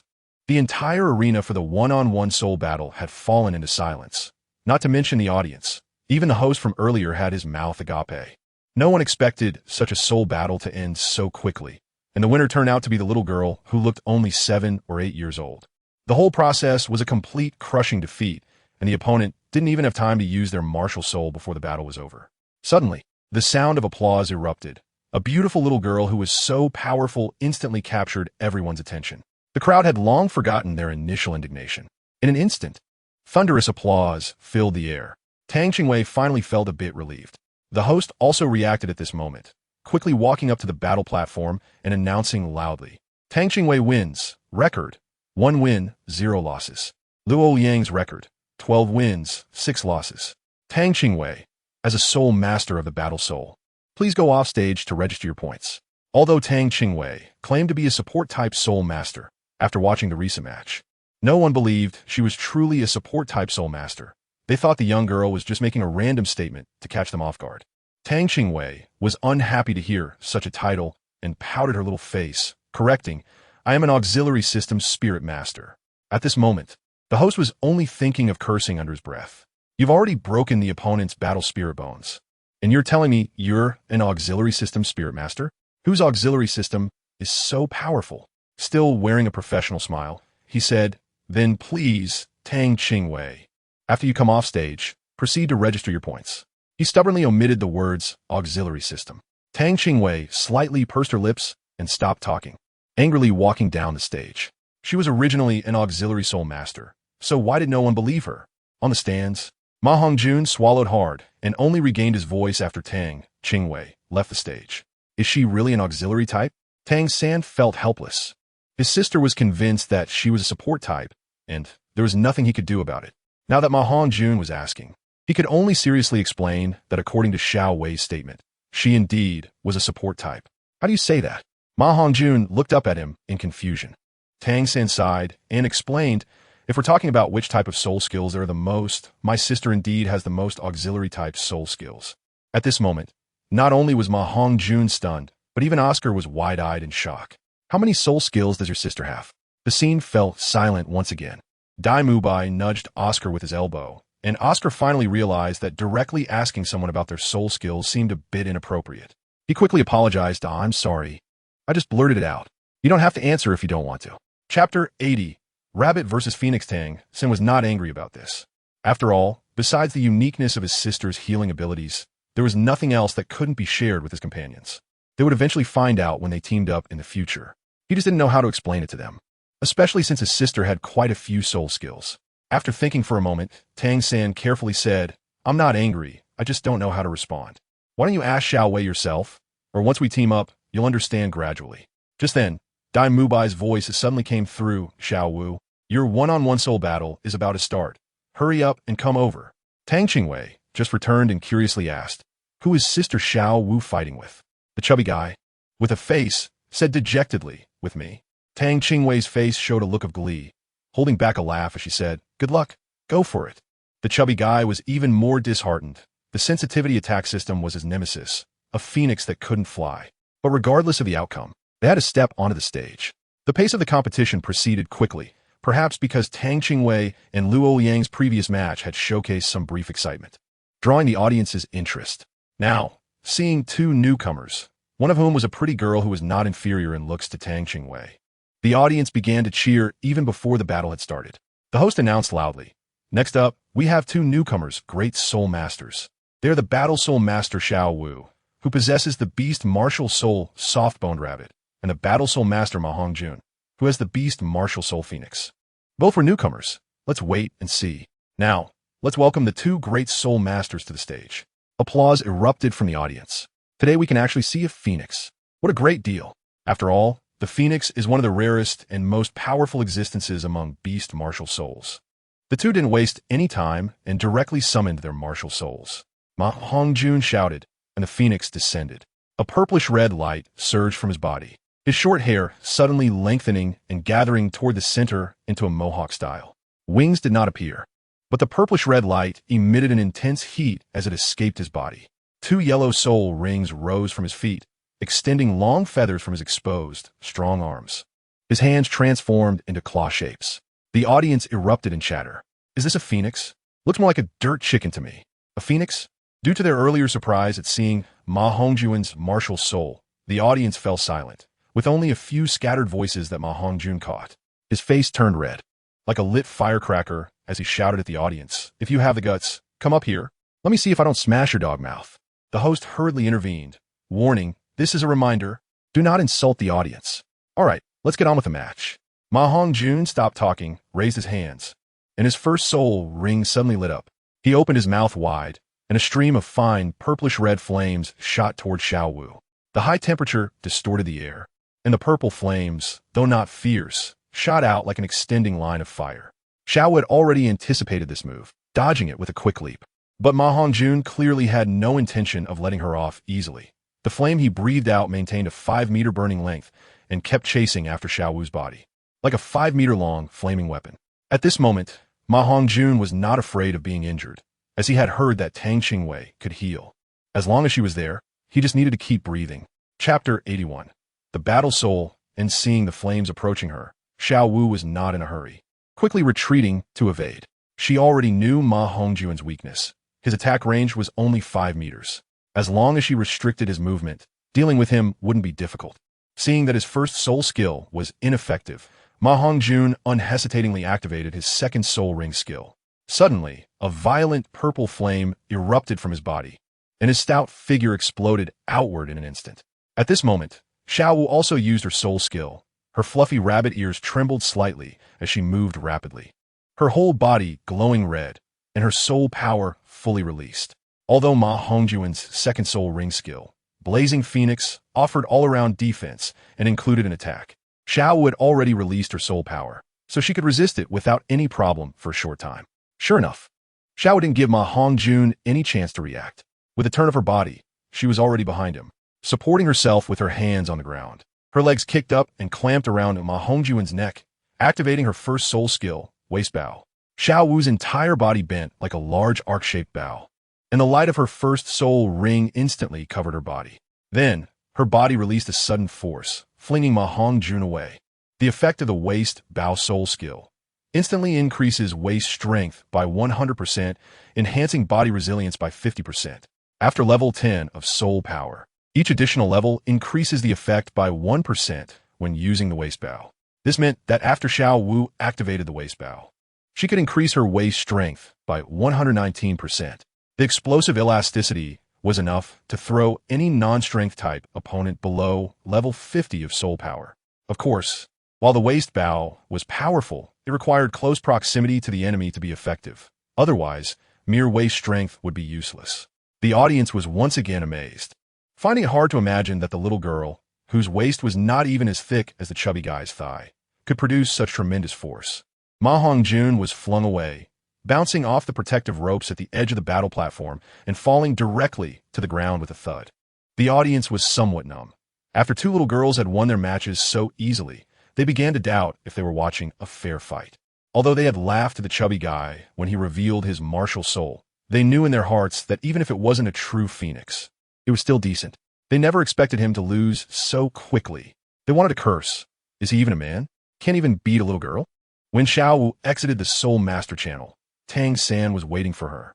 After a quick score registration, the two did not return to the one-on-one Soul Master stance. Soon, they had a two-on-two battle to participate in. Tang was slightly bored. Although he had vented his frustrations during the recent duel, he didn't experience the exhilarating feeling of a full-fledged battle. When Tang San and Xiao Wu walked out from the 2v2 battle arena, Dai Mubai and the others had also completed their duels. It could be said that today was a joyful occasion for everyone, as except for Ma Hongjun, everyone had achieved victory in their battles. Thanks to the two duels, Tang San and Xiao Wu each earned 2 points and 20 gold coins. Tang Qingwei only participated in one competition, so she earned 1 point and 10 gold soul coins. At the moment she received the gold soul coins, she felt that today was not a loss. She had originally planned to participate in the group battle for the fighting soul, but who knew that plans couldn't keep up with changes. Dai Mubai broke through to level 30 after the competition. Chapter 82. The Dean's Guidance. Where is the Dean? Tang San looked at Oscar, who did not participate in the competition, and asked. Just as Oscar was about to respond, the Dean happened to appear, walking towards them with a look of joy that was almost bursting in his eyes. Tang Qingwei curled her lips slightly. Looking at the Dean's smile, which was full of wrinkles, it seemed he must have made quite a bit of money, especially since everyone except Ma Hongjun had won the competition. Even after leaving the Grand Soul Arena, Tang Qingwei's eyes didn't leave Flander's Soul Guide. Tang Qingwei wanted to say something, but hesitated. Flander walked in front and said directly, "The bet I placed has nothing to do with you. Don't think about it. It's not easy for me to live with your Dean either." Tang Qingwei chuckled lightly and said, "How could that be? I can see that's what you mean." "Really not." Tang Qingwei quickly denied it, then took small steps to Flander's side and smiled. "Dean, look, how about helping me place a bet next time you make one? Okay?" The little girl was calculating in her mind, and Flander found it amusing yet somewhat helpless. How could this girl love money even more than he did? Flander chuckled and teased, from the sound of it. "You must have saved quite a bit?" No. It's precisely because I have no money that I'm trying to find ways to earn some." Tang Qingwei hurriedly denied, fearing that the Dean would find out how much money she had saved. Tang San chuckled silently and said, "Little money grubber." He didn't understand when his sister had started to value money so much, especially since she never touched soul coins when she was younger. Tang San naturally did not know that most of the gold soul coins earned by Tang Qingwei over the years had been spent on awakening stones to support the 7-colored lotus, leaving her with very few gold soul coins. That is why Tang Qingwei was trying every means to earn more. "It's not impossible for you to ask me to place a bet for you, but what benefits are you planning to give me?" Flander pondered for a moment and said with a feigned seriousness, You want benefits too?" Tang Qingwei was taken aback. Wasn't he the Dean? He was just helping place a bet in his name. Why did he need benefits? Of course, if you don't offer any benefits, how can anyone help you? But aren't you the Dean? Tang Qingwei felt this was beyond her expectations. In her mind, it was a given that elders would help juniors without compensation. However, she forgot that even among close relatives, some matters needed to be clearly defined in terms of gains and losses. Otherwise, if one only knows to take without giving, they will eventually become estranged. Moreover, Flander was merely the Dean, not her family. Helping her was kindness, while not helping was his duty. No one owed anyone anything. Assistance has always been a mutual agreement. Flander had initially just been teasing the little girl, but found that she seemed to have some issues with her perspective. Since she was still young, he took this opportunity to try to correct her thinking. Tang Qingwei's eyes revealed a hint of contemplation, and no one interrupted her, allowing her to think. Seeing his sister frustrated, Tang San did not intervene. He could also sense that Dean Flanders was teaching them according to their abilities, imparting not only how to become excellent soul masters, but also some principles of being a good person. After a moment, Tang Qingwei said, "How about this? You help me place the bet, and I'll give you 10% of the earnings, okay?" Flanders understood that the girl had made up her mind, and at this moment, he couldn't refuse, so he nodded in agreement. The other few people naturally noticed the Dean's intention to educate Tang Qingwei and did not interrupt, instead quietly listening on the side. Chapter 83. Obtaining the third soul ring. It wasn't until the two finished their conversation that Dai Mubai stepped forward to talk to Flanders about his breakthrough to level 30. Flanders was overjoyed, his eyes clearly brightening as he patted Dai Mubai's shoulder, saying, "Good, good, good. Dai Mubai, you are now the second student to reach level 30. I congratulate you on behalf of the academy." Although the other 5 had already congratulated him, they still approached again with joyful expressions to celebrate. "All right, today's class ends here. Everyone rest well tonight, and we will gather on the playground tomorrow morning." Flanders' voice pulled everyone back from their congratulations to Dai Mubai. They understood that tomorrow was likely the day they would help Dai Mubai obtain his soul ring. Early the next morning, after breakfast, when everyone gathered on the playground, Zhao Wujia was already waiting for them.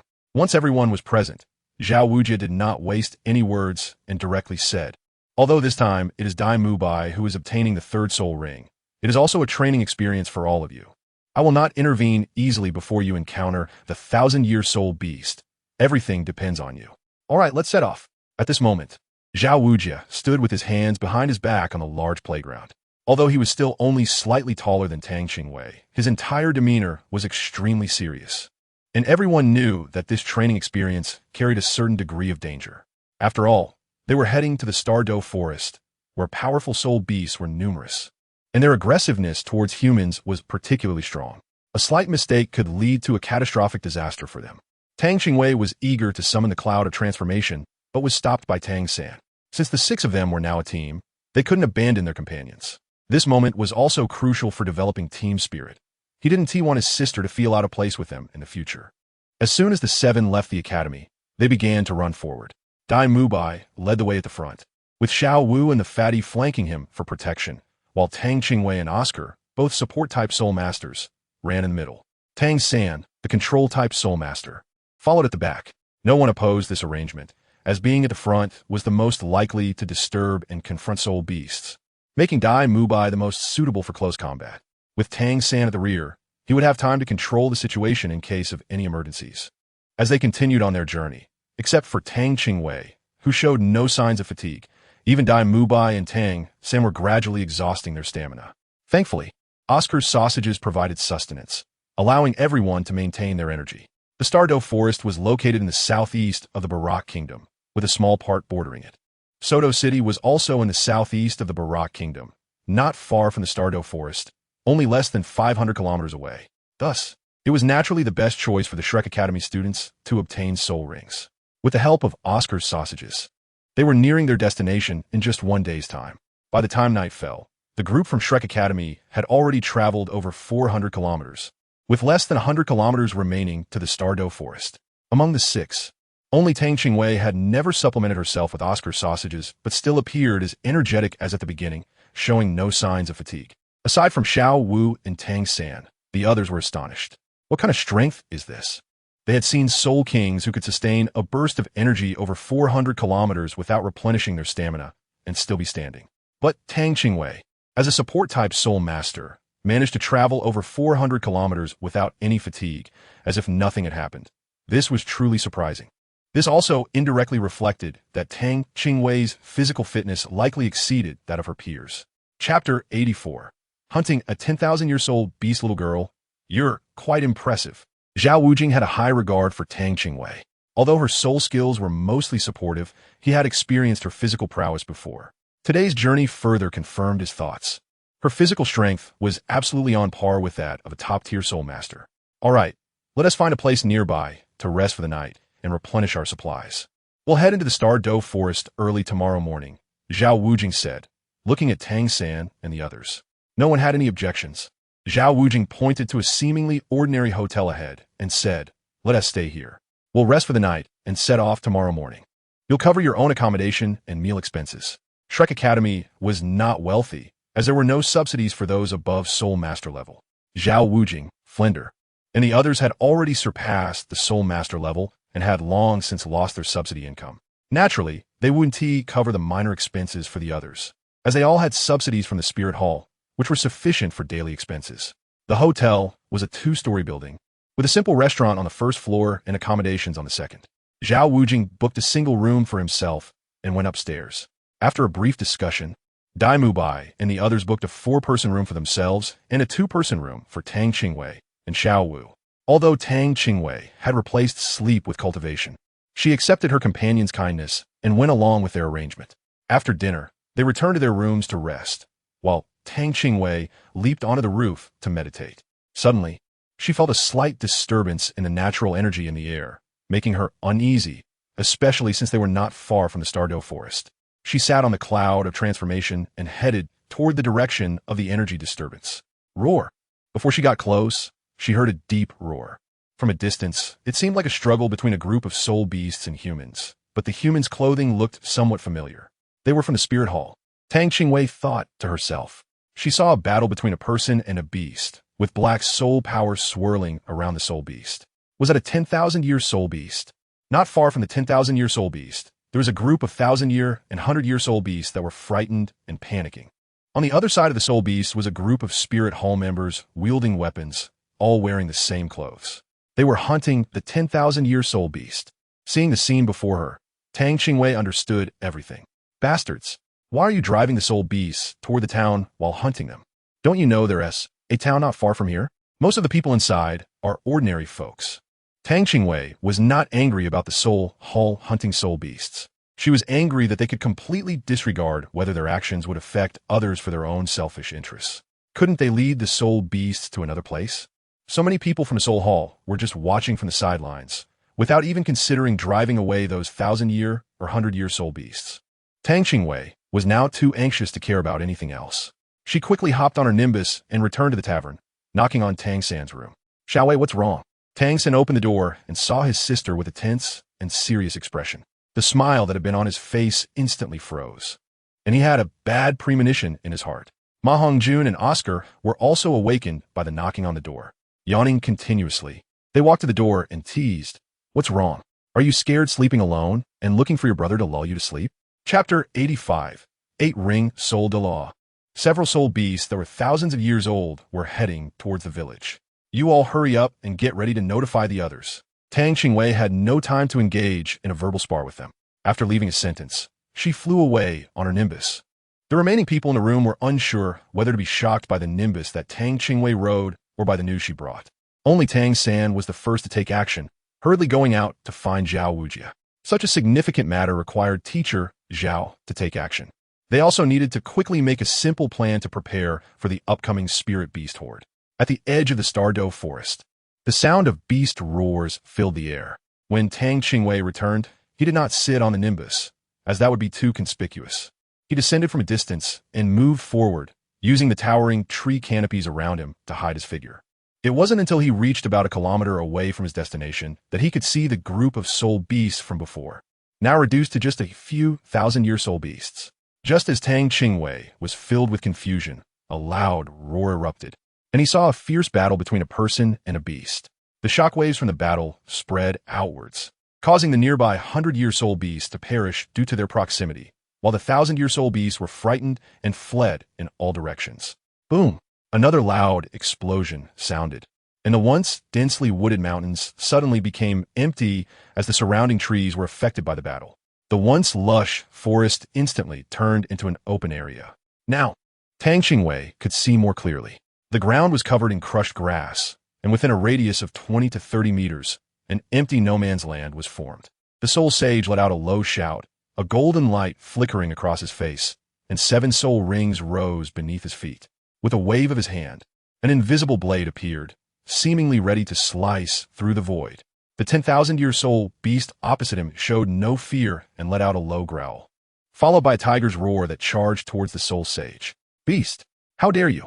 The invisible blades shot out from the soul sage, only to be blocked by the sharp horns on the soul beast's head, producing a series of metallic explosions between the two. The shockwave spread out, causing the muddy ground to sink, while the grass seemed to be cut by an invisible force, rapidly expanding outward and creating an even larger empty area. While the soul sage was clashing with the opposing soul power, he did not remain idle. He leaped into the air, heading straight for the opponent. Boom!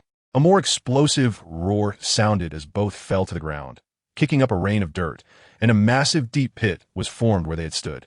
Don't you dare resist. At a speed invisible to the naked eye, the soul sage appeared above the head of the 10,000-year soul beast. His hand shone brightly, and from above the opponent's head, he roared and thrust the weapon in his hand into the skull of the 10,000-year soul beast. In the blink of an eye, the 10,000-year soul beast was killed. Tang Qingwei dared not stay any longer. After all, the soul sage had already finished battling, and if she continued to linger, she might be discovered. It was not just a soul sage. It was actually a seven-ringed soul Douluo. She didn't know how long the soul Douluo from the spirit hall had been entangled with the 10,000-year soul beast, but right after killing the soul beast, he clearly still had strength left. Yet, he didn't care whether the soul beasts affected by their fight would attack the nearby town's residents. He directly began to absorb the soul ring. This left Tang Qingwei with a very poor impression of the spirit hall member who was about to become an 8-ringed soul Douluo. Chapter 86. Ambushed while being pursued originally. She hurried back to see if the soul Douluo had killed or driven away those 1,000-year soul beasts. If there was any new information, she would immediately report back. Unexpectedly, that soul Douluo didn't care at all about the lives of others. Even knowing that those soul beasts might attack the town, he didn't bother and impatiently began to absorb the soul ring right there. How despicable. Tang Qingwei weaved through the treetops, chasing in the direction of the soul beasts. Now, she was all alone, and it was clearly unwise to fight against these 1,000-year soul beasts, no matter how strong her physical body was at the moment. Encountering a few 1,000-year soul beasts left her with no options. She could only first meet up with Zhao Wujia and the others before making any plans. What Tang Qingwei didn't know was that shortly after she disappeared, a male and a female soul master had already jumped over, standing in the place where she had been. Then, they leaped up into the dense treetops. Whoosh! A sound of breaking air suddenly rang out. Soon after, a black arrow suddenly flew out from the treetops, swiftly heading straight towards Tang Qingwei. Tang Qingwei's back hair stood on end, and his mind kept warning of danger. There is an enemy. Tang Qingwei's mind flashed with these 3 words, and her expression changed dramatically. She then lightly tapped the tree trunk with her toes, leaping up and pushing off the trunk of the nearby big tree. Just at the moment when Tang Qingwei was desperately leaping forward, the arrow that had been shot before suddenly changed direction and appeared right in front of her in the blink of an eye. Was it a flash or a tracking?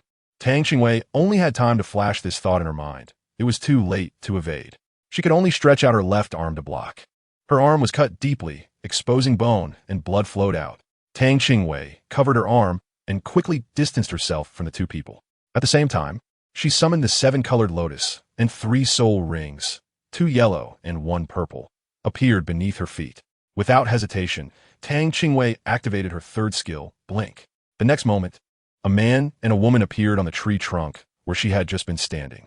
The woman held a crescent moon, bow, and arrow, while the man wielded a pitch-black long knife. To Tang Qingwei's surprise, both of them were surrounded by the light of 2 yellow and 1 purple soul rings, soul sovereigns. The soul rings of the 2 soul sovereigns instantly illuminated the dark forest. Tang Qingwei covered his left arm, feeling uncertain and surprised. It's from a spirit hall. Why are they attacking me? I don't understand why the 2 adults from the spirit hall want to attack me. Tang Qingwei was questioning while secretly releasing the Haotian Hammer in her right hand behind her back, always prepared for a fight to the death. Lord Lu Yu was right. There really were people bold enough to hide and watch from the sidelines. However, I'm afraid even Lord Lu Yu didn't expect it to be such a young soul sovereign. The one speaking was the female soul sovereign who had previously ambushed her with arrows, now somewhat surprised after seeing Tang Qingwei's appearance. Aya, why waste your breath with her? Hand over your treasure of Yuxing, and we can make it quick for you. Otherwise, don't blame us for being rude. The male soul sovereign with the long knife had already lost his patience and urged. Tang Qingwei's heart sank. She thought she had been cautious enough, but despite the distance, she was still discovered. However, from the conversation between the 2, it seemed that the soul Douluo had not seen her appearance. If these 2 returned, the misfortune would not only fall on her, but might also implicate Tang San and Shrek Academy, as treasures always attract jealousy. Now she faced only 2 choices, to escape or to fight to the death. While running away was simple, it was not a good choice. If she fled this time, she would face the endless pursuit of the spirit hall afterward. Chapter 87. Jungle Chase, she could only kill to silence them. The thought suddenly rose in her mind, and Tang Qingwei was somewhat surprised at herself. When had she become so decisive? With 2 soul emperors on the other side, if she wanted to win, she had to engage in a war of attrition. Her trump card was her healing ability, which was equivalent to having infinite soul power. After Tang Qingwei made up her mind, she stopped saying more and turned to run. Even if a battle was inevitable, she wanted to distance herself from this place. Who knew if that soul sage's perception range would increase after absorbing the soul ring? Just at the moment Tang Qingwei turned to run, Aya, who was holding a bow and arrow, suddenly moved. A long arrow shot through the air, blocking Tang Qingwei's path with dazzling light. Behind her, the Soul Master with a sword quickly caught up to Tang Qingwei. Tang Qingwei had made up her mind not to confront directly. Her figure flickered like a ghost, using the trunk of a nearby tree to propel herself forward and continue her escape. Escaped? Both of them changed their expressions and immediately gave chase. Soon, a chase unfolded in the jungle. Tang Qingwei was like an unkillable cockroach, constantly attacking the two, swiftly retreating after each missed strike and quickly disappearing into the jungle. Despite being entangled a few times and sustaining multiple injuries, the superficial wounds were not serious. After 2 or 3 hours of entanglement, the soul power of the two soul lords was almost exhausted. After a long pursuit and struggle, Tang Qingwei finally stopped, and the 7-colored lotus in his hand radiated brilliantly, followed by his entire body being enveloped in white light. Tang Qingwei's injured arm, wrapped in white light, instantly became as smooth as jade. If it weren't for the torn fabric, one would hardly be able to tell that it had been severely injured not long ago. She's a healing-type soul master, AI exclaimed. They had been entangled with Tang Qingwei for so long that, while they couldn't say they knew her abilities inside out, they could at least confirm that her physical strength was definitely on par with any strong attack-type soul venerable, coupled with her previous teleportation soul skills that made her elusive. It was no wonder that the two soul venerables had been chasing her without being able to capture her until now. Now, realizing that she was actually a healing-type soul master, they understood that her healing methods were not weak at all. Tang Qingwei completely ignored this. At this moment, the two soul lords clearly had excessive soul power consumption and were still in shock. This was her opportunity, as the other side had no healing techniques to restore their soul power. Tang Qingwei flipped his right hand, summoning the Haotian Hammer. A rich black light surged from his palm, gradually condensing into shape. A small black hammer silently appeared in Tang Qingwei's palm. The hammer was not large, and the patterns on it were deep and dim. But at the moment it appeared, it seemed that a layer of heavy aura surrounded Tang Qingwei's body. Bang! A loud metallic clash echoed as the blade-wielding soul master blocked with his sword, then quickly retreated to join Aya. Both of them were glowing brightly, preparing to strike and kill Tang Qingwei in one blow, but they were still thwarted. This was all because Tang Qingwei's soul power recovered too quickly, always facing the enemy in a peak state. At that critical moment, if it were anyone else, even a soul sect, encountering an arrow strike while their soul power was greatly depleted would still find it difficult to block the blade-wielding soul master's attack. Yet Tang Qingwei used his third soul skill once again, forcefully shifting himself to the side, avoiding the deadly strike once more. The two soul masters exchanged glances, their faces slightly pale and a bit bitter. They were not weak. If an ordinary soul sect had been present, they might have been killed long ago. But this person before them was far beyond their expectations. His healing abilities seemed to provide endless soul power, keeping him in a peak state. Chapter 88. Erase all traces. Tang Qingwei saw that the timing was almost right and immediately activated his second soul skill. Puffed, puffed. The sounds of sharp weapons piercing flesh came one after another.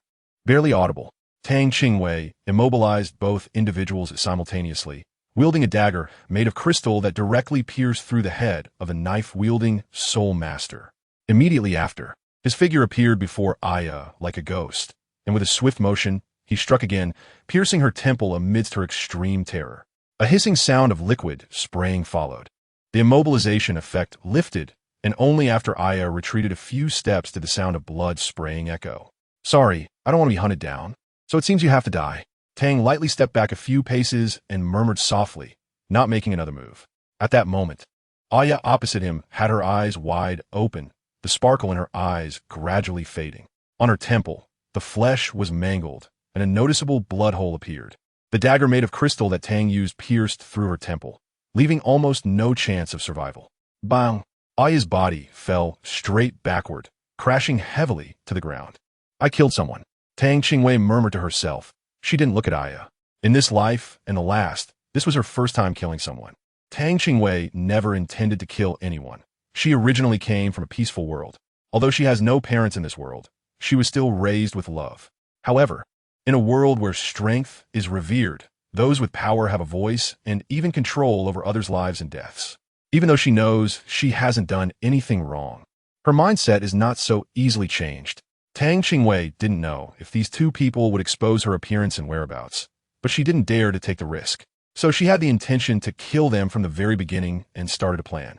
Despite feeling uncomfortable, Tang Qingwei forced herself to regain her composure and return to the two corpses. Before destroying the evidence, she suppressed her nausea and searched the bodies, finding 2 money pouches. Tang Qingwei took another look at the opponent's clothes and boots. They were nothing more than the standard attire of the spirit hall. The 2 money bags were all she had gained from this encounter. After dealing with the 2 corpses, Tang Qingwei forced herself to remain calm and summoned the Nimbus. Hurrying to the tavern. When she arrived, Tang San and the others were fighting against a tiger-type spirit beast. Meanwhile, Teacher Zhao Wujia was entangled with 2 soul beasts that were nearly 10,000 years old. Although he wasn't severely injured, he was in a very difficult situation. As this was a human town, and no matter how strong Teacher Zhao was, he had to consider the ordinary people nearby. It was evident that they had all gone through a fierce battle, each suffering injuries of varying severity. Although Oscar's recovery sausages provided assistance, their soul power could not be fully restored in a short time. At this moment, Oscar's soul power was nearly depleted, his face extremely pale.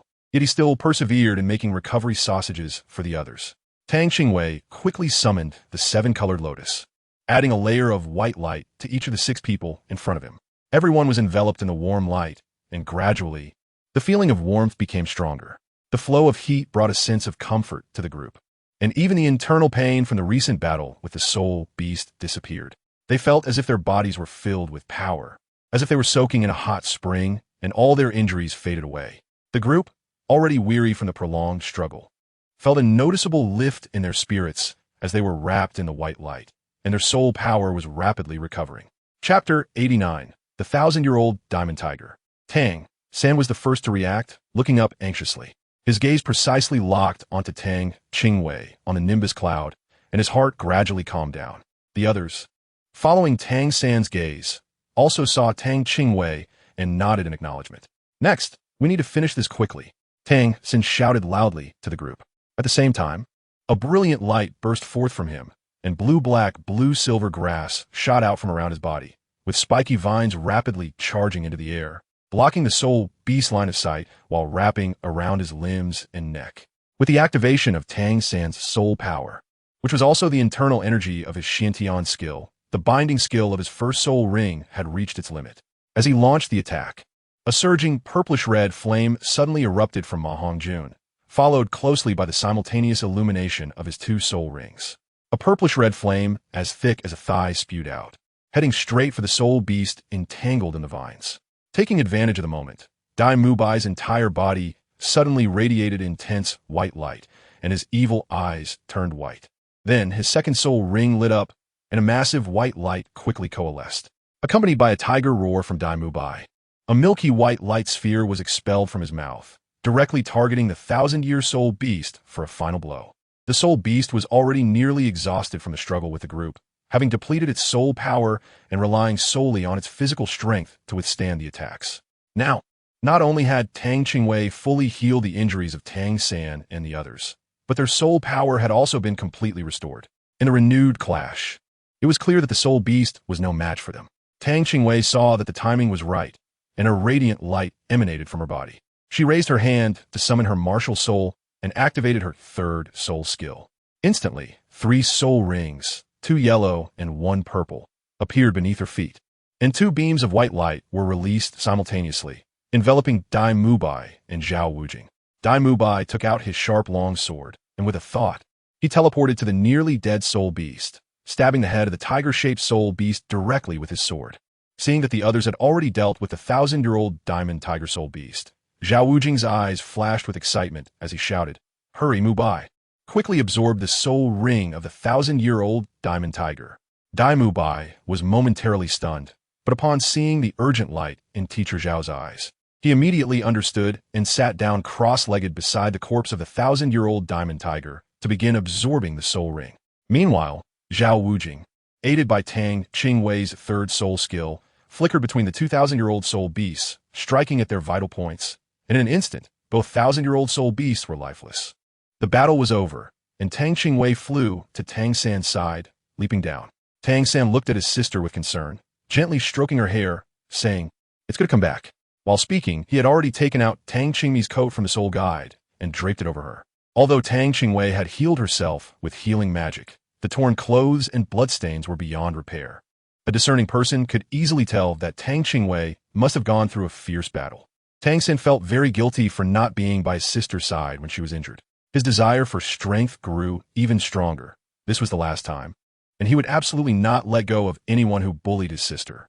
"Brother, I'm back," Tang Qing smiled and said. Seeing Tang San and the others again, her heart felt much more at ease. However, she didn't want to talk about what had happened today, so she secretly pinched Tang San's finger, signaling him to discuss it later. When everyone saw that Tang Qing didn't intend to speak, they didn't press further. Besides Dai Mubai, who was still absorbing the soul ring, Oscar and Ma Hongjun were both curiously examining the cloud. "Sister Xiaowei, what is this thing you're sitting on? Can I sit on it too?" Ma Hongjun rubbed his hands and said eagerly. Let me try it too, okay?" Oscar had been curious for a long time, and now he was even more eager. Chapter 90. The cloud that judges looks sure. "It's just sitting on a cloud. I'm not stingy," Tang Qing agreed without a second thought. The two were granted permission and excitedly rushed toward the cloud. They jumped up, and just as Tang San was about to reach out to stop them, he saw the little fatty go straight through the cloud. He fell to the ground with a thud, his eyes wide open in disbelief, looking like he was questioning life. It didn't hurt, but he felt like he had been looked down upon by a cloud. Why had Oscar not fallen off? And why could Tang Qing ride it while he was rejected by a cloud and thrown out? This isn't fair. Why can Xiao Ao ride it? But I was the only one who got thrown off. Ma Hongjun's chubby face turned red as he pointed at the cloud and shouted towards Tang Qing. Meanwhile, Oscar, sitting on the cloud, was smugly showing off to Ma Hongjun. "Fatty, this is probably a cloud that judges looks. What can I say? I'm handsome and dashing." He proudly ran his hand through his hair as he spoke. Tang Qingwei was stunned by the fact that Ma Hongjun had fallen off the cloud of transformation. She looked at Ma Hongjun in disbelief, inspecting him from head to toe. Who would have thought? This chubby guy couldn't ride the cloud of transformation at such a young age. Indeed, one should not judge by appearances. Ma Hongjun trembled under Tang Qingwei's piercing gaze, clinging to Tang San with all his limbs. "Third brother, why does your sister's gaze look so terrifying?"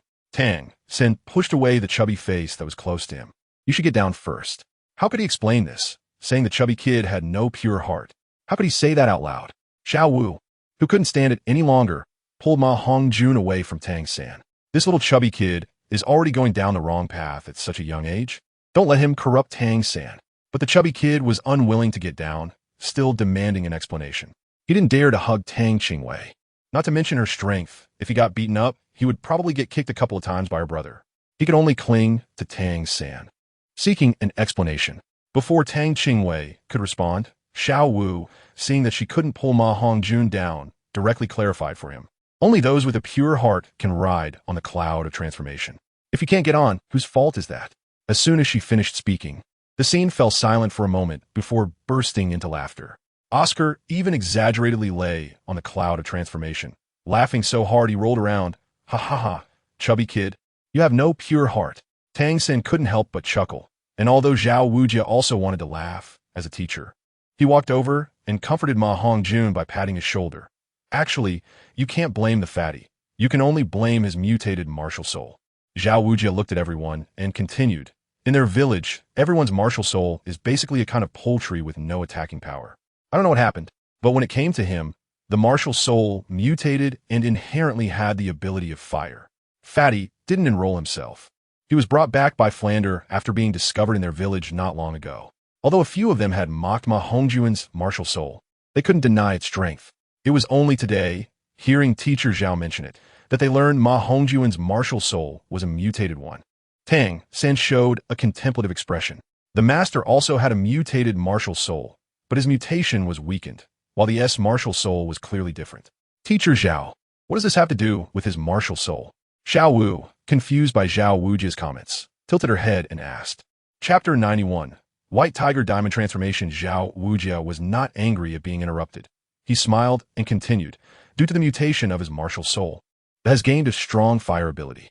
This fire is very peculiar. It has an extremely high temperature and a strong adhesion, making it hard to extinguish." Flander mentioned that after his martial soul mutation, he could really become a phoenix. However, his martial soul also has a huge flaw. Although the mutation brought powerful soul power, It also affected his body, making his desires and impulses 10 times stronger than an ordinary person. If he just suppresses it without proper guidance, there is always a risk of being overwhelmed by this evil fire and dying from an explosion. The few of them were a bit stunned, looking at with strange expressions. Although Tang San had quite a bit of understanding about mutated martial souls, it was the first time he had heard of something like Ma Hongjuan's. Ma Hongjun quickly explained, "Teacher Zhao, don't ruin my reputation." Zhao Wujia's smile remained, and he looked at Ma Hongjun with a teasing gaze. "What did I say wrong? I usually vent my desires through gluttony. Why don't you tell the whole story? You make it sound like I'm insane. I'm only 10 years old, okay?" Ma Hongjun looked at Zhao Wujia with a resentful expression and corrected him. Zhao Wujia laughed heartily. "Haha, I didn't say anything. You're the one who is impure and overthinking." At that moment, Dai Mubai had just finished absorbing his spirit ring and walked over with a joyful expression. "What are you all talking about? You seem so happy." Seeing Dai Mubai, Ma Hongjun dashed over as if he had seen a family member. "Dai boss, have you finished absorbing your third spirit ring?" Dai Mubai was surprised by the concern and felt warm in his heart.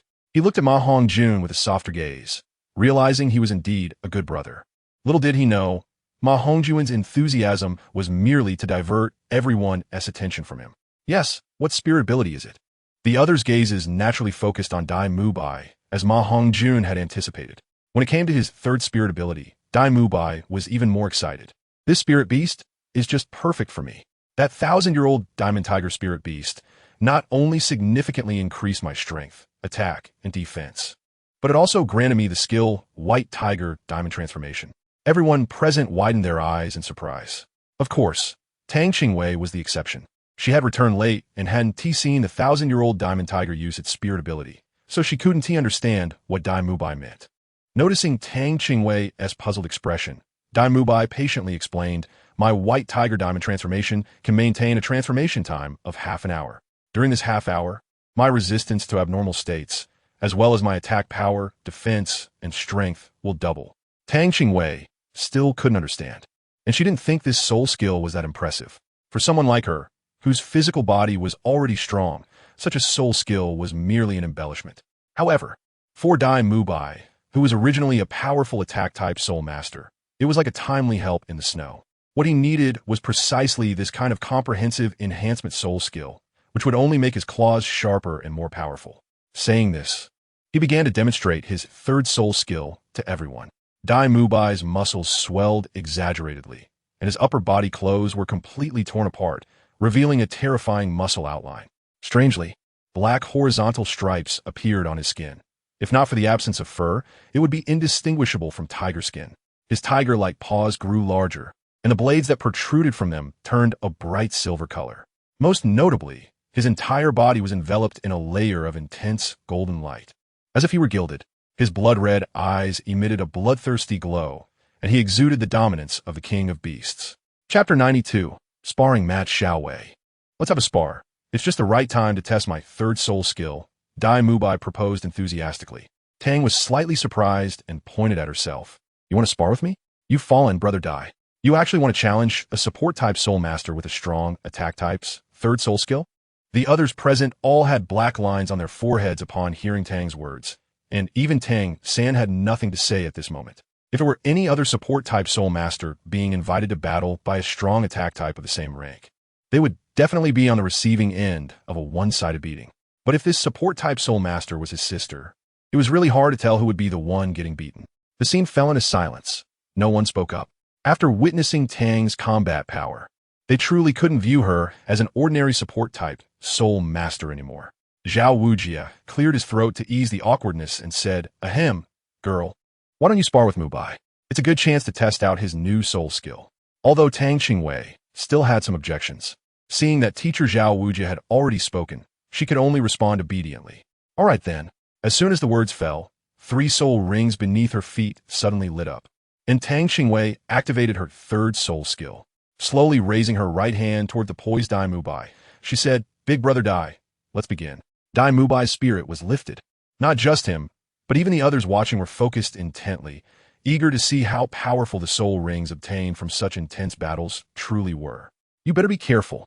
As he spoke, Dai Mubai, who had already activated his third soul skill, suddenly radiated an even more intense golden light. His tiger claws shot out, resembling a fierce white tiger, instantly pouncing towards Tang Qingwei, carrying a strong and terrifying aura directly towards her face. Tang Qingwei did not retreat, but instead advanced. Her right hand clenched into a fist as she struck hard against the incoming tiger fist. She wanted to experience the power of Dai Mubai's strike. Bang! The two fists collided. Bang, bang, bang. The two of them moved like shadows, the sounds of their physical clashes echoing continuously. It was too fast, too fast. This was the only thought in the minds of everyone present except for Zhao Wuji. They did not expect the speed of the exchanges between Dai Mubai and Tang Qingwei to be so rapid. The speed enhancement from the White Tiger transformation pushed Dai Mubai's speed to a terrifying level. What shocked everyone the most was that, under such terrifying speed, Tang Qingwei still handled it with ease. After exchanging dozens of moves in quick succession, the sounds of their fight reached the other's ears with a slight delay. The moment their fists collided was silent at first, but seconds later, a thunderous roar erupted like an explosion. The ground beneath them sank simultaneously, dust rising instantly and enveloping the area for hundreds of meters. Dai Mubai, unable to evade in time, stamped his foot in a hurry, and beams of light appeared, forming barriers, but they shattered in the next moment. Under the enhancement of the White Tiger transformation, a wave of White Tiger energy shot towards Tang Qingwei. At the same time, his body accelerated, and his tiger paw reached out toward her. Those watching from the side couldn't help but sweat for Tang Qingwei. But in the next second, she vanished without a trace. It wasn't until she lightly patted her chest, appearing behind everyone with a frightened expression, that they remembered. This was a freak. Tang Qingwei has always claimed to be a support type. Looking at Tang Qingwei, who suddenly disappeared, Dai Mubai suddenly didn't want to speak anymore and silently retracted his martial soul. What is there to compare? This was only appearing behind others. If she were to silently appear behind him like that, the consequences would be unimaginable. Chapter 93.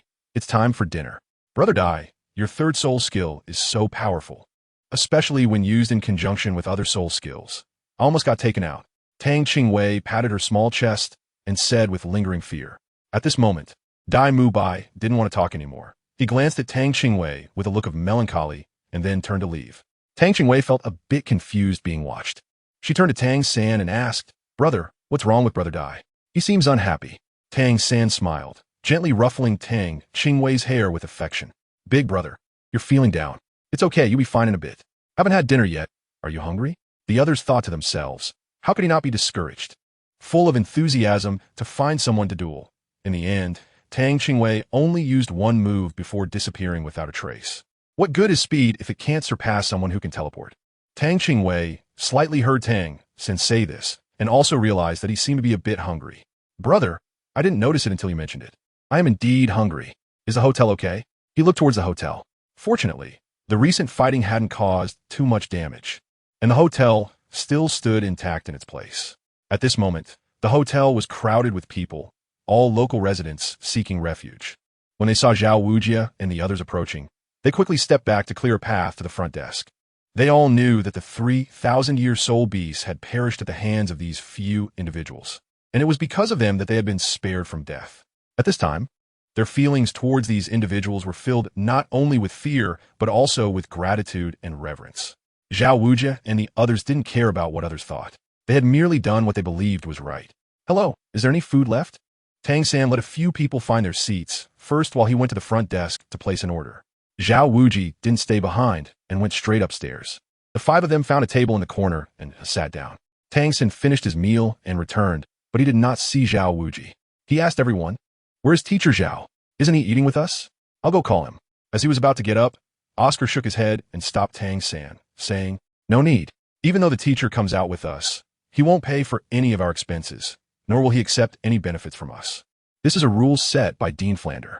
Tang Qingwei had already started eating, holding a drumstick in her hand as she looked at Oscar. Teacher Zhao, aren't you hungry after such a fight? Ma Hongjun patted Dai Mubai on the shoulder and smiled at everyone. Isn't this pretty good?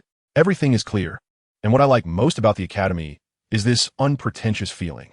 Dai Mubai had also regained his spirits at this moment, looking at the chubby guy with a smile. Let's eat. If we don't hurry, Xiao Wei will finish everything. Ma Hongjun looked down and saw Tang Qingwei's hand moving swiftly between the plates. hurriedly sitting up to join the scramble for food. The others exchanged glances and stopped talking, but their hands didn't slow down, creating a scene at the dining table. The few of them were secretly competing with their chopsticks, their strength clashing above the dining table. However, they all controlled their strength well, otherwise. With their current soul power levels, if they went all out, the aftermath alone would be enough to demolish the hotel to the ground. 6 people sat around the table, focused on their meal. Suddenly, a group of people stormed in from outside, clearly not here to eat. Their intimidating presence caused many residents who had come to seek refuge in the hotel to rush out in a panic. Chapter 94. The sharp-tongued fatty, what happened to the 1,000-year soul beast that came here before? Did you see who killed him? The question came from a young man who looked to be in his 20s. He was fairly handsome, and his moon-white soul master robe added an air of elegance to him. Behind him stood several young people of similar age, among whom an older middle-aged man stood out the most. The young people seemed to regard him with a sense of respect. The middle-aged man looked to be around 30, wearing gold-rimmed glasses, giving him a scholarly and approachable appearance.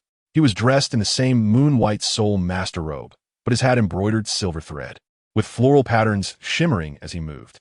However, whether it was the middle-aged man or the young people behind him, they all had a blue circular mark on their left shoulder, with the words Tang Qingwei embroidered in the same color inside the ring. From their attire, it was clear that these people were all soul masters. Tang San and his group were dressed very casually. If it weren't for the fact that they had just killed a 1,000-year soul beast, they really looked no different from ordinary people, while these newcomers were much more ostentatious. The restaurant owner, seeing them enter, quickly approached, bowing and being excessively polite. Soul masters were not people they could afford to offend, and their small town relied on the star-doe forest for its livelihood. In short, they depended on soul masters for their sustenance. Soul masters were not only a noble profession, but also a wealthy one, so the owner naturally dared not be careless. Tang Qingwei had already seen these people, but she was too lazy to pay them any attention. Did they have the same delicious food in front of them? When Dai Mubai heard the newcomer ask question, he initially wanted to stop and listen to what they had to say. However, seeing that the others had no intention of stopping, the food on the table was rapidly decreasing at a visible rate. He had no time to care about those people anymore and quickly waved his chopsticks. The question from a student of Haotian Academy went unanswered, as everyone tacitly turned to look at the few people struggling at the dining table. Both sides were soul masters, but they were just ordinary commoners. No one dared to offend them, as who knew if speaking up would bring disaster upon themselves. Now, some people began to regret not leaving immediately and had chosen to stay and watch the commotion. Was the excitement of soul masters something that this group of ordinary people could witness? The young man at the forefront noticed that everyone's gaze was on Tang Qingwei and the others, and he understood. TCH, a bunch of country bumpkins, having never eaten before? Their table manners were truly awful. The one speaking was a voluptuous female student from Haotian Academy, who was now looking at Tang Qingwei's table with disgust. Soul masters naturally had better hearing than ordinary people, despite the noise in the restaurant. Dai Mubai and the others still caught her words. Bang! Dai Mubai angrily slammed his chopsticks down on the table. Tang Qingwei had almost finished eating. She wiped her mouth and, like her companions, put down her chopsticks. Ma Hongjun and Dai Mubai could no longer hold back. Dai Mubai, suppressing his anger, said, "You are really overstepping your bounds. Yeah, the young girl looks quite decent, but how can she have a mouth that looks like it has maggots?" Although Ma Hongjun liked looking at beautiful women, he no longer regarded a woman who bullied their group as a woman. His words could be described as mercilessly sharp-tongued. Tang Qingwei looked stunned, with her mouth slightly open, staring at Ma Hongjun. The fat guy's image today completely refreshed her perception. So this is what kind of fat guy he is. Chapter 95. If others don't offend me, I won't offend others. Oscar wasn't that surprised. Although the fat guy loved to look at beautiful women, he was very loyal to those he recognized. And it wouldn't be an exaggeration to say he would go to great lengths for his brothers. Tang San looked seriously at the few people opposite him, his hand already resting on the moonlit night at the 24 bridges. As soon as the other side showed any signs of attacking them, his hidden weapon would be thrown out immediately. Although Dean Flander had said that a soul master who doesn't dare to cause trouble is not a good soul master, the few people were not the type to be arrogant and domineering. They adhere to the principle of if others don't offend me, I won't offend others. Now that they had already been bullied, if they didn't fight back, it would make them seem weak. Although Xiao Wu was surprised by Ma Hongjun's words, she immediately gave the fatty a thumbs up, saying, "Fatty, it seems I have to look at you in a new light." Ma Hongjun, pleased, brushed his hair on both sides and said with a sly smile, "Of course, even if I like looking at beautiful women, I still have to choose, okay?" The girl opposite was so angered by Ma Hongjuan's words that her eyes turned red. "You dare to humiliate me like this? I will kill you." As she spoke, two yellow light circles suddenly lit up under her feet, but were stopped by the middle-aged man in charge. When Shu calmed down, "Uncle, how can I remain indifferent when they dare to humiliate me like this?" Wen Shu's tears were welling up in her eyes, her white teeth biting her red lips. Looking utterly humiliated, Oscar noticed and nudged Ma Hongjun with his elbow, grinning. "Look, you've made her cry." Ma Hongjun shrugged indifferently and said, "So what if she cries? She's not my woman. Why should I care?" The originally mild-mannered middle-aged man, upon hearing Wen Shu call him uncle, showed anger in his eyes. "How many times do I have to say it? At school and outside, I am your teacher." Seeing her uncle angry, Wen Shu quickly lowered her head and apologized. "I'm sorry, teacher." The middle-aged man, seeing that Wen Shu had apologized, did not pursue the matter further and returned to his original elegant demeanor. However, after witnessing his anger, no one would believe he was an easygoing person. The middle-aged man looked at Dai Mubai and the others and asked, "Do you kids know who killed those 1,000-year-soul beasts just now?"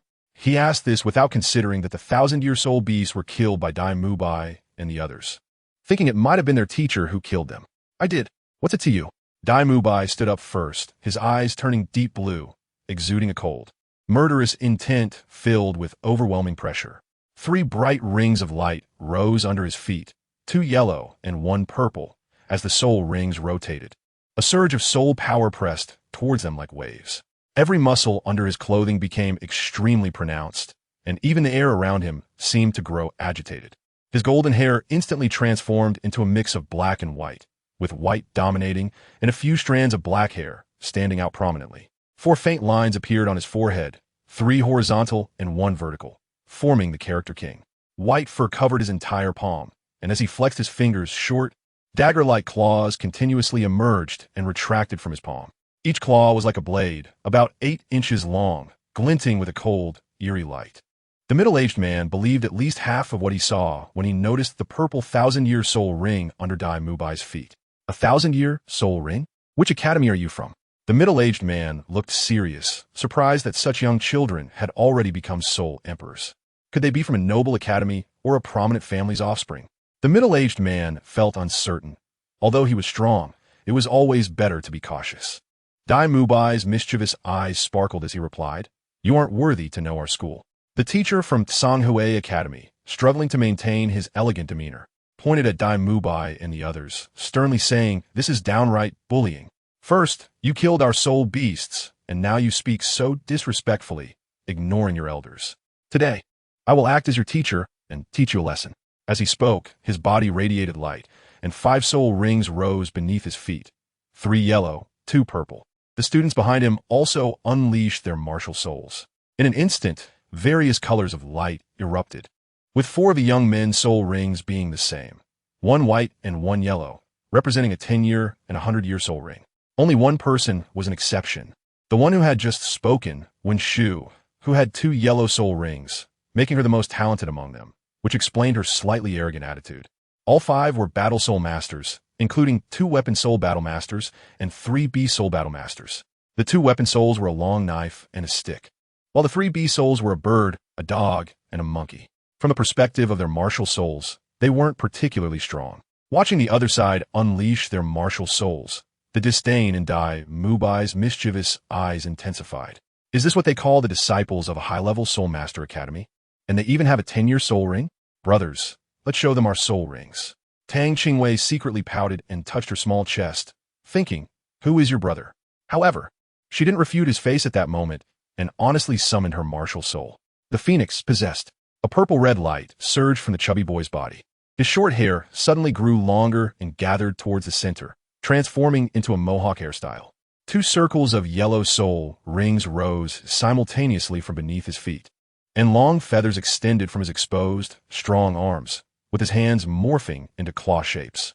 Hot air currents swirled around the chubby boy's body, even though he was shorter than the Tsanhui Academy students across from him.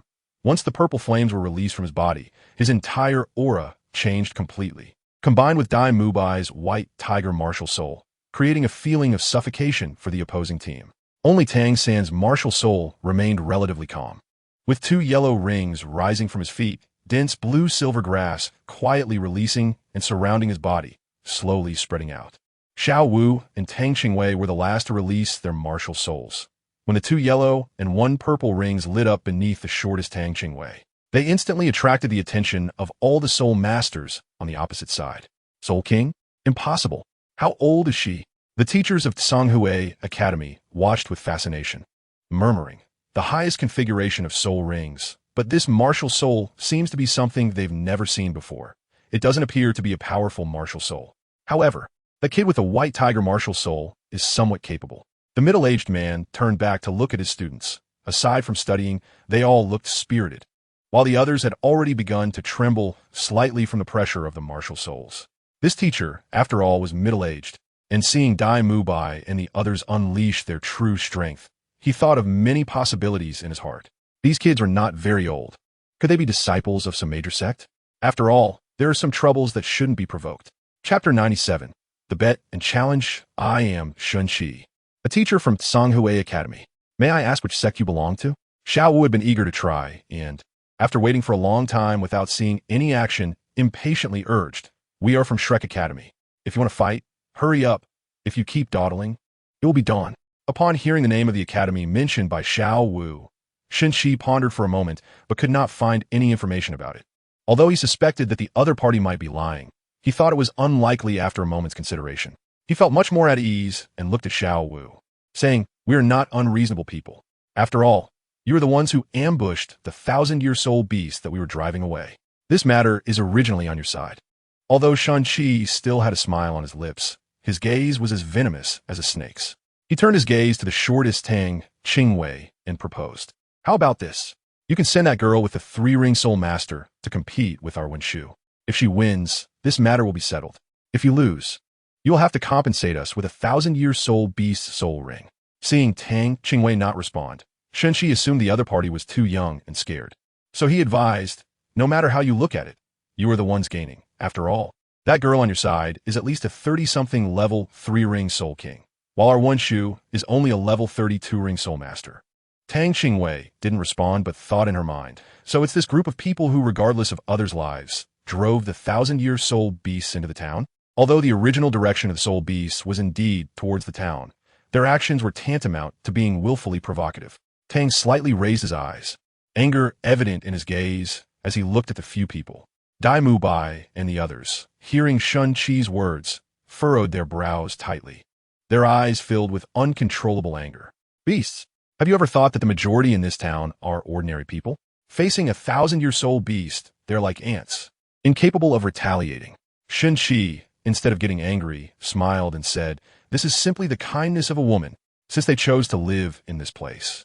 They must have the awareness to face soul beasts. Moreover, we are here to hunt soul beasts. How can we possibly let them harm ordinary people? All right, I agree to the challenge, but the conditions need to be changed. After all, it's too unfair. Tang Qingwei stepped to the front of the crowd, and only then did everyone see her full appearance. She looked to be about 7 or 8 years old, but her cute little face was now filled with a serious expression. Shunqi, intrigued, asked, then you tell me, how do we change it? If I win, you give me 10,000 gold soul coins. If I lose, I'll accompany you to hunt a 1,000-year soul beast ring. Tang Qingwei spoke with a resonant voice, her eyes burning with fierce flames. Of course, this was regarding the gold soul coin. Good, no problem. In Shunqi's opinion, Tang Qingwei should be of the support type. After all, most attack types are beast martial souls. As for the control type, he didn't think a bare little flower would be a control type. The restaurant was in an uproar, and the diners near the tables of Shrek Academy and Tsanghui Academy hurriedly got up and moved aside to avoid getting caught in the crossfire. However, most people did not leave the restaurant immediately. Instead, they watched the scene in front of them with excitement. After all, watching battles between soul masters usually required going to the Grand Soul Arena, which came at a hefty price. Being able to watch for free at this moment naturally thrilled the ordinary people with martial souls, as it looked like a fight was about to break out. The tavern owner, with a stiff upper lip, stepped forward, nervously rubbing his hands, and said with a flattering smile, could you please step outside to fight? My little shop can't withstand the commotion. Chapter 98. The battle begins. Shunqi glanced coldly at the tavern owner, then turned to Tang Qingwei and smiled. Then let's go outside. After saying that, he turned and led a group of students out of the tavern. When Shu looked at Tang Qingwei with disdain in her eyes. After all, she was just a support type. Even if she was over level 30, what was there to fear? With a cold snort, she said nothing more and brushed past Tang Qingwei as she exited the tavern. Tang Qingwei was originally happy about to receive an unexpected windfall, but at this moment, due to Wen Shu's actions, her good mood instantly plummeted. She looked up in disbelief at Tang San beside her and thought, "Brother, did she just look down on me?" Tang San rubbed his sister's head, just about to say something. Ma Hongjun, who loved to stir up trouble, leaned in front of Tang Qingwei, and indeed, she was doing it on purpose. Later, he would give her a good lesson to show her that students from Shrek Academy are not so easy to mess with. At this moment, Oscar attentively handed over a recovery sausage, saying, "Here, take this for emergencies." Tang Qingwei nodded with a serious little face, taking the sausage. Puffing out her small chest, she strode out of the hotel door with a regal air, flanked by Oscar and Ma Hongjun. Tang San looked at his sister's fierce little appearance, shaking his head with a smile. Then he, along with Xiao Wu and Dai Mu Bai, followed them out. Soon, they exited the hotel, and perhaps because the soul rings on them were too eye-catching, their group attracted quite a few spectators. They reached an open area and stood still, while Wen Shu stepped out of the crowd, stood at the front, and called out to Tang San, Songhui Academy. "Wen Shu, Martial Soul, White Egret, level 30. Two-Ring Soul Master, 19 years old, please give me guidance." Tang Qingwei felt a shiver in her heart. It turned out that these few people were here to hunt for her soul ring. She hadn't forgotten that she had just been looked down upon by them. Although Tang Qingwei was not tall, her gaze at this moment was by no means weak, and her big round eyes were almost rolling to the sky. Imitating the way she had just studied, she snorted coldly and said, "Humph." Tang Qingwei, level 31 Soul Master, Martial Soul, 7-colored flower, support type. Tang San and the others struggled to hold back their laughter. Tang Qingwei looked so cute, not at all expressing disdain. Instead, it seemed more like something had gotten into her eyes. However, none of them dared to say anything, as they hadn't forgotten that this adorable little girl was actually a violent lowly with explosive combat power. After listening to Tang Qingwei's self-introduction, Shun Qi sneered inwardly. It was just as I expected, only level 31. Even if she were missing a soul ring, being a support type wouldn't create much of a stir. Well then, you all release your martial spirits and get ready to begin. As soon as the words left his mouth, soul rings lit up beneath their feet simultaneously. When Shu let out a low shout, her long hair flying up, and her arms spread wide as her martial spirit was instantly released. 200-year soul rings appeared around her graceful figure. At 19 years old, a soul master at level 30, her strength was quite impressive, and she had the best soul ring ratio. All of this was enough for Wen Shu to boast about. Unfortunately, her luck was poor, as she encountered the even more talented little monsters from Shrek Academy. In Dai Mu Bai and the others' eyes, the outcome of this battle was already determined.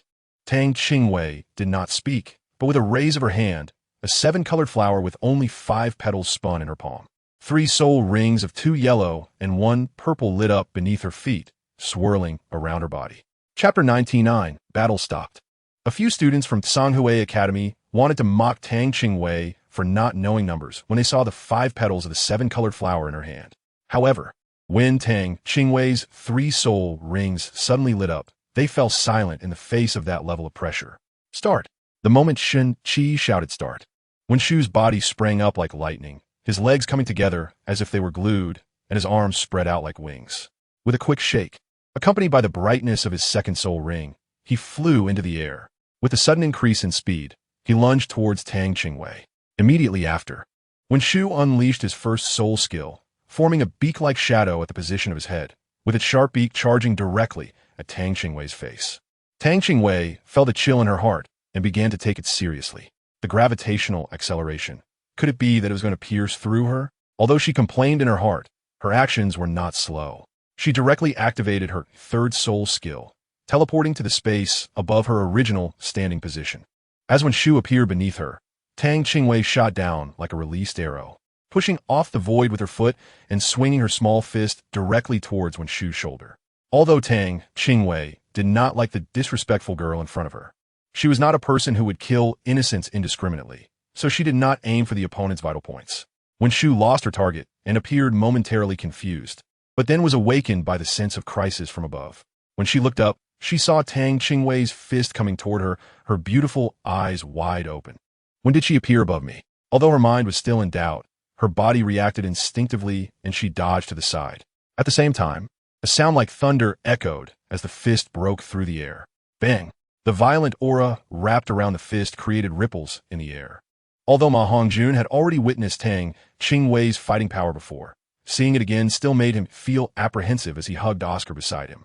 Both of them were so scared that their teeth chattered, and they silently shared a thought. They could provoke anyone, but not this violent little girl. She could really kill someone. Over at Tsinghua Academy, Teacher Shinchi's face darkened as he sensed the situation, exuding an aura of barely contained rage, and shouted sternly, "Stop." As he spoke, 5 soul rings, 2 yellow and 3 purple, lit up beneath his feet. A weapon soul resembling a hoe appeared in his hand, blocking the 2. However, this weapon soul formed a bizarre and comical shape in contrast to his scholarly appearance. Ha ha, that shape is so funny. Already at odds with each other, Xiao did not give him any face and laughed out loud. Shinchi, who prided himself on being a refined scholar, felt inferior having a weapon soul that looked like a farming tool. Now that someone was mocking his weapon soul, it felt like he had been touched on a sensitive spot. When he turned to look at Xiao Wu, a sharp glint appeared in his eyes, and the overwhelming soul power he released created a wave-like pressure that surged towards Xiao Wu and the others. Disrespectful, he swung the hoe-like weapon soul toward Xiao Wu, unleashing an invisible gust of wind. Tang San and the others activated their soul skills to shield Xiao Wu. Having already stopped, Tang Qingwei became even more unhappy when she saw someone swinging a hoe at her people. Little spicy chicken can't handle it, resorting to sneak attacks. A series of thoughts flashed through Tang Qingwei's mind. It was clearly Shunqi who had proposed the gambling battle, and he was the one who called for a stop. Yet now he was sneak attacking her. Chapter 100, Defeating the Soul King. Truly shameless. Tang Qingwei couldn't care less at the moment, throwing her third skill to her companions and joining the fray. Several young people from Tsinghua Academy were forced to join the battle. The scene quickly shifted from a one-on-one duel to a chaotic group fight. Fortunately, Tsinghua Academy had a unified uniform, making it easy for Tang Qingwei to distinguish between friend and foe. Dai Mubai utilized the third soul skill that Tang Qingwei had cast on him to teleport to Shunqi's side, his second ring shining brightly. A strong white light gathered into a sphere, and a round light bullet was spewed from his mouth, which was the second soul ring skill of the evil eye white tiger, the white tiger's radiant wave. At the same time, Dai Mubai launched the white tiger's radiant wave. Tang Qingwei used her second skill on Shunqi, instantly immobilizing him. The chubby guy with a mohawk shook his head, and his first soul ring glowed brightly, unleashing a purplish-red phoenix fire line. Tang San also moved, teleporting to the other side of Shunqi and using blue silver grass to bind him. Xiao Wu teleported in front of Shunqi, successfully wrapping her scorpion braid around his neck, with one foot pushing against his lower back. At the same time, she activated her first soul ring skill, waist bow, using her waist strength to lift him up, tilting her neck back and pushing her foot forward, sending Shunqi's body flying into the air. The scorpion braid quietly released, and Xiao Wu jumped after Shunqi's body that was thrown into the air. Her power from the waist bow was truly terrifying, with 28 levels of soul power and a 120% boost. She directly sent Shunqi soaring to 5 meters high. When Shunqi's body reached the highest point, Xiao Wu caught up with him at that moment, grabbing his waist with both hands. The power of the waist bow activated again, bending her slim waist into a terrifying arc, instantly rotating Shunqi's body backward. Although the immobilization effect on Shunqi had been lifted, he had already been severely injured by Dai Mubai and the others while he was immobilized, and after being slammed by Xiao Wu, he was left with nothing to do except feel dizzy. Xiao Wu held onto Shunqi's waist and spun around in midair for 2 full rotations. When she fell to the ground, the rapid spin caused by the waist bow sent Shunqi's body crashing to the ground with a thrilling whoosh. Faced with the simultaneous attack from 5 people, Shunqi lost his advantage at the start due to being immobilized, and later, he had no power to counterattack against their combined efforts. In just a moment, the 5-ring Soul King was swiftly defeated under the combined assault of Dai Mubai and his companions. The students of Tsinghua Academy were stunned. These guys could actually defeat a teacher without any resistance. Could they really be compared to such monsters? Uncle, When Shu saw Shun Qi being knocked out by Dai Mubai and the others and no longer cared to continue fighting with Tang Qingwei, she hurriedly helped Shun Qi up and glared angrily at the ones who had hurt her uncle. Sneaky, why did you ambush my uncle? When Shu shouted angrily. Hey, are you kidding? It was your uncle who ambushed us first, okay? Your ability to turn black into white is way better than your cultivation talent. Ma Hongjun was almost amused by when Shu's anger, retorting with a sharp tongue. Although they had already experienced the chubby guy's sharp tongue, seeing him mock them without mercy again left everyone speechless. You're talking nonsense. My uncle is a 5-ring soul king. How could he ambush you guys who are so much weaker than him? Although, when Shu didn't see the whole process, she knew her uncle's character. He would never do something so lowly. Chapter 101, Distribution of Gains. In fact, this was quite a coincidence. Shun Qi had called for a stop upon seeing Tang Qingwei's power because he suspected her of cheating and lying about her identity. After all, how could such a strong physique belong to an auxiliary system? Little did he know that Xiao Wu had touched his reverse scale and dared to mock his martial soul, prompting him to instinctively want to teach her a lesson, which led to the Shrek students thinking he was ambushing them. However, it was too late to say anything now. Shun Qi had already fainted and wouldn't wake up anytime soon. Shrek Academy. I'll remember this. When Shu dropped a harsh remark and had people prepare to carry Shun Qi away. Wait, a childish voice came from behind. What else do you want? Although when Shu spoke with anger, she didn't dare to go too far. After all, her uncle wasn't a match for these people. And if they really got into a dispute, it was obvious that it would be Tsanhui Academy that would suffer. What about the bet? Stay here. Tang Qingwei's gaze was fixed intensely on the money bags of the few people opposite. We haven't even finished the match. Why we still have to pay you the betting currency? When Shu was so angry that her cheeks turned red, but Tang Qingwei didn't care about that. Fine, let's have another match. Tang Qingwei readily agreed, and as she spoke, she summoned her martial soul with a wave of her hand. Is that what I meant? Who wants to fight you? When Shu's expression stiffened, although she hadn't completed a full match with Tang Qingwei, she knew that Tang Qingwei's strength was definitely above hers. After a moment of silence, she said, I don't have that much on me, can I? Tang Qingwei did not wait for the other party to finish speaking and directly refused. No way. Who would she ask for the money later? Immediately after, she signaled with her eyes to Wen Shu. What about your companions? They should contribute together. The few people who were pointed out instinctively covered their money bags. Wen Shu, squatting and holding the fainted Shun Qi, glared at Tang Qingwei and the others hatefully. After a long time, she turned to her companions and said, Take out your money. Wen Shu, guarantee that I will repay you double once we return to the family. Only then did the few people take out their money bags and hand them to Wen Shu. Tang Qingwei excitedly shouted to Tang San and the others. Come over and help me count the money. Wen Shu's face immediately darkened, and he said angrily, We're not that shameless. There are plenty of gold soul coins here. Zhao Wujia, standing upstairs, had already seen it. When these kids provoked them at Tsanhui Academy, they indeed did not disappoint him, uniting against the outside. Even the chubby Ma Hongjun impressed him. We hit the jackpot. By the way, this is your share. I worked the hardest, so it's okay if I take the biggest cut, right? Saying this, he didn't wait for their response and handed out 5,000 gold soul coins. Giving each person 1,000, even Tang San got a share. I don't need it. You keep it, Tang San said with a smile. Not expecting his sister to be so money-minded, but generous towards her own people, which made him, as an older brother, feel very gratified. Tang frowned slightly, looking displeased. Brother, we should be clear about our accounts. If it's yours, take it. After speaking, his dark eyes narrowed into a slit, and he grinned. As for whether you want to subsidize me in the future, that's not impossible. Tang San laughed softly as he lightly tapped his sister's head, calling her a little money grubber. He then turned to the other few people and said with a smile, Xiao Wei is right. This is what you all should take. So go ahead. Chapter 102, Breaking Through to Soul Zone. Oscar and Ma Hongjun, seeing that Tang San had said this, no longer declined and eagerly rushed towards the gold soul coins. Dai Mubai, seeing their expressions, couldn't help but chuckle and also accepted the distribution from Tang Qingwei along with Xiao Wu. Then thank you for your generosity, Xiao Wei. Dai Mubai said with a smile as he took the money bag. TSK. Tang slightly shook his little finger, shaking his head to deny it. Boss Dai, you must be mistaken. This is the reward everyone deserves, not my generosity. If it weren't for you all knocking out that Soul King together, I might not even have had the chance to stand here. Tang San nodded and stepped over to Tang Qingwei's side, casually placing his hand on her head, and smiled. Boss Dai, what Xiao Wei said is right. This is what everyone deserves. Tang Qingwei stared at that hand for a full minute, but there was still no sign of it being moved away. This is definitely discrimination. Tang Qingwei angrily swatted away the hand on her head, ran to Xiao Wu's side, and affectionately linked arms with her. Sister Xiao Wu, let's go. Before leaving, she couldn't help but turn back and make a face at her brother. You bullied me, so I took your wife away. Oof.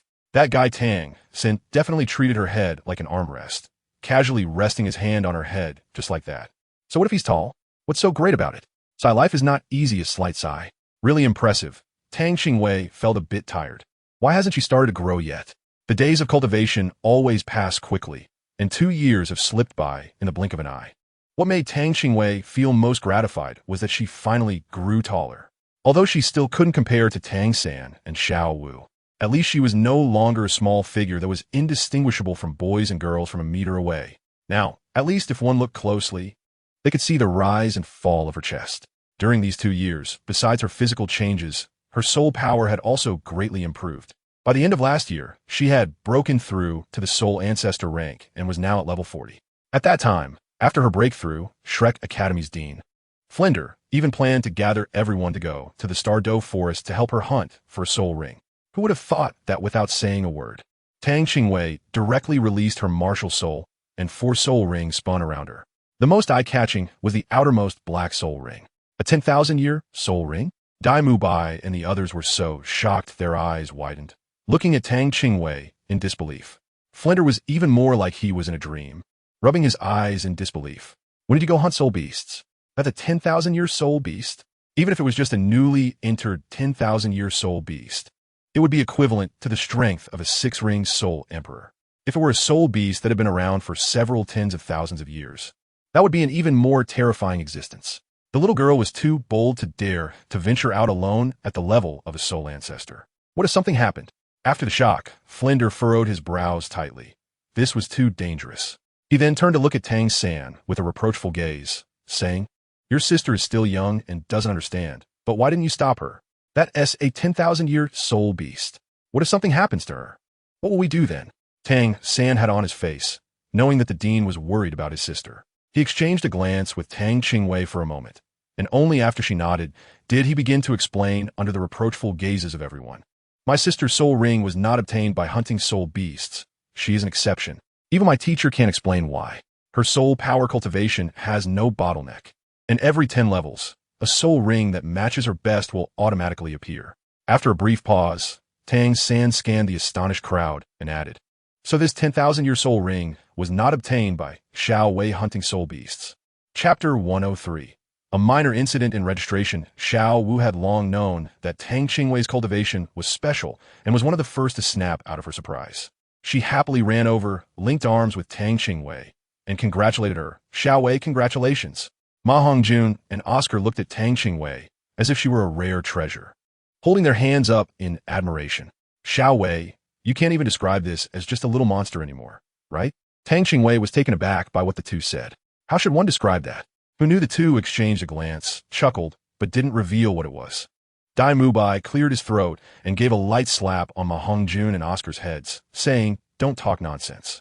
Xiao Wei is already at level 40 now. Are you looking for trouble? Tang San smiled as he watched a few people playfully fighting, feeling happy for his sister's breakthrough while also feeling a sense of urgency. He needed to focus on his training as well. Good. No wonder you're a little monster. The joy in Flinder's eyes was evident, but when he turned to look at the others, his face was filled with disdain. Xiao Wei is already at level 40. What about you guys? Aren't you ashamed for not working harder? Everyone replied, We are ashamed, but we haven't been slacking off. All right, then at worst, we'll just sleep a few hours less at night. With Tang Qingwei, such a little monster, pushing them in Shrek Academy. Everyone felt the pressure and had no time to relax, all working hard to catch up. Now, all the students had reached the Soul Master level. This rate of cultivation made Dean Flinder nearly laugh out loud. He looked at them every day with a loving gaze, as if they were his plump pigs ready for slaughter. This made the few of them feel uneasy, and they dared not slack off in their training. Little monsters. It's that time of year again for the annual recruitment day. You don't need to train today. Come with me to show off. Teacher Li Yusong, responsible for checking registrations, called for a few of them to go out together. After all, every year there are a few troublemakers, and having these little monsters around would make the registration process much smoother. Teacherly, it's probably going to be similar to last year. We don't all need to go, right? I'm not even full yet. Ma Hongjun rubbed his chubby belly, having planned to feast in the city today, only to be drafted here. The others shook their heads and sighed at how much weight the fat guy had gained over the past 2 years. There was nothing they could do. After all, his martial soul relied on gluttony to express itself. Tang Qingwei was also a bit worried about Fatty. After spending the last 2 years together, she had long regarded the Shrek Academy's students as her friends. As her time here grew longer, her memories had gradually become blurry. The plot about Fatty's martial soul in the Douluo continent was now only vaguely remembered. She recalled that Tang San obtained a celestial herb somewhere, and after giving it to Ma Hongjun, it resolved the issues with his martial soul. Looking at the gradually plump Ma Hongjun, she could only hope that the opportunities for the group wouldn't change because of her arrival. Otherwise, she would truly feel guilty. Right? Teacherly, I'll go. You let Fatty go eat first. Because of her inner speculation, Tang Qingwei felt guilty towards Ma Hongjun, so her words became much gentler. Ha! Still worried about your fatty brother, Xiao Wei, Ma Hongjun said as he prepared to give her a hug. However, he was scared off by Tang Qingwei's raised little fist and jumped onto Oscar. Let's talk nicely. Over the past 2 years, Ma Hongjun had been beaten up by Tang Qingwei quite a bit, although it was just during regular class duels. That alone was enough to instill fear in him. Chapter 104. 10,000-Year Soul Ring, let's go. Xiao Wu linked her arm with Tang Qingwei's, made a face at Ma Hongjun, and headed towards the academy's entrance. At this time, the registration area was already crowded. Teacher Li was still sitting behind the table, with a small wooden box beside him, checking the bone structure of each student who came to register. Seeing this familiar scene, Tang Qingwei was suddenly touched. She had been here for 10 years. She was really grateful to Xiao Lian for bringing her here. In this brand new world, she had gained many things she had never had before. Friendship, martial souls, soul skills, everything had completely integrated into her soul. Your age doesn't qualify. You can leave. Can't you make an exception? We came all this way. I said your age doesn't fit. Didn't you see the registration requirements posted over there? Then at least return my registration fee. The notice clearly states that once registered, the fee is non-refundable. Didn't you know? Suddenly, a noisy argument broke out in the originally quiet and orderly line. Just as Tang Qingwei was about to look over, Teacher Li happened to call out to them. Little monsters, come help me resolve this. Then he turned to the person who had just argued with him. Anyone who beats any one of them can get their registration fee back. Here we go, brothers. Unleash your martial souls. Dai Mubai was the first to activate his soul power, releasing all 3 of his soul rings, 200-year rings and 1,000-year ring. The surging soul power created an invisible pressure in the air, and the cold light in his eyes flashed as he looked at the father and son. 1,000-year soul ring. He's a soul master. The parents and students around the registration area all changed their expressions dramatically. The shock hadn't ended. Beside Dai Mubai, the soul rings of the other 4 appeared as well, showing the same color. The best configuration of 2 yellow and 1 purple. Until the last little girl revealed her soul rings, the scene fell silent, and no one dared to speak.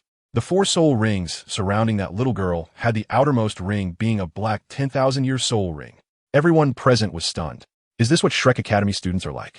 They're really strong. Looking at their own children, the parents felt deflated. It was better not to embarrass themselves. Many parents who had been proud of their son's soul power level were now too discouraged to speak, dragging their children away without a trace. The area suddenly became much more spacious, and the line continued. The 2 girls at the front and back of the line, upon seeing Tang Qingwei's soul ring level, were both filled with shock. Their hands unconsciously tightened into fists. So strong. When they looked up again, the determination and resilience in their eyes grew stronger. Shrek Academy. I definitely didn't come here by mistake. Tang Qingwei also saw 2 figures with unique temperaments in the crowd. She felt puzzled, thinking that the aura of these 2 people seemed somewhat familiar. What's wrong? Xiao Wu noticed Tang Qingwei frowning in thought and, assuming something was up, asked with concern. Tang slightly shook her head, using her eyes to signal Xiao Wu to look at the 2 figures. What do you think of them? Xiao Wu followed Tang's gaze. The girl at the front of the line wore a simple white long dress that gave a very clean impression. She was about half a head shorter than Tang, and since she was facing away from them, her appearance was not visible, but from the skin on her neck, it could be seen that she had very good skin. Extremely fair and delicate. The other girl was at the end of the line, with black long hair cascading over her shoulders, her face slightly lowered. She was about the same height as the girl in the white dress, and her skin was similarly fair. However, this girl gave off a different vibe. Her extremely voluptuous figure was somewhat inconsistent with her age. If one did not look at her face, she could easily be mistaken for an adult. In contrast to her voluptuous figure, the expression on the girl's face was very indifferent, a coldness that came from within, a pure coldness. With her black eyes showing not a hint of anger, which somewhat conflicted with her originally very beautiful face. After clearly seeing the two, Xiao Wu withdrew her gaze, showing a thoughtful expression. After a moment, she said, "Their temperament is quite different from the others present. I feel they should be admitted." Tang Qingwei kept watching until the two girls felt her burning gaze and turned to look at her. Only then did Tang Qingwei widen her eyes in surprise, suddenly realizing that these two were none other than Ning Rongrong and Zhu Zhuqing from the Shrek Seven Devils. She felt a surge of excitement in her heart. The Shrek Seven Devils were all here. Clenching her little fist, Tang Qingwei secretly glanced at Dai Mubai's reaction. After all, in her vague memory, Zhu Zhuqing was Dai Mubai's fiancée. There should be some reaction upon seeing each other, right? There was indeed a reaction, but it was so unsatisfactory. I seemed to sense a martial soul that resonates with me. As she spoke, she couldn't help but glance towards the end of the group. Their eyes met, but there was no spark, only indifference and estrangement. What was going on? Did she remember it wrong? Did they not recognize each other? That shouldn't be the case, right? Tang Qingwei turned her head to look at the girl in front of her. Could this be Zhu Zhuqing? Forget it. During the assessment later, she would know everything once she saw their martial souls. As expected, just as Tang Qingwei thought, the two were the only students who passed the test. The final round was a practical battle, just like when Tang Qingwei first arrived. However, Zhu Zhuqing and Ning Rongrong did not need to battle against the teacher. They only needed to face one of them. Ning Rongrong looked surprised at the shortest Tang Qingwei in the crowd and asked, "Is this child also participating?" Several people were startled by Ning Rongrong's words and nervously looked at Tang Qingwei, as her height had always been a sensitive topic for her. Just as everyone expected her to explode in anger, Tang Qingwei merely gave Ning Rongrong a faint nod. It wasn't that Tang Qingwei treated her differently. After all, she wasn't really a child, and she could tell whether there was any sarcasm in her tone. Ning Rongrong's words were straightforward and clear, containing no malice. So Tang Qingwei naturally wouldn't treat her as an enemy. As for warmth, it was out of the question. Even though she knew Ning Rongrong would be one of the future Shrek's 7 monsters, she had already been excited when she first arrived at the academy. Now, Ning Rongrong was just a stranger to her, who might become a friend in the future, but that would require them to go through trials together first. Teacher Zhao Wujia looked in the direction pointed by Ning Rongrong and nodded, saying, "Tang Qingwei is also participating, but you better not choose her just because she is small. Appearances can be deceiving. All right, you have 10 minutes to understand each other's martial souls and discuss strategies to attack one of them." Although teacher Zhao Wujia would no longer participate in the battle, he still oversaw the final round. Ning Rongrong and Zhu Zhuqing went to discuss strategies with the others. Meanwhile, Ma Hongjun stared intently at Ning Rongrong and Zhu Zhuqing, nudging the equally dazed Oscar and murmuring, "Our academy finally has female students." As soon as he finished speaking, he felt a chill run down his spine and turned to meet 2 pairs of fiery eyes. "I didn't mean it like that." Saying this, he jumped behind Dai Mubai. "Boss Dai, you know what I mean, right?" Dai Mubai felt uncomfortable under the stares of the two and decided to stick to the principle of better a dead friend than a poor one. Pushing the fat guy out. "I don't know. You explain it to them." Chapter 106. Phoenix versus Nethercat. We've made our decision. Let's choose that little fatty. Ning Rongrong's voice was like heavenly music, rescuing Ma Hongjun from his predicament. "Here it comes, here it comes." Ma Hongjun eagerly ran to the center of the playground, confronting Ning Rongrong and Zhu Zhuqing. "Let's begin." With a command from Zhao Wujia, the 3 of them released their dazzling martial soul rings simultaneously. Ma Hongjun's 3 soul rings appeared, which was already anticipated by the 2, as they had seen them at the academy entrance. Before Ma Hongjun could make a move, Ning Rongrong had already acted first. 7 Treasures Glazed Tower. She spun around gracefully in place, and brilliant colorful light immediately radiated from her body. At the point where the colorful light gathered, a 7 Treasures Glazed Tower appeared in the palm of her right hand. The tower sparkled with light, exuding an air of nobility, and Ning Rongrong smiled, looking ethereal. 2 yellow soul rings rose beneath her feet, swirling around her. 7 Treasures Glazed Tower. First, power. The first soul ring rose, enveloping the 7 Treasures Tower, and under Ning Rongrong's left hand's guidance, a beam of colorful light was released, surrounding Zhu Zhuqing. Zhu Zhuqing immediately felt a warm energy flowing into her limbs, filling her entire body with strength. Even her internal soul power seemed to surge like boiling water. Wow, it's actually from the Seven Treasures Glazed Sect? The first support is not just a name. Fatty, be careful.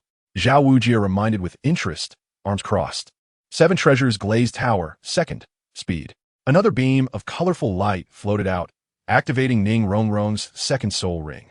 The lightness of her body made Zhu Zhuqing feel as if she had lost weight, and she secretly praised the Seven Treasures Glazed Tower for its reputation. It truly lived up to its name as the first support martial soul. Both speed and power increased by 30%, making her feel her strength significantly enhanced. At that moment, Zhu Zhuqing moved, crouching slightly, and in a flash, her figure vanished, leaving only a gradually fading afterimage. Her speed was fully displayed, proving her as a swift attack type soul master. Her incredible speed left the spectators in awe. What was even more frightening was that Zhu Zhuqing's every movement was completely silent. She shot forward without a sound. Her attacks released no energy fluctuations, nor did her soul power create any noise. After her martial soul was activated, her outstretched fingers became like sharp claws. Zhu Zhuqing's eyes changed color simultaneously. Her left eye became dark green, and her right eye became clear blue. Her long hair naturally lay against her back, and as she moved, a faint illusion trailed behind her, making it hard to pinpoint her exact location. Her attacks were exceptionally sharp, aiming for vital points. Ma Hongjun, unable to dodge in time, could only activate his second soul skill, Flame Phoenix. This was the only defensive soul skill he had. At this moment, he also became serious, immediately using his first soul skill, Phoenix Fire Line, within the Phoenix of Fire, instantly enhancing its power by several times. Although it consumed a lot of soul power, the effect was excellent. In fact, Ma Hongjun had a more powerful third soul skill, but he didn't dare to use it here. After all, this was just a friendly match, not a life and death struggle. Although Zhu Zhuqing was flustered, she still adeptly flipped in the air, narrowly avoiding the flames. However, Ma Hongjun's flames were adhesive and extremely hot, and she ultimately still got burned. The ground beside Zhu Zhuqing was left with ravines scorched by purple flames. Chapter 107.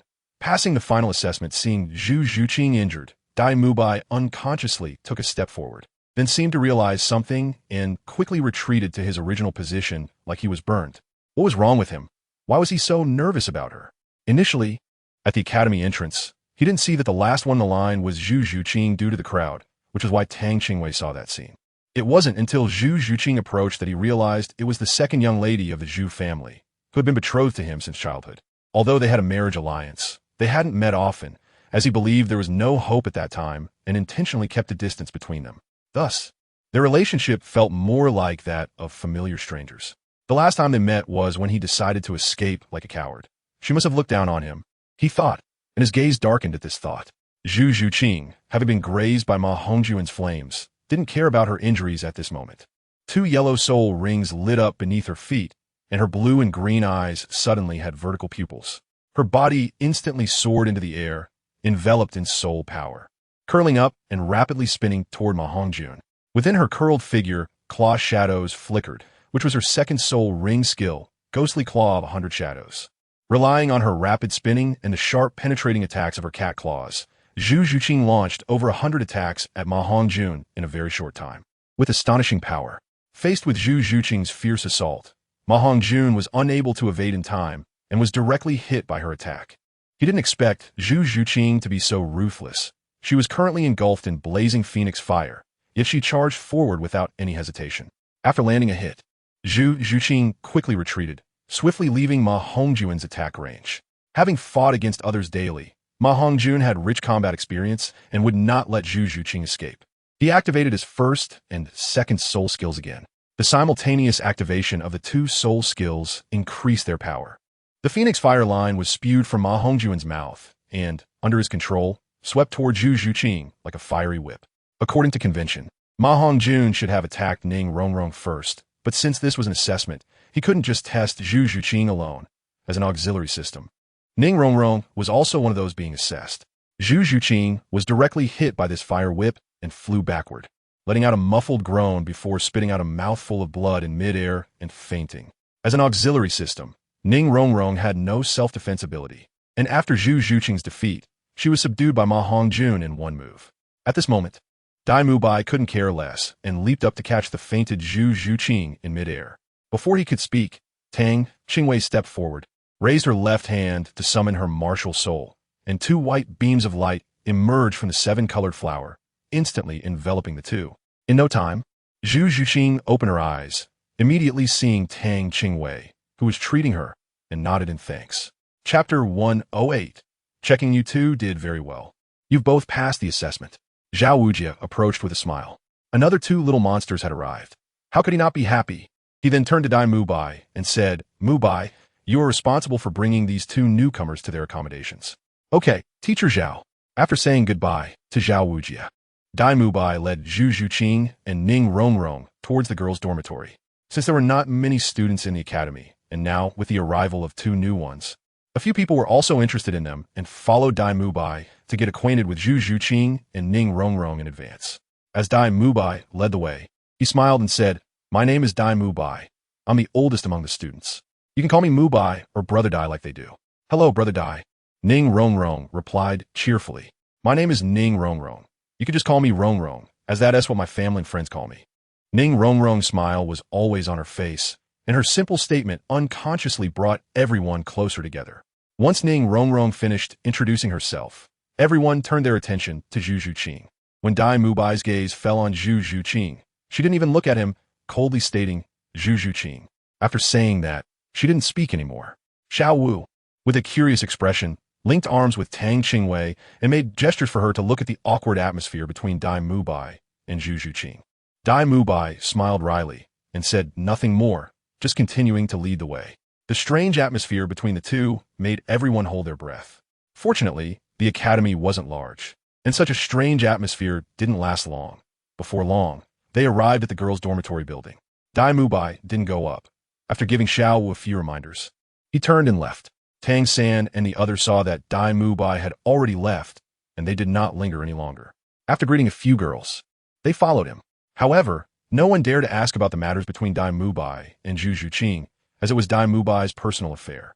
If he was willing to talk about it, they would listen. If not, they would pretend it didn't happen. At this moment, Dai Mubai's heart was filled with mixed emotions.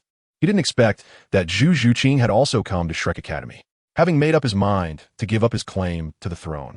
Dai Mubai's decision was not only based on his own considerations, but also stemmed from his desire not to implicate his fiancée, who shared a similar fate. As long as he renounced the struggle for the throne, Zhu Zhuqing, who was originally meant to compete for the throne alongside him, would no longer be a threat due to his relinquishment, and her life in the family should improve compared to before. Of course, all of this was Dai Mubai's ideal scenario. He naturally did not know that Zhu Zhuqing's real situation had not improved due to his abandonment. Instead, it had worsened. His escape had left Zhu Zhuqing to confront the pressure from her sister and the competition for the throne alone in the Star-Luo Empire. Time and again, she narrowly escaped from her sister's clutches, and in the end, was forced to leave the Star-Luo Empire in search of opportunities to become stronger. From a very young age, Dai Mubai understood that in the royal family, emotions were the most superfluous thing. Power and interest were the most enticing. Every member of the royal family had a scale in their heart, weighing emotions against interests. When familial love faced supreme power, how many people's emotions could outweigh power? He had two older brothers above him, and according to the rules of the royal struggle in the Star-Luo Empire, he was destined to have no future.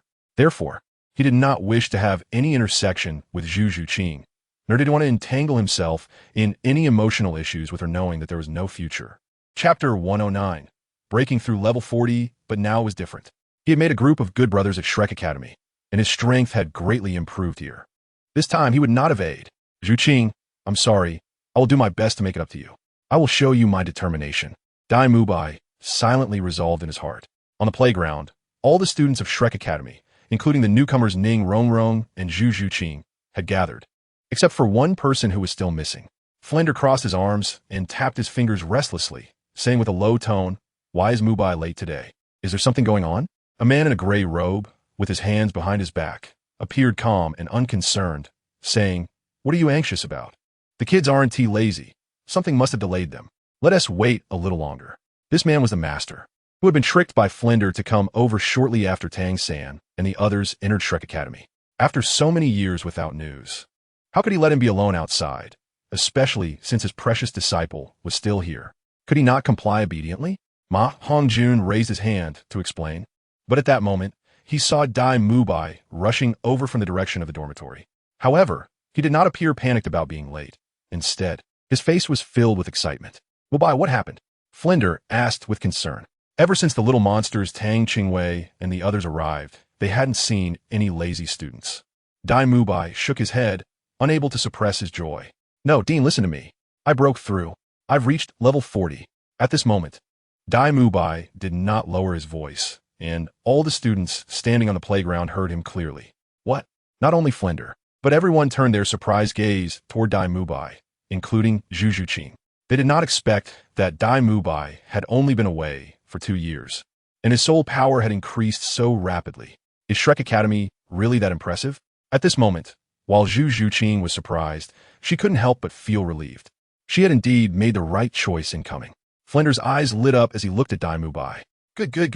Mubai, you did not disappoint me. You are the second student to reach level 40 among the current students. On behalf of the Academy, I congratulate you. The master also smiled, recognizing the remarkable talent of these children. Dai Mubai returned to his position, standing straight, while everyone came over to offer their congratulations, with Zhu Zhuqing being the only exception. Dai Mubai had anticipated Zhu Zhuqing's reaction, so he did not mind. The reason for his breakthrough was largely due to the stimulus from Zhu Zhuqing, which had pushed him to break through to level 40 during his training yesterday. If he would really count, he should thank Zhu Zhuqing. All right, today's lesson begins now. Flinder's voice pulled everyone back from their congratulations to Dai Mubai. Today's lesson is very simple. Oscar, you're the main character today. For today's lesson, everyone except for Oscar must eat the 3 types of sausages made from Oscar's soul power.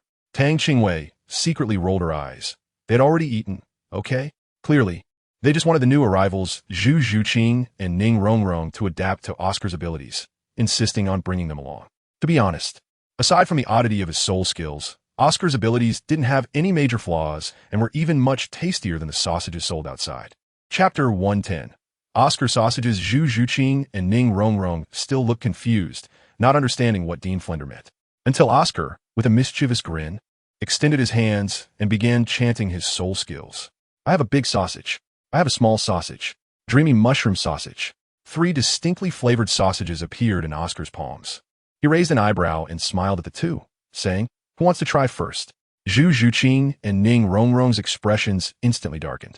It turned out the Dean's previous meaningful words were hinting at Oscar's soul skills.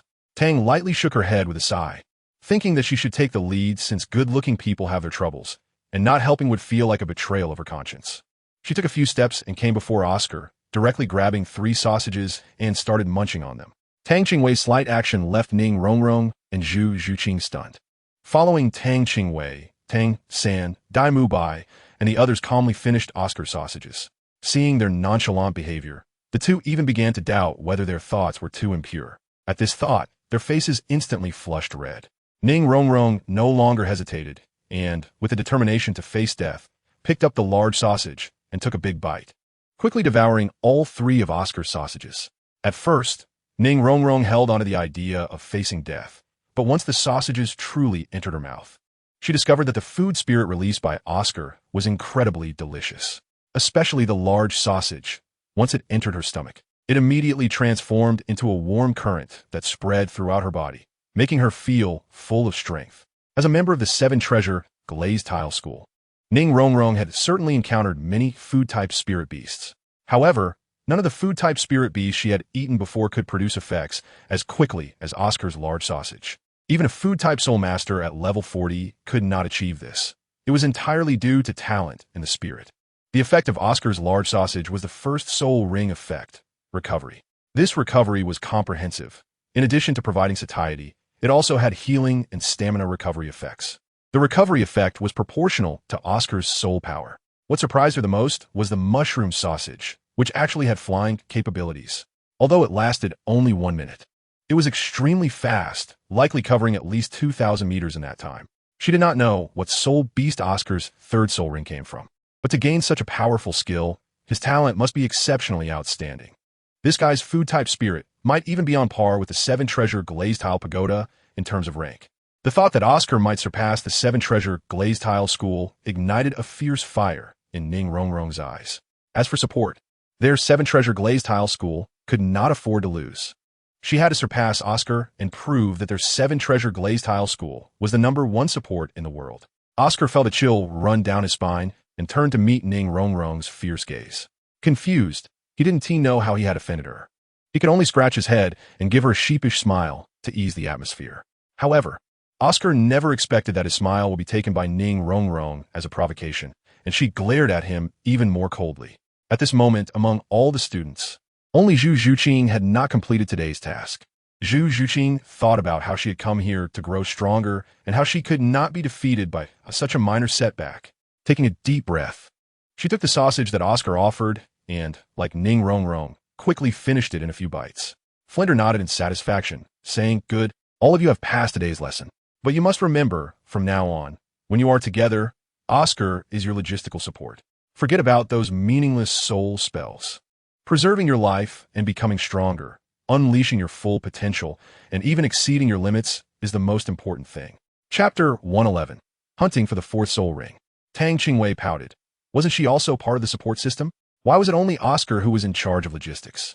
Just as she was about to raise her hand to speak, she was interrupted by a glance from Dean Flander. She could only sulk and fidget with her index finger. "Now, each of you go back and prepare.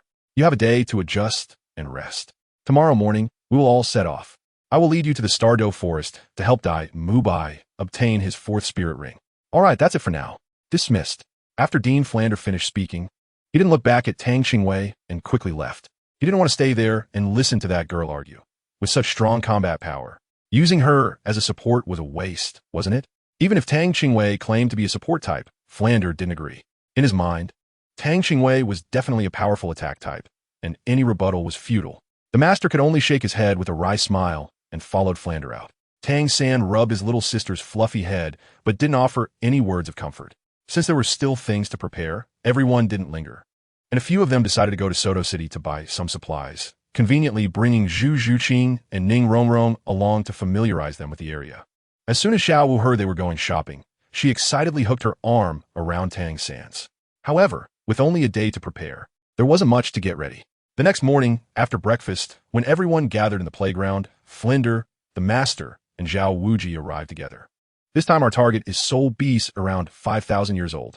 All right, let's hit the road. Dai Mubai, you lead the team." The master briefly discussed the target age of the soul beasts for this hunt, explaining that to determine specific soul beasts, they would need to enter the Stardo Forest. Dai Mubai nodded. Having had several experiences in the Stardo Forest, he wasn't as nervous as the first time. However, with the addition of two newcomers, the formation needed some adjustments. After pondering for a moment, Dai Mubai turned to Zhu Zhuqing and Ning Rongrong and said, "The Stardo Forest has many soul beasts, and they're all highly aggressive, so we must be cautious." He then looked at the others and arranged, "Tang San, you stay at the back of the team. Oscar, Ning Rongrong, Xiao Wu, you three stay behind me. Fatty, Xiao Wu, you two will be on the left and right sides. Zhu Zhuqing and I will lead the way. Once we enter the forest, we must maintain this formation and stay vigilant. All right, everyone, let's set off." After saying this, he took the lead and ate the dreamy mushroom sausage made by Oscar, and the others followed suit.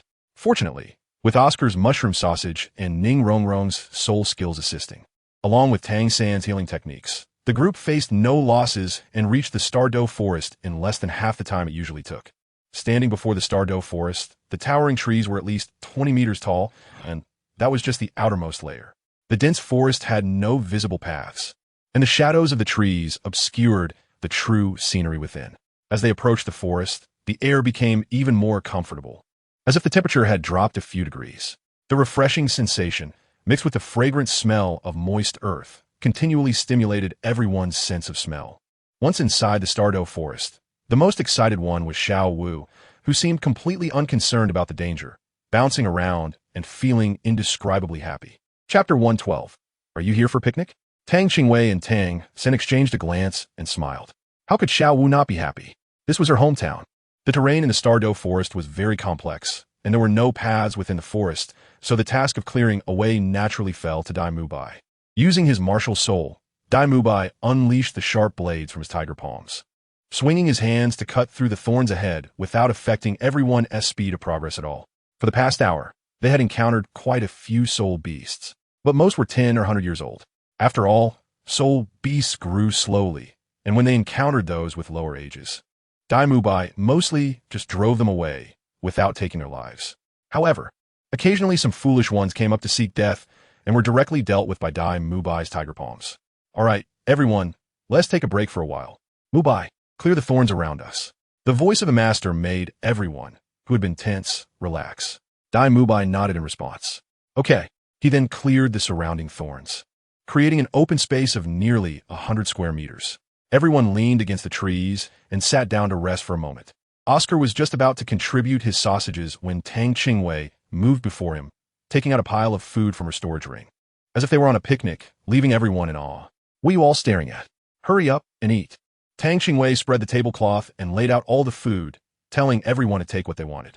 She didn't bring out anything that was too difficult to eat. After all, they were still in the wild. After saying that, she started eating by herself. The others remarked, "You know this is the wild?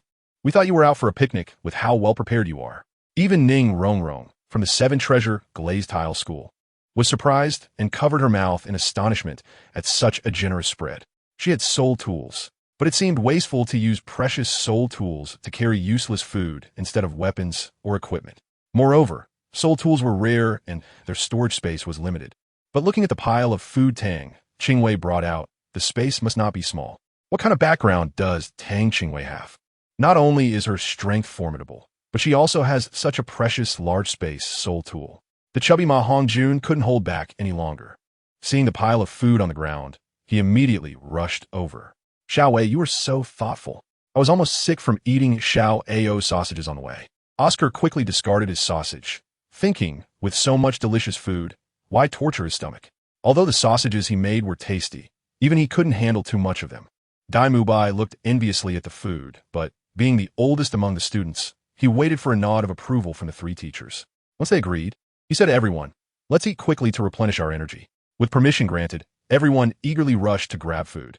Zhu Zhuqing and Ning Rongrong, being newcomers, were a bit shy and only received food handed to them by Oscar and Dai Mubai.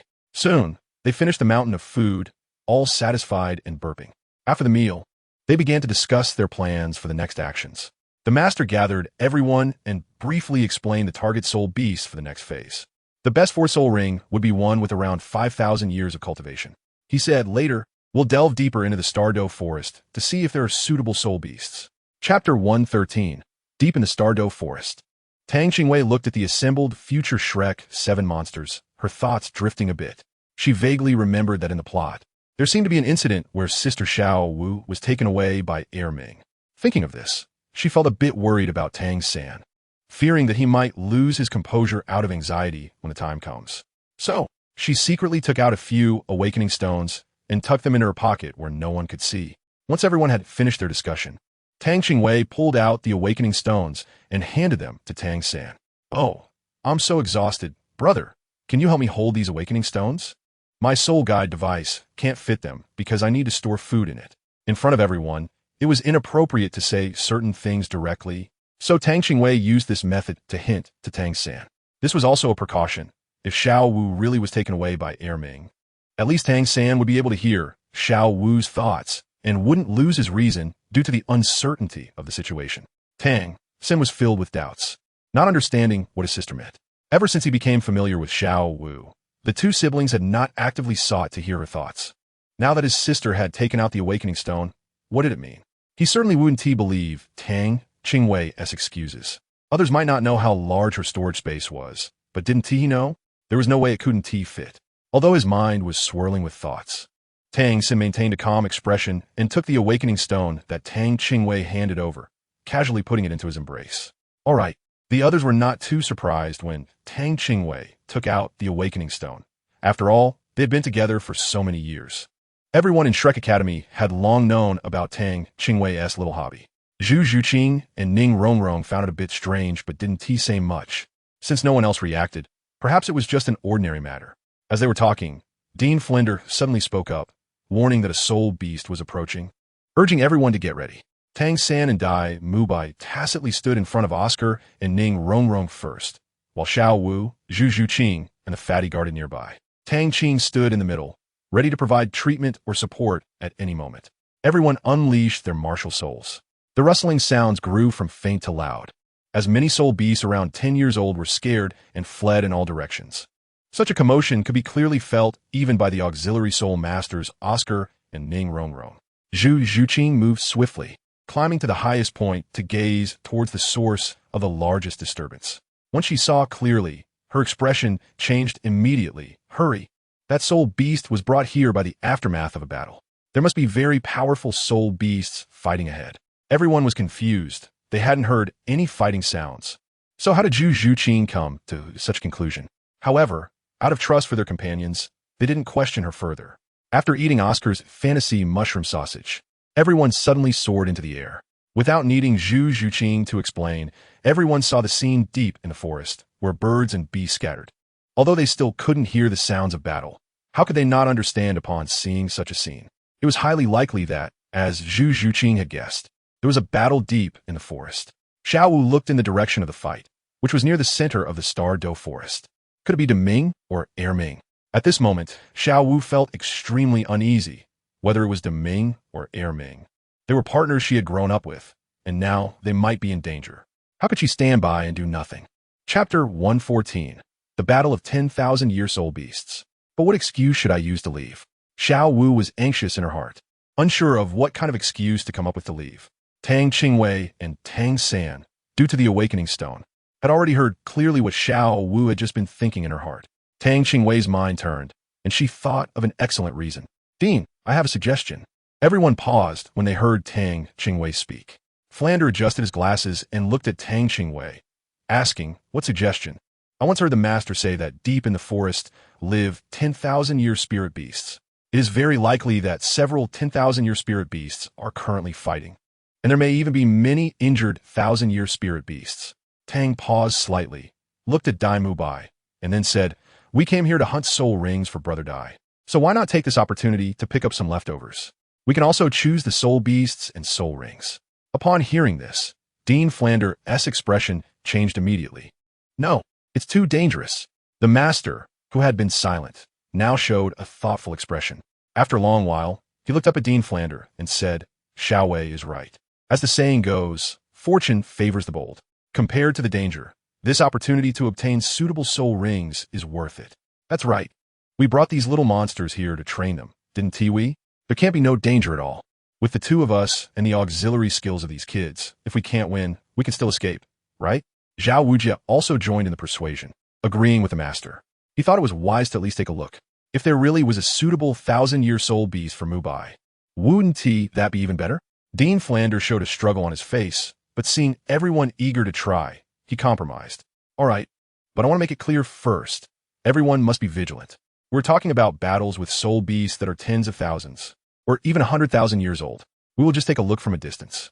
If there's danger, remember not to engage. Immediately eat Oscar's mushroom sausage and flee the scene, understood? Okay. Everyone responded eagerly. With Ning Rongrong's speed enhancement, Oscar's whimsical mushroom sausage became much faster, and soon they arrived at the outskirts of the battle center. When everyone saw the battlefield, it felt as if their breath had stopped. There was a presence like a mountain, its pitch-black fur shimmering faintly under the weak starlight. Even though it was on all fours, its shoulder height definitely exceeded 7 meters. If it stood upright, it would probably be over 15 meters tall.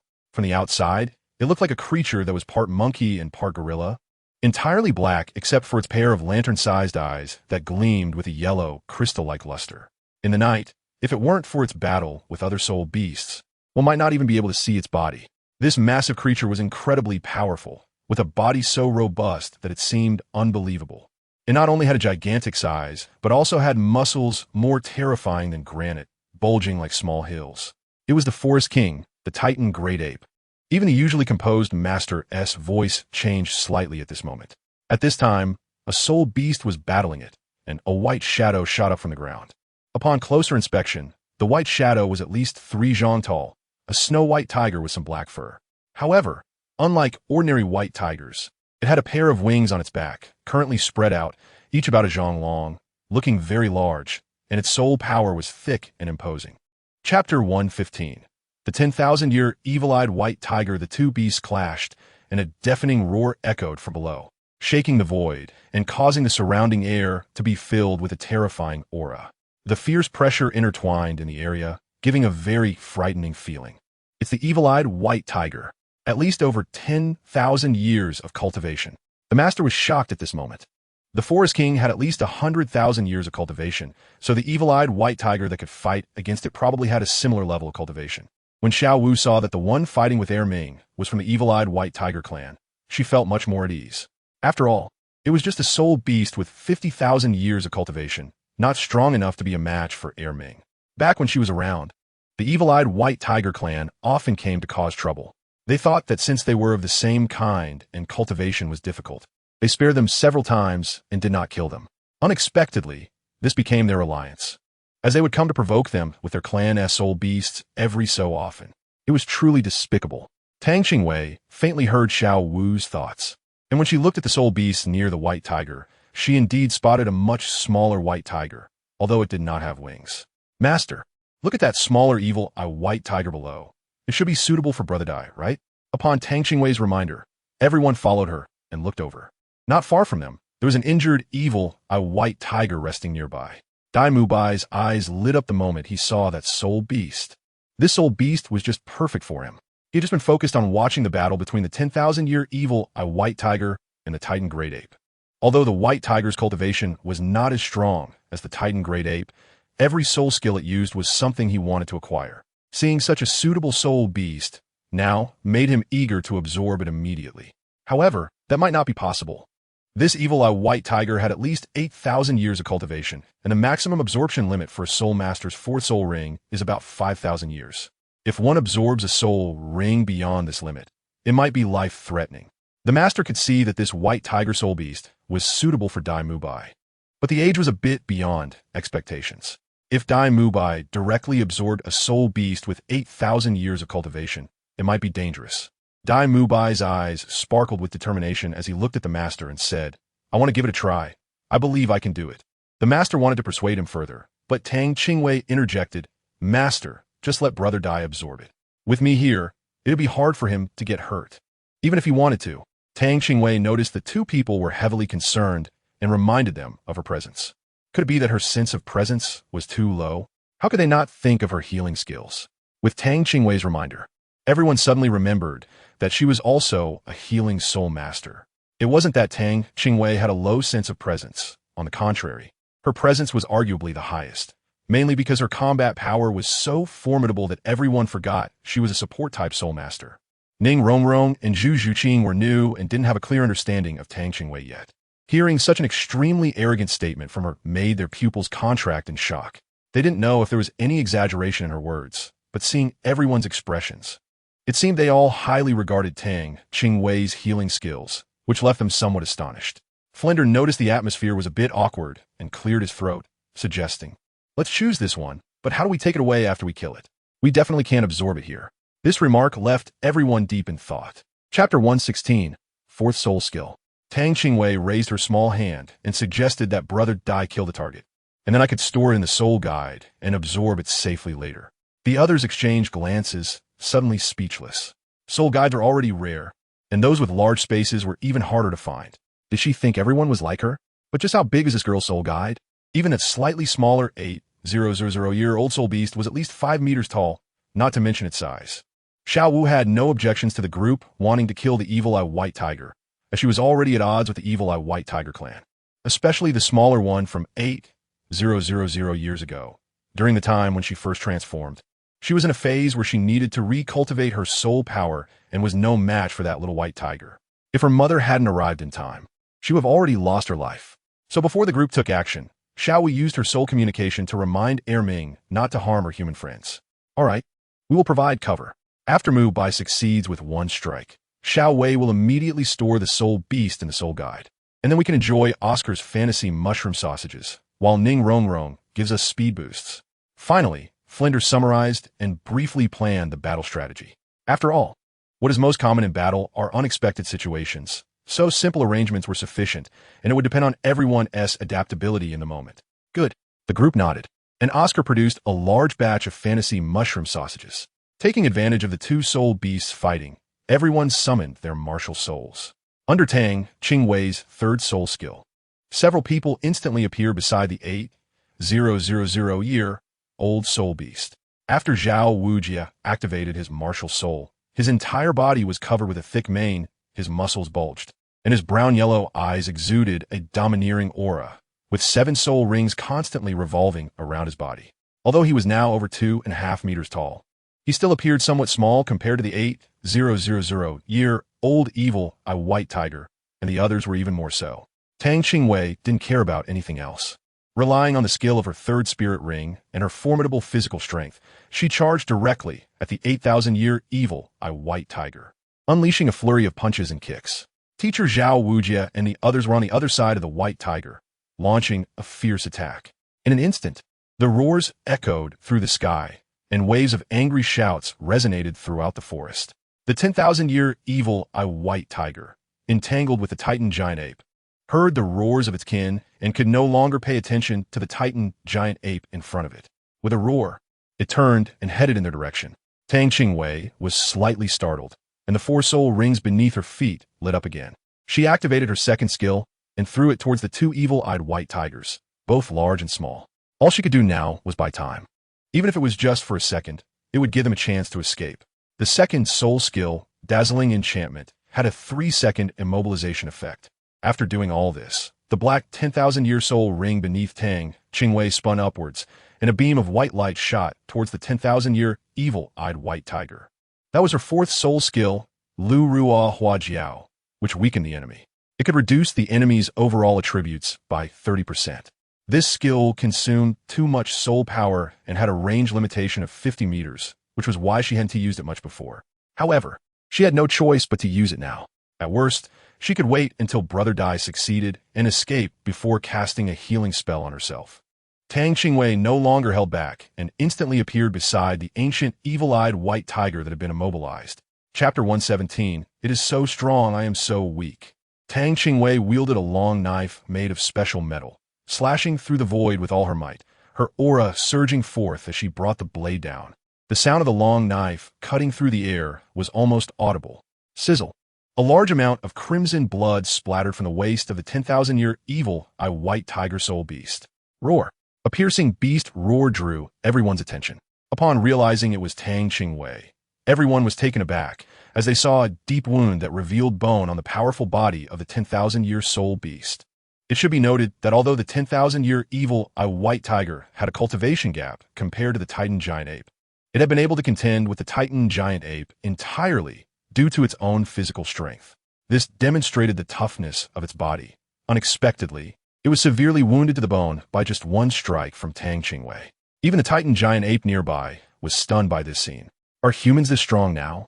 After her successful strike, Tang Qingwei did not linger and immediately teleported to the designated auxiliary location. Her face slightly pale as she said, "Too strong. Even with all my strength, I couldn't heavily injure it." Ning Rongrong, Ma Hongjun, and the others responded, "This isn't even considered a heavy injury. What more do you want? Do you want to kill a 10,000-year soul beast with 1 strike? With the strength of a soul master at level 46. You can't possibly dream of instantly killing a 10,000-year soul beast." Flender, Zhao Wujing, and the others were so stunned they almost forgot what they were doing. The 10,000-year evil eye white tiger had not suffered such a severe injury even under the attack of the 100,000-year soul beast Titan giant ape. Yet Tang Qingwei managed to injure the 10,000-year evil eye white tiger to the bone with just 1 strike. This girl is indeed an offensive type. Everyone's conviction in this thought grew stronger. For an ordinary battle soul master, even a full-strength strike might just tickle the 10,000-year evil eye white tiger. Yet Tang Qingwei, who always claimed to be a support-type soul master, managed to heavily injure a 10,000-year soul beast while acting all meek. Isn't she mocking those battle soul masters? The expressions on everyone's faces were indescribably complex. Roar. A thunderous roar snapped everyone back to reality. Now is not the time for them to be lost in thought. Now, Mubai, give it the final blow. Flender shouted anxiously. Got it. Dean. Dai Mubai's first and second soul rings lit up simultaneously, activating both the white tiger barrier and the white tiger shockwave. With Ning Rongrong's support, the power of their soul energy was even greater. A strong white light coalesced into a sphere, and a round light bullet was spat out from his mouth. directly aimed at the mouth of the 8,000-year evil eye white tiger, which was its weak point. Everything happened in an instant. Tang Qingwei saw that Dai Mubai had successfully killed the 8,000-year soul beast with one strike and quickly stored its body in her storage ring. She shouted towards the others, "Let's go." Then, she swallowed Oscar's dream mushroom sausage. In fact, she really wanted to ride her cloud of transformation, but with so many people around, she couldn't just take off alone. That would be inappropriate. Moreover, even if she wanted to fly with everyone, Oscar's mushroom sausage had too short flight duration. They would definitely have to keep stopping, making it inconvenient for her to use the cloud of transformation. Seeing that their mission had been accomplished, everyone quickly swallowed Oscar's dream mushroom sausage, preparing to retreat.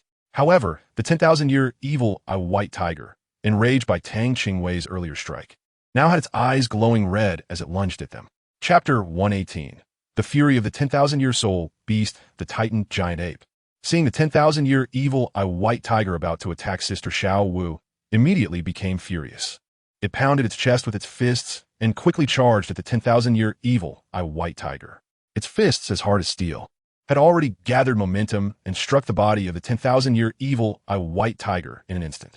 Boom! The entire body of the 10,000-year evil eye white tiger was violently smashed away, crashing through dozens of ancient tree trunks before finally coming to a stop.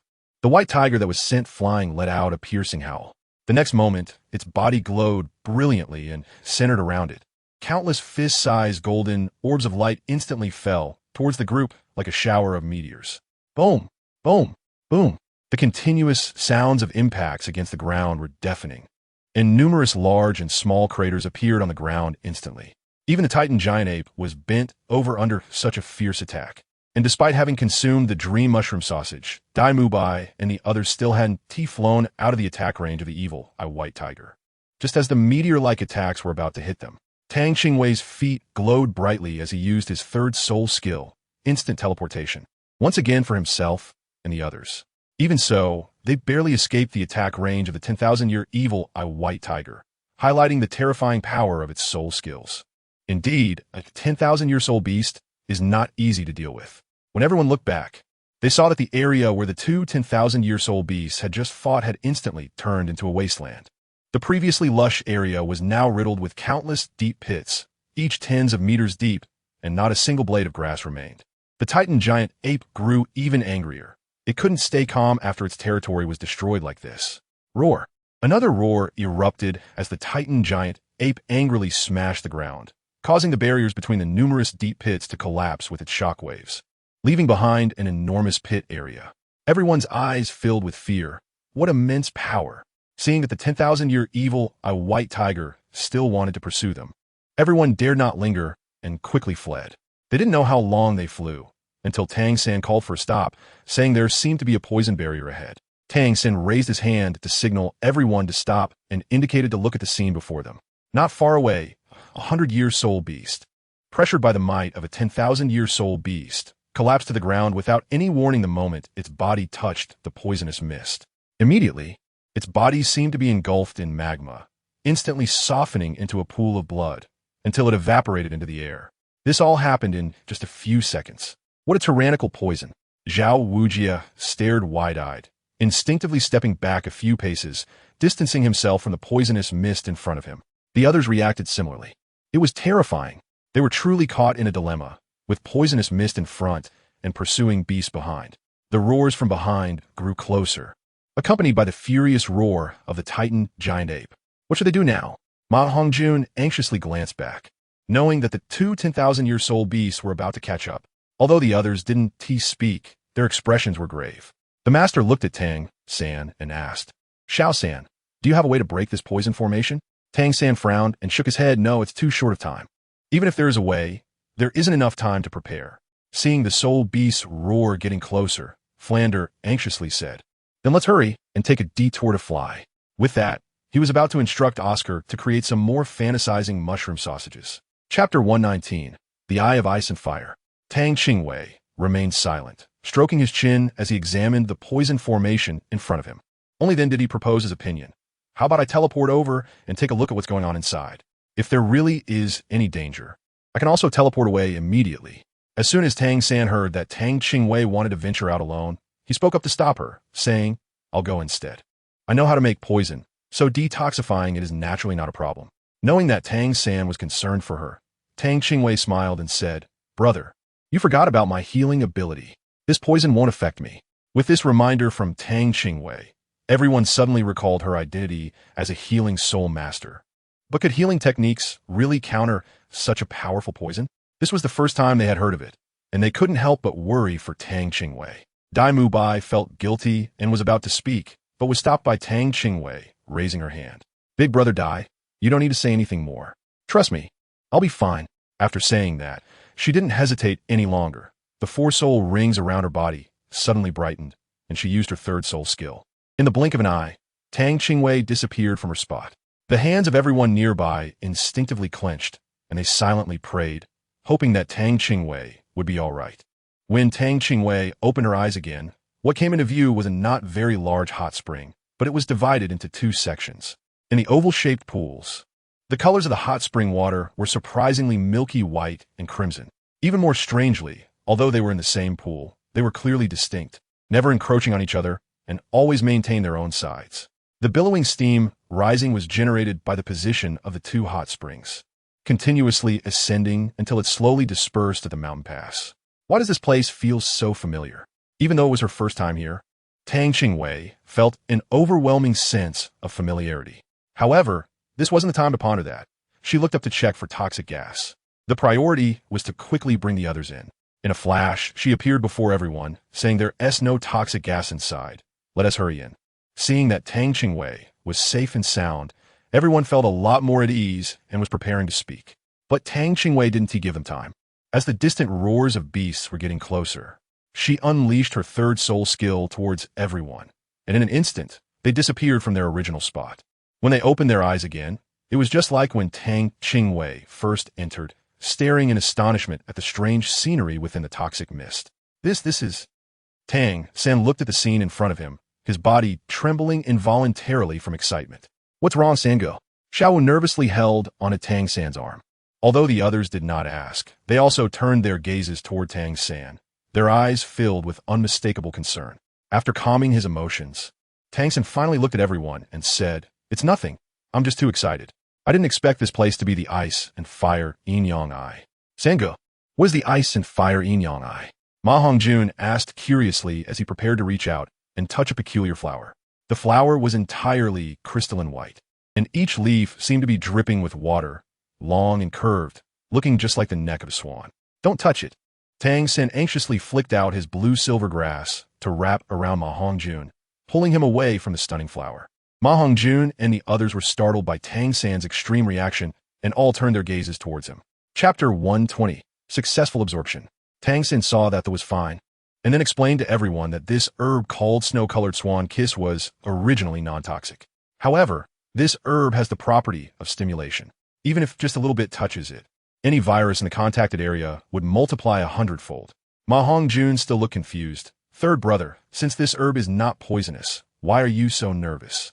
Before the master and Tang San could respond, Oscar jumped in front of Ma Hongjun and slapped his head. "You fool. You don't understand this? Can you guarantee that you don't have even a tiny bit of virus in you?" Only then did Ma Hongjun react, quickly retreating several steps and hiding behind Dai Mubai, looking nervously at the surrounding flowers and plants. Tang San found Ma Hongjun's exaggerated appearance somewhat amusing and shook his head, continuing, "Just pay attention. Let's all go to that open space in front and rest for a while. I'll go check over there first. But we need to leave quickly.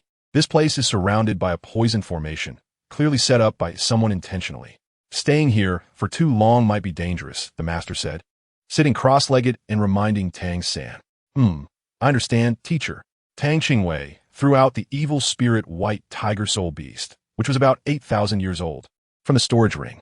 "Brother Dai, hurry up and absorb it." As he spoke, a circle of dark purple 1,000-year soul rings slowly rose above the corpse of the soul beast. The emergence of the soul ring's power proved that this nearly 10,000-year soul beast had completely lost its life.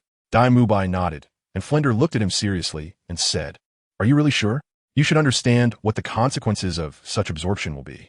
Dai Mubai replied without hesitation, "Dean, I will definitely succeed." "Good, you have ambition. Then I wish you success."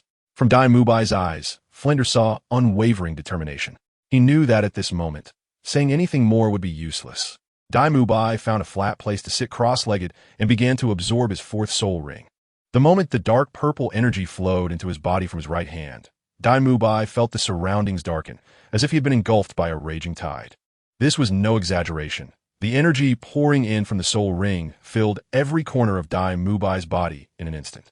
He didn't even need to operate it himself. The massive energy had already begun to run forcibly. The energy was so overwhelming that with each impact, Dai Mubai felt like a boat tossed about in a storm.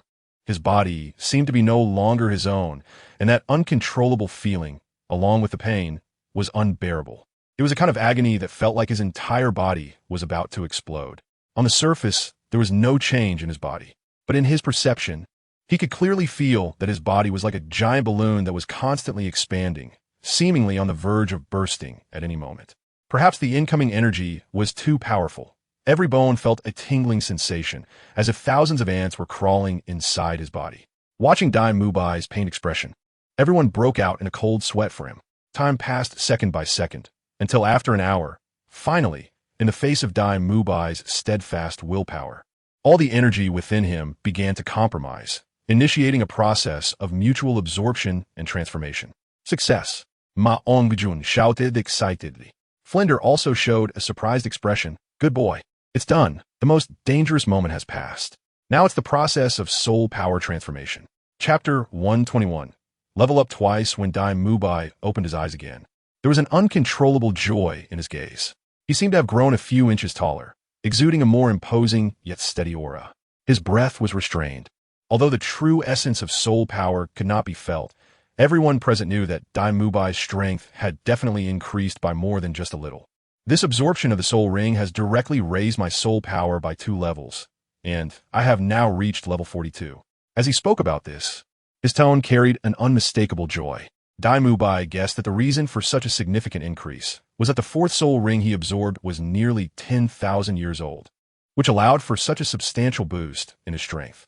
Well, after all, the age of the soul beast you absorbed far exceeds what the original 4th soul ring could bear. So it's only natural that it reflects in the increase of soul power. The master stood with his hands behind his back, nodding with a smile. Tang San walked into the Eye of Ice and Fire, intending to take a closer look at this legendary treasure-collecting place. Unexpectedly, he saw an old man with green hair, seemingly severely injured, lying not far from the Eye of Ice and Fire. Who? The green-haired old man heard the voice, covered his injured abdomen, and struggled to sit up, turning around to be on guard. I apologize, we were being pursued by soul beasts and escaped here. We didn't know this was your place, and we mean no offense. Please forgive us. Tang San clasped his hands in salute.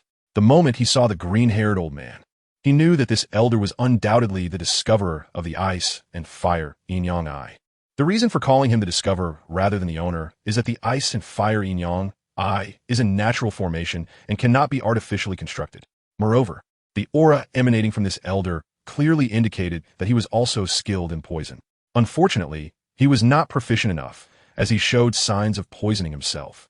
Fortunately, he had the ice and fire Yin-Yang Eye, which helped suppress his own toxins. However, suppression is merely a temporary solution. Knowing this is my territory, why haven't you quickly left? Douluo covered his wound at his waist, feeling extremely agitated. Normally, if anyone dared to intrude into his territory, he would undoubtedly kill them without a second thought.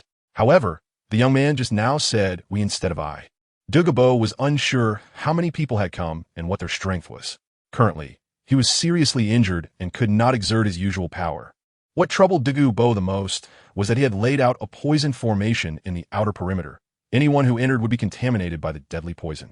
Now, this group had somehow used unknown means to safely enter here, and these unknown dangers combined made Douluo hesitant to act recklessly. Sorry, we can't leave just yet. My partner is absorbing a soul ring. You are injured now. Would you like my companion to come over and help you with treatment? Although Tang San spoke polite and courteous words, the hidden weapon in his hand was already prepared. As long as the person in front of him intended to harm him, the mother and child, soul-chasing death dart in his hand, would be more than enough to deal with the heavily injured green-haired old man. He did not miss the fleeting murderous intent in the old man's eyes when he looked at him just now. Douluo's eyes flickered with unpredictable light, being a stranger. He did not believe that the other party would be so kind. No, you should leave here quickly after absorbing the soul rings. Chapter 122, Rooster Crown Phoenix Sunflower. Tang San saw that the other party seemed to have no intention of harming him and was about to turn around to inform Dean Flender. Suddenly, he heard a thud behind him. Tang San quickly turned back to look and saw Douluo suddenly fall to the ground, covering his head with both hands, his whole body convulsing, and his expression was extremely painful. Tang San was about to step forward to help, but was sternly stopped by Douluo, who ordered him not to come over. "All right, I won't go over, but your poison has already seeped into your bones. If you don't detoxify soon, the symptoms will continue to worsen. In a few years, even if you aren't killed by the poison, you'll be tormented to death by the pain caused by the toxins." Tang San stood in place, looking at the still struggling and suffering Douluo, and said, "I'm a poison user myself. How could I be harmed by my own poison? Stop talking nonsense." Although Douluo was still in pain, Tang San's words seemed to disregard him, the poison Douluo, and he certainly wouldn't allow this yellow-toothed child to speak so freely in front of him. In this world, when it comes to using poison, there is no one more formidable than the Tang sect. Tang San smiled and said, "Is that really the case? Then let me ask you, every time it rains on a gloomy day, do you feel an itch in your ribs that gradually intensifies? Also at that time, do you feel a needle-like pain on your head and heart? Your whole body spasms for at least half an hour. You must have a deep feeling of that unbearable pain right now. If it weren't for poisoning, would these symptoms occur?" Douluo sneered. "Humph. It's just a coincidence that you encountered it. While I still haven't changed my mind, you should quickly take your people and leave." In his heart, he had already believed more than half of what Tang San said. This kid was indeed not simple. However, even if this kid really guessed right, he wouldn't believe that the other party would help him for no reason. Tang San was not angered by Douluo's cold words, but instead said, "Don't you care if your poison harms future generations?" "What do you mean?" Douluo's emotions suddenly became agitated, struggling to get up. "If you were married and had children at your age, your grandchildren would be about the same age as me, right?" In fact, Tang San did not know whether the old man in front of him had a family. He was just making a random guess out of curiosity. However, upon seeing Douluo's reaction, he knew he had not guessed wrong. The reason Tang San talked with Douluo for so long was because of his ulterior motives. When he first arrived, he spotted the coxcomb phoenix grass. It was a plant that looked red and trembled, soft and fluffy, with a relatively simple color consisting only of red grass leaves. The top of the grass leaves resembled a coxcomb, but upon closer inspection, one could find its uniqueness. The leaf veins were actually a reddish-gold color. This particular herb could just solve Ma Hongjuan's martial soul defect. He intended to make a deal with Douluo, as he happened to be able to detoxify, and Ma Hongjuan just needed that coxcomb phoenix grass. Douluo also needed detoxification, making it a mutually beneficial arrangement. "Can you detoxify the poison in me?" Douluo finally set aside his pride and couldn't help but ask when it came to his granddaughter. "Of course. Otherwise I wouldn't be discussing this with you," Tang San replied. Tang San said with a smile. He knew that this transaction was almost certain to succeed. "So what do you want?" Douluo never believed that good fortune would fall from the sky. This kid being so kind must have some ulterior motive. Chapter 123. Reaching an agreement. "I want a medicinal herb from you, senior." Tang San did not hide anything and responded frankly. Douluo felt a bit of goodwill towards Tang San's straightforwardness at this moment. He hated those who clearly had ulterior motives but pretended to care for others. It was truly disgusting to watch. "All right, but you must pass my test first. Otherwise, how would I know if you were deceiving me?" Douluo propped himself up with his hands on his abdomen. The wound had healed significantly, and he struggled to sit up against a rock. His gaze towards Tang San had softened considerably. "What do you want me to do to prove it?" Poison making and detoxification were among the Tang sect's secret arts, and Tang San was confident that no test would be too difficult for him, especially since this place was rich in herbs. "Prove that your ability to use poison is stronger than mine, and I will believe you." Although Tang San had already pointed out many things accurately, Douluo was still cautious. After all, the boy before him was only 12 years old. Could a 12-year-old child really compare to someone who had immersed himself in this field for decades? However, Tang San's earlier words struck at the heart of his concerns, and he spoke precisely about his symptoms. Most importantly, it concerned his precious granddaughter, so Douluo felt compelled to give it a try. Tang San lowered his head and thought for a moment, then suggested, "All right, how about this? You give me a type of poison that even you can't solve, and if I manage to neutralize it, doesn't that prove I'm stronger than you? But when the time comes to detoxify, I'll need some herbs from you." Douluo didn't take Tang San's suggestion seriously. After all, he had plenty of herbs here, so he waved his hand dismissively and said, "That's no problem. I have a wide variety of herbs here. Just go find what you want. As for the poison you want to neutralize, kid, I advise you to take it step by step. After all, if it's a poison that I can't neutralize, and you really can't either, then your death has nothing to do with me. Douluo wasn't truly kind-hearted. He had his own considerations. If Tang San were alone, Douluo wouldn't care about his life or death, but now that he had companions, he had to think more carefully. Moreover, he wanted to see if this kid truly had the skills or was just arrogant. This proposal would not only prevent the kid from dying too quickly, but also reveal whether he truly had the capability to detoxify his poison. So how do we take it step by step? Although he didn't know Douluo's concerns, Tang San could tell that Douluo had no intention of killing him at that moment. Faced with Douluo's proposal, he couldn't help but feel a bit interested. As long as you can withstand the 3 types of poison I use with the antidote you concoct yourself, it proves you are qualified to detoxify me. Douluo paused for a moment, glanced at Tang San, and continued with a mix of firmness and softness. If you really neutralize my poison, aside from the herbs I promised you before, you could take any other herbs here as you wish. Upon hearing Douluo's words, Tang San was instantly overjoyed. He had just seen a 7-colored lotus, and that celestial herb would definitely be suitable for his sister. Now that he had the chance to obtain it, Tang San took this matter even more seriously. However, he still maintained a composed demeanor and said, "All right, it's a deal. When I, Douluo, make a promise, I keep it." Although Douluo was never a good person, he valued his word greatly and would never deceive a mere child. Chapter 124. The fragrant and beautiful immortal herb. Then let's begin now. Since Douluo wanted to take it step by step, he was also eager to test his poison. Don't you need time to prepare the herbs? Douluo initially wanted to give him some time, but he didn't expect the kid to proactively suggest starting right away. No need. It's just the first stage of poison. Since Douluo has already said to take it step by step, the first poison shouldn't be too severe. Right now, there was a fragrant and beautiful immortal herb at his feet, and he was standing in a spot enveloped by the light pink aura of the herb. The fragrant and beautiful immortal herb is the nemesis of all poisons, capable of neutralizing all toxins. It cannot detoxify on its own, but it can counteract poison. The light pink aura is the range within which it can counteract toxins. The fragrant and beautiful immortal herb has a subtle and elegant fragrance. Within its range, any poison is ineffective, and its scent has the ability to neutralize all poisons. It can be said to be the best anti-poison celestial herb. With it around, one could say there were no worries. When he first saw it, he almost couldn't contain his expression. It was only because he was so excited that his nails dug into his flesh, which made him wake up and not reveal any flaws. Douluo looked at Tang San with some confusion. "Are you really ready?" Tang San nodded again and made a gesture inviting him to continue. Douluo sneezed coldly, flicking his right middle finger towards Tang San, and a faint green mist quietly approached. What seemed like a simple act of poisoning quickly spread, enveloping Tang San's body in an instant. As the green mist dissipated, Tang San remained standing in place without any movement, showing no signs of being poisoned. At this moment, he smiled slightly at Douluo and said, "Senior, this poison is ineffective against me." Douluo was momentarily stunned. This was very unusual. There are thousands of poisons, each with its own characteristics, and the scene before him clearly did not align with his studies on toxins. Tang San hadn't taken any antidote at all, yet he could still stand there talking and laughing calmly. "Good. You indeed have some skills. Kid, what is your name?" Douluo was completely intrigued. He hadn't expected this young man to have a good understanding of toxins.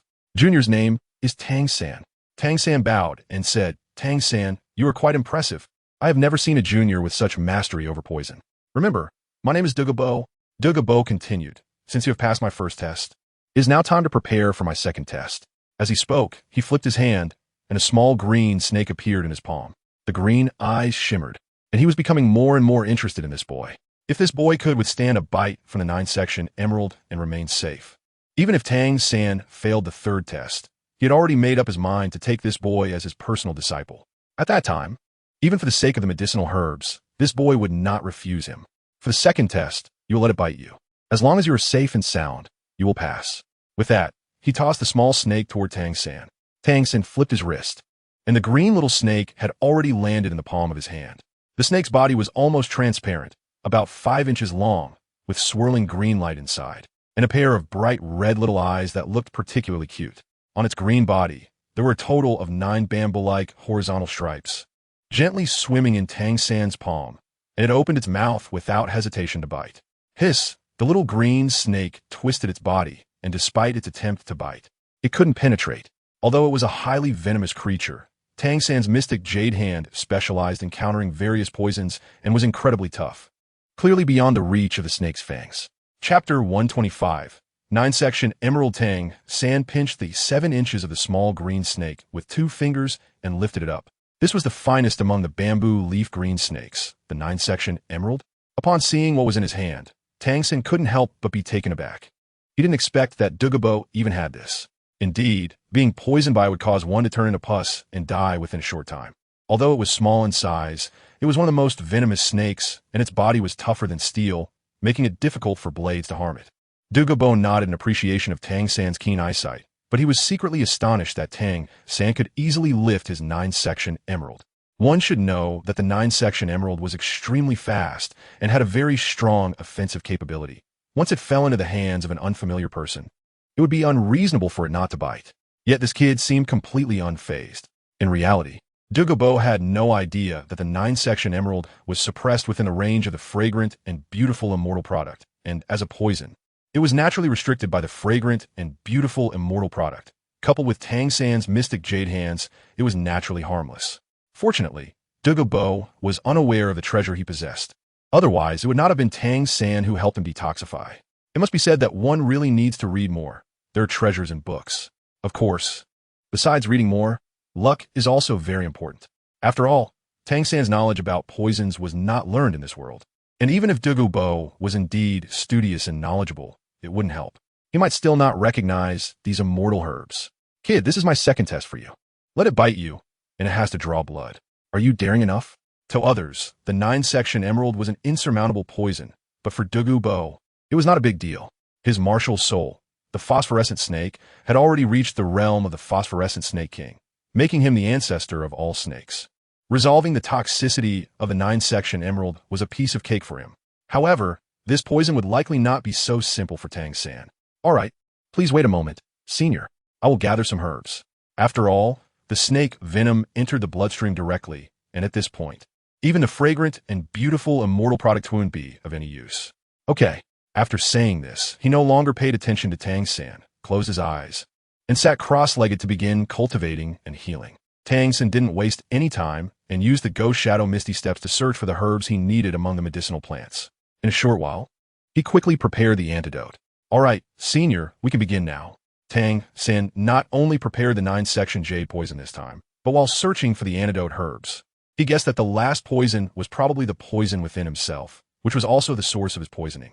Therefore, he prepared it together. Fortunately, there are many celestial herbs here. Otherwise, even if he had extensive theoretical knowledge, he would have nowhere to practice it. So soon he finished preparing it? In Douluo's expectation, Tang San would need at least another day to prepare the antidote. By then, his injuries would have healed considerably, and he wouldn't have so many concerns. But now, this kid actually managed to prepare the antidote in such a short time. Oh, then let's begin. Although this kid took a short time to prepare the detoxifying medicine, detoxification isn't just about speed. The most important thing is whether it can actually eliminate the toxin. Tang San's face revealed a hint of caution as he took a deep breath, quietly circulating his Xiantian skill and slowly bringing the 9-section Emerald closer to his forearm. The 9-section Emerald had bitten down on Tang San's mystic jade hand several times without success, instead hurting its own teeth. Now that it finally encountered soft flesh, it showed no restraint and bit down hard. In that instant of being bitten, Tang San felt no pain, just a slight numbness and some itchiness. However, that numb and itchy sensation spread at an astonishing speed, and in the blink of an eye, Tang San's bitten arm had turned emerald green. Chapter 126. Go find Tang. Since seeing that the toxin had already taken effect, Tang San quickly took a pill from his soul guide and swallowed it down. In just an instant, his previously green arm returned to normal at the same remarkable speed. Douluo was secretly astonished. Although he could also neutralize snake venom in a short time, he could only do so thanks to his martial soul, the Emerald Phosphor Snake Emperor. Having cultivated to the realm of the Emerald Phosphor Snake Emperor, he could be considered the ancestor of all snakes, making it easy for him to resolve the potent toxin of the 9-section Emerald. However, if he had to concoct an antidote himself, it would be difficult to prepare it in such a short time. Learning of Tang San's extraordinary talent, Douluo's gaze towards him became even more fervent. He was determined to take this disciple. Tang Qingwei was a bit worried that Tang San hadn't returned after being out for so long, so she said, "I'll go check on my brother. You all wait here." "Xiaowei, I'll go with you," Xiaowu said eagerly. She had wanted to find Tang San for a while, but when Dai Mubai was absorbing the soul ring earlier, she couldn't leave. Now that Tang Qingwei had taken the initiative to suggest it, she quickly grabbed Tang Qingwei's arm. Ma Hongjun and Oscar exchanged mischievous glances and chimed in. "Oh, Xiaowei is going to find her brother. Are you also going to find your brother?" "Yes, my dear brother." Oscar playfully cupped his cheeks and imitated Xiaowu's voice. Xiaowu's cheeks turned red instantly, and she pretended to hit the two of them. Everyone burst into laughter. Tang Qingwei saw a few people playfully teasing each other, and her mood improved quite a bit. Now, Xiaowu and Tang San were still in the ambiguous stage of their relationship, although she knew they would eventually end up together. She had no intention of playing any role in between. She just wanted to honestly be an uninformed bystander and let their relationship develop freely. "All right, let's go." Tang Qingwei allowed Xiaowu to link her arm with his, chatting and laughing as they walked in the direction where Tang San had just left. Before they got close, Tang Qingwei could already hear voices coming from the direction of the eyes of ice and fire. Tang Qingwei made a gesture to Xiaowu and quickly hid behind a large rock. Xiaowu was still unaware of what was happening, but seeing Xiaowei's action, she understood that there might be a situation ahead. Ever since she practiced the refinement technique, Tang Qingwei's facial sensitivity had reached a terrifying level, and her eyesight was comparable to Tang San's purple extreme magic eyes. Tang Qingwei instructed Xiaowu to hide well, while he himself peeked to see what was happening with Tang San. He saw an old man with green hair standing face to face with Tang San, seemingly preparing to poison him. Before Tang Qingwei could recover from his shock, the green-haired old man suddenly unleashed his soul power, his eyes shimmering with a green light. And soul rings rose from beneath his feet, swirling around his body in a mesmerizing display of 9 rings. Seeing those dazzling 9 rings, Tang Qingwei was shocked. This was a title Douluo. Looking again at the green-haired old man, he noticed that the nails on his palm were slowly elongating, and in a short time, they had already reached 3 inches in length, sharp as a cone, with a green glow accented by a hint of rainbow hues. This was bad. Could it be that they had encountered Douluo? Tang Qingwei speculated in his heart. At that moment, he didn't dare to think too much, and even didn't have time to explain anything to Xiaowu. He immediately activated his soul power, using his 3rd soul skill, and in an instant, appeared beside Tang San, grabbing the collar at the back of Tang San's neck. Without saying a word, he teleported to the place where Xiaowu was. When his other hand was ready to grab the back of Xiaowu's neck, Tang San, who had already reacted, quickly stopped him. Qingwei, wait. Chapter 127. Making a Deal with the Tiger. When Tang Qingwei momentarily teleported, her body was floating in the air, which allowed her to grab Tang San by the nape of his neck. However, now that Tang San called to stop, Tang Qingwei halted her 3rd soul skill, resulting in a different scene. Originally, Tang Qingwei was holding Tang San as if he were a little chick, but after stopping her 3rd soul skill, due to her short stature, she could only grasp the collar of Tang San's clothes, hanging on to him. Xiaowu, who was previously shocked, transitioned to covering her mouth and stifling a laugh.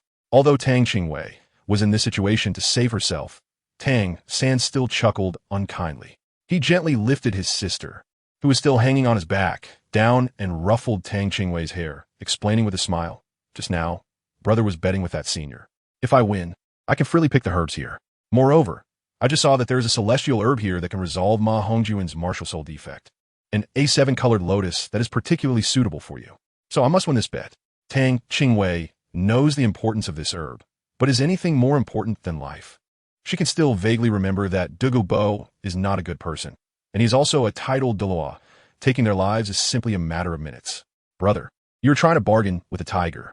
Tang Qingwei pouted her little face and said seriously. Among the 3 present, only Xiaowu was unaware of the background of the situation. Hearing Tang Qingwei's words, she couldn't help but clench her fists and looked at Tang San with concern.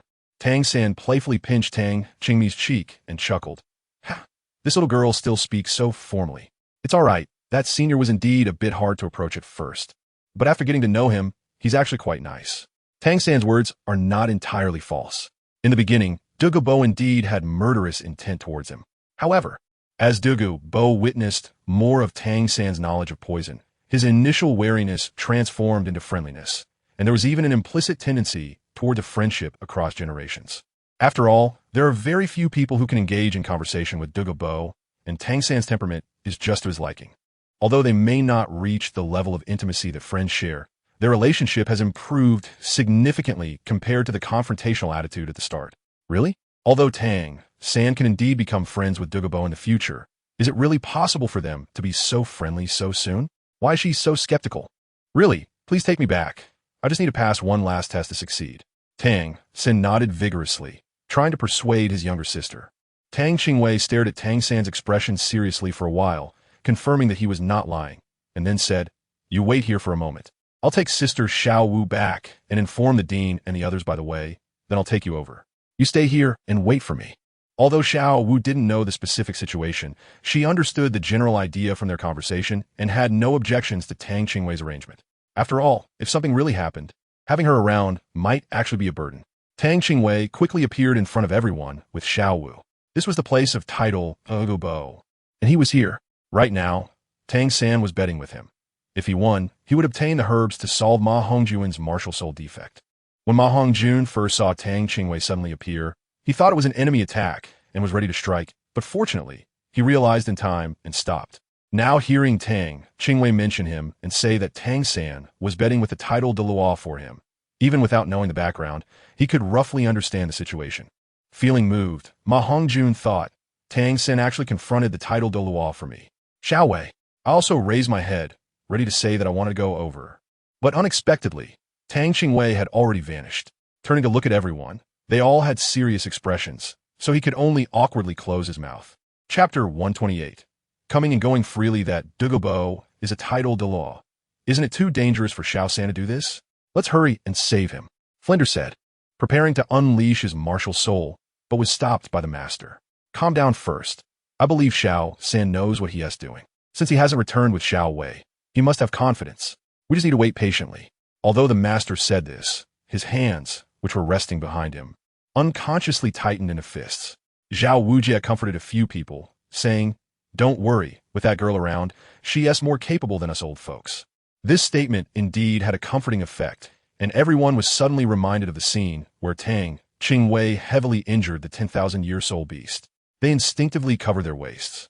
Only at this moment did Ning Rongrong have time to be surprised. Before Tang Qingwei attacked the evil white tiger, she truly believed Tang Qingwei's words, thinking she was like herself, a support-type soul master. But after seeing Tang Qingwei's series of actions, Ning Rongrong was completely dumbfounded. Is this really a support-type soul master? The Seven Treasure Glazed Tile School is considered a large sect.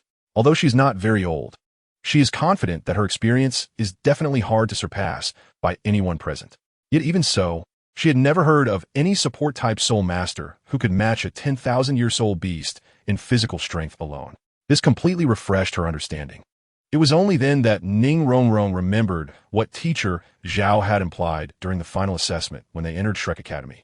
Truly, one cannot judge by appearances. She was still too young and didn't understand the dangers of the world. She should temper her young lady temperament in the future.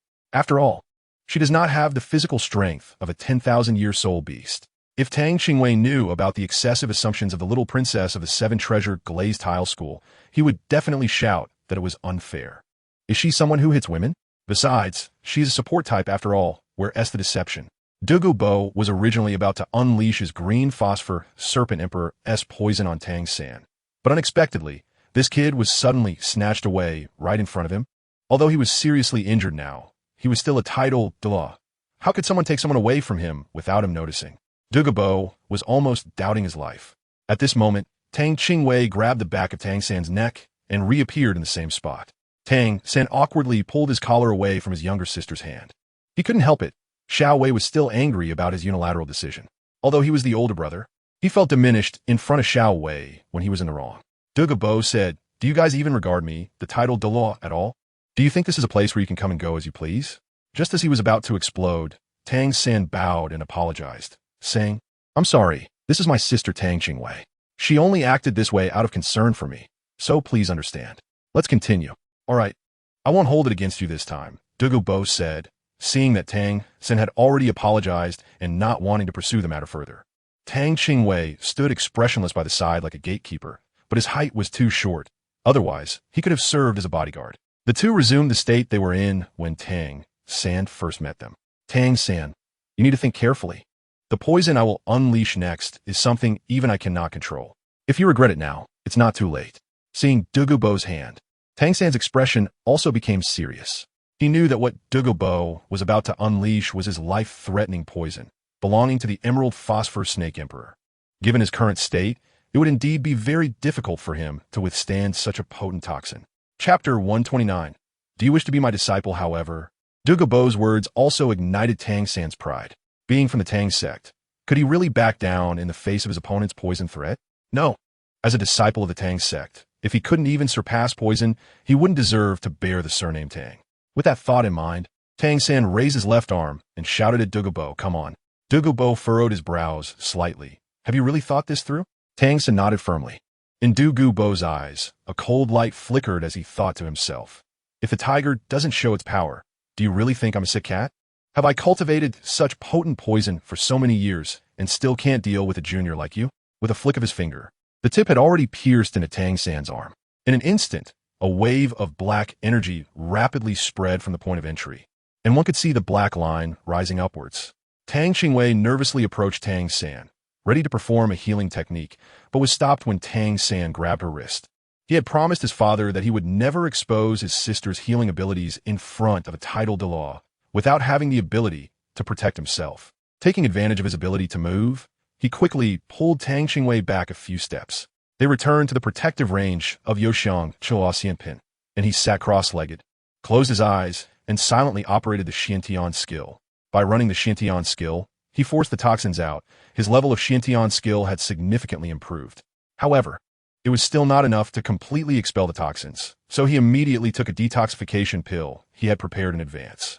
Douluo quietly observed Tang San, feeling uncertain about whether he could neutralize the poison of the green phosphor snake king himself.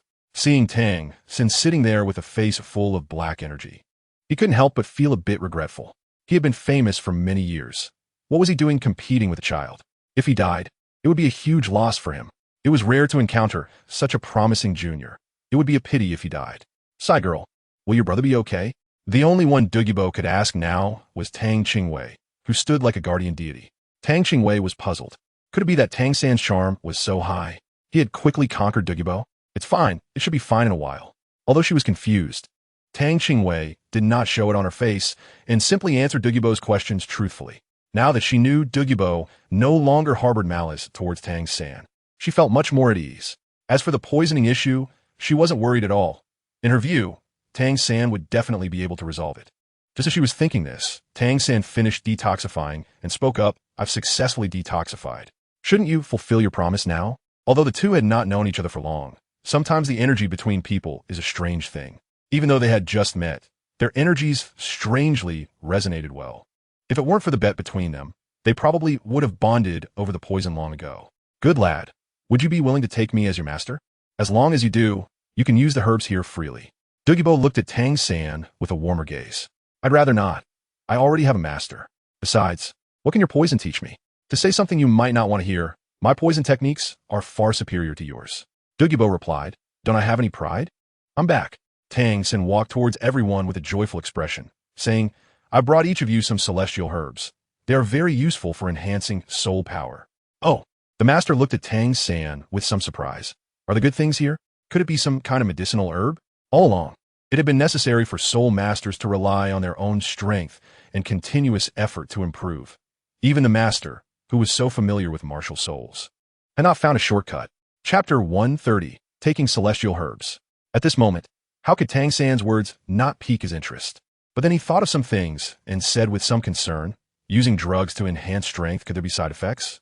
There have been soul masters who practiced this way before, but the outcomes were not very good. You are already exceptionally talented. There is no need to take such shortcuts. If you force growth, it could backfire. Teacher, you can rest assured. I will use them according to each person's different characteristics, and there will definitely be no side effects. Tang San, in his previous life, was a member of the Tang sect, so how could he not recognize these herbs? He was well aware of the characteristics of these immortal grasses. Upon hearing that Tang San mentioned something that could enhance soul power without side effects, Everyone revealed curious expressions. They all wanted to know what exactly Tang San had brought back for them.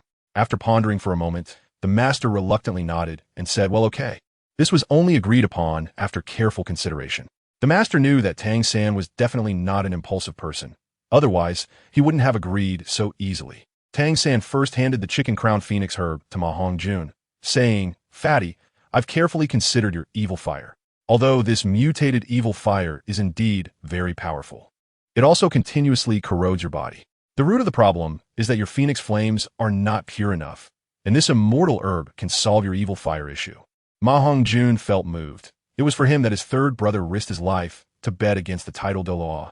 He secretly vowed that if his third brother ever needed him, he would definitely go through fire and water without hesitation. The other members also received immortal herbs suitable for themselves. When Ning Rongrong and Zhu Zhuqing received the immortal herbs gifted by Tang San, they were greatly touched. They didn't expect to receive them as they had just joined. Others might not know the value of the herbs.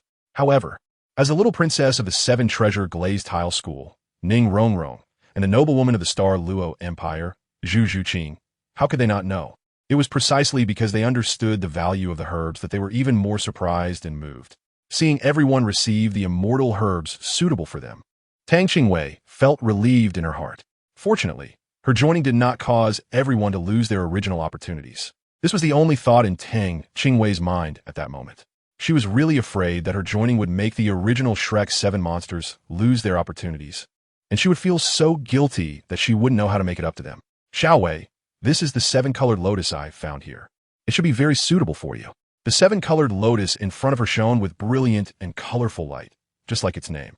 It felt a bit cold to the touch, and its texture did not resemble that of a plant. It was more like a jade product. Tang Qingwei didn't dare to exert force while holding it, fearing she might accidentally crush it. "Do I need to eat this? I suddenly feel a bit of pain in my teeth. What should I do?" Tang Qingwei was holding the 7-colored lotus and felt a bit conflicted, not knowing how to start. "Who told you to eat it? Can you swallow it?" Tang San laughed and patted Tang Qingwei's head, saying, "This is what you absorb, just like your usual cultivation. You just need to hold it in your hand." Oh, luckily she asked, otherwise her teeth might have cracked. After Tang San finished explaining the uses and effects of the immortal herb, Tang Qingwei found she no longer had time to care about it. At that moment, all her attention was captured by the 7-color lotus in her hand. She wondered if the 7-color lotus would be of any help to Xiao Yan. Chapter 131. 7-color lotus. Ever since she helped Sister Xiao Wu return her own body last time, she hadn't heard its voice again. Just as she was thinking about it, the little lotus that had absorbed the system and fallen into slumber suddenly appeared. 7-color lotus? She didn't expect that this realm would have such a thing. The familiar childish voice filled Tang Qingwei with joy. The 7-color lotus could be said to be the closest existence to her in this world, and it was the only one that knew all her past lives. If it weren't for its saving her, she wouldn't know how many reincarnations she had gone through. "Is it helpful to you?" Tang Qingwei urgently asked in her heart. "Stupid. What is the use of me saying it out loud?" The voice of the 7-colored lotus was still as indifferent as ever. But Tang Qingwei no longer felt the anger and frustration she had at their first meeting. She only felt an overwhelming sense of nostalgia for that tone. "Then how should I give it to you?" Tang Qingwei was not annoyed and happily asked in her heart. "Don't smile foolishly. It looks like you have a serious illness." Tang Qingwei's expression instantly cracked, and the veins on her forehead bulged. She was wrong. She couldn't give Qisa Lian a good face. Just now, she actually felt a bit nostalgic. It must be that she hadn't seen her for too long, which created an illusion. Seeing that Tang Qingwei finally returned to normal, Qisa Lian felt much more at ease. It couldn't stand seeing Tang Qingwei like that. She looked much more pleasant now. It seemed that she hadn't been slacking off. Her entire skeletal structure had been refined and strengthened nearly to completion, and all that was left were the meridians and flesh. Qisa Lian sensed the changes in Tang Qingwei's physique and nodded secretly. As long as Tang Qingwei didn't slack off and continued practicing, cultivating until she reached great success, it would be difficult for anyone in this world to harm her even slightly. Tang San saw that everyone was already absorbing the celestial herbs, and only Tang Qingwei was holding the 7-colored lotus with an unhappy expression, confusedly asking, "Xiaowei, is there anything you don't understand?" "It's nothing. I'll find a place to absorb it now." Time passed gradually, second by second. In the blink of an eye, 3 hours had passed. As the effects of the celestial grade herbs began to take effect, everyone experienced varying degrees of changes. Dai Mubai, who had consumed the miraculous mushroom and heavenly chrysanthemum, had developed a layer of white fur all over his body, resembling the white tiger he summoned during his martial spirit possession. Originally sitting cross-legged, he was now lying flat on the ground, his limbs visibly swollen to more than twice their original size, with the sound of cracking bones resonating around him. His 4 spirit rings were flashing with dazzling brilliance at an astonishing speed, and a low roar that resembled thunder occasionally emanated from his throat. His entire body was vibrating in a unique rhythm. Oscar was the calmest among the group, simply sitting quietly, yet he emitted a special fragrance unique to the 8 treasure Xianlan. A faint white mist emerged from his skin, enveloping his body in a shimmering wave. He was already the most handsome among the Shrek's 7 monsters, and now, under the backdrop of this white mist, he appeared even more noble and ethereal. Ma Ongjun, on the other hand, was the most explosive. At this moment, the upper part of his clothes had turned to ashes, revealing his plump body covered in bright red flesh. The effects of the coxcomb phoenix sunflower were extremely domineering, and layers of fine juice were seeping out from under his skin, making him look like a boiled shrimp, with even his hair turning fiery red. Strangely, every time a layer of black juice seeped out from him, his body would shrink a little. Chapter 132. 9-story glazed pagoda. Ning Rongrong's transformation was the most magnificent. The 7-treasure glazed pagoda, radiating colorful halos, floated quietly before her, its 3 rings flickering and surrounded by a layer of rich golden light. This golden light was released from Ning Rongrong herself, carrying a strong fragrance of tulips. As the precious light flowed, she resembled a celestial maiden descending to earth. Each time the golden light intensified, it made Ning Rongrong's 7-treasure glazed pagoda look even more splendid and dazzling. The golden light emanating from Ning Rongrong and the white mist released by Oscar seemed to attract each other, subtly intertwining in the air, while the fragrances from both of them coalesced, creating an incredibly pleasant aroma. After Zhu Zhuqing consumed the water fairy jade bone, a faint jade color spread across her body, while Dai Mubai's white tiger radiance vaguely echoed with the black spirit cat appearance on Zhu Zhuqing. Their breathing synchronized perfectly, each inhalation and exhalation resonating together. Sitting quietly on the other side, the master was very calm, with a faint purple light emanating from him. Although he was not as explosive as Ma Hongjun, he too was continuously secreting a layer of black juice.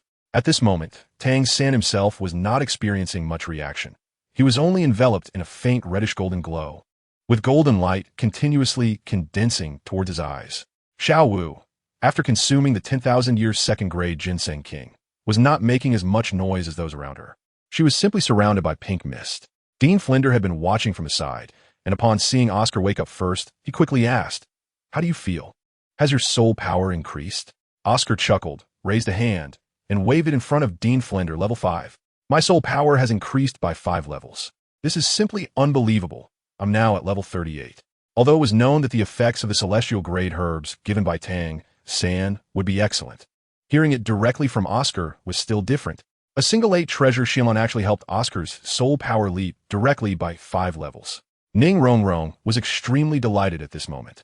The golden light on her body surged, and the 7-treasure glazed pagoda she was holding in her right hand had transformed into a 9-treasure glazed pagoda, with a faint halo of golden light resembling tulip petals surrounding it.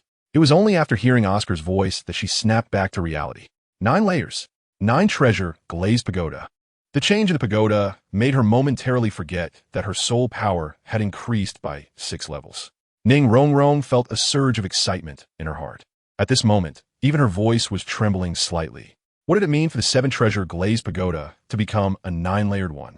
It meant that it was no longer the 7-treasure glazed pagoda, but the legendary 9-treasure glazed pagoda, which was the lifelong goal of her father, Ning Fengji, the sect master of the 7-treasure glazed tile school. Yet, she had achieved this at this moment. Only the direct descendants of the 7-treasure glazed tile school understood what the 9-treasure glazed pagoda represented. This was incredibly significant for the entire 7-treasure glazed tile school. After a brief moment of excitement, Ning Rongrong gradually calmed down, but her hand holding the 9-treasure glazed pagoda still trembled slightly. She knew that Tang San's kindness was not only for herself, but for the entire 7-treasure glazed tile school. It seemed she had to take some time to return home. Xiao Wu had also finished absorbing, The 10,000-year second-grade Ginseng King had raised her soul power by 5 levels, making her soul power now at level 40. Chapter 133. Where is Xiao Wei? Has everyone finished absorbing? Hearing Tang San's voice, Ning Rongrong quickly turned her head, her heart once again surging with excitement. Sangu, my 7-treasure glazed pagoda has become a 9-treasure glazed pagoda. Thank you so much, really thank you. Although Ning Rongrong had been somewhat spoiled by her family, she was not foolish. She understood that Tang San helped her because he regarded her as a companion. If she mentioned giving any rewards, it would seem too unfamiliar. However, she was genuinely grateful to Tang San. After the battle in the Stardow Forest, she felt a deeper sense of belonging to Shrek Academy. Tang San waved his hand and smiled, saying, "We are partners. Why say these things?" While speaking, he raised his head to look for Tang Qingwei's position. Just as they were talking, Xiao Wu, Zhu Zhuqing, and Dai Mubai all came over one after another, each wearing a smile. Zhu Qing, how much has your strength increased?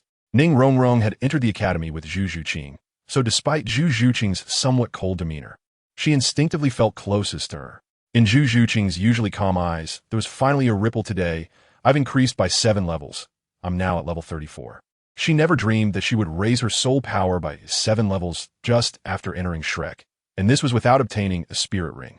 If she absorbed a soul beast with a lifespan of over 5,000 years like Dai Mubai, her soul power would definitely increase just like his. She didn't believe that something Dai Mubai could do, she couldn't do. At this moment, Dai Mubai was unaware of Zhu Zhuqing's thoughts, completely immersed in the days of his own soul power increase. Such a thing was something he wouldn't even dare to dream of. It was truly unbelievable to increase 6 levels of soul power in one day. Now he was already at level 46, almost surpassing Tang Qingwei. While everyone was feeling the changes in their bodies after taking the celestial herb, a loud phoenix cry rang out. It sounded no less than Dai Mubai's previous tiger roar. Gold and red flames suddenly erupted from Ma Hongjun, soaring into the sky.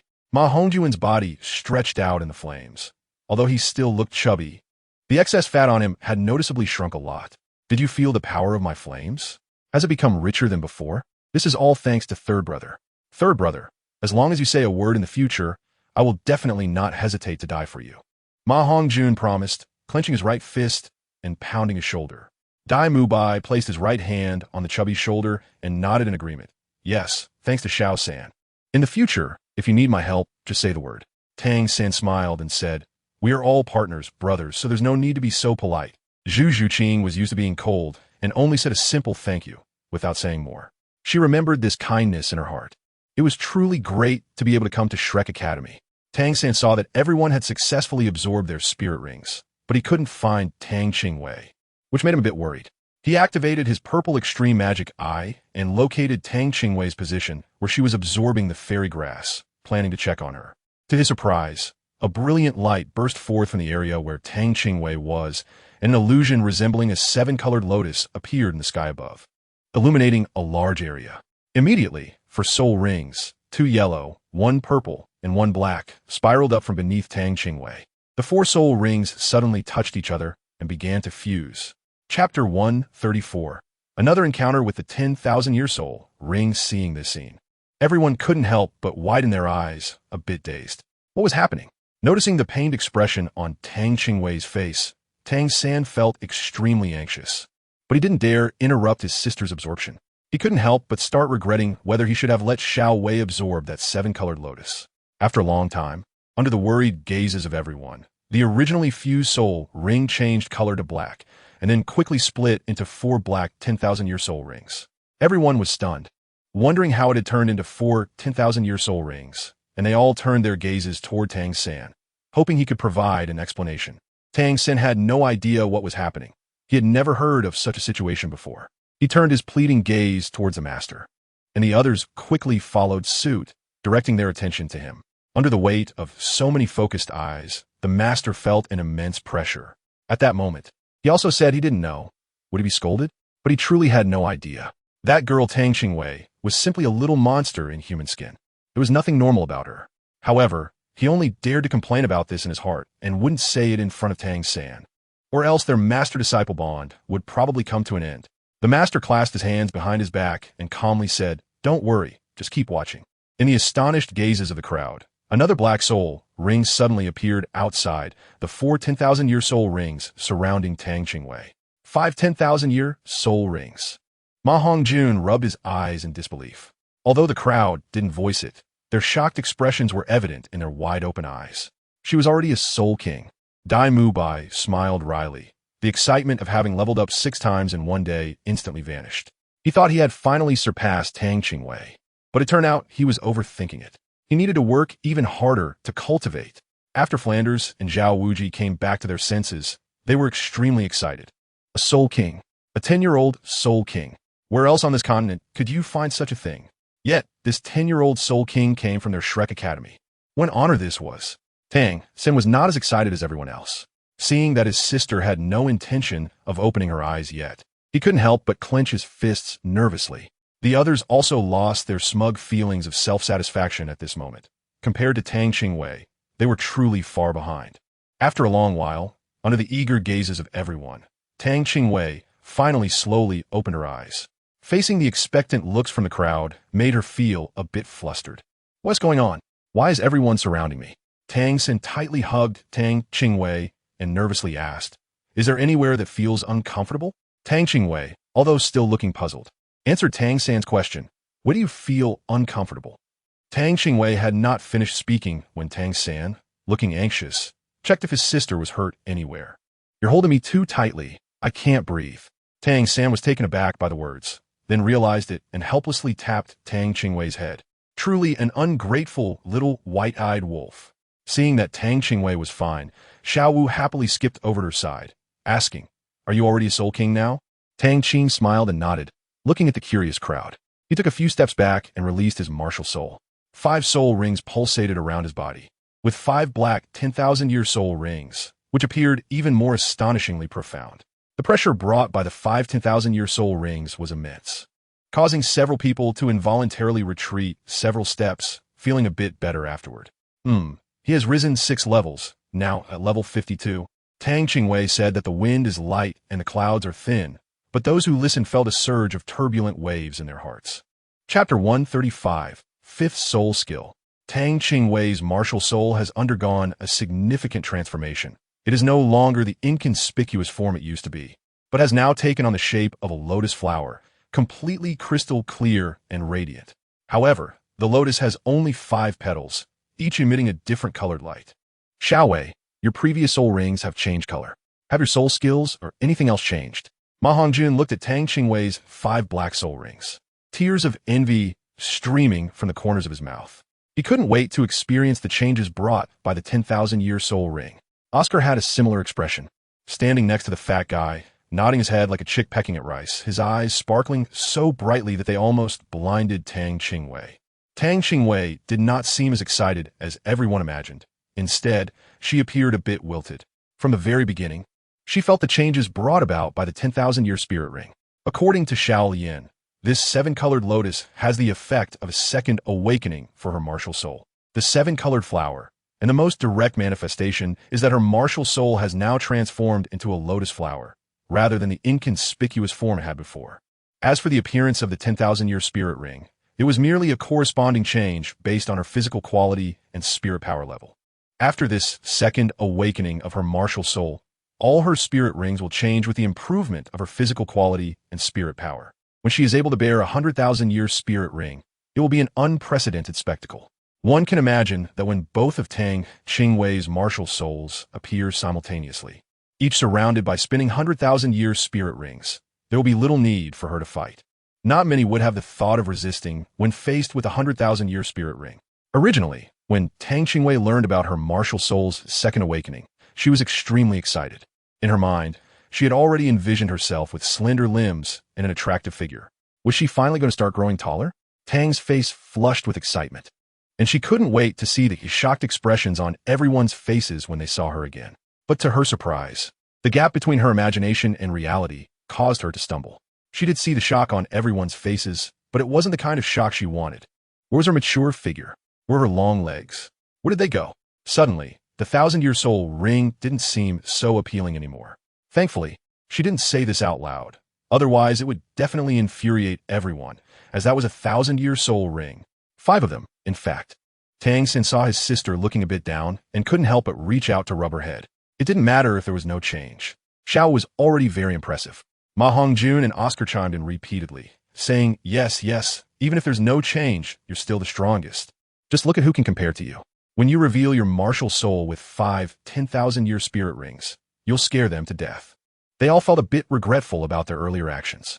Tang Qingwei accepted everyone's comfort with a sense of ease and then slowly said, well, the effect of the first soul skill's poison is now twice as strong as before. The second soul skill's immobilization effect, with the support of a 10,000-year soul ring, has increased the casting distance to within 100 meters, and the duration remains at 3 seconds to immobilize the enemy.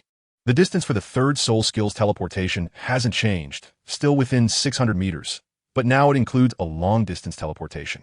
It can only be used once a day, and only one person can be teleported at a time, with the limitation that the teleportation location must be somewhere I have been before. The fourth soul skill remains unchanged, still reducing all of the opponent's attributes by 30%, with the same casting distance limitation of within 100 meters. The fifth soul skill can resist all mental attacks, with a duration of 5 minutes. Tang Qingwei said lightly, but everyone was left dumbfounded. Everyone thought they were too hasty. This is a little monster from Shrek Academy. Chapter 136, Everyone's Improvement. But this fifth soul skill is too powerful. It can actually resist all mental attacks. It is known that among all attacks, mental attacks are the hardest to defend against, relying entirely on one's own willpower, which cannot be resisted merely by physical strength. Now, that Xiaowei has the fifth soul skill. In future battles, even if they encounter soul masters with mental attacks, they need not worry. Even the master changed his expression upon hearing Tang Qingwei's fifth soul skill. Although that girl has astonishing combat power and her physical strength has reached an irreversible level in the path of offense, this martial soul auxiliary skill is impressively effective. Now, having obtained an auxiliary skill to defend against mental attacks, this undoubtedly eliminates all worries for Shrek Academy students in future team battles.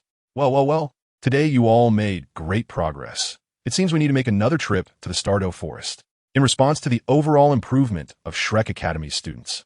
Dean Flender's face was filled with deeper smiles. Everyone in Shrek Academy tacitly did not ask about Tang Qingwei's suddenly increased soul ring. Tang San's gift of the immortal herb can be said to be a perfect conclusion, as everyone received significant benefits, and the overall strength of the Shrek students improved greatly. Among those who benefited the most, it was neither Zhu Zhuqing, whose soul power increased by 7 levels, nor Ma Hongjun, whose evil fire was filtered to remove impurities. It was not even a master, who broke through to level 30. Instead, it was the youngest, Tang Qingwei, whose soul power level rose to 52, and whose soul rings all transformed into black 10,000-year rings. With the nourishment of the immortal great herb, the Shrek students have all seen a significant enhancement in their strength. Daimu Bai, level 46, Soul Master. Oscar, level 38, Soul Ancestor. Tang San, level 41, Soul Master. Ma Hongjun, level 36, Soul Sage. Xiao Wu, level 40, Soul Master. Ning Rongrong, level 32, Soul Sage. Zhu Zhuqing, level 34, Soul Sage. Tang Qingwei, level 52, Soul King. Ning Rongrong felt bitter in her heart, not out of jealousy for her companions, but because she once thought she was exceptionally gifted due to being pampered in the past. Now, upon arriving at Shrek Academy, she realized that compared to her companions, she was merely at the bottom. Determined, she vowed to focus on her training and not fall too far behind her peers. Although she had only been at Shrek Academy for a short time, she had already grown fond of her group of partners and friends. After everyone finished resting and prepared to leave, Tang San stood up and waved at everyone, saying, "You all go ahead, I still have some things to do. I'll stay here for a while and return to the academy later." "Is that title Douluo threatening you?" Ma Hongjun, who had slimmed down considerably and looked much more handsome, still retained his usual impulsive temper, rolling up his sleeves as if ready to fight. Although the others were not as impulsive as Ma Hongjun, they also had an attitude that suggested they would spring into action at a moment's notice. Tang San felt a stir in his heart and smiled as he waved his hand, saying, "I hit it off with Senior Douluo, and he wants to teach me some knowledge about poison. I'll learn from him for a while and then come back."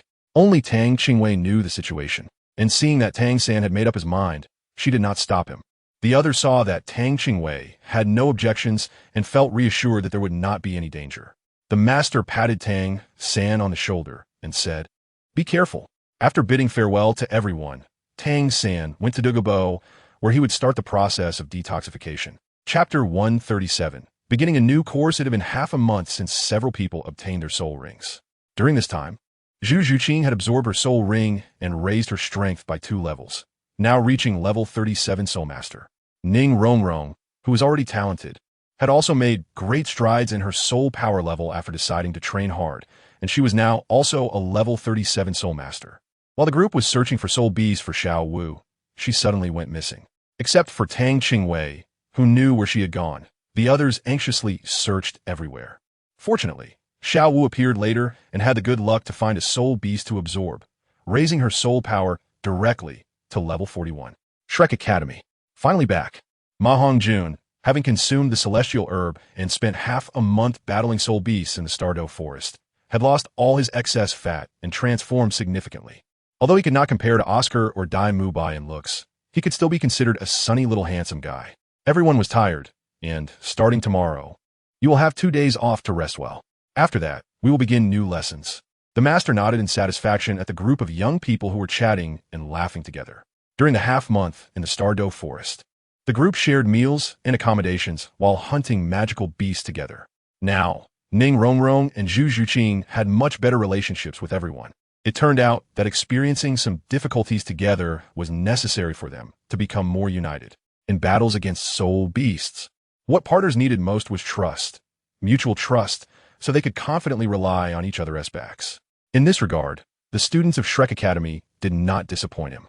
The 2 days of rest quickly passed, and it was time to start classes again. After breakfast, when the familiar class bell rang, Tang Qingwei and the others arrived at the playground on time. Tang San didn't know when he came back, but at this moment he was standing in the center of the playground, looking at everyone with a smile in his eyes. Brother. Tang Qingwei was the first to run to Tang San's side. Tang San gently pinched her cheek and sighed. You've lost weight. You haven't been eating properly, have you? At that moment, Tang San resembled her mother from her previous life. There's a kind of thinness that makes a brother feel you are thin, instantly scattering the joy of their reunion completely. Tang lightly pouted, really not using the opportunity to pinch her face. The other few people, upon seeing Tang San, also enthusiastically gathered around. The master simply stood to the side with his arms crossed, not speaking to stop them, watching the group playfully with a smile in his eyes. In the end, it was Tang San who reminded everyone, and only then did they return to their positions and stand properly. Tang San stepped forward and bowed. Teacher, I'm back. It's good that you're back. It seems your soul power has increased quite a bit. What soul beast did you choose for your 4th soul ring? Feeling Tang San's soul power in front of him, it seemed thicker than before, indicating a significant increase in soul power level. Teacher, it's a 10,000-year earth spider. The master's expression changed drastically upon hearing this. Don't you know that if a soul beast's age exceeds the limit that a soul master can withstand, it could lead to a fatal explosion? While saying this, he worriedly placed his hand on Tang San's shoulder, checking if he was injured. I'm fine, teacher. My soul power level has already reached level 45. Tang San waved his hand and smiled. The others were all taken aback upon hearing that Tang San's 4th soul ring was from a 10,000-year soul beast. They quickly accepted the reason for his rapid level up.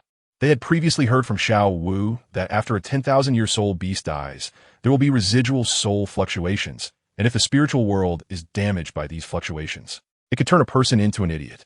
Chapter 138. You should transform well. However, looking at Tang San's spirited appearance, it didn't seem like he had suffered a serious mental blow, which reassured everyone a bit. Knowing that Tang San was fine, they finally had the mood to pay attention to other matters.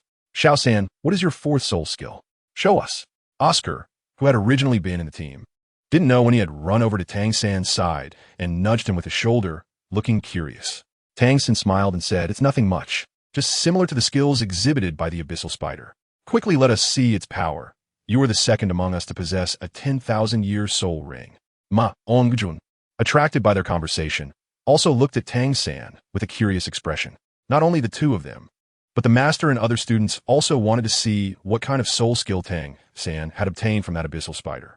All right, Tang San revealed a hint of a mischievous smile in his eyes, raising his right hand as a dark blue light surged from his palm. A blue-silver grass appeared from his palm, looking no different in thickness from before. The only difference was its color. At this moment, the blue-silver grass had turned pure black, giving a suffocating feeling. The most shocking part was the 4 soul rings that appeared simultaneously. 2 yellow, 1 purple, and 1 black. The 4 soul rings floated around Tang San's body, rising and falling. These 2 brothers were indeed abnormal, apart from Xiao Wei's soul rings. Tang San's were the most eye-catching.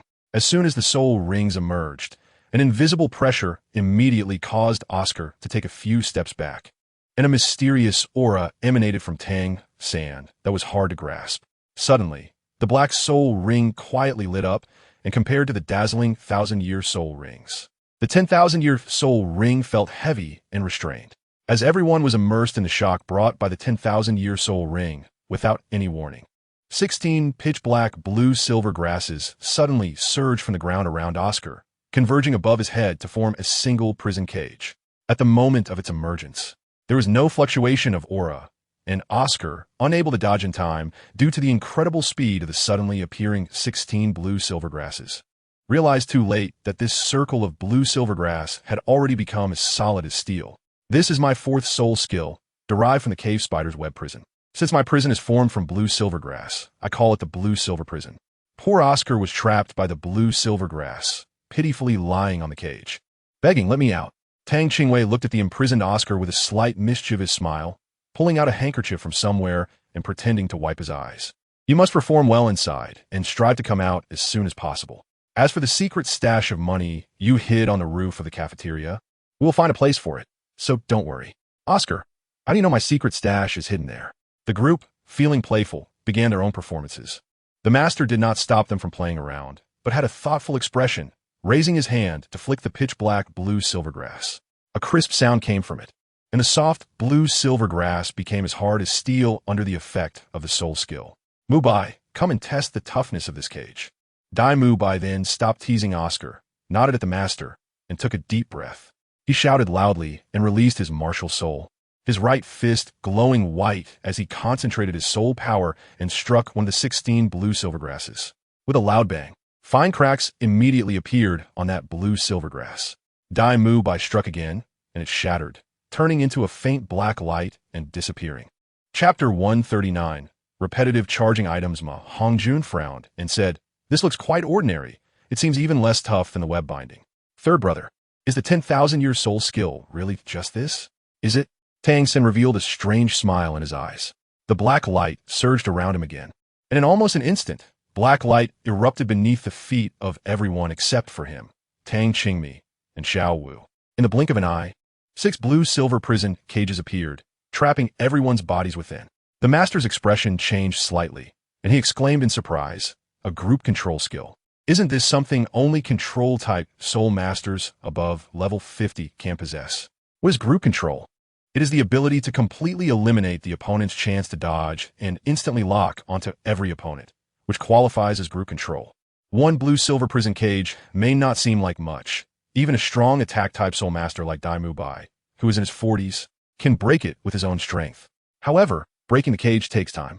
During that time, it is enough for the control-type soul master's allies to do a lot of things. Moreover, Tang San's 10,000-year soul ring ability is a true group control skill. Perhaps its strength is not as formidable as spiderweb restraint, nor does it possess the stickiness and strong toxins of spiderweb restraint. However, the soul power consumed by each blue-silver prison cage is only 1/10 of that of spiderweb restraint. Tang San waved his right hand, and the light of the 4th spirit ring converged. All the black blue-silver grass instantly sank into the ground and disappeared, as if they had never appeared at all.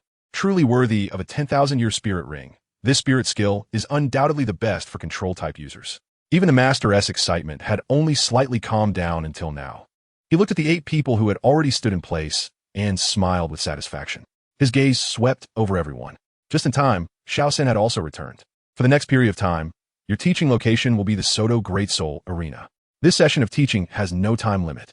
Training will end when you obtain the Silver Soul Badge. Among all the students, Tang Qingwei was the most frustrated. Could it be that she couldn't escape this repeated fee project? Tang Qingwei's small face instantly collapsed, and she lost the mood to continue listening to what the master had to say. Previously, Dean Flander had taught in a similar manner, but after seeing Tang Qingwei win 7 consecutive matches, he dared not let her continue competing. He was also afraid that if Tang Qingwei kept winning, she would soon become famous, and being so young and well-known was not a good thing. The tall tree attracts the wind.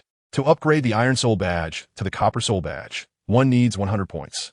The same applies for upgrading the Copper Soul badge to the Silver Soul badge. Each victory in battle earns 1 point, but losing a match deducts 1 point accordingly. The level of the badge is determined by the quality of the mineral, with the lowest being the Iron badge or Iron Soul, followed by Copper, Silver, Gold, Purple Gold, Sapphire, Ruby, and Diamond, making a total of 8 levels. If the winning streak exceeds 5 matches, for each additional win, the points will increase directly by 10. If the winning streak exceeds 10 matches, each additional win will increase by 100. Seeing how easily Tang Qingwei was battling, it was estimated that she would have a hard time encountering a strong opponent. So Dean Flander did not dare to take the risk. This led to the requirement for Tang Qingwei to wear a mask to conceal her identity and re-register to continue participating in the Soul Arena competition. The rule of the Great Soul Arena is that re-registration requires an additional 10 gold soul coins. Tang Qingwei was unwilling to pay this money again. Even if she had money in her pocket, she didn't want to waste these 10 gold soul coins. Wasn't this a repeated charging item? Tang Qingwei was so stubborn about money that even 10 oxen couldn't pull her back. No matter who said what, it wouldn't work. Even when Tang San offered to pay the 10 gold soul coins for her, Tang Qingwei refused, stubbornly believing that charging for repeated items meant she was at a loss. Chapter 140. Training at the Great Soul Arena. In the end, Dean Flanders had no choice but to let Tang Qingwei decide for herself. After all, with Tang Qingwei's current strength, it didn't matter whether she participated in the individual soul battle or not. The master ignored the expressions of the others and continued. During this period, I will arrange for you to stay in the hotel closest to the Great Soul Arena, and all your meals and accommodations will be self-managed. As long as you have the ability, the income you will receive from the Great Soul Arena will be quite substantial. This is unavoidable. After all, the school is still as poor as ever.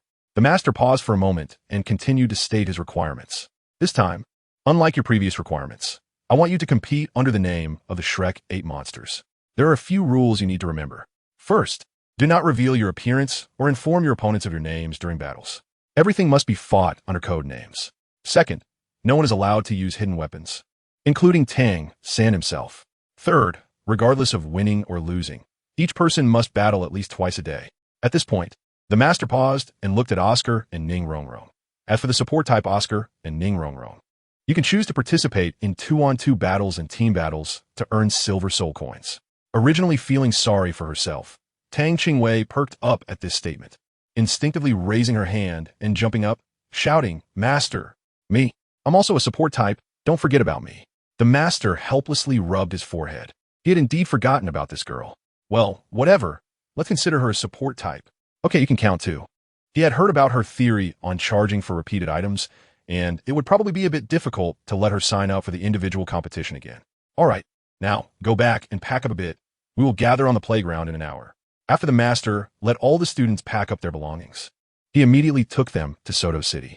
Accompanying them were the students' old acquaintances, the 2 original deans of the academy, the 4-eyed cat Eagle Flanders and the immovable Ming Wang Zhao Wujin, while the other 3 teachers stayed behind at the academy. Flanders secretly admired the master's decision. Having the students stay in Soto City and manage all their own expenses naturally relieved the academy of financial pressure. He, Zhao Wujin, and the master could stay in his shop and still supervise the students' progress in real combat every day. The battles at the Great Soul Arena took place in the evenings. When the group arrived in Soto City, they first chose a regular hotel near the Great Soul Arena to stay in. After arranging for the students to settle in, the master called the 8 of them to Tang San's room. The battles at the Soul Arena are divided into 1-on-1, 2-on-2, and the latest starting team battles, and you can freely combine. However, you must participate in 1 team battle and 1 1-on-1 or 2-on-2 battle each day. If you want to participate in 3 battles, I want to object, as long as you keep track of your soul power situation. As soon as the master finished speaking, Oscar immediately stepped forward and grabbed Tang Qingwei, saying, "Little sister Qingwei, why don't we participate in the 2-on-2 together? I'll cover the registration fee. What do you think?" Tang Qingwei originally didn't care who to team up with, as long as the task was completed. But now it was different. She didn't even have to share the registration fee, making it a guaranteed profit. Hearing Oscar say this, Tang Qingwei immediately became excited and confidently patted her small chest, assuring, "No problem, little AO, don't worry, I will definitely protect you." Everyone watching couldn't help but chuckle. At this moment, the master suddenly spoke up. No, I don't recommend you two teaming up. After all, teaming up with Xiao Wei doesn't bring much significance to your support. There was no way around it. This reason was too real to deny, and Oscar could only turn his gaze to Dai Mubai. Ning Rongrong had originally set her sights on Tang Qingwei's combat power. But since Oscar had jumped in first, now upon hearing the master's words, she could only give up. She immediately turned her attention to Zhu Zhuqing. Seventh sister. Let's team up instead. How about it? Okay. Zhu Zhuqing's response was simple. 3 supports had already found teammates, but Tang Qingwei still looked bewildered. Xiao Wei, let's team up. After all, your level is too high, and the opponents you'll face won't be too far behind. Boss Dai has already teamed up with Little Ao, so the remaining options are just me and Little Wu. Our previous trio has already obtained the Silver Soul badge, and now we just need to get the Team Silver badge. Tang San rubbed Tang Qingwei's hair, looked up at everyone, and finally turned to the master. All right, now your soul power has reached level 45. Except for Mu Bai, your soul power level is the closest to Xiao Wei's, so you can team up with her. However, the soul masters you will face are at least level 50 or higher, soul kings. If necessary, you can use your soul bone. The master nodded in agreement with Tang San's words and added additional comments. Soul bone? Ning Rongrong exclaimed. That is an extremely rare and precious existence. Any piece of soul bone, even the most ordinary one, is worth a fortune. She didn't expect that these siblings were so wealthy. One possessing a precious soul bone and the other a rare soul tool with a super large space. What kind of family background do they have with the surname Tang? Could they be from the Haotian sect? No. Their martial souls are clearly not right. Tang San looked at Ning Rongrong and Zhu Zhuqing. After seeing the master nod in agreement, he explained to them. The soul bone that the teacher mentioned was something I accidentally obtained when I hunted my 3rd soul ring. It's a matter of luck, really. It dropped from a 2,000-year-old faceless spider. Ning Rongrong gasped and covered her mouth. The maximum soul power absorption for a soul master's 3rd soul ring can reach over 1,700 years. One can imagine how painful and dangerous it would be to absorb a soul beast that exceeds that limit. Although Zhu Zhuqing did not express her surprise as loudly as Ning Rongrong, she also looked up at Tang San in shock. It's an external soul bone. As she spoke, she began to channel her soul power. Accompanied by the 8 bulging bumps on her back, the purple light appearing behind Tang San became increasingly prominent. Suddenly, as Tang San's body trembled, the 8 bumps finally broke through his body, and 8 thick purple cylindrical objects quickly extended from his back. They were completely purple and shone brightly under the light, revealing themselves as the external soul bone, the 8 spider spears. All right, put it away. As he spoke, the master took out 8 masks that had been prepared in advance from his soul guide bracelet. How to participate in the soul battles is up to you to decide. But here are these for you. 1 for each of you. Wear them during the battles. Also, try to talk less on stage and avoid letting your opponents know your ages. The masks were familiar to everyone, as they were the emblem of Shrek Academy. Featuring the green monster Shrek, Dai Mubai took a mask and put it on his face. Although the craftsmanship of the mask was average, once fitted to his face, exposing his eyes, mouth, and nose, it didn't hinder him much. Chapter 142. Brother, you have to accompany me during the team battle. You will fight as the Shrek 8 monsters. When participating in individual soul battles, you can come up with your own titles for the 2-on-2 matches. For 1-on-1 matches, I have thought a nickname for each of you. Just use this nickname during the competition, and as long as you mention it when you register, your real names 1T appear in the soul battle arena. Everyone could still understand the master's intention. After all, they were all quite young, especially someone like Tang Qingwei, who reached the Soul King level at just 10 years old, which was truly unprecedented. Tang San and Xiao Wu, who reached the level of Soul Master at the age of 12, are truly astonishing figures in the world of Soul Masters. Even the weakest among them has reached the Soul Sovereign level. If they become famous in the Grand Soul Arena, it is likely that the Spirit Hall would be the first to seek them out. Dai Mubai curiously asked, "What title should we use?" The master looked at them and smiled. "Mubai, you can use your original title, Evil Eye White Tiger. Xiao Ao, you can stick with your sausage specialty. As for Xiao Wei, let's call her Violent Support, shall we?" Upon hearing this title for Tang Qingwei, everyone nodded in agreement. It was simply too fitting.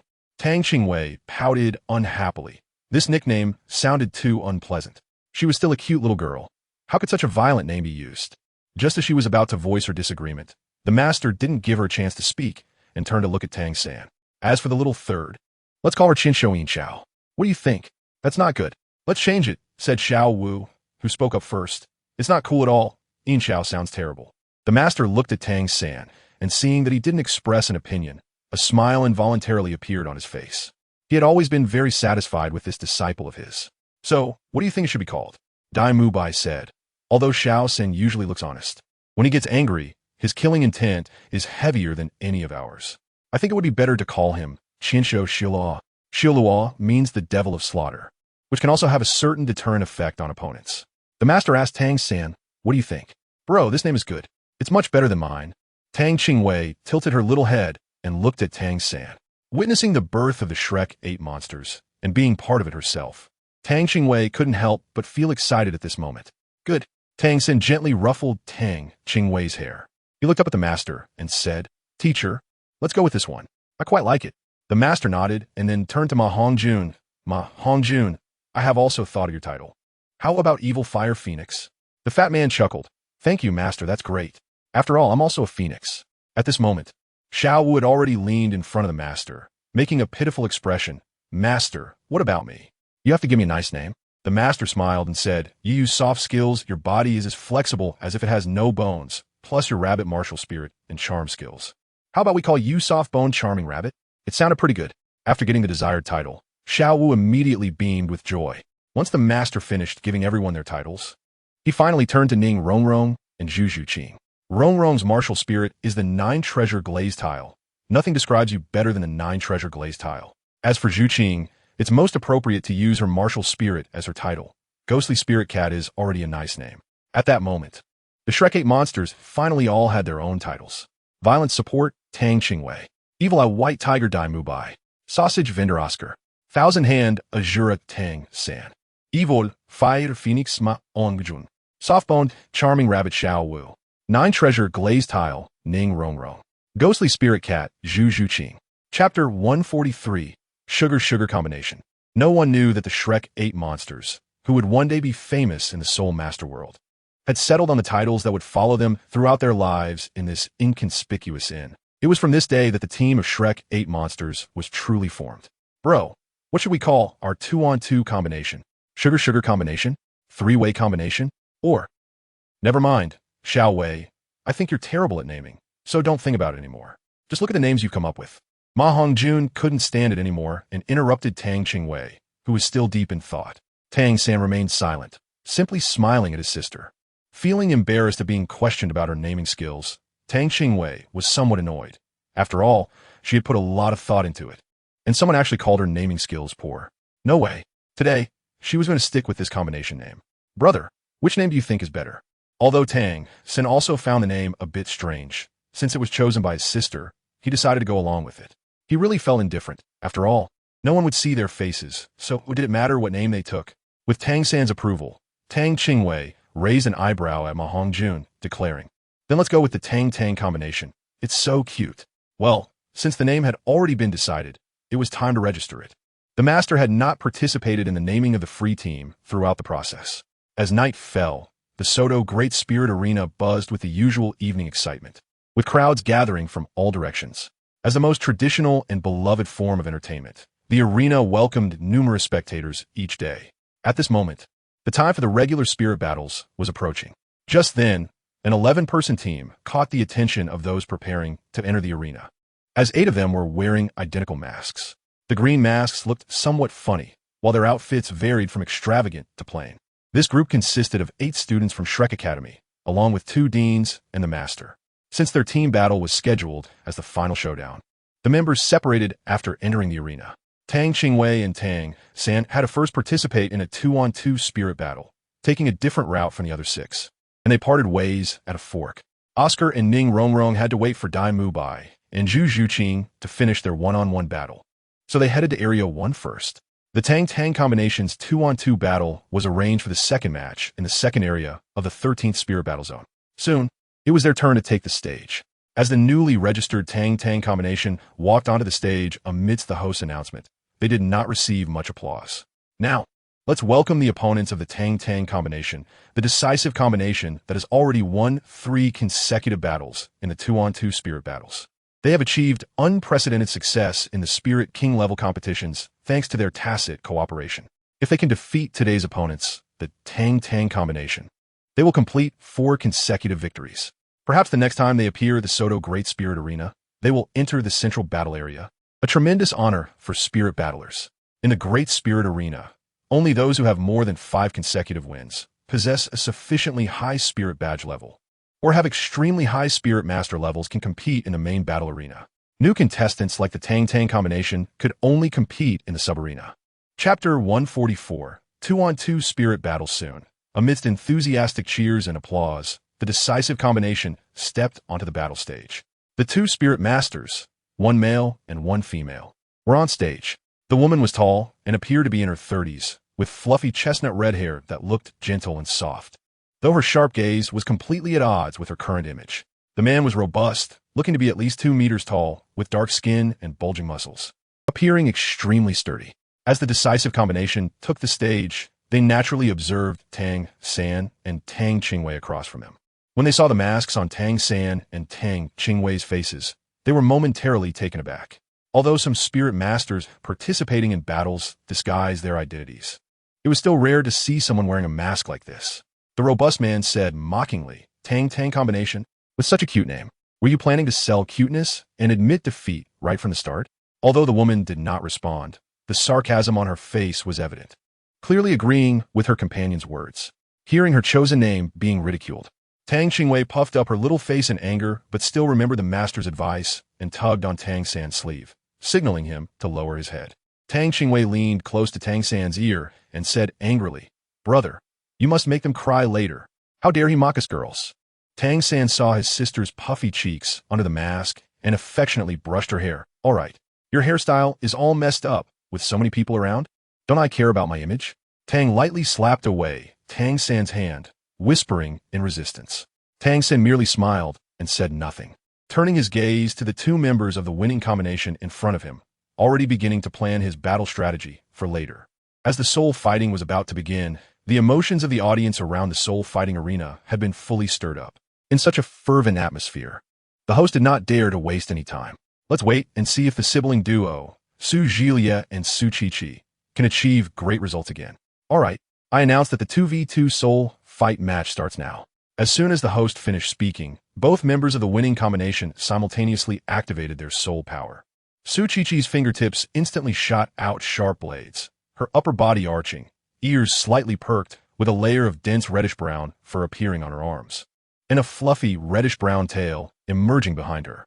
At the same time, 5 soul rings, 1 white, 2 yellow, and 2 purple, lit up beneath her feet. Clearly, Su Qiqi was also a soul king, and her martial spirit seemed to be a soul beast resembling a squirrel. Su Zhilia stepped back half a step with his right foot, extended his right hand, and shouted in a low voice. A rich white light surged from his right hand, and a forging hammer instantly appeared in his palm. Of course, the forging hammer he held was somewhat different from what the Tang siblings usually used. Not only was it larger, but also had extremely intricate patterns on it, with 4 soul rings, 1 white, 2 yellow, and 1 purple, rhythmically moving on it. He was a soul zone, which seemed to be on par with the soul power level of Tang's combination. Seeing the opponent reveal their martial spirit, Tang San immediately summoned his own martial spirit. 4 soul rings, 2 yellow, 1 purple, and 1 black, simultaneously appeared around Tang San. Black, originally the least conspicuous color, but anyone with a bit of knowledge about soul masters would understand what that meant. At this moment, not only the audience but even the host gasped in surprise.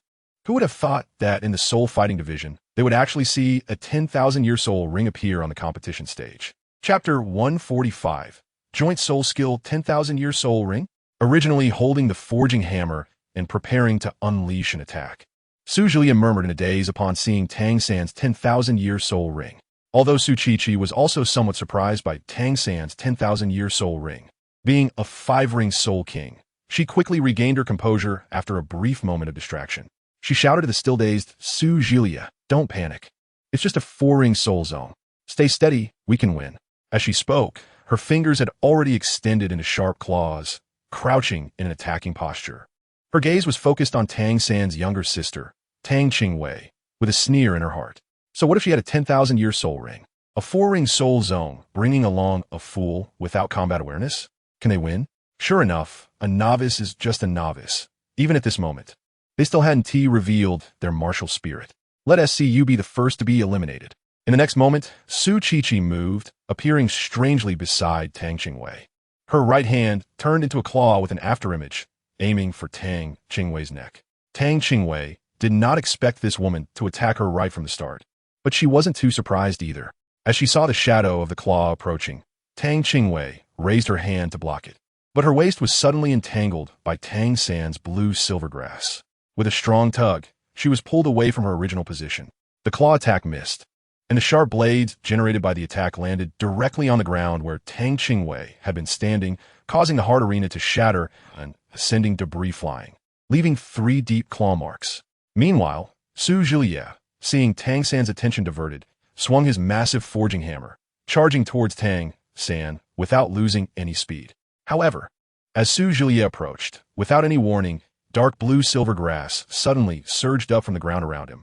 In the next moment, Su Zhilie felt a tightness all over his body as the spiky vines crazily wrapped around him, binding his arms and legs tightly. The vines tightened excessively, and a strong, paralyzing toxin was suddenly released. At the same time, the vines rising from the ground pushed his body up, lifting his feet off the ground. It turned out that Tang San had intentionally exposed a flaw to lure Su Zhilie into the trap. Seeing Su Zhilie trapped, Su Qiqi quickly changed direction and rushed in front of him, her 10 fingers extending like sharp blades. In the midst of her swift movements, she broke through Tang San's binding. Once freed, Su Zhilie stomped his feet violently on the ground, letting out a roar as his 4th soul ring suddenly lit up, causing his muscles to swell rapidly once again. The 4th soul ring pulsed beneath his feet, and the iron hammer in his hand began to swing. The massive hammer felt weightless in his hands, and he swung it to create phantoms like blades cutting through the air towards the 2 of them. Tang San was seeing such an attack method for the first time. After all, when he first saw that the opponent had a hammer martial soul, his preconceived notions were too strong, and he subconsciously thought that the attack method was not much different from his own Haotian Hammer. Now he had suffered a great loss, not expecting that the hammer actually had such an attack method. At the same time, Su Qiqi's body suddenly soared, landing on Su Zhilie's right shoulder on one foot, as the light in her hand gathered into a ball, which then continuously shrank, until it became as small as a yellow bean. The light point was rapidly thrown towards Tang San and Tang Qingwei. This was the signature skill of the decisive duo, and also their most powerful combined soul skill. Su Zhilie's giant hammer phantom was a ranged attack skill, usually used to block the enemy's movement. Meanwhile, the light ball in Su Qiqi's hand was a full-force strike of all her soul power. Although this move was powerful, it couldn't be used frequently, but now the decisive duo had no choice but to use it. Chapter 146. A complete victory in 2-on-2 as soon as this move was unleashed. Su Qiqi's face turned pale, and she weakly fell from Su Zhilie's shoulder. Su Zhilie hurried to support her. With a pale face, Su Qiqi looked at Tang Qingwei and Tang San, who were standing still in a daze, and weakly sneered, "Up until now, no one has ever escaped from our combined soul skill. You will lose." However, before she could finish her sentence, the 2 who were about to be hit suddenly disappeared from their spot. Before Su Qiqi and her brother could react, the next moment, they felt a sharp pain in their chests and abdomens, and were instantly kicked off the stage. How could this be? A sharp voice of disbelief rang out. Su Qiqi couldn't believe that their full-force strike was so easily broken. Everything happened too fast, and before everyone could react, the match was already over. When everyone looked back at the 2 figures on the stage, they were shocked to see that the shortest, Tang Qingwei, was surrounded by circles of restrained black soul rings. Everyone, including the 2 who had been knocked off the stage, couldn't help but have their pupils shrink in disbelief. The scene fell into silence with hundreds of thousands of people present. Even the host was stunned. The microphone fell to the ground, making a sharp electric sound, and the host finally came back to his senses. In the stands, as the audience regained their composure, they suddenly became noisy. "What is that? 1, 2, 5? Are there really 5 10,000-year soul rings?" Seeing the scene before him, the host rubbed his eyes in disbelief and murmured, "Is this a 10,000-year soul ring? 5 of them? This is too unbelievable." Below the stage, Su Qiqi was being supported by Su Zhilie, and with a weak smile, she said, "We lost fairly. Let's go." It was laughable that she initially thought the opponent was an inexperienced novice. Su Zhilie did not reply, just nodded and helped his sister leave the battle arena. Shouldn't the result of this battle be announced now? Tang San looked at the already dazed host and reminded him aloud. Only then did the host seem to awaken from a dream and hurriedly announce, in the 2-on-2 soul battle, the Tang combination wins. It was not until this moment that the audience on stage cheered again. Although the duration of this soul battle seemed particularly short, whether it was Tang San's blue-silver grass or Tang Qingwei's 5 10,000-year soul rings, it opened the eyes of these ordinary people. The audience was fair and would not hesitate to give their applause. The Tang combination quietly left the stage amidst the loud cheers. Awaiting them was another team battle soul match. Perhaps it was indeed due to their impressive strength. The Shrek 8 monsters won all their subsequent soul battle matches. Among them, Oscar and Dai Mubai's combination was self-named the twin-winged white tiger, implying that with Xiao Ao's assistance, the evil-eye white tiger was like a tiger with wings. They faced a combination of attack and defense soul masters, and with Oscar's mushroom sausage helping Dai Mubai, his speed deficiency was completely compensated, coupled with their flying ability. They swiftly sent one of their opponents off the soul battle platform, and the subsequent match naturally held no suspense. Ning Rongrong and Zhu Zhuqing's combination was named the 9-treasure spirit cat. When their opponents saw Ning Rongrong's 9-treasure glazed tile pagoda, they were puzzled about the relationship with the 7-treasure glazed tile school, which greatly diminished their fighting spirit. After all, as one of the 7 major sects for soul masters, the 7-treasure glazed tile school was not something ordinary soul masters would want to offend.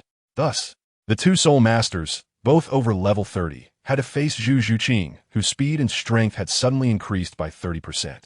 With the assistance of the 9-treasure glazed tile pagoda, Zhu Zhuqing's strength had already surpassed the 40-level mark, and with lightning-fast speed, she easily dealt with her opponent without much effort.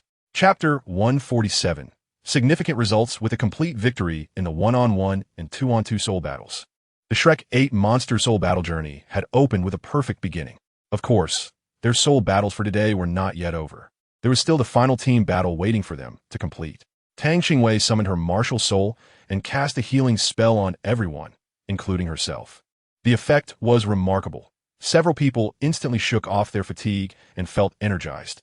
Xiao Wei's healing spell always felt magical, in addition to physical healing. It could even restore soul power and mental strength to their original state.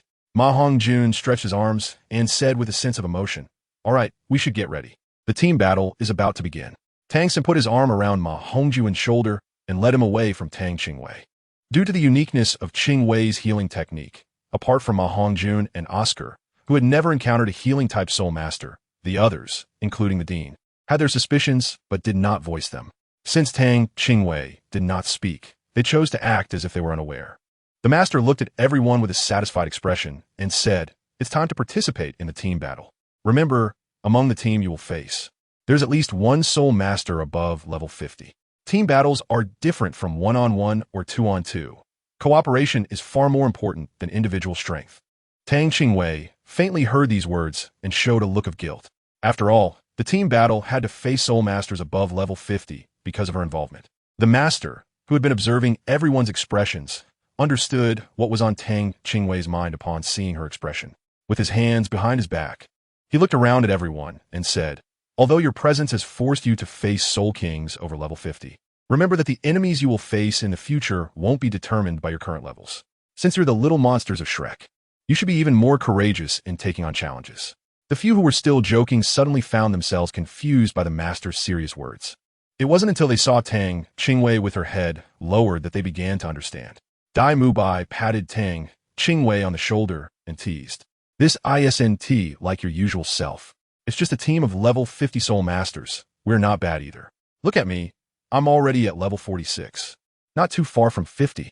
Usually, I'm fighting against you, this little freak. I still don't know the strength of an ordinary level 50 soul king. So today is a good opportunity to experience it." Tang San stepped forward, rubbing his younger sister's head to comfort her. "I don't think we will lose. We have the continuous combat capability of top food system support, the fat guy's top mutated bee spirit, and Xiao Wu's amazing agility, along with Rong's 9-treasure glazed tile pagoda, which is the best support spirit tool.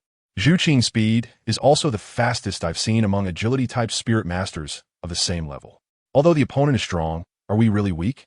Ning Rongrong and Xiao Wu also walked up to Tang Qingwei, linking their arms with hers. "Third brother is right. We will definitely prove that we are stronger than them. Moreover, let's not forget our age." Finally, Even Oscar stepped forward to comfort her. So what if we really lose? Failure is the mother of success. Even if we are not their match today, there will come a day when we will defeat them. If we have already lost our confidence in winning, then what's the point of participating in the team battle? Chapter 148. God-slaying team. Their words ignited Tang Qingwei's confidence. Her mood was no longer low, and she instantly returned to her usual state. She looked at Dai Mubai with a hint of resentment. Brother Dai, that palm strike just now injured me. But since we're friends, I won't ask you to compensate me, but you have to treat me to a meal. Dai Mubai was taken aback for a moment, then chuckled. All right, if we win the team battle later, I'll treat everyone to a meal. Seeing his sister regain her lively and cheerful demeanor, Tang San felt much more at ease. Oscar and Ma Hongjun exchanged glances and high-fived in celebration. Even the usually serious Zhu Zhuqing had a smile on her face at that moment. Flander and the others did not join in their conversation, but upon seeing such a united scene, they all showed expressions of relief. The area of the team battle spirit platform is much larger than that of one-on-one or two-on-two battles, with a diameter of 40 meters. The surrounding audience stands are also twice as large, and the seats are already filled. There are still a few bloodstains on the spirit platform, clearly left from the previous team battle. When the Shrek 8 monsters, wearing masks and varying in height, stepped onto the spirit platform, the audience erupted in boos. It wasn't until the opposing team entered that the audience's enthusiasm ignited, and loud cheers filled the arena. The host stood in the center of the spirit platform and began to introduce the team battle. In the fifth match, we have a team battle between the God-slaying team and the Shrek 8 monsters. As for the God-slaying team, I believe there is no need for me to elaborate too much.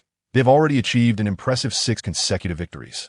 If they continue their valiant efforts in future battles, they may well create a record for the fastest team to reach Copper Spirit in the Soto Great Spirit Arena. Now, let us take a look at the team on the other side of the spirit platform. These masked spirit masters are the Shrek 8 monsters, who just completed their registration today, marking their first team battle. It is worth mentioning that in this newly registered team, there's only one spirit master whose spirit power has reached level 52, which is somewhat similar to our God-slaying team. However, compared to the other members of their team, Shrek's side seems a bit lacking, with even a few spirit masters in their 30s. Now let us see if this mysterious team can break the God-slaying team's winning streak. With the host announcement, the Shrek 8 monsters and the God-slaying team each took their positions. The God-slaying team arranged themselves in a 2-1-4-1 formation. Standing in the front row on the left is a man with deep brown hair named Fong Weiyang, whose spirit is Iron Shield Armor, and he is a level 44 spirit master. On the right is his twin brother, Fong Waran, also with the spirit Iron Shield Armor, and he is also a level 44 spirit master. The most outstanding-looking man in the second row appears to be in his 20s, with short silver hair and enchanting peach blossom eyes. However, his expression is slightly indifferent, which diminishes the allure of his eyes. Based on the introduction, this should be their captain, Emo Baijio, whose spirit is the dragon-embracing staff and is a level 53 spirit king. On the sides of the third row are 2 black-haired men, Fong Dongfeng, whose beast spirit is Shadow Mouse, and he is a level 46 spirit master, and Shi Luren, whose beast spirit is Moonlight Deer, and he is a level 47 spirit master. In the center are 2 women, Xia Luana, whose spirit is Thornvine, and she is a level 41 spirit master, and Qian Shu, whose spirit is the Shepherd's Staff, and she is a level 42 spirit master. The last man with red hair is named Wu Shixuan, whose beast spirit is Firebird, and he is a level 46 spirit master. Chapter 149. Are you hot? The Shrek 8 monsters also arranged their formation. Unlike the opposing team's 2-1-3-2 formation, the Shrek 8 monsters adopted a 3-1-1-3 formation. The 8 of them were divided into 4 rows. In the front row were Dai Mubai, Xiao Wu, and Zhu Zhuqing. The second row consisted of Tang San. The third row was Ma Hongjun, and the last row included Oscar, Ning Rongrong, and Tang Qingwei. Naturally, Tang Qingwei stood in the middle of the two for the sake of assisting everyone. Oscar and Ning Rongrong stood close to Tang Qingwei. Oscar actually had no further tasks since everyone had already received the 3 sausages each that Tang San had requested earlier. Even if they needed to replenish, he could complete it quickly. Don't you feel a bit hot? Tang Qingwei looked at the two with a blank expression and said. Oscar glanced at Tang Qingwei in confusion and asked, Are you not feeling well, Xiaowei? Are you hot? Should we fan you a bit? Tang Qingwei had blue veins bulging at her temples, gritting her teeth as she squeezed out words between her teeth. No need. Just don't hold me so tightly. This was too much. They were only letting her show a little head. While her hands and feet were tied up by both of them, how was she supposed to unleash her soul skill later? Ning Rongrong coughed lightly, feeling a bit embarrassed, and subtly took a step to the side, but this step only allowed Tang Qingwei's hand a little room to move. Oscar, with a thicker skin, said, "Little sister Wei, I'm here to protect you." While saying this, he even threw a flirtatious wink at Ning Rongrong. But unfortunately, Ning Rongrong wasn't looking at him at all. She was focused on observing the opponent. The host asked both sides if they were ready, and, as the captain, Dai Mubai, and the opposing captain, Emo Baijio, nodded simultaneously, indicating they were ready. The countdown began. 5, 4, 3, 2, 1. Team Battle Soul, 5th match, start. This countdown was not present in 1-on-1 and 2-on-2 matches, in order to give both Soul Masters time to release their martial souls first. This way, in team battles, it could avoid mistakes due to slow martial soul releases affecting performance. Of course, for the Great Soul Arena, it was also to make the soul battle process more exciting to attract the audience.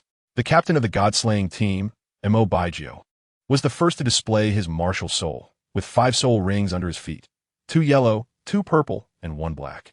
The audience in the stands erupted instantly. 10,000-year soul ring. They had been looking forward to this for a long time. This was also one of the reasons why the God-slaying team could win 6 consecutive team battles with just 1 member at level 50. More importantly, all the other members had the best soul ring configuration, 2 yellow and 2 purple.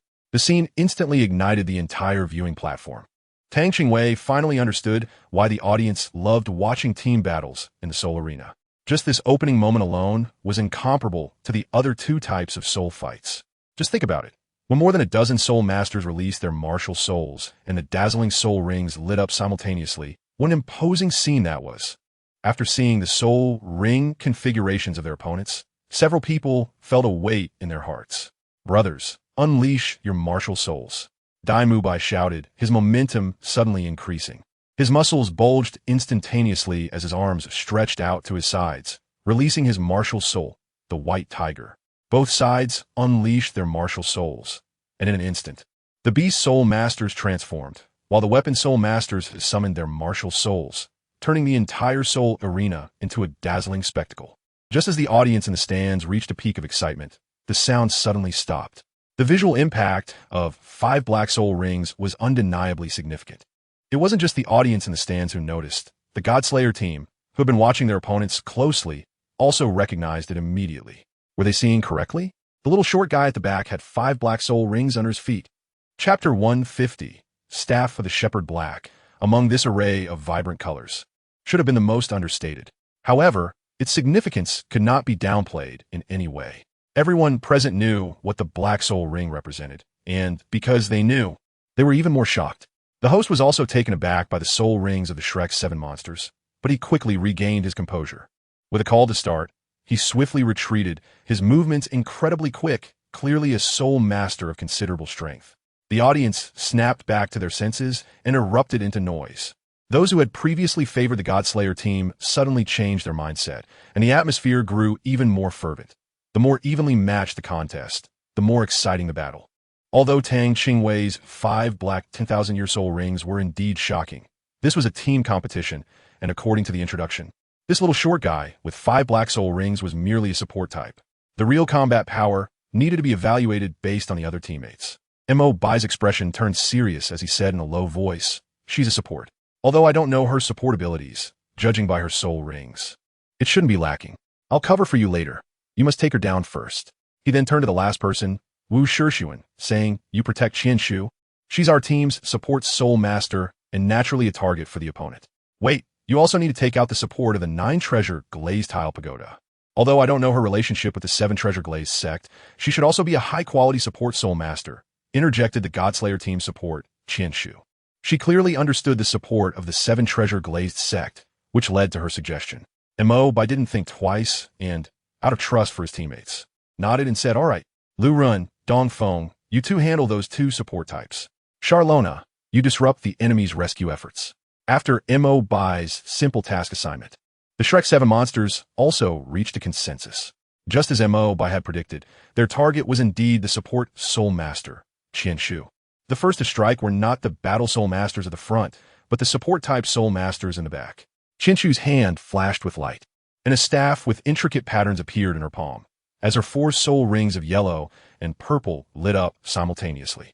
Staff of the Shepherd, speed. Staff of the Shepherd, attack. The 4 soul rings released their halos, adding a layer of yellow-white glow to each of the 7 companions in front of her. On the Shrek's 7 monsters side, Tang Qingwei didn't utter any soul spells. Instead, she waved her left hand, and a 5-colored lotus slowly rotated in her palm. A black light shot out, enveloping all 8 people, including herself. It was her 3rd soul skill, instantaneous movement. Ning Rongrong followed up, closely behind Tang Qingwei, providing further assistance. The dazzling light in her hand brightened. In her right palm, a 9-color pagoda over a foot tall appeared. The treasure glowed, exuding an aura of nobility. And with a smile, Ning Rongrong looked ethereal. The soul spells of the support type, Soul Master, rang out crisply from her mouth. The 9 treasures are famous. First, strength. The 9 treasures are famous. Second, speed. The 9 treasures are famous. Third, soul. The 3 soul rings swirling around Ning Rongrong ascended simultaneously, enveloping the 9 treasure glazed tile pagoda, and 24 beams of colorful light burst forth, bestowing enhancements on herself and her 7 companions. Chapter 151. Absorb and Rebound a Light. Warm sensation spread throughout the Shrek's 7 monsters, their strength, agility, and soul power receiving a 30% boost instantly. A tiger roar erupted from Dai Mubai's mouth. An impassioned and somewhat fiery breath surged from within him, accompanied by the crackling sound of bones popping like beans. His muscles bulged instantly, and sharp claws sprang from his tiger paws. Though masked, his piercing gaze was filled with a wild aura. The Godslayer team's Fong Guanjin simultaneously unleashed his martial soul, his clothing bursting under the strain of his bulging muscles, revealing granite-like solid muscle. The 2 were twin brothers, both with a martial soul of iron shield armor. A nearly 2-meter-tall giant shield seemed weightless as they wielded it, effortlessly swinging it in their hands. The intense momentum emanating from Dai Mubai was forcibly blocked head-on by the twin brothers unleashing their martial souls, failing to exert any pressure on the other Godslayer team members behind them. The only Soul King captain of the Godslayer team, Mo Bai, under the illumination of 2 yellow, 2 purple, and 1 black soul rings, slowly revealed a uniquely patterned, intricately designed staff in his hand. Mo Bai spun the Fulong stick in his hand with one hand, then pointed it at the Shrek's 7 monsters. As the battle commenced, Dai Mubai was the first to act. He stomped heavily on the ground with his left foot, launching himself into the air as the blades on his tiger claws extended, reaching for the heads of the twin brothers standing in front. Under the enhancement of the 9-treasure glazed tile pagoda, Dai Mubai's speed and the power of his tiger claws were significantly stronger than before. With Dai Mubai's soul power and the sharpness of his claws, not to mention a human head, even a hard rock would be crushed. However, it was surprisingly deflected by the Fong brothers with a simple, yet extremely strange maneuver. Dai Mubai's tiger claws felt as if they had sunk into cotton, his strength instantly absorbed. Dai Mubai was shocked. What kind of soul skill was this? How could a shield that was as hard as iron feel so soft? But the brothers did not give him time to ponder further. They flipped their iron shields toward Dai Mubai, sending a very familiar force striking toward him. Dai Mubai hurriedly used instantaneous movement to evade, only to find 3 claw marks appearing on the ground where he had stood. This was clearly the same move he had just used against the Fong brothers. How did they execute it? Could it be that the shield can absorb and rebound? Can all physical attacks be absorbed? Dai Mubai's mind flashed with thoughts, but his feet did not stop moving, continuously using teleportation to appear beside the 2 brothers, launching disruptive attacks. He had an idea in his heart, but it needed to be verified before it could be confirmed. Sure enough, after a series of attacks from Dai Mubai, he finally discerned some clues. The iron shields of the 2 brothers did not absorb counterattacks infinitely.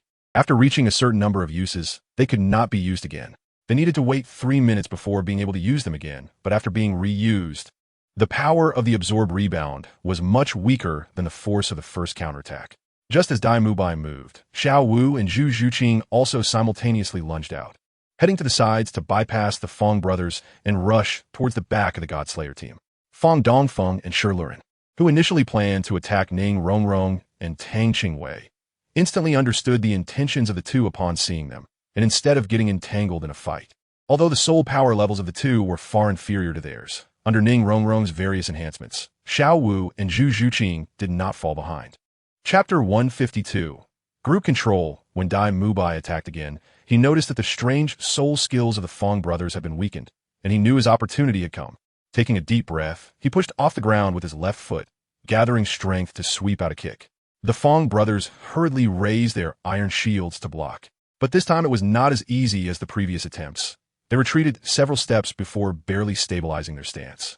Just as Dai Mubai was preparing to pursue the advantage, the Captain Mo, by Jiu, had somehow appeared behind him, wielding the Fulong stick enveloped in a chilling aura, striking towards Dai Mubai's back.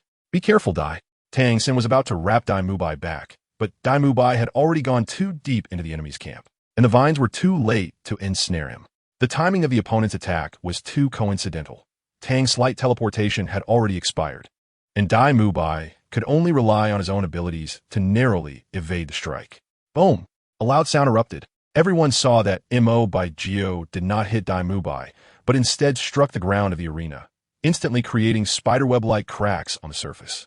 The arena shook violently, and the explosive sound left the nearby spectators dizzy and ringing in their ears. When everyone looked back at the Fulong staff, the point of contact with the arena began to freeze at a visible speed, rapidly spreading outwards. Although Dai Mubai narrowly avoided this strike, his back was still injured by the cold. Enduring the pain in his back, he roared again, and the sharp blades on his tiger claws suddenly shot out, pouncing towards Mo by Jiu like a fierce white tiger. Mo by Jiu's expression changed.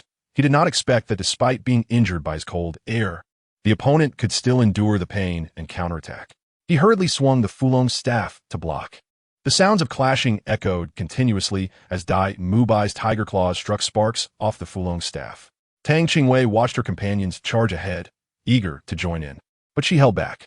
Before taking the stage, the master had advised her not to act unless absolutely necessary. The master's reasoning was twofold. First, to confuse the opponent. As a support soul master like Tang Qingwei, with 5 10,000-year soul rings would naturally be the first target in a team battle. The second reason was to train the other members of Shrek. After all, a team with such a large disparity in soul power levels would face many limitations.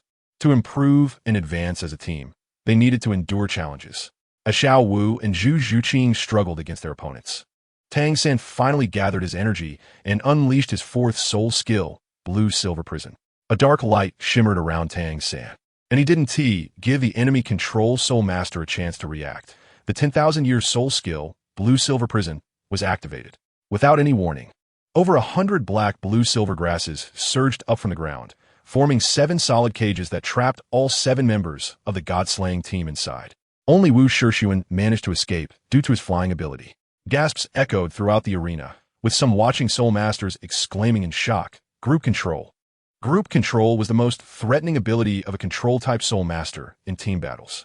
If they remembered correctly, this person was only over level 40. Yet he could use a group control skill of over level 50. Was this the power of a 10,000-year soul ring? Just as everyone thought the outcome was decided, a crisp female voice rang out, "Staff of the Shepherd, Fury," for circles of the same color as the soul rings instantly released, adding a layer of yellow-white light to each of the 6 companions in front. Chapter 153. The role of Xiaowei, the support soul master of the god-slaying team, collapsed to the ground after casting her soul skill. The members of Shrek felt a sense of foreboding, realizing that the enemy's support skill must be incredibly powerful. Sure enough, the next second, Wu Shixuan, who was flying in the air, suddenly radiated a blood-red color. A surge of crimson flames erupted from him. Not good, everyone ascend. Tang San, as the commander, made a quick decision. The Shrek 7 almost simultaneously consumed Oscar's mushroom sausage. Their bodies felt lighter, and wings formed from light and shadow behind them, lifting them into the air and instantly rising to 20 meters high. Just as the Shrek team expected the enemy to launch an attack similar to Ma Hongjun's. The next scene left them all stunned. Accompanied by the 4 soul rings on Wu Shixuan glowing simultaneously, a blood-red flame as thick as a thigh erupted, heading straight for his teammates trapped in the blue-silver prison. Is he crazy? Why is he attacking his own teammates? Xiao Wu exclaimed in disbelief, while the others from Shrek looked grave, unsure of the enemy's intentions. In the next moment, not only the audience but even the members of Shrek were dumbfounded. They saw that where the flames shot out, there were no casualties. Only Tang San's blue-silver grass was instantly burned away, while the members of the god-slaying team bathed in the flames, their soul power surging even more than before. Tang San was astonished. What kind of flame was this? His blue-silver grass, which could now resist fire, had actually been burned to ashes by a single strike. After the flames extinguished, the god-slaying team had completely escaped from the blue-silver prison. The two teams once again formed a standoff, one in the air and the other on the arena. Tang Qingwei always kept her responsibilities in mind. 5 colored lotus flowers appeared in her hands, and 8 beams of white light shot out, enveloping 8 individuals, including herself. Dai Mubai's injury from being struck by Geo healed instantly in the white light released by Tang Qingwei. The other 7 members of Shrek, although not injured, had their consumed soul power and stamina restored in an instant within this light. What should we do now, Xiao San? The mushroom sausage can only let us fly for a minute. Oscar can only fly for half a minute. Although Dai Mubai was not afraid of the opponent, seeing the god-slaying team members, all of whom were soul masters above level 40, and their strength increasing again at this moment, he couldn't help but feel a sense of helplessness. Let's go down and fight. Anyway, you all have recovered now. I'll use my 4th soul skill on them later to weaken all their attributes by 30%. By then, their strength will probably be about the same as yours. Tang Qingwei faintly heard a few people talking, boredly picking at her nails, and chimed in. She could say that she was the most idle in this team battle, with almost no consumption. But as soon as she finished speaking, the few people who had been discussing passionately suddenly fell silent. Tang Qingwei didn't hear a response, so she looked up and saw that everyone was staring at her with intense eyes, their expressions revealing the glow of seeing a treasure. Tang San was so excited that he hugged his sister tightly.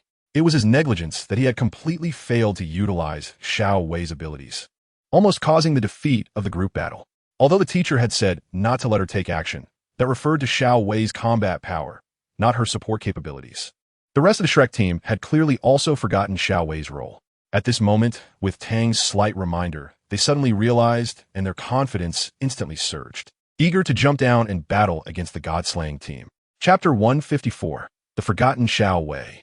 Tang Qingwei struggled to break free from Tang San's grasp, smoothed her hair that looked like a chicken coop, and angrily raised her small fist at Tang San. The others couldn't help but chuckle at Tang Qingwei's appearance. Finally, Tang San coughed lightly into his hand and said, "All right, everyone, get ready. It's time to go meet them." Okay. Several people responded loudly. In the next second, 5 black soul rings suddenly lit up under Tang Qingwei's feet, and the audience erupted in excitement once again. With the appearance of the black soul rings, 8 beams of white light shot towards the Shirshan battle team on the arena. This was her 4th soul skill, weakening. Initially, the Shirshan battle team on the arena looked nervous and tried to dodge, but Tang Qingwei's attack was simply too fast, and they couldn't evade in time, getting hit by the beams of light. Immediately, their soul power and physical strength seemed to be weakened, and the effects of their teammates' support vanished. Meanwhile, the 8 members of Shrek had already landed on the arena. Under Tang San's command, Zhu Zhuqing, Xiao Wu, and Dai Mubai rushed out simultaneously. Dai Mubai charged straight at the Fong brothers, while Xiao Wu and Zhu Zhuqing circled from both sides, heading directly for the back of the Shirshan battle team, with Tang San standing in the center of the arena. After a brief moment of distraction, the Fong brothers and Shi Lurin also moved. Neither side released their soul skills immediately, but instead went straight for a fist fight. Dai Mubai jumped into the air, launching an attack on the Fong brothers, while Tang San used his first soul skill, Bind, against Shi Lurin. At the same time, Dai Mubai charged forward. The captain of the Shirshan battle team, Baijio, suddenly moved, using the tall bodies of the Fong brothers as cover, leaping into the air. His first soul ring flashed, and the Fulong stick in his hand emitted a chilling aura as he swung it directly at Dai Mubai. As the attack approached, the surrounding air instantly solidified. Seeing the Fulong stick coming at him, even if Dai Mubai could pull back, he would have to block the strike with his arm, which would definitely put him at a disadvantage.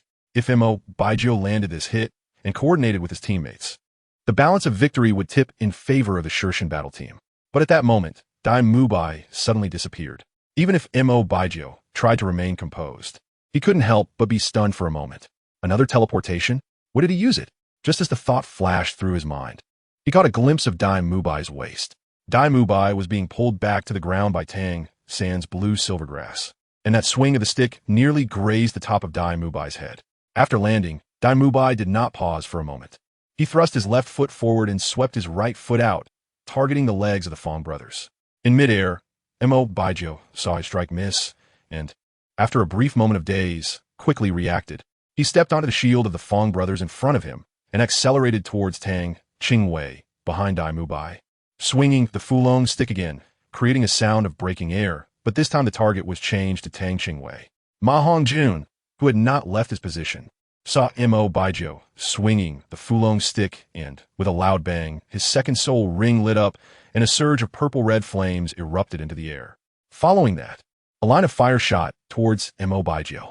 Ever since he consumed the divine herb coxcomb phoenix sunflower, Ma Hongjuan's phoenix power had been thoroughly refined, making him the strongest in terms of explosive power among the Shrek 8 monsters. Of course, excluding the genuinely powerful Tang Qingwei.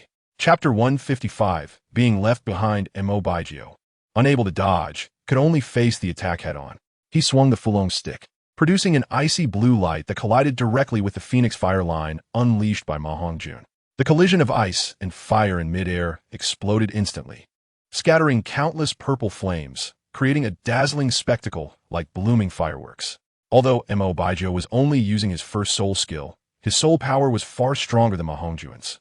And with just one strike of the Fulong stick, he shattered Ma Hongjuan's Phoenix fire line attack. Tang Qingwei was just about to lend a hand when suddenly a shadow fell over her head.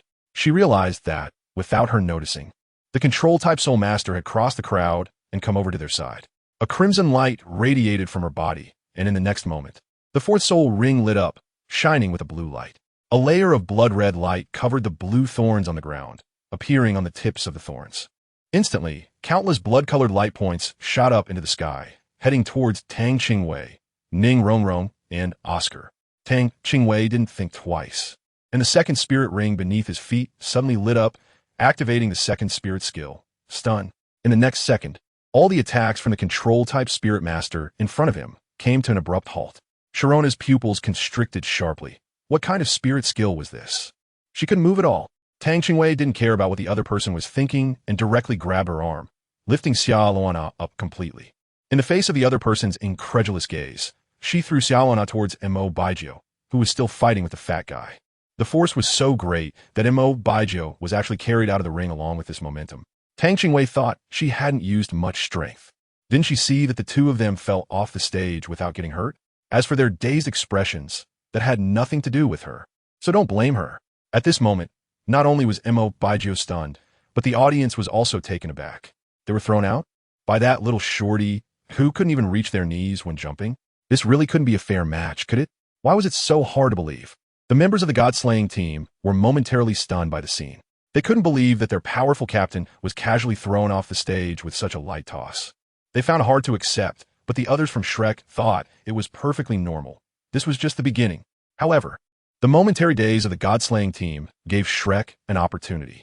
This was a competition equivalent to a battlefield, and dazing off in battle was a major taboo. While the opponents were stunned, the members of Shrek would not be. Attack! Tang San shouted loudly. While the opponents were still in a daze, Dai Mubai, Ma Hongjun, and the others had already launched their attacks. Dai Mubai took the lead, his muscles bulging as he charged forward. Seizing the moment when the Fong brothers were stunned, he roared and without any reservations, activated his fourth soul ring skill, White Tiger Meteor Shower. All the tiger patterns on his powerful body turned golden. With a roar, golden light burst forth, and countless fist-sized golden orbs locked onto the opponents, bombarding them relentlessly. At the same time, Xiao Wu took advantage of Shi Lurin's struggle in the blue-silver grass, grabbing the blue-silver grass entwined around him and using her first soul skill, Waist Bow, to slam Shi Lurin heavily into the ground. Ma Hongjun treated Fong Dongfeng as his target, unleashing a torrent of attacks like a raging storm. Although Zhu Zhuqing's soul skill level was not as high as Yishu and Wu Shixuan's, those two had already exhausted their strength after using their soul skills earlier. Her first soul ring lit up, and she activated the Phantom Stab. In midair, Zhu Zhuqing's claws suddenly extended, and her speed doubled as she darted diagonally towards the two. The outcome was already beyond doubt. At this moment, tens of thousands of spectators in the entire Soul Arena fell silent. Chapter 156. The Shrek 8 monsters when the area around the Soul Arena became eerily quiet. Not to mention the audience, even the host was left with his mouth agape. No one expected this ending. Once they regained their senses, a huge wave of discussion erupted among the audience, with voices of doubt, admiration, and more shock filling the air. It was hard to believe that a newly emerged team with 6 consecutive wins was defeated by an obscure Soul Master team. especially considering that this team had soul masters above level 30. It was truly astonishing. The host also came to his senses and quickly walked up to the soul arena, loudly announcing that the Shrek 8 monsters had won, with a record of 1 win and 0 losses. The God-slaying team had a record of 6 wins and 1 loss. He urged everyone to go down and register their points. As the group walked off the soul arena, Dai Mubai laughed heartily, giving Tang Qingwei a pat on the back. Today we achieved a great victory. Come on, brothers and sisters, I'll treat you all. Let's go drink. Tang Qingwei gently raised her head, holding up 2 fingers. You've injured me again. It won't heal without 2 meals. Dai Mubai's expression stiffened. This girl was trying to extort him again. Her physical strength was already able to make soul saints dodge during her time in the soul sect, and now it was likely even more abnormal. With such strong physical fitness, how could he have injured her with a single slap? Seeing Dai Mubai's defeated expression, even Zhu Zhuqing couldn't help but laugh. The 8 of them, still wearing masks, registered their points amidst cheers and collected their corresponding rewards before leaving the Soto Great Soul Arena. As the audience gradually left the arena and spotted them, many began to whisper. The 8 did not linger and quickly made their way out of the crowd. After reuniting with Master, Flander, and Zhao Wujia, they swiftly exited the vicinity of the arena.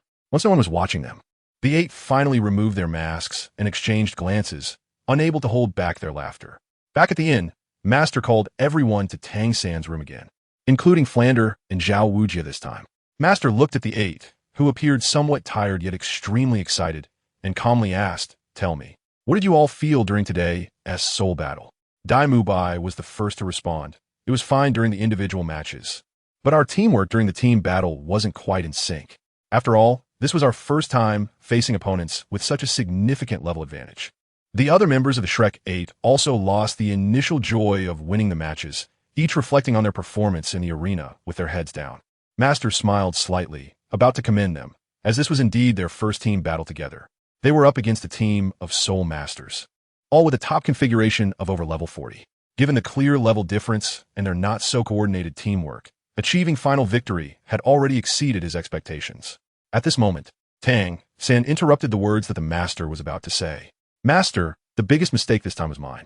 If I hadn't forgotten Xiao Wei's support skills, we should have won long ago, and there wouldn't have been the incident of Dai Ge getting injured later." Just thinking about this team battle, almost losing because of his mistake and causing the defeat of the entire team, made Tang San feel very guilty. Dai Mubai smiled nonchalantly, patted Tang San on the shoulder, and said, "Don't say it's just you. Even we forgot that Xiao Wei is a support soul master. Haha." The others also gathered around, indicating that it wasn't solely his responsibility. Only the master had a smile frozen at the corners of his mouth, relieved that he hadn't praised it aloud. He almost forgot that girl's support abilities. Chapter 157. It's quite good the master stood with his hands behind his back, glancing around at everyone before finally fixing his gaze on Tang San. I'm very pleased that you can recognize your mistakes. In team battles, Tang San, as the control system commander, it is your duty to fully utilize all of your teammates' advantages. Master, I understand, Tang San nodded. This time it was indeed his mistake. Having addressed the shortcomings, what I want to say next is my feelings. You all performed very well today, and I am very satisfied. Although your cooperation wasn't quite seamless. Facing a team of soul masters with a higher soul power level than yours, achieving what you did today without complete synergy exceeded my expectations. The Shrek 7 devils were taken aback. The usually strict master was surprisingly praising them with a loving expression today, leaving them somewhat flattered. After all, the master had always been a strict teacher with high demands and standards in their eyes. At this moment, excitement burned in their eyes. Even the most composed Tang San and the cold Zhu Zhuqing were no exception. It seemed the master wanted to boost their confidence, as he went on to praise each of their strengths one by one. When it came to Tang Qingwei, the master paused for a moment, then managed to squeeze out a sentence. "Xiao Wei, quite good." Tang Qingwei looked at the master with eager anticipation, nodding his head like a chick pecking at rice. And then, "Master." Tang Qingwei stared at him for a while, and finally realized, in disbelief, asked, "Is that all you have to say?" The master scratched his head awkwardly, thinking that Yu Xiaojiang was also a person with excellent eloquence. Yet today he actually stumbled in front of this little girl. How was he supposed to compliment her? Should he praise her for having too low a presence as a support-type soul master? Or should he praise her for having too strong an attack power? If he really said that, he feared the girl would immediately turn sour. Tang was slightly unhappy. Among the Shrek 8 monsters, Everyone received at least a minute of praise, so why did she only get 3 words?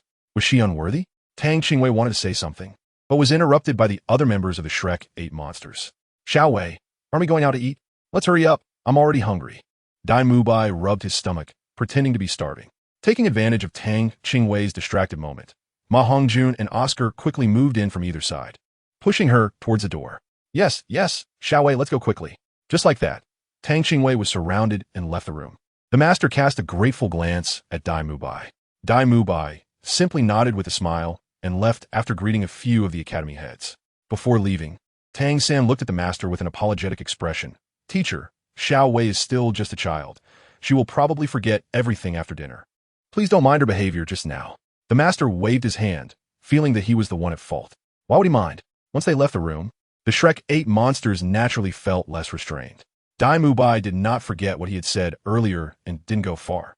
Instead, he ordered a lavish spread of dishes in the hotel restaurant, along with 2 barrels of fine beer, inviting everyone to eat and drink together. Dai Mubai raised his glass. Cheers to our first victory in group battle today. Everyone raised their glasses to drink, while Tang San skillfully took out juice from the soul guide. Snatched the wine cup from Tang Qingwei's hand. Children can't drink alcohol. You drink this. Chapter 158. Do you want me to send you? Tang Qingwei pouted in dissatisfaction, but dared not express her anger. With a face full of frustration, she took the juice from Tang San's hand. She was only 2 years older than her. Did that mean she wasn't a child? In her past life, adulthood was recognized at 18. Yet this group of kids were all minors.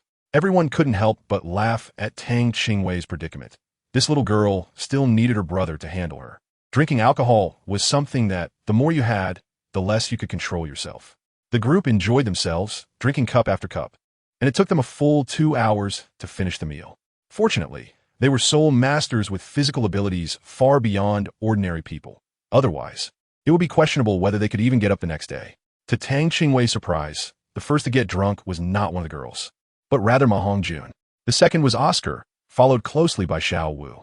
The oldest, Dai Mubai, was the fourth to fall, and Zhu Zhuqing and Tang San fell together.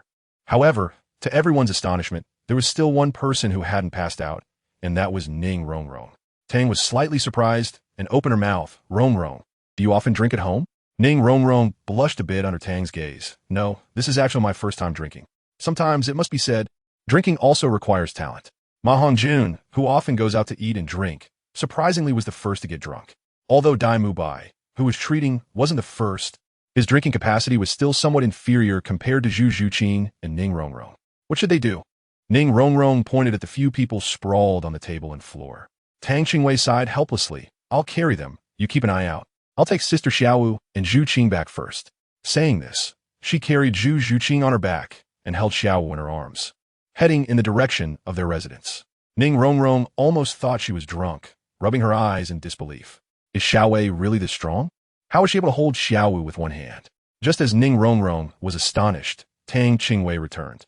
This time carrying Tang San on her back and holding onto Ma Hongjun's waist with her right hand, lifting him up as she left. Along the way, they encountered hotel guests, and upon seeing Tang Qingwei's demeanor, everyone stepped back in fear. Next, Dai Mubai and Oscar were treated the same way by Tang Qingwei, carried back to their room like chicks. After Tang Qingwei finished all this, she clapped her hands and walked over, asking Ning Rongrong, what about you? Do you want me to take you back? Startled, Ning Rongrong quickly shook her head. No, you don't have to bother. I can go back myself. Saying this, she dashed away like a gust of wind. Tang Qingwei was full of question marks, wondering what was going on. Was she really that terrifying? The battle spirit continued, and in the following month, the Shrek 8 monsters thrived at the Soto Great Spirit Arena's sub-venue. Within a month, the Shrek 8 monsters had participated in 2017 battles, winning all 27. With the support of Tang Qingwei, Ning Rongrong, and Oscar, they faced no opponents in the 50-level category. In individual matches, the Tang combination also achieved a remarkable record of 27 consecutive wins, and Tang Qingwei's powerful support skills allowed Tang San to truly feel her strength. Their tacit cooperation and powerful soul skills left their opponents helpless. The other combinations of the Shrek 8 monsters also achieved excellent results. Such stunning performances naturally caught the attention of the Great Spirit Arena. If it weren't for the low levels of their spirit badges, which did not meet the minimum requirements for participation in the central arena, They would have likely been invited to compete in the central arena of the Soto Great Spirit Arena long ago. Chapter 159. Sunset Forest. When the Shrek 8 monsters arrived at the Great Spirit Arena to participate in battles, it happened to be the second day of the month. Today was the day for calculating their points, and based on their performance during this period, they would definitely no longer hold the Iron Spirit badge. Over the past month, both Ning Rongrong and Zhu Zhuqing had made significant progress, with their spirit power breaking through to level 40. Everyone had witnessed their hard work, almost sacrificing all their sleep time for cultivation, with meals being hastily eaten before rushing back to practice. The improvement in their spirit power was a natural result. The others not breaking through was not due to a lack of effort, but because the higher the level, the greater the difficulty in improvement. Originally, when Ning Rongrong and Zhu Zhuqing broke through level 40, everyone should have gone together to hunt soul beasts, but coincidentally, today was the day for calculating points. That was why they came to the Soto Great Spirit Arena. When they saw their dual point list and the silver badges on the tray, they exchanged glances and couldn't help but laugh. Since Zhu Zhuqing and Ning Rongrong needed to hunt for soul rings, the Shrek 8 monsters were not prepared to stay longer and left after taking the silver spirit badges. The next morning, after breakfast, without needing Dean Flinder's reminder, the Shrek 8 monsters had already prepared their equipment and luggage. When the familiar school bell rang, Tang San and the others arrived at the playground on time to gather. The master, however, had arrived even earlier, standing there with his arms crossed, waiting for the 8 of them to line up. I believe you all know what we're going to do this time. That's right, we are accompanying Zhu Zhuqing and Ning Rongrong to hunt for soul rings. However, this time we won't be going to the Douluo Great Forest, as we recently provoked a 10,000-year soul beast, and it's not appropriate to go there now. Before the two parties involved, Ning Rongrong and Zhu Zhuqing, could speak, Dai Mubai and Oscar couldn't help but ask anxiously, if we're not going to the Douluo Great Forest, then where are we going? To the Sunset Forest. Everyone immediately understood. The Sunset Forest is located about 100 miles east of Heavendo City and is one of the major habitats for wild soul beasts in the Heavendo Empire. Although its area is not as vast as the Douluo Great Forest, it is not lacking in high-level soul beasts. It seems that the Sunset Forest is indeed a good place to find soul rings. The master was always decisive. After confirming that everyone had prepared their things, he immediately led them to the Sunset Forest. Accompanying them this time were the 2 deans of the academy, the four-eyed cat Eagle Flinder and the immovable Ming Wang Zhao Wujing. The journey was the same as before, using Oscar's mushroom sausage and Ning Rongrong's soul skill for assistance, along with Tang Qingwei's healing techniques. The group experienced almost no losses and arrived at the Sunset Forest in less than half a day. Compared to the Douluo Great Forest, the Sunset Forest has many differences besides its smaller area. The Douluo Great Forest is located in the central region of the continent, being the largest soul beast forest in the central area. It falls within the tropical range, with most of the forest consisting of tropical plants. Tropical plants create a denser and more humid environment, while temperate plants feel fresher but lack the density of tropical plants. Therefore, moving through the forest in the Sunset Forest is much easier than the Douluo Great Forest. Chapter 160. Zhuqing. Be careful, it had been half a day since entering the Sunset Forest, and the number of soul beasts encountered along the way was similar to that in the Douluo Great Forest, but their quality was somewhat inferior. As before, the deans would not participate in the process of hunting soul beasts, and it was up to them to complete it. Of course, unless absolutely necessary, Dean Flinder would still step in. Just as everyone was preparing to rest, Tang San and Tang Qingwei's eyes simultaneously turned toward a specific direction. Dai Mubai also sensed something at the same time and shouted loudly, "Something is coming. Everyone be careful." After saying that, he and Tang San swiftly positioned themselves in front of Tang Qingwei, Oscar, and Ning Rongrong, while Xiao Wu, Zhu Zhuqing, and the fatty guarded nearby, with everyone releasing their martial spirits at the first moment. From a distance, the rustling sound grew louder, accompanied by a low growl and a faint smell of blood wafting through the air. The trees on the left swayed as if blown by a fierce wind. The teacher said that dragons come from clouds and tigers come from winds. It should be a tiger-type soul beast. Everyone be careful, Tang San calmly assessed. As soon as he finished speaking, a striped tiger sprang out from the woods. It was a completely black tiger, with only a white king pattern on its forehead, measuring over 3 meters in length and standing about 1.5 meters tall at the shoulder. Despite its large size, it was extremely agile. Before everyone could clearly see its appearance, it had already pounced towards them in a blur of motion. "Attack!" Tang San shouted loudly, and then, without hesitation, he used his soul power, raising his hand to cast a web binding.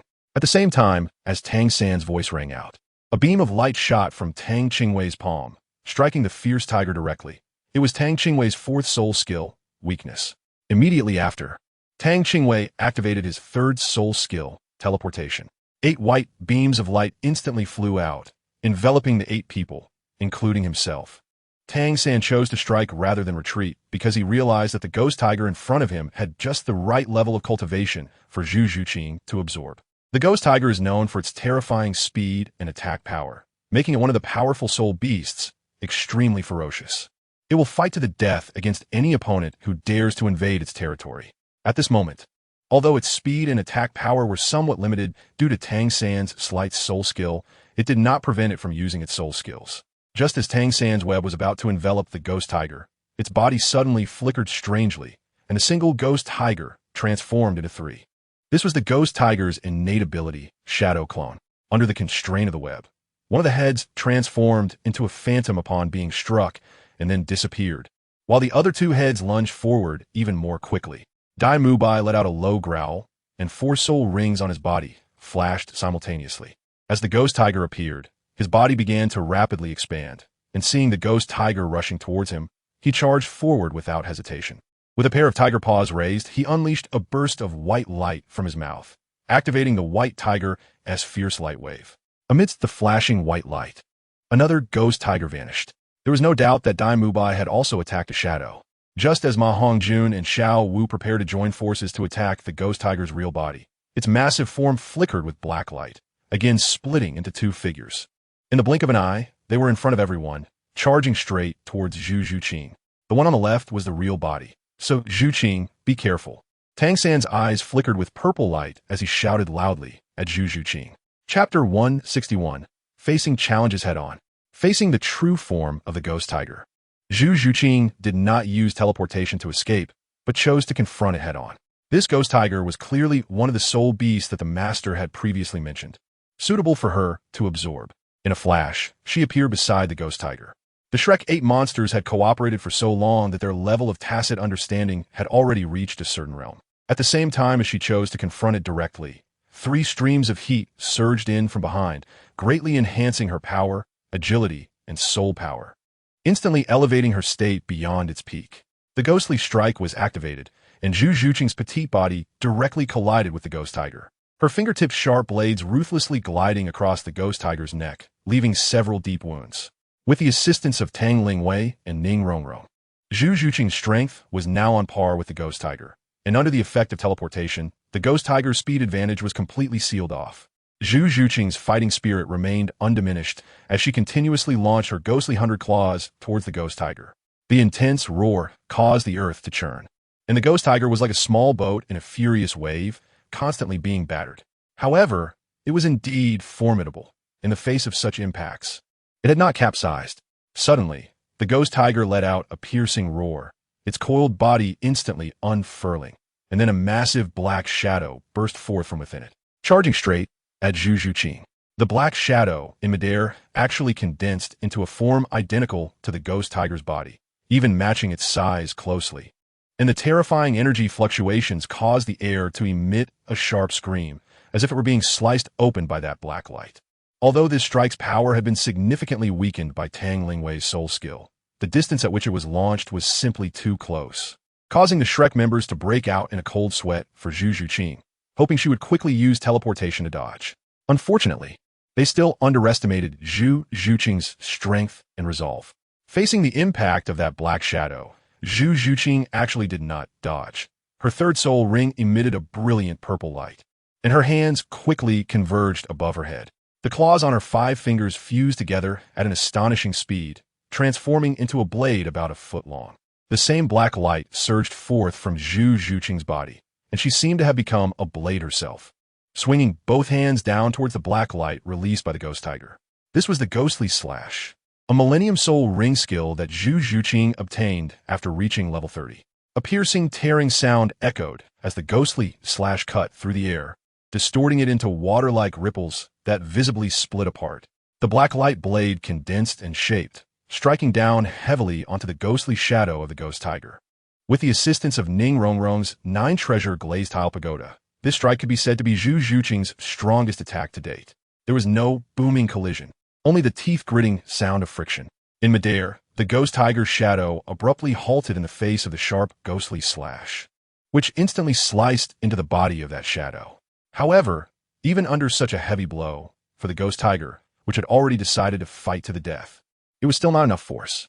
The next moment, its body surged up right after. Ultimately, the power of the ghostly slash was still countered by the ghost tiger's shadow, which possessed far superior energy. Perhaps realizing that there was no way to dodge, that black shadow, after pausing, immediately charged towards Zhu Zhuqing at an even faster speed. At this moment, it was precisely the dangerous moment when Zhu Zhuqing had just released her full-strength attack and had not yet regained her strength. Chapter 162, Sudden Change. Tang Qingwei was about to release her third soul skill, teleportation, to help Zhu Zhuqing when a tall figure, faster than her, appeared like a shield in front of Zhu Zhuqing.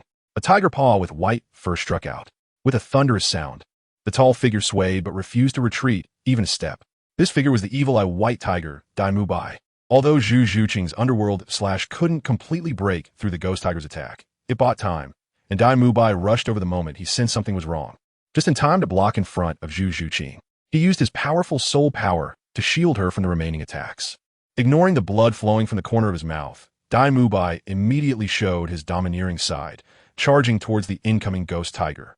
As he concentrated his soul power, the white tiger's guardian barrier activated, crashing hard into the body of the ghost tiger. The collision of the white tiger and the ghost tiger produced a muffled groan and a fierce roar almost simultaneously. Dai Mubai staggered back, but the ghost tiger was also knocked flying. At that moment, a small figure quietly appeared behind the ghost tiger, hands clasped, left leg exerting force, and shot up. In midair, Tang Qingwei brought her fists together and swung down. She struck directly towards the ghost tiger's head. The ghost tiger, which was over 3 meters long, was sent flying, crashing into several large trees before finally coming to a stop, now covered in blood, with blood continuously oozing from its mouth.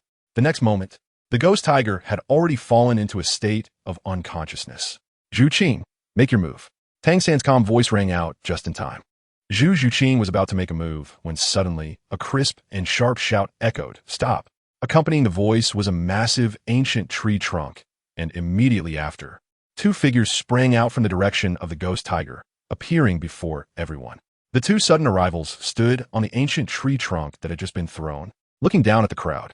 One was a beautiful woman, seemingly in her 30s, dressed in a simple blue cloth dress that couldn't conceal her elegance. She had her dark hair tied up, and her pale face was adorned with exquisitely attractive features. Next to the beautiful woman was a teenage boy, but his eyes were sunken with pronounced dark circles, giving him a rather gloomy aura. Their appearance startled everyone, but when they noticed that the woman had 8 soul rings, their fear intensified, especially the deep black 10,000-year soul rings, which blatantly displayed their intimidating power. Hidden in the shadows, Flanders and the master trembled at the sound of her voice. Zhao Wujia was about to ask Flanders what to do next, but he saw Flanders and the master wearing strange expressions. Alarm bells rang in his mind. Could it be that the woman below was even a tough opponent for Dean Flanders? What about the little monsters? Flanders said in a low voice, "Xiaojiang, how long do you plan to avoid this? Are you really going to abandon the little monsters?" The master's eyes revealed a struggle. At this moment, he felt pain in his heart. After 20 years of avoidance, they finally met again, and it was under such unprepared circumstances. Zhao Wujia's previously tense expression vanished in an instant. Was this woman below an old acquaintance of the dean and the master? From the dean's tone, it might even be the master's old flame. Zhao Wujia's curiosity flared up. Unexpectedly, the master was quite capable, and his old flame was not only beautiful, but also immensely powerful. "Sigh, let's go," the master said with a helpless sigh. Since they couldn't avoid it, it was better to face it directly. Chapter 163. Reunion again. Flanders felt a rush of joy in his heart. Their golden iron triangle was finally reunited. His eyes sparkled with excitement as he grabbed the master's arm and instantly propelled himself forward. "Ha ha ha, it's been years, Erlong, and your temper is still as fiery as ever." Flanders grasped the master's arm, and as soon as he finished speaking, he had already reached the side of the beautiful woman. Hearing the familiar voice, the woman looked up. Upon seeing Flanders and the master, her body stiffened, and her eyes quickly filled with tears. In the next moment, her figure flashed, and she was already in front of Master. Among the Shrek 8 monsters, aside from Tang San and Tang Qingwei, almost no one saw how she had come over. Even Zhao Wujia was secretly astonished. Xiao Jiang, is it really you? Am I dreaming? Her soft voice rang out again, but it trembled violently. Tears uncontrollably streamed down her slightly pale face, and she was overwhelmed with extreme emotion. Tang Qingwei exclaimed in her heart, "Oh no, is this the Master's beloved? Could she be the last member of the Golden Triangle, Lu Erlong?" The Master looked at the woman before him, whom he had longed for day and night, but dared not meet. His eyes were bloodshot, his lips trembled, yet he couldn't utter a word for a long time. The two stared at each other in silence, intently observing one another, as if they wanted to etch each other into their hearts. It seemed they were prepared to gaze at each other until the end of time. Tang Qingwei looked at the heavily injured ghost tiger with some worry, only to see that the ghost tiger was clearly breathing more out than in. "Please don't die. Zhu Qing hasn't absorbed it yet," Tang Qingwei murmured. She then turned to look at the two people who were still staring at each other. Gritting her teeth and risking being beaten up, she quickly walked to the middle of the two. This position should be obvious enough, right? Clearly, Tang Qingwei overestimated her height. As the two people's gazes continued to intertwine without any obstruction, Tang Qingwei shrank her neck and closed her eyes, thinking she was about to face Lu Erlong's fury. However, after waiting for a long time, there was no movement at all. When she opened her eyes to look, she was surprised to find that the two of them treated her as if she were invisible. Tang Qingwei felt frustrated. Was her presence not significant enough? Why couldn't they see her? It really was true that lovers see beauty in each other. They were intentionally ignoring her.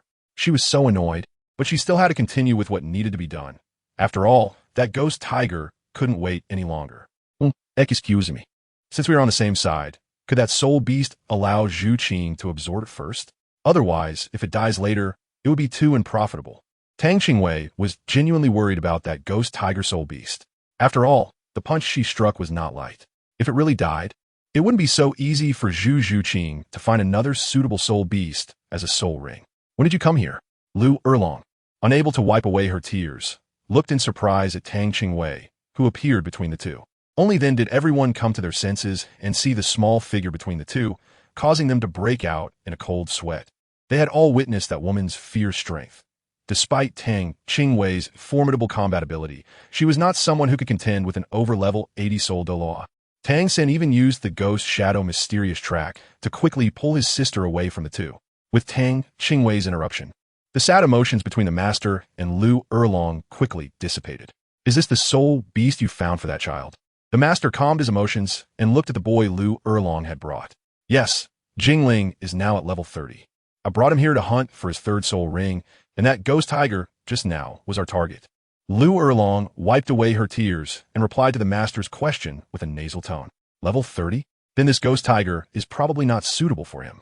The absorption limit for the third soul ring is around 1700 years, and this ghost tiger is at least over 2000 years old." At least over 2000 years? Lu Erlong became nervous. If Jingling absorbed it, the consequences would be unimaginable. One must know that exceeding the absorption limit of a soul master could lead to death from explosion. Even Jingling, who was listening, couldn't help but break into a cold sweat. Chapter 164. The genius among geniuses. Then let's find another one. As he spoke, he glanced at Jingling beside him. "All right, Dean." Jingling had no objections. After all, if it weren't for their sudden appearance, he might have absorbed the soul ring of that soul beast, and he didn't know what would have happened then. Seeing Jingling nod in agreement, Lu Erlong turned to Tang Qingwei and said, "Let that one called Zhu Qing come over to absorb it." Since they had already agreed, Zhu Qing did not hesitate, thanked Tang Qingwei with a nod, and approached the already unconscious ghost tiger. Her fingers transformed into a series of afterimages, and at the moment the ghost tiger took its last breath, she completed the final strike with her nether strike, piercing deeply into the tiger's brain from its left eye, ending its life. After completing this series of actions, Zhu Qing immediately sat cross-legged to begin absorbing the soul ring. Dai Mubai then proactively provided her protection. Seeing that the two had finished their reunion, Flinder sighed lightly. "Our so-called Golden Iron Triangle has finally met again today. Erlong, it's been many years. How have you been?" He sighed in his heart as well. In front of him, she still only had Xiao Gang in her eyes. The beautiful woman reluctantly turned her gaze to Flinder, revealing a nostalgic expression. "Boss Flinder, it's been many years. You still look the same. Flinder smiled bitterly. I have aged. You still have your charm. Come, let me introduce you. These are all my students from Shrek Academy. Today we also brought students to hunt for soul rings, and we inadvertently took your soul beast. He then introduced all 8 students from Shrek Academy to the beautiful woman, skipping over the master. Finally, he said to the group from Shrek, this is Lu Erlong. Perhaps you have heard of her. She's the last piece of the golden iron triangle that was originally with me and the master in the Soul Master world. Although the name Lu Erlong sounded a bit strange, the Shrek Academy group did not dare to neglect her and stepped forward to pay their respects. Lu Erlong composed herself, wiped away her tears, and politely returned the greeting. Shout, gang, is that child absorbing it? How old is she? Lu Erlong was stunned when she saw Zhu Zhuqing's appearance. If she could absorb this soul ring, it meant that this child was at least a level 40 soul zone. How old could she be? Yes, 12 years old. The master said this with a smile on his lips. Although Zhu Zhuqing was not his direct disciple, he admired the child's tenacious will and diligent effort. It could be said that every student of the Shrek 8 monsters was a genius among geniuses. She's a talented child. Is she your disciple? Lu Erlong became interested in Zhu Zhuqing and curiously asked. The master shook his head with a smile. No, I only have 2 direct disciples, Xiao Wu and Tang San. Flinder then squeezed in and replied, look at our school students. They are definitely geniuses among geniuses. Just pick any one, and they can easily outshine a large group of so-called geniuses. Lu Erlong smiled as she looked at the Shrek 8 monsters. She had already known from Flinder's introduction that the highest ranked one was actually this youngest child. She felt happy for Flinder in her heart. Boss Flinder, it seems you have finally realized your dream. With such excellent students, Shrek Academy's future development must be very promising. Chapter 165. So rich? Although Flinder was very happy to hear these compliments, he couldn't help but wave his hand with a sense of helplessness when he thought about the Academy's financial situation. What good is it? These kids are already the last batch of students in the Academy. Lu Erlong was taken aback and instinctively replied, what happened? Is someone bullying you? Thinking of this possibility, a fierce look flashed in Lu Erlong's eyes. It's just that the Academy is too poor. Zhao Wujing, seeing that the few of them were so familiar, spoke without restraint. Lu Erlong was stunned. She didn't expect this to be the case. This was a problem she could solve. So, with a bold pat on her chest, she said, I also opened a school called Lanba Academy. Why don't you just come to mine? Erlong, I appreciate your kindness, but Shrek is my all-consuming effort over the past 20 years. I don't want. Flinder waved his hand to refuse, but Lu Erlong casually said, that's simple. I could just change the name of the school. What do you mean? Flinder was somewhat confused, not understanding if he had interpreted it correctly. Seeing that Flinder still looked puzzled, Lu Erlong continued, Boss Flinder, you are the leader of our golden iron triangle. I originally opened this school just for fun, and now if you can accept it, you'll be doing me a huge favor. Once I return, I'll notify all the faculty and students about this matter, and the name of the academy will be changed to Shrek, so I can also bask in the glory of your Shrek Academy. That won't do. No, I can't take advantage of you. Although Flinder knew Lu Erlong was a straightforward woman, he didn't expect her to so casually give away a school to him, and for a moment, he couldn't accept it. Meanwhile, Zhao Wujing and the Shrek 8 monsters were somewhat stunned by what they heard. So rich? Erlong this. Flinder loved money, but he was not someone who liked to take advantage of friends. Just as he was about to persuade her again, Lu Erlong, slightly angry, interrupted Boss Flinder. Why are you being so polite with me? Even if not for yourself, you should consider the few students in your academy, right? How about this? You answer me a few questions first. If after hearing them you still want to refuse, I won't oppose it. Flinder didn't know what Lu Erlong meant, but he nodded in response. First, can you provide the children with a simulated training environment? Secondly, can you provide them with the qualification to participate in the All-Continent Soul Master Academy Elite competition a year later? Lastly, what was the purpose of establishing Shrek Academy back then? Lu Erlong's words struck at Flinder's core like sharp blades. Seeing the expression on Flinder's face, Lu Erlong knew she had guessed correctly. It was indeed because of poverty that the hardware facilities could not keep up. Seeing that Flinder was somewhat shaken, Lu Erlong pressed on. A simulated training environment can significantly increase their soul power training speed. And the All-Continent Soul Master Academy Elite competition will start in a year. Have you thought about letting your group of students participate? One thing you shouldn't forget is that only formal academies can participate after the preliminary rounds. Has your Shrek Academy ever been registered in a kingdom or an empire? Although this was a question, Lu Erlong spoke with great certainty. After all, as the dean of a Soul Master Academy, she had never heard of Shrek Academy before this. Seeing Flander's dejected expression, Liu Erlong was not afraid of being too harsh and continued to speak words that struck at the heart. You should know what the rewards of the Continental Soul Master Academy Elite Competition are and how important they are to the children. Wasn't your original ideal in establishing Shrek Academy to cultivate geniuses in the Soul Master world, making the entire Soul Master community amazed because of them? Chapter 166. The new Shrek Academy, seeing Flander in a state of indecision, the Master also joined the persuasion. For the sake of these children, just accept it. In fact, this was just a final decision. Flander's heart had already wavered, and now that the Master said this, he was no longer troubled. He returned to his usual cheerful self and said, "Then I will not be polite. Erlong, tell me about that Blue Tyrant Academy you founded."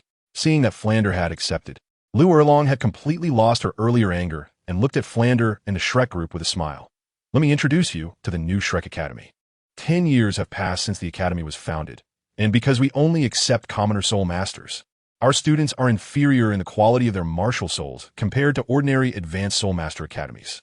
However, precisely because our students come from common backgrounds, they train much harder than those from prominent families or nobility.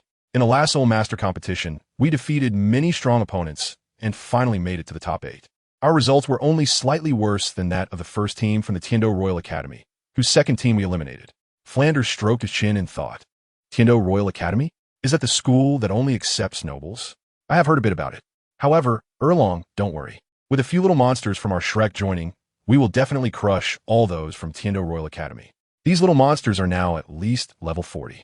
He didn't believe that Tiando Royal Academy could have anyone stronger than them. At this moment, Zhu Zhuqing had also finished absorbing her soul ring and walked out supporting Dai Mubai. After absorbing the soul ring, Zhu Zhuqing seemed to have a cooler aura, and there was a bit more heroism between her brows.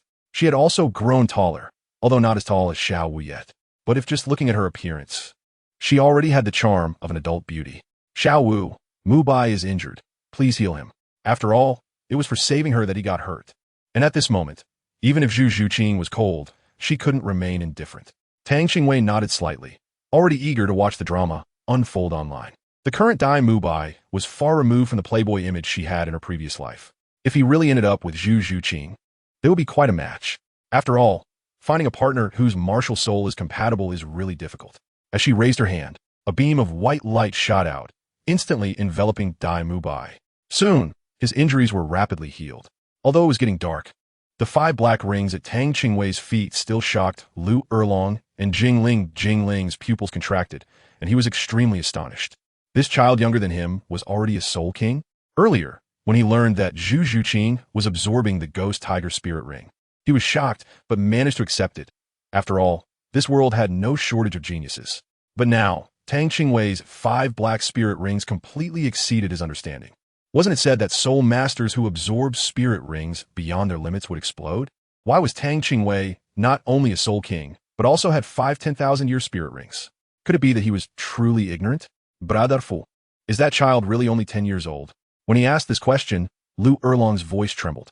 Although he had known all along that she had the highest soul power, no one had told him that the highest meant having 5 10,000-year spirit rings. Chapter 167. Children shouldn't watch. The Master understood Liu Erlong's doubts and made the first affectionate gesture since they met by placing a hand on Liu Erlong's shoulder and almost imperceptibly shaking his head. Although they hadn't seen each other for many years, the tacit understanding between them allowed Liu Erlong to grasp the meaning behind the Master's gesture. She simply closed her mouth and stopped speaking. The commotion on their side didn't disturb the little monsters, who were huddled together researching Zhu Zhuqing's 4th soul skill. Since she had successfully absorbed it, let's quickly look for the next spirit beast. Zhao Wujia urged everyone, preparing to set off. Everyone nodded, and Oscar curiously asked, "Master, what kind of spirit beast is Rongrong planning to choose for her 4th spirit ring?" The Master pondered for a moment before saying, "Rongrong's first 3 skills increase speed, power, and soul power. Therefore, this 4th soul skill should focus on increasing defense. When I arrived just now, I found a Linjiao beast. Its defense should be quite good." Upon hearing that they were looking for a defensive spirit beast, Liu Erlong immediately thought of the Linjiao beast they had just seen, which perfectly matched the requirements. "Let's hurry and take a look then." Dean Flander was somewhat impatient. Spirit beasts do have legs, and if they don't hurry, who knows if it will still be there later. No one had any objections, and soon they arrived at the place Liu Erlong mentioned. There it is. The Shrek group looked in the direction Lu Erlong was pointing and saw a beast resembling a crocodile. It wasn't particularly large, about 5 meters long, with 4 eyes on its head and stout limbs like barrels. Its most notable feature was that its entire body was covered with a layer of black armor. Each piece of armor was palm-sized and looked extremely tough. Not bad. It seems to have about 4,000 years of cultivation. Erlong, you could take action directly. The master did not let the Shrek group hunt the spirit beast, but allowed Lu Erlong to handle alone. After all, Rong was an auxiliary type. Combat wasn't that important for her, and it was getting dark, making it unsafe deeper in the forest. Getting the spirit ring sooner would also settle the concern. All right. The tacit understanding between the two needed no further explanation. In the blink of an eye, Lu Erlong appeared beside the Linjia beast, reaching out with both hands, grabbing it, and then throwing it all in one fluid motion. The Shrek 8 monsters felt a chill run down their spines. It seemed they were witnessing the future of Xiao Wei. They turned to look at Tang Qingwei, only to see her small fists tightly clenched, her little face flushed with excitement, and her eyes nearly sparkling with admiration as she looked at teacher Lu Erlong. Tang San's face darkened immediately. Is this admiration? He reached out to block her eyes. Tang Qingwei was just getting into the moment when a pair of hands kept waving in front of her eyes, and, in the end, they even dared to cover her eyes. It was really infuriating, and without thinking, Tang Qingwei directly reached out and slapped them away. Slap! The crisp sound finally brought Tang Qingwei back to her senses, and suddenly alarm bells rang in her mind. Whose hand did she just hit? She suddenly felt a bit scared to look, because besides her brother, who else would dare to cover her eyes? Although she wanted to pretend to be dead, Tang San had no intention of letting her off, his pair of dark eyes fixed intently on her. Tang Qingwei's small head was spinning wildly, and finally, she had a flash of inspiration and came up with a solution. Brother, children shouldn't be exposed to such bloody scenes. How can you not know to protect me? She said, angrily tugging at the hand that she had hit and covering her eyes. The series of actions were smooth and confident, leaving the onlookers dumbfounded. They had never seen such a shameless person before. Tang San was amused by Tang Qingwei's antics, ultimately left with no choice but to let his sister play dumb. What would he do about his own sister? Chapter 168, Ultimate Power Boom. A loud sound instantly drew everyone's attention back, and, as they saw this scene, their eyelids involuntarily twitched. The incredibly defensive armored beast was completely smashed into the ground by Lu Erlong's overwhelming power, with only a portion of its tail remaining in Lu Erlong's hand. Lu Erlong had no intention of giving it time to struggle. A fiery red light radiated from his body as he smiled and said to the crowd, I'm taking this little guy to play over there for a while. You all carry on with your business. Rong, cover your eyes and come with the teacher. Ning Rong stared blankly at Lu Erlong, not moving an inch, her face showing a look of fear. Lu Erlong's expression turned cold. What's wrong? Don't you believe the teacher has the ability to subdue this armored beast? That's fine. You don't have to cover your eyes. The teacher can give you a lesson right here. Just as Ning Rong was panicking and at a loss, her vision suddenly went dark as a strip of cloth was placed over her eyes from behind her, and just as she became even more terrified, Oscar's magnetic voice rang in her ear. Rong, don't be afraid. Teacher Erlong means well. I'll go with you. With me here, nothing will happen. Teacher Erlong, can I go with her? Lu Erlong glanced at Oscar, nodded, and said, Then let's go together, but since you're a man, you don't need to cover your eyes. It's good to see more. While saying this, he swung the now-revived armored beast around again. Oscar took Ning Rong's hand and followed along. At this moment, Ning Rong clutched Oscar's hand tightly, as if it were a lifeline. Flander shook his head helplessly. Oscar was surprisingly brave, and Lu Erlong really was something else. After all these years, her old habit had only intensified. While saying this, his gaze fell on the master, filled with reproach. Tang Qingwei, although blindfolded and unable to see, felt her heart stirred by the commotion. This was the ultimate power. It was truly impressive. When her martial arts reach great success in the future, will she be like that too? Just thinking about it made her a bit excited. No. I'm a support-type soul master, not an offensive one. But it really is so cool. Being a bit powerful isn't a bad thing, right? Being a support type doesn't mean she can't protect herself. After all, she needs to protect herself in order to help others. It's decided. She won't go shopping for a while and will focus on her training. Now that her bones have been forged, the next step is to forge her meridians. After a busy night, by dawn the next day, including Jingling, the two had absorbed their suitable soul rings. Although the group had hardly rested all night, Under Tang Qingwei's healing techniques, they showed no signs of fatigue.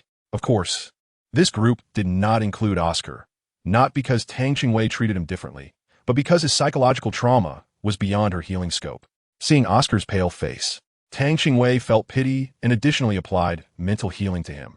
But the fearful memories would not disappear because of that. Oscar would have to adapt on his own. Ning Rongrong's complexion was not as pale as Oscar's. Previously, when Lu Erlong severely injured the Linjia beast, Oscar had always stayed by her side, covering her eyes and constantly comforting her until she began to absorb the soul ring, at which point he ran aside to vomit. After throwing up, he cleaned up the terrifying scene created by Lu Erlong. Therefore, after Ning Rongrong absorbed the soul ring, she did not see any disgusting scenes and was in a much better situation than Oscar. Chapter 169. 2 months of rest Erlong. Let's take these kids back to Shrek first, tidy up some things, and then bring the whole school faculty and students to find you. This time, they had not only found suitable soul rings, but also met Lu Erlong, whom they hadn't seen in years. At this moment, Flander was smiling so broadly that his wrinkles deepened. I'll go with you all. Without waiting for Flander to speak, Lu Erlong turned to the master, Xiao Gang, this time. I won't let you escape from my hands again. The master wanted to explain, but the two didn't give him a chance to speak. Flander laughed heartily and said, All right, let's go together. After agreeing, they didn't linger and set off just like when they arrived. On the way back, they relied on Oscar's flying mushroom and the assistance of Ning Rongrong and Tang Qingwei to reach Shrek Academy in the shortest time possible. Returning to the familiar little village, the feeling of home was so warm. For the Shrek 8 monsters, Shrek Academy had long been like a home. Along the way, apart from the master, Lu Erlong chatted happily with everyone, gaining an indirect understanding of the master situation over the years. She didn't expect him to have hidden away in such a remote town to teach. If it weren't for Tang San's appearance, was he planning to exile himself in such a remote place and live in solitude until he grew old? With a mix of sadness and immense gratitude, Lu Erlong's gaze towards Tang San and Xiao Wu softened considerably. As soon as Oscar returned to the dormitory, he collapsed onto his bed, feeling comfortable again. Xiao San, don't call me. I want to sleep a lot. I'll sleep until I naturally wake up. Tang San looked at Oscar, lying on the bed in a starfish position, and couldn't help but shake his head and smile. This time had indeed been tough, not physically, but mentally. Unexpectedly, he was quite attentive to Ning Rongrong. Despite being so scared, he still endured the nausea and fear to clean up the scene. The result of the discussion between Dean Flinder and teacher Lu Erlong was that the Shrek Academy group would move to the new academy address in 2 months. After staying at Shrek Academy for so long, there were still many follow-up issues that needed to be addressed. The master was not in a hurry to start the classes. He assigned a simple task to the Shrek 8 monsters. During these 2 months, they needed to fully digest and absorb the practical combat experience gained from the soul fighting arena in the previous month.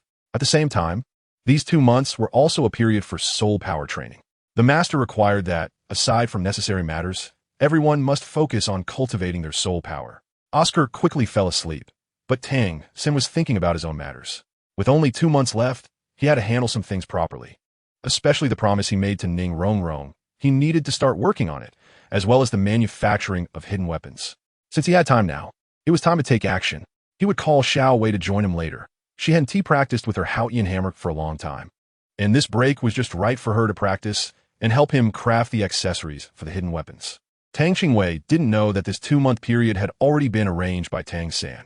However, even if she knew, it wouldn't matter. What was meant to come would come. Practicing the hammer technique was a request she truly couldn't refuse. Having made up her mind, Tang San got up and walked out of the dormitory, heading towards Ning Rongrong and Xiao Wu's dormitory. Knock, knock, knock.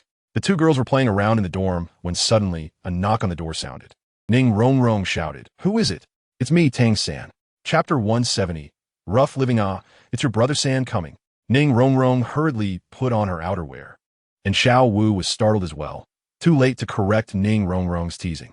She casually found a jacket to wear, but she wasn't as quick as Ning Rongrong. By the time Ning Rongrong opened the door, she had barely managed to put on her clothes. Walking into the girls' dormitory, Tang San felt a bit awkward and regretted not waiting until tomorrow to come. However, since he was already here, he could only brace himself and said, Rongrong, can you come out for a moment? Me? Ning Rongrong pointed at her own nose in surprise. Xiao Wu, who was originally shy from the teasing, instantly turned pale and looked up at Tang San in shock. With both girls looking at him with such terrified expressions, Tang San nervously scratched his cheek and said, "How about you come with me to Xiao Wei's place?" Tang San pondered for a long time before making the suggestion. After all, with his sister present, it wouldn't be inappropriate for a man and woman to be alone together. Indeed, the mention of Xiao Wu in Tang San's words had a significant effect, and the expressions of both girls eased considerably. Xiao Wu bit her lip, wanting to ask Tang San what the matter was, but she felt too shy to speak up. Ning Rongrong, however, had no such reservations and directly asked, "Third brother, can't we talk about it here?" Tang San was taken aback for a moment, then turned to look at Xiao Wu. "Will it disturb your rest if I say this here?" No, Xiao Wu replied. She didn't feel disturbed at all. If they really went outside to talk, even if there was nothing between the two of them, she wouldn't feel comfortable. Without further ado, Tang San got straight to the point about the purpose of his visit. "In 2 months, we will be heading to Heaven Do City. I promised Rongrong that I would help her family with mechanism-type hidden weapons, and I want to confirm this matter with her while I have the chance." Only then did Ning Rongrong realize that Tang San was looking for her for this reason. She stepped forward and smiled. "Third brother, this matter can only be decided by my father. How about this? There is still enough time, and I will ask Dean Flander for leave to go home for a bit. I believe my father will agree." After Tang San and Ning Rongrong reached an agreement, they did not linger, as it was already late at night, and it would not be good to stay there any longer. The next morning, Tang Qingwei was eating a big steamed bun when Tang San casually mentioned, "After you finish breakfast, come with me." Tang Qingwei nodded, obedini, quickly finishing the bun in a few bites, and was about to get up. Tang San couldn't stand it any longer and took out a handkerchief to hand it over, saying, "Quick, wipe your mouth. Finish your breakfast. I'm not rushing you. Take your time. What if you choke? Have some water first." Hearing that familiar motherly concern, he realized that he had been so busy with his cultivation lately that he hadn't heard such nagging care in a long time, and he found it quite nostalgic. Tang Qingwei took the handkerchief that Tang San handed over, wiped it casually, and then threw it back. Tang San shook his head helplessly, carefully folding the handkerchief and putting it back into the soul guide. This girl lived too roughly, lacking the delicacy of a young lady. Sigh, he truly worried about her future. Forget it, no more thinking about it. It is what it is. As long as his sister is happy, that's enough. The rest can be discussed later. Even if his sister never marries, can't he, as her brother, support her? After leaving the cafeteria, Tang San then repeated his plans to Tang Qingwei. Tang Qingwei pouted slightly. "Is it really just a casual creation of hidden weapon accessories for you? Why do I feel like practicing the hammer technique is the real casual thing?" Chapter 171. Back to the Holy Soul Village, having his little thoughts exposed, Tang San coughed lightly and changed the subject. "I've already talked to the teacher, so let's go home for a while now." "Oh, then let's go." Tang Qingwei saw that everything had been arranged properly by Tang San, so she didn't ask any more questions. After summoning the Nimbus Cloud, the two of them returned to the small mountain village where they had lived for 6 years. They did not disturb anyone in the village and went straight back to the blacksmith shop. The front door was still open, just as it had been when they left. This had always been Tang Hao's habit. After all, there was nothing in the blacksmith shop that could be stolen. However, when the two returned home, they did not see the dust-covered tables and chairs they had imagined, but rather a scene of chaos. They exchanged glances, both filled with astonishment. There were signs of struggle. Although the fighters had not stayed long in the house, the damage on the ground and the disarray of the furniture were still evident. "We just left. We need to hurry and check on your mother." Tang Qingwei's mind was racing with many thoughts at this moment, and the only possibility she could think of was that the people from the Spirit Hall had found this place. She felt a bit flustered. Although her memory of the original story had become hazy, she clearly remembered that the Spirit Hall had not found Tang Hao, but rather that Tang Hao had revealed himself voluntarily. Now, seeing the scene before her, she felt uncertain and immediately thought of Ain, who was planted nearby. Tang San also thought of this at that moment. His face instantly turned pale. If her mother was really affected by the battle, the consequences were simply unimaginable. "Let's go."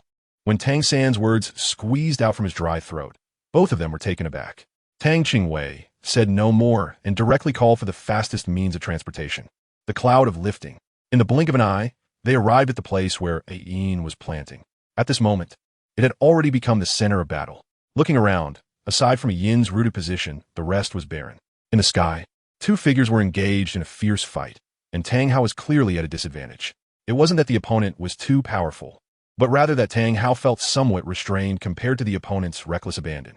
Although the sky had darkened, Tang Qingwei's vision remained unaffected as usual. In the darkness, the one fighting Tang Hao was someone Tang Qingwei knew, the 8-ring soldat from the spear hall. Lu Yu, at this moment, he wore a cold expression, his eyes revealing a hint of mockery. Tang Hao, surrender quickly. If you continue to resist stubbornly, don't blame me for being ruthless towards your blue-silver emperor. Tang Hao's intention to protect was so obvious that he immediately guessed it was the blue-silver emperor, whom they had once thought had died after the sacrifice. He must report this to the Elder Hall when he returns. With a misstep, Lu Yu instantly disappeared from his original spot and appeared in front of Tang Hao. Tang Hao seemed completely unfazed and had long been prepared. In the next moment, instead of retreating, he advanced. His left foot stepped into empty space, his calf suddenly exerting force, and his body turned halfway. He unleashed the first strike of the chaotic cloak hammer technique, which was infused with all of Tang Hao's internal energy.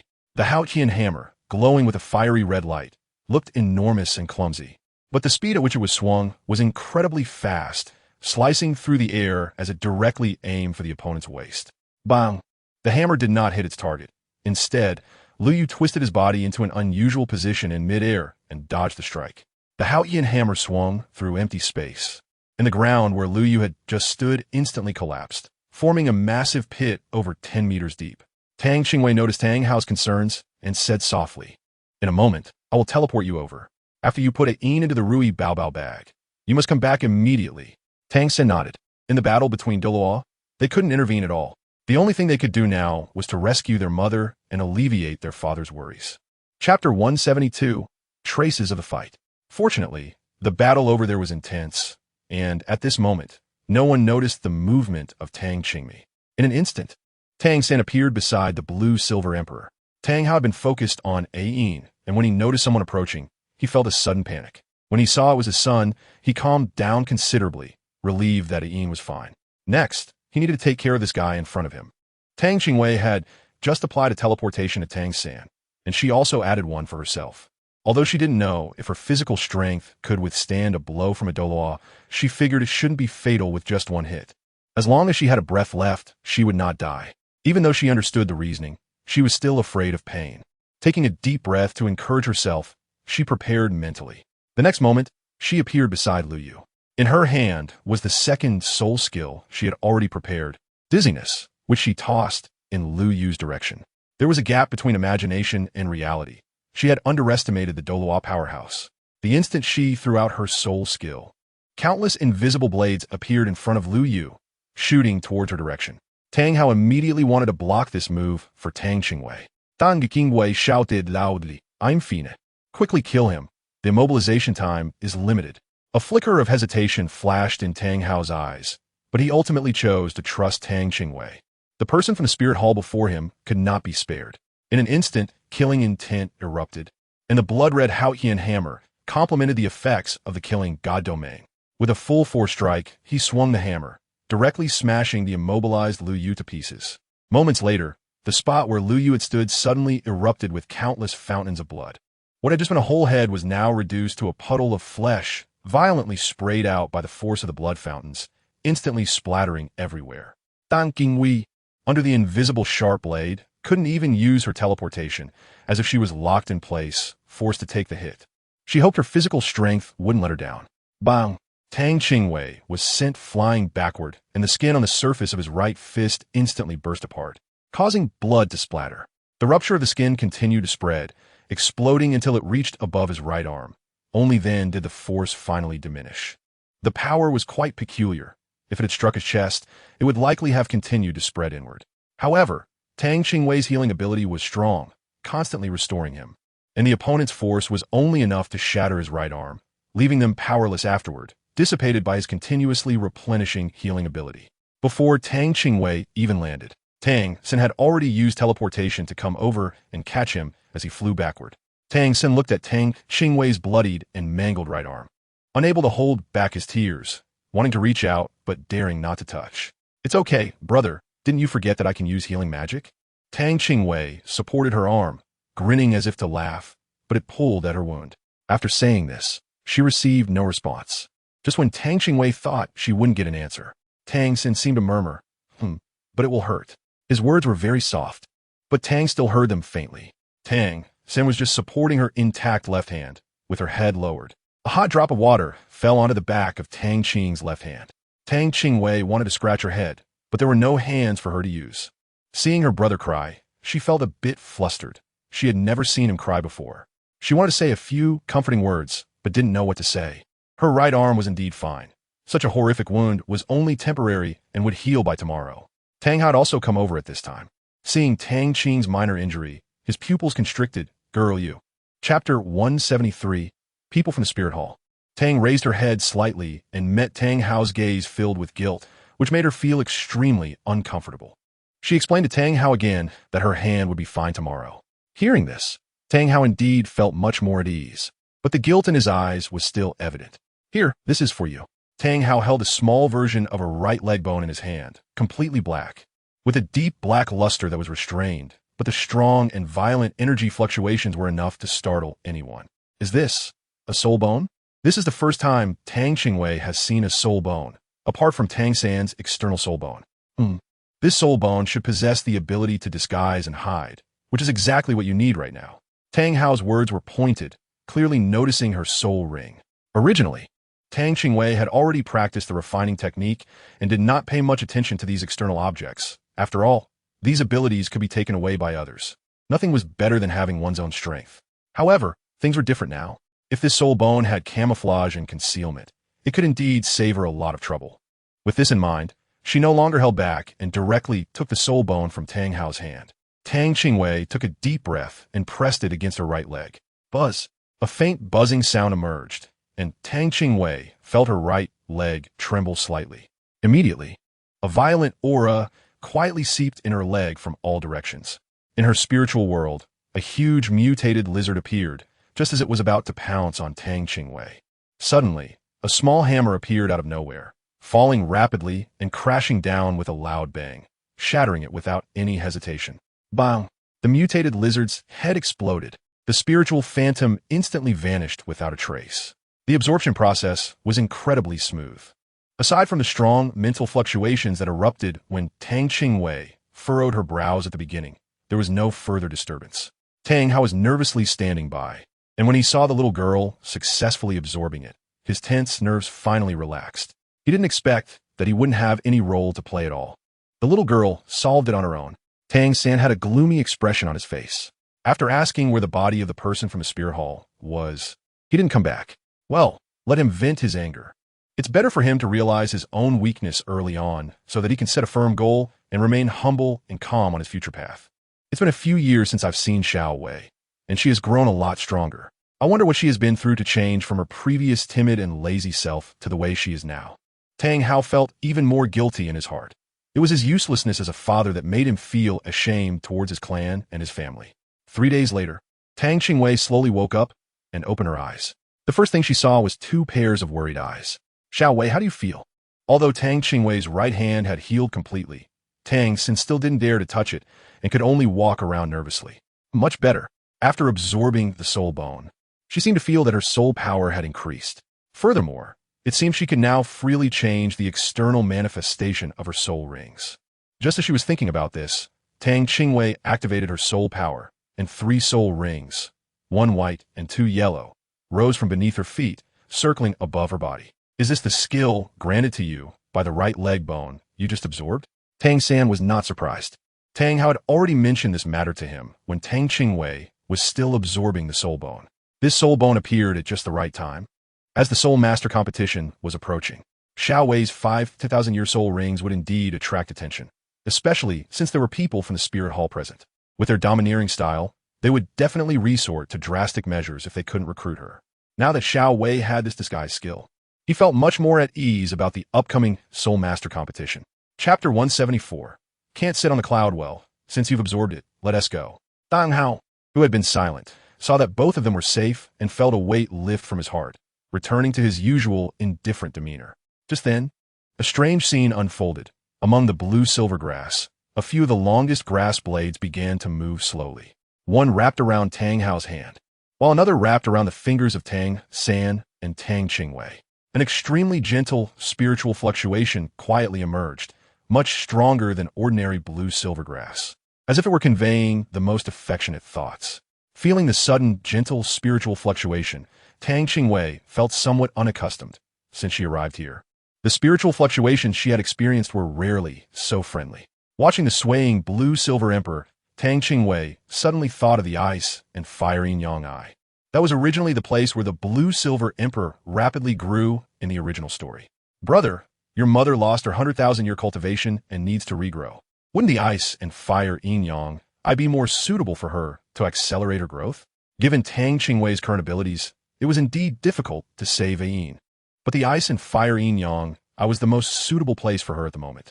Ice and fire yin-yang eye? Tang had always been particularly concerned about matters regarding Ayin. However, he was only surprised for a moment before he sighed, saying, cultivating for 10,000 years is needed to gain true wisdom, and it takes 100,000 years to transform again. I won't have the chance to see that in my lifetime. Reminded by his sister, Tang San's eyes suddenly became excited.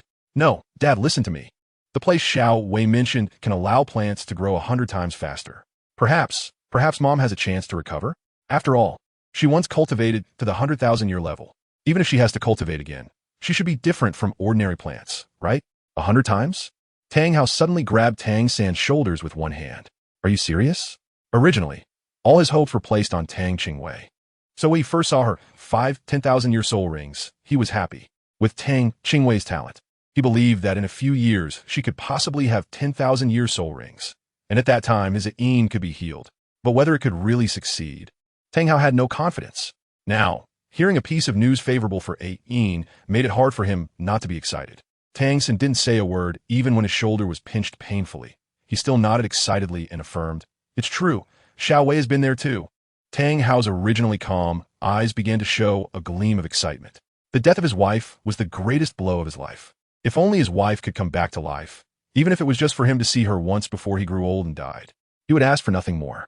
Tang Hao's eyes immediately became moist as he looked at the thriving blue-silver grass. Ayin, did you hear that? Our son said there might be a way to help you recover. Do you know how much I long to hear your voice again? Tang San excitedly grabbed his father's hand and said, Dad, what are we waiting for? Let's set off now.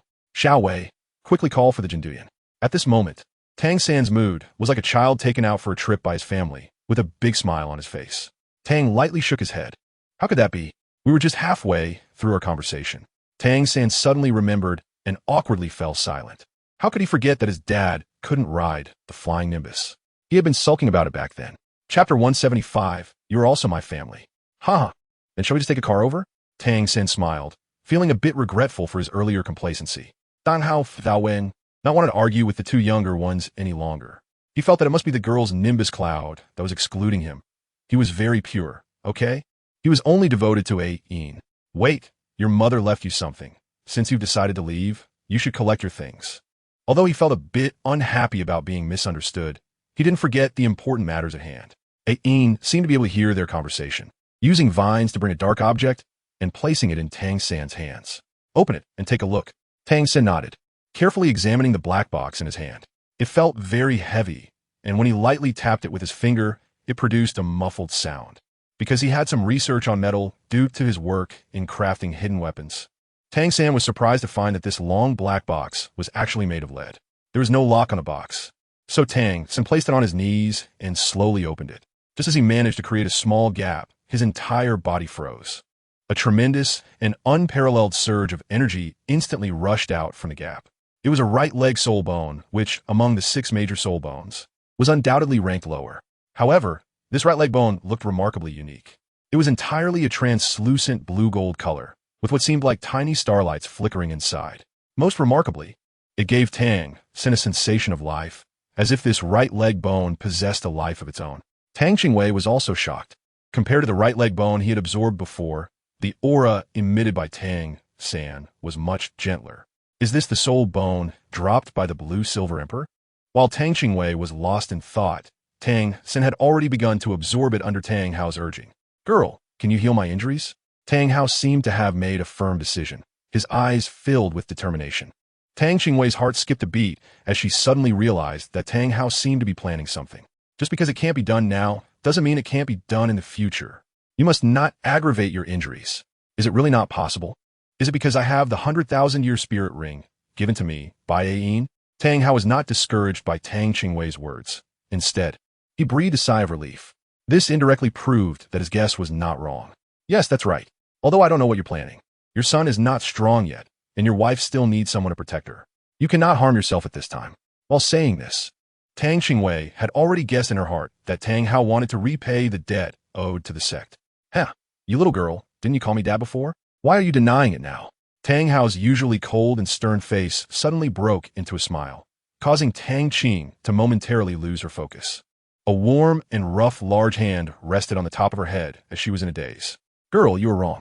Besides, In and Xiao San, you're also my family, my daughter.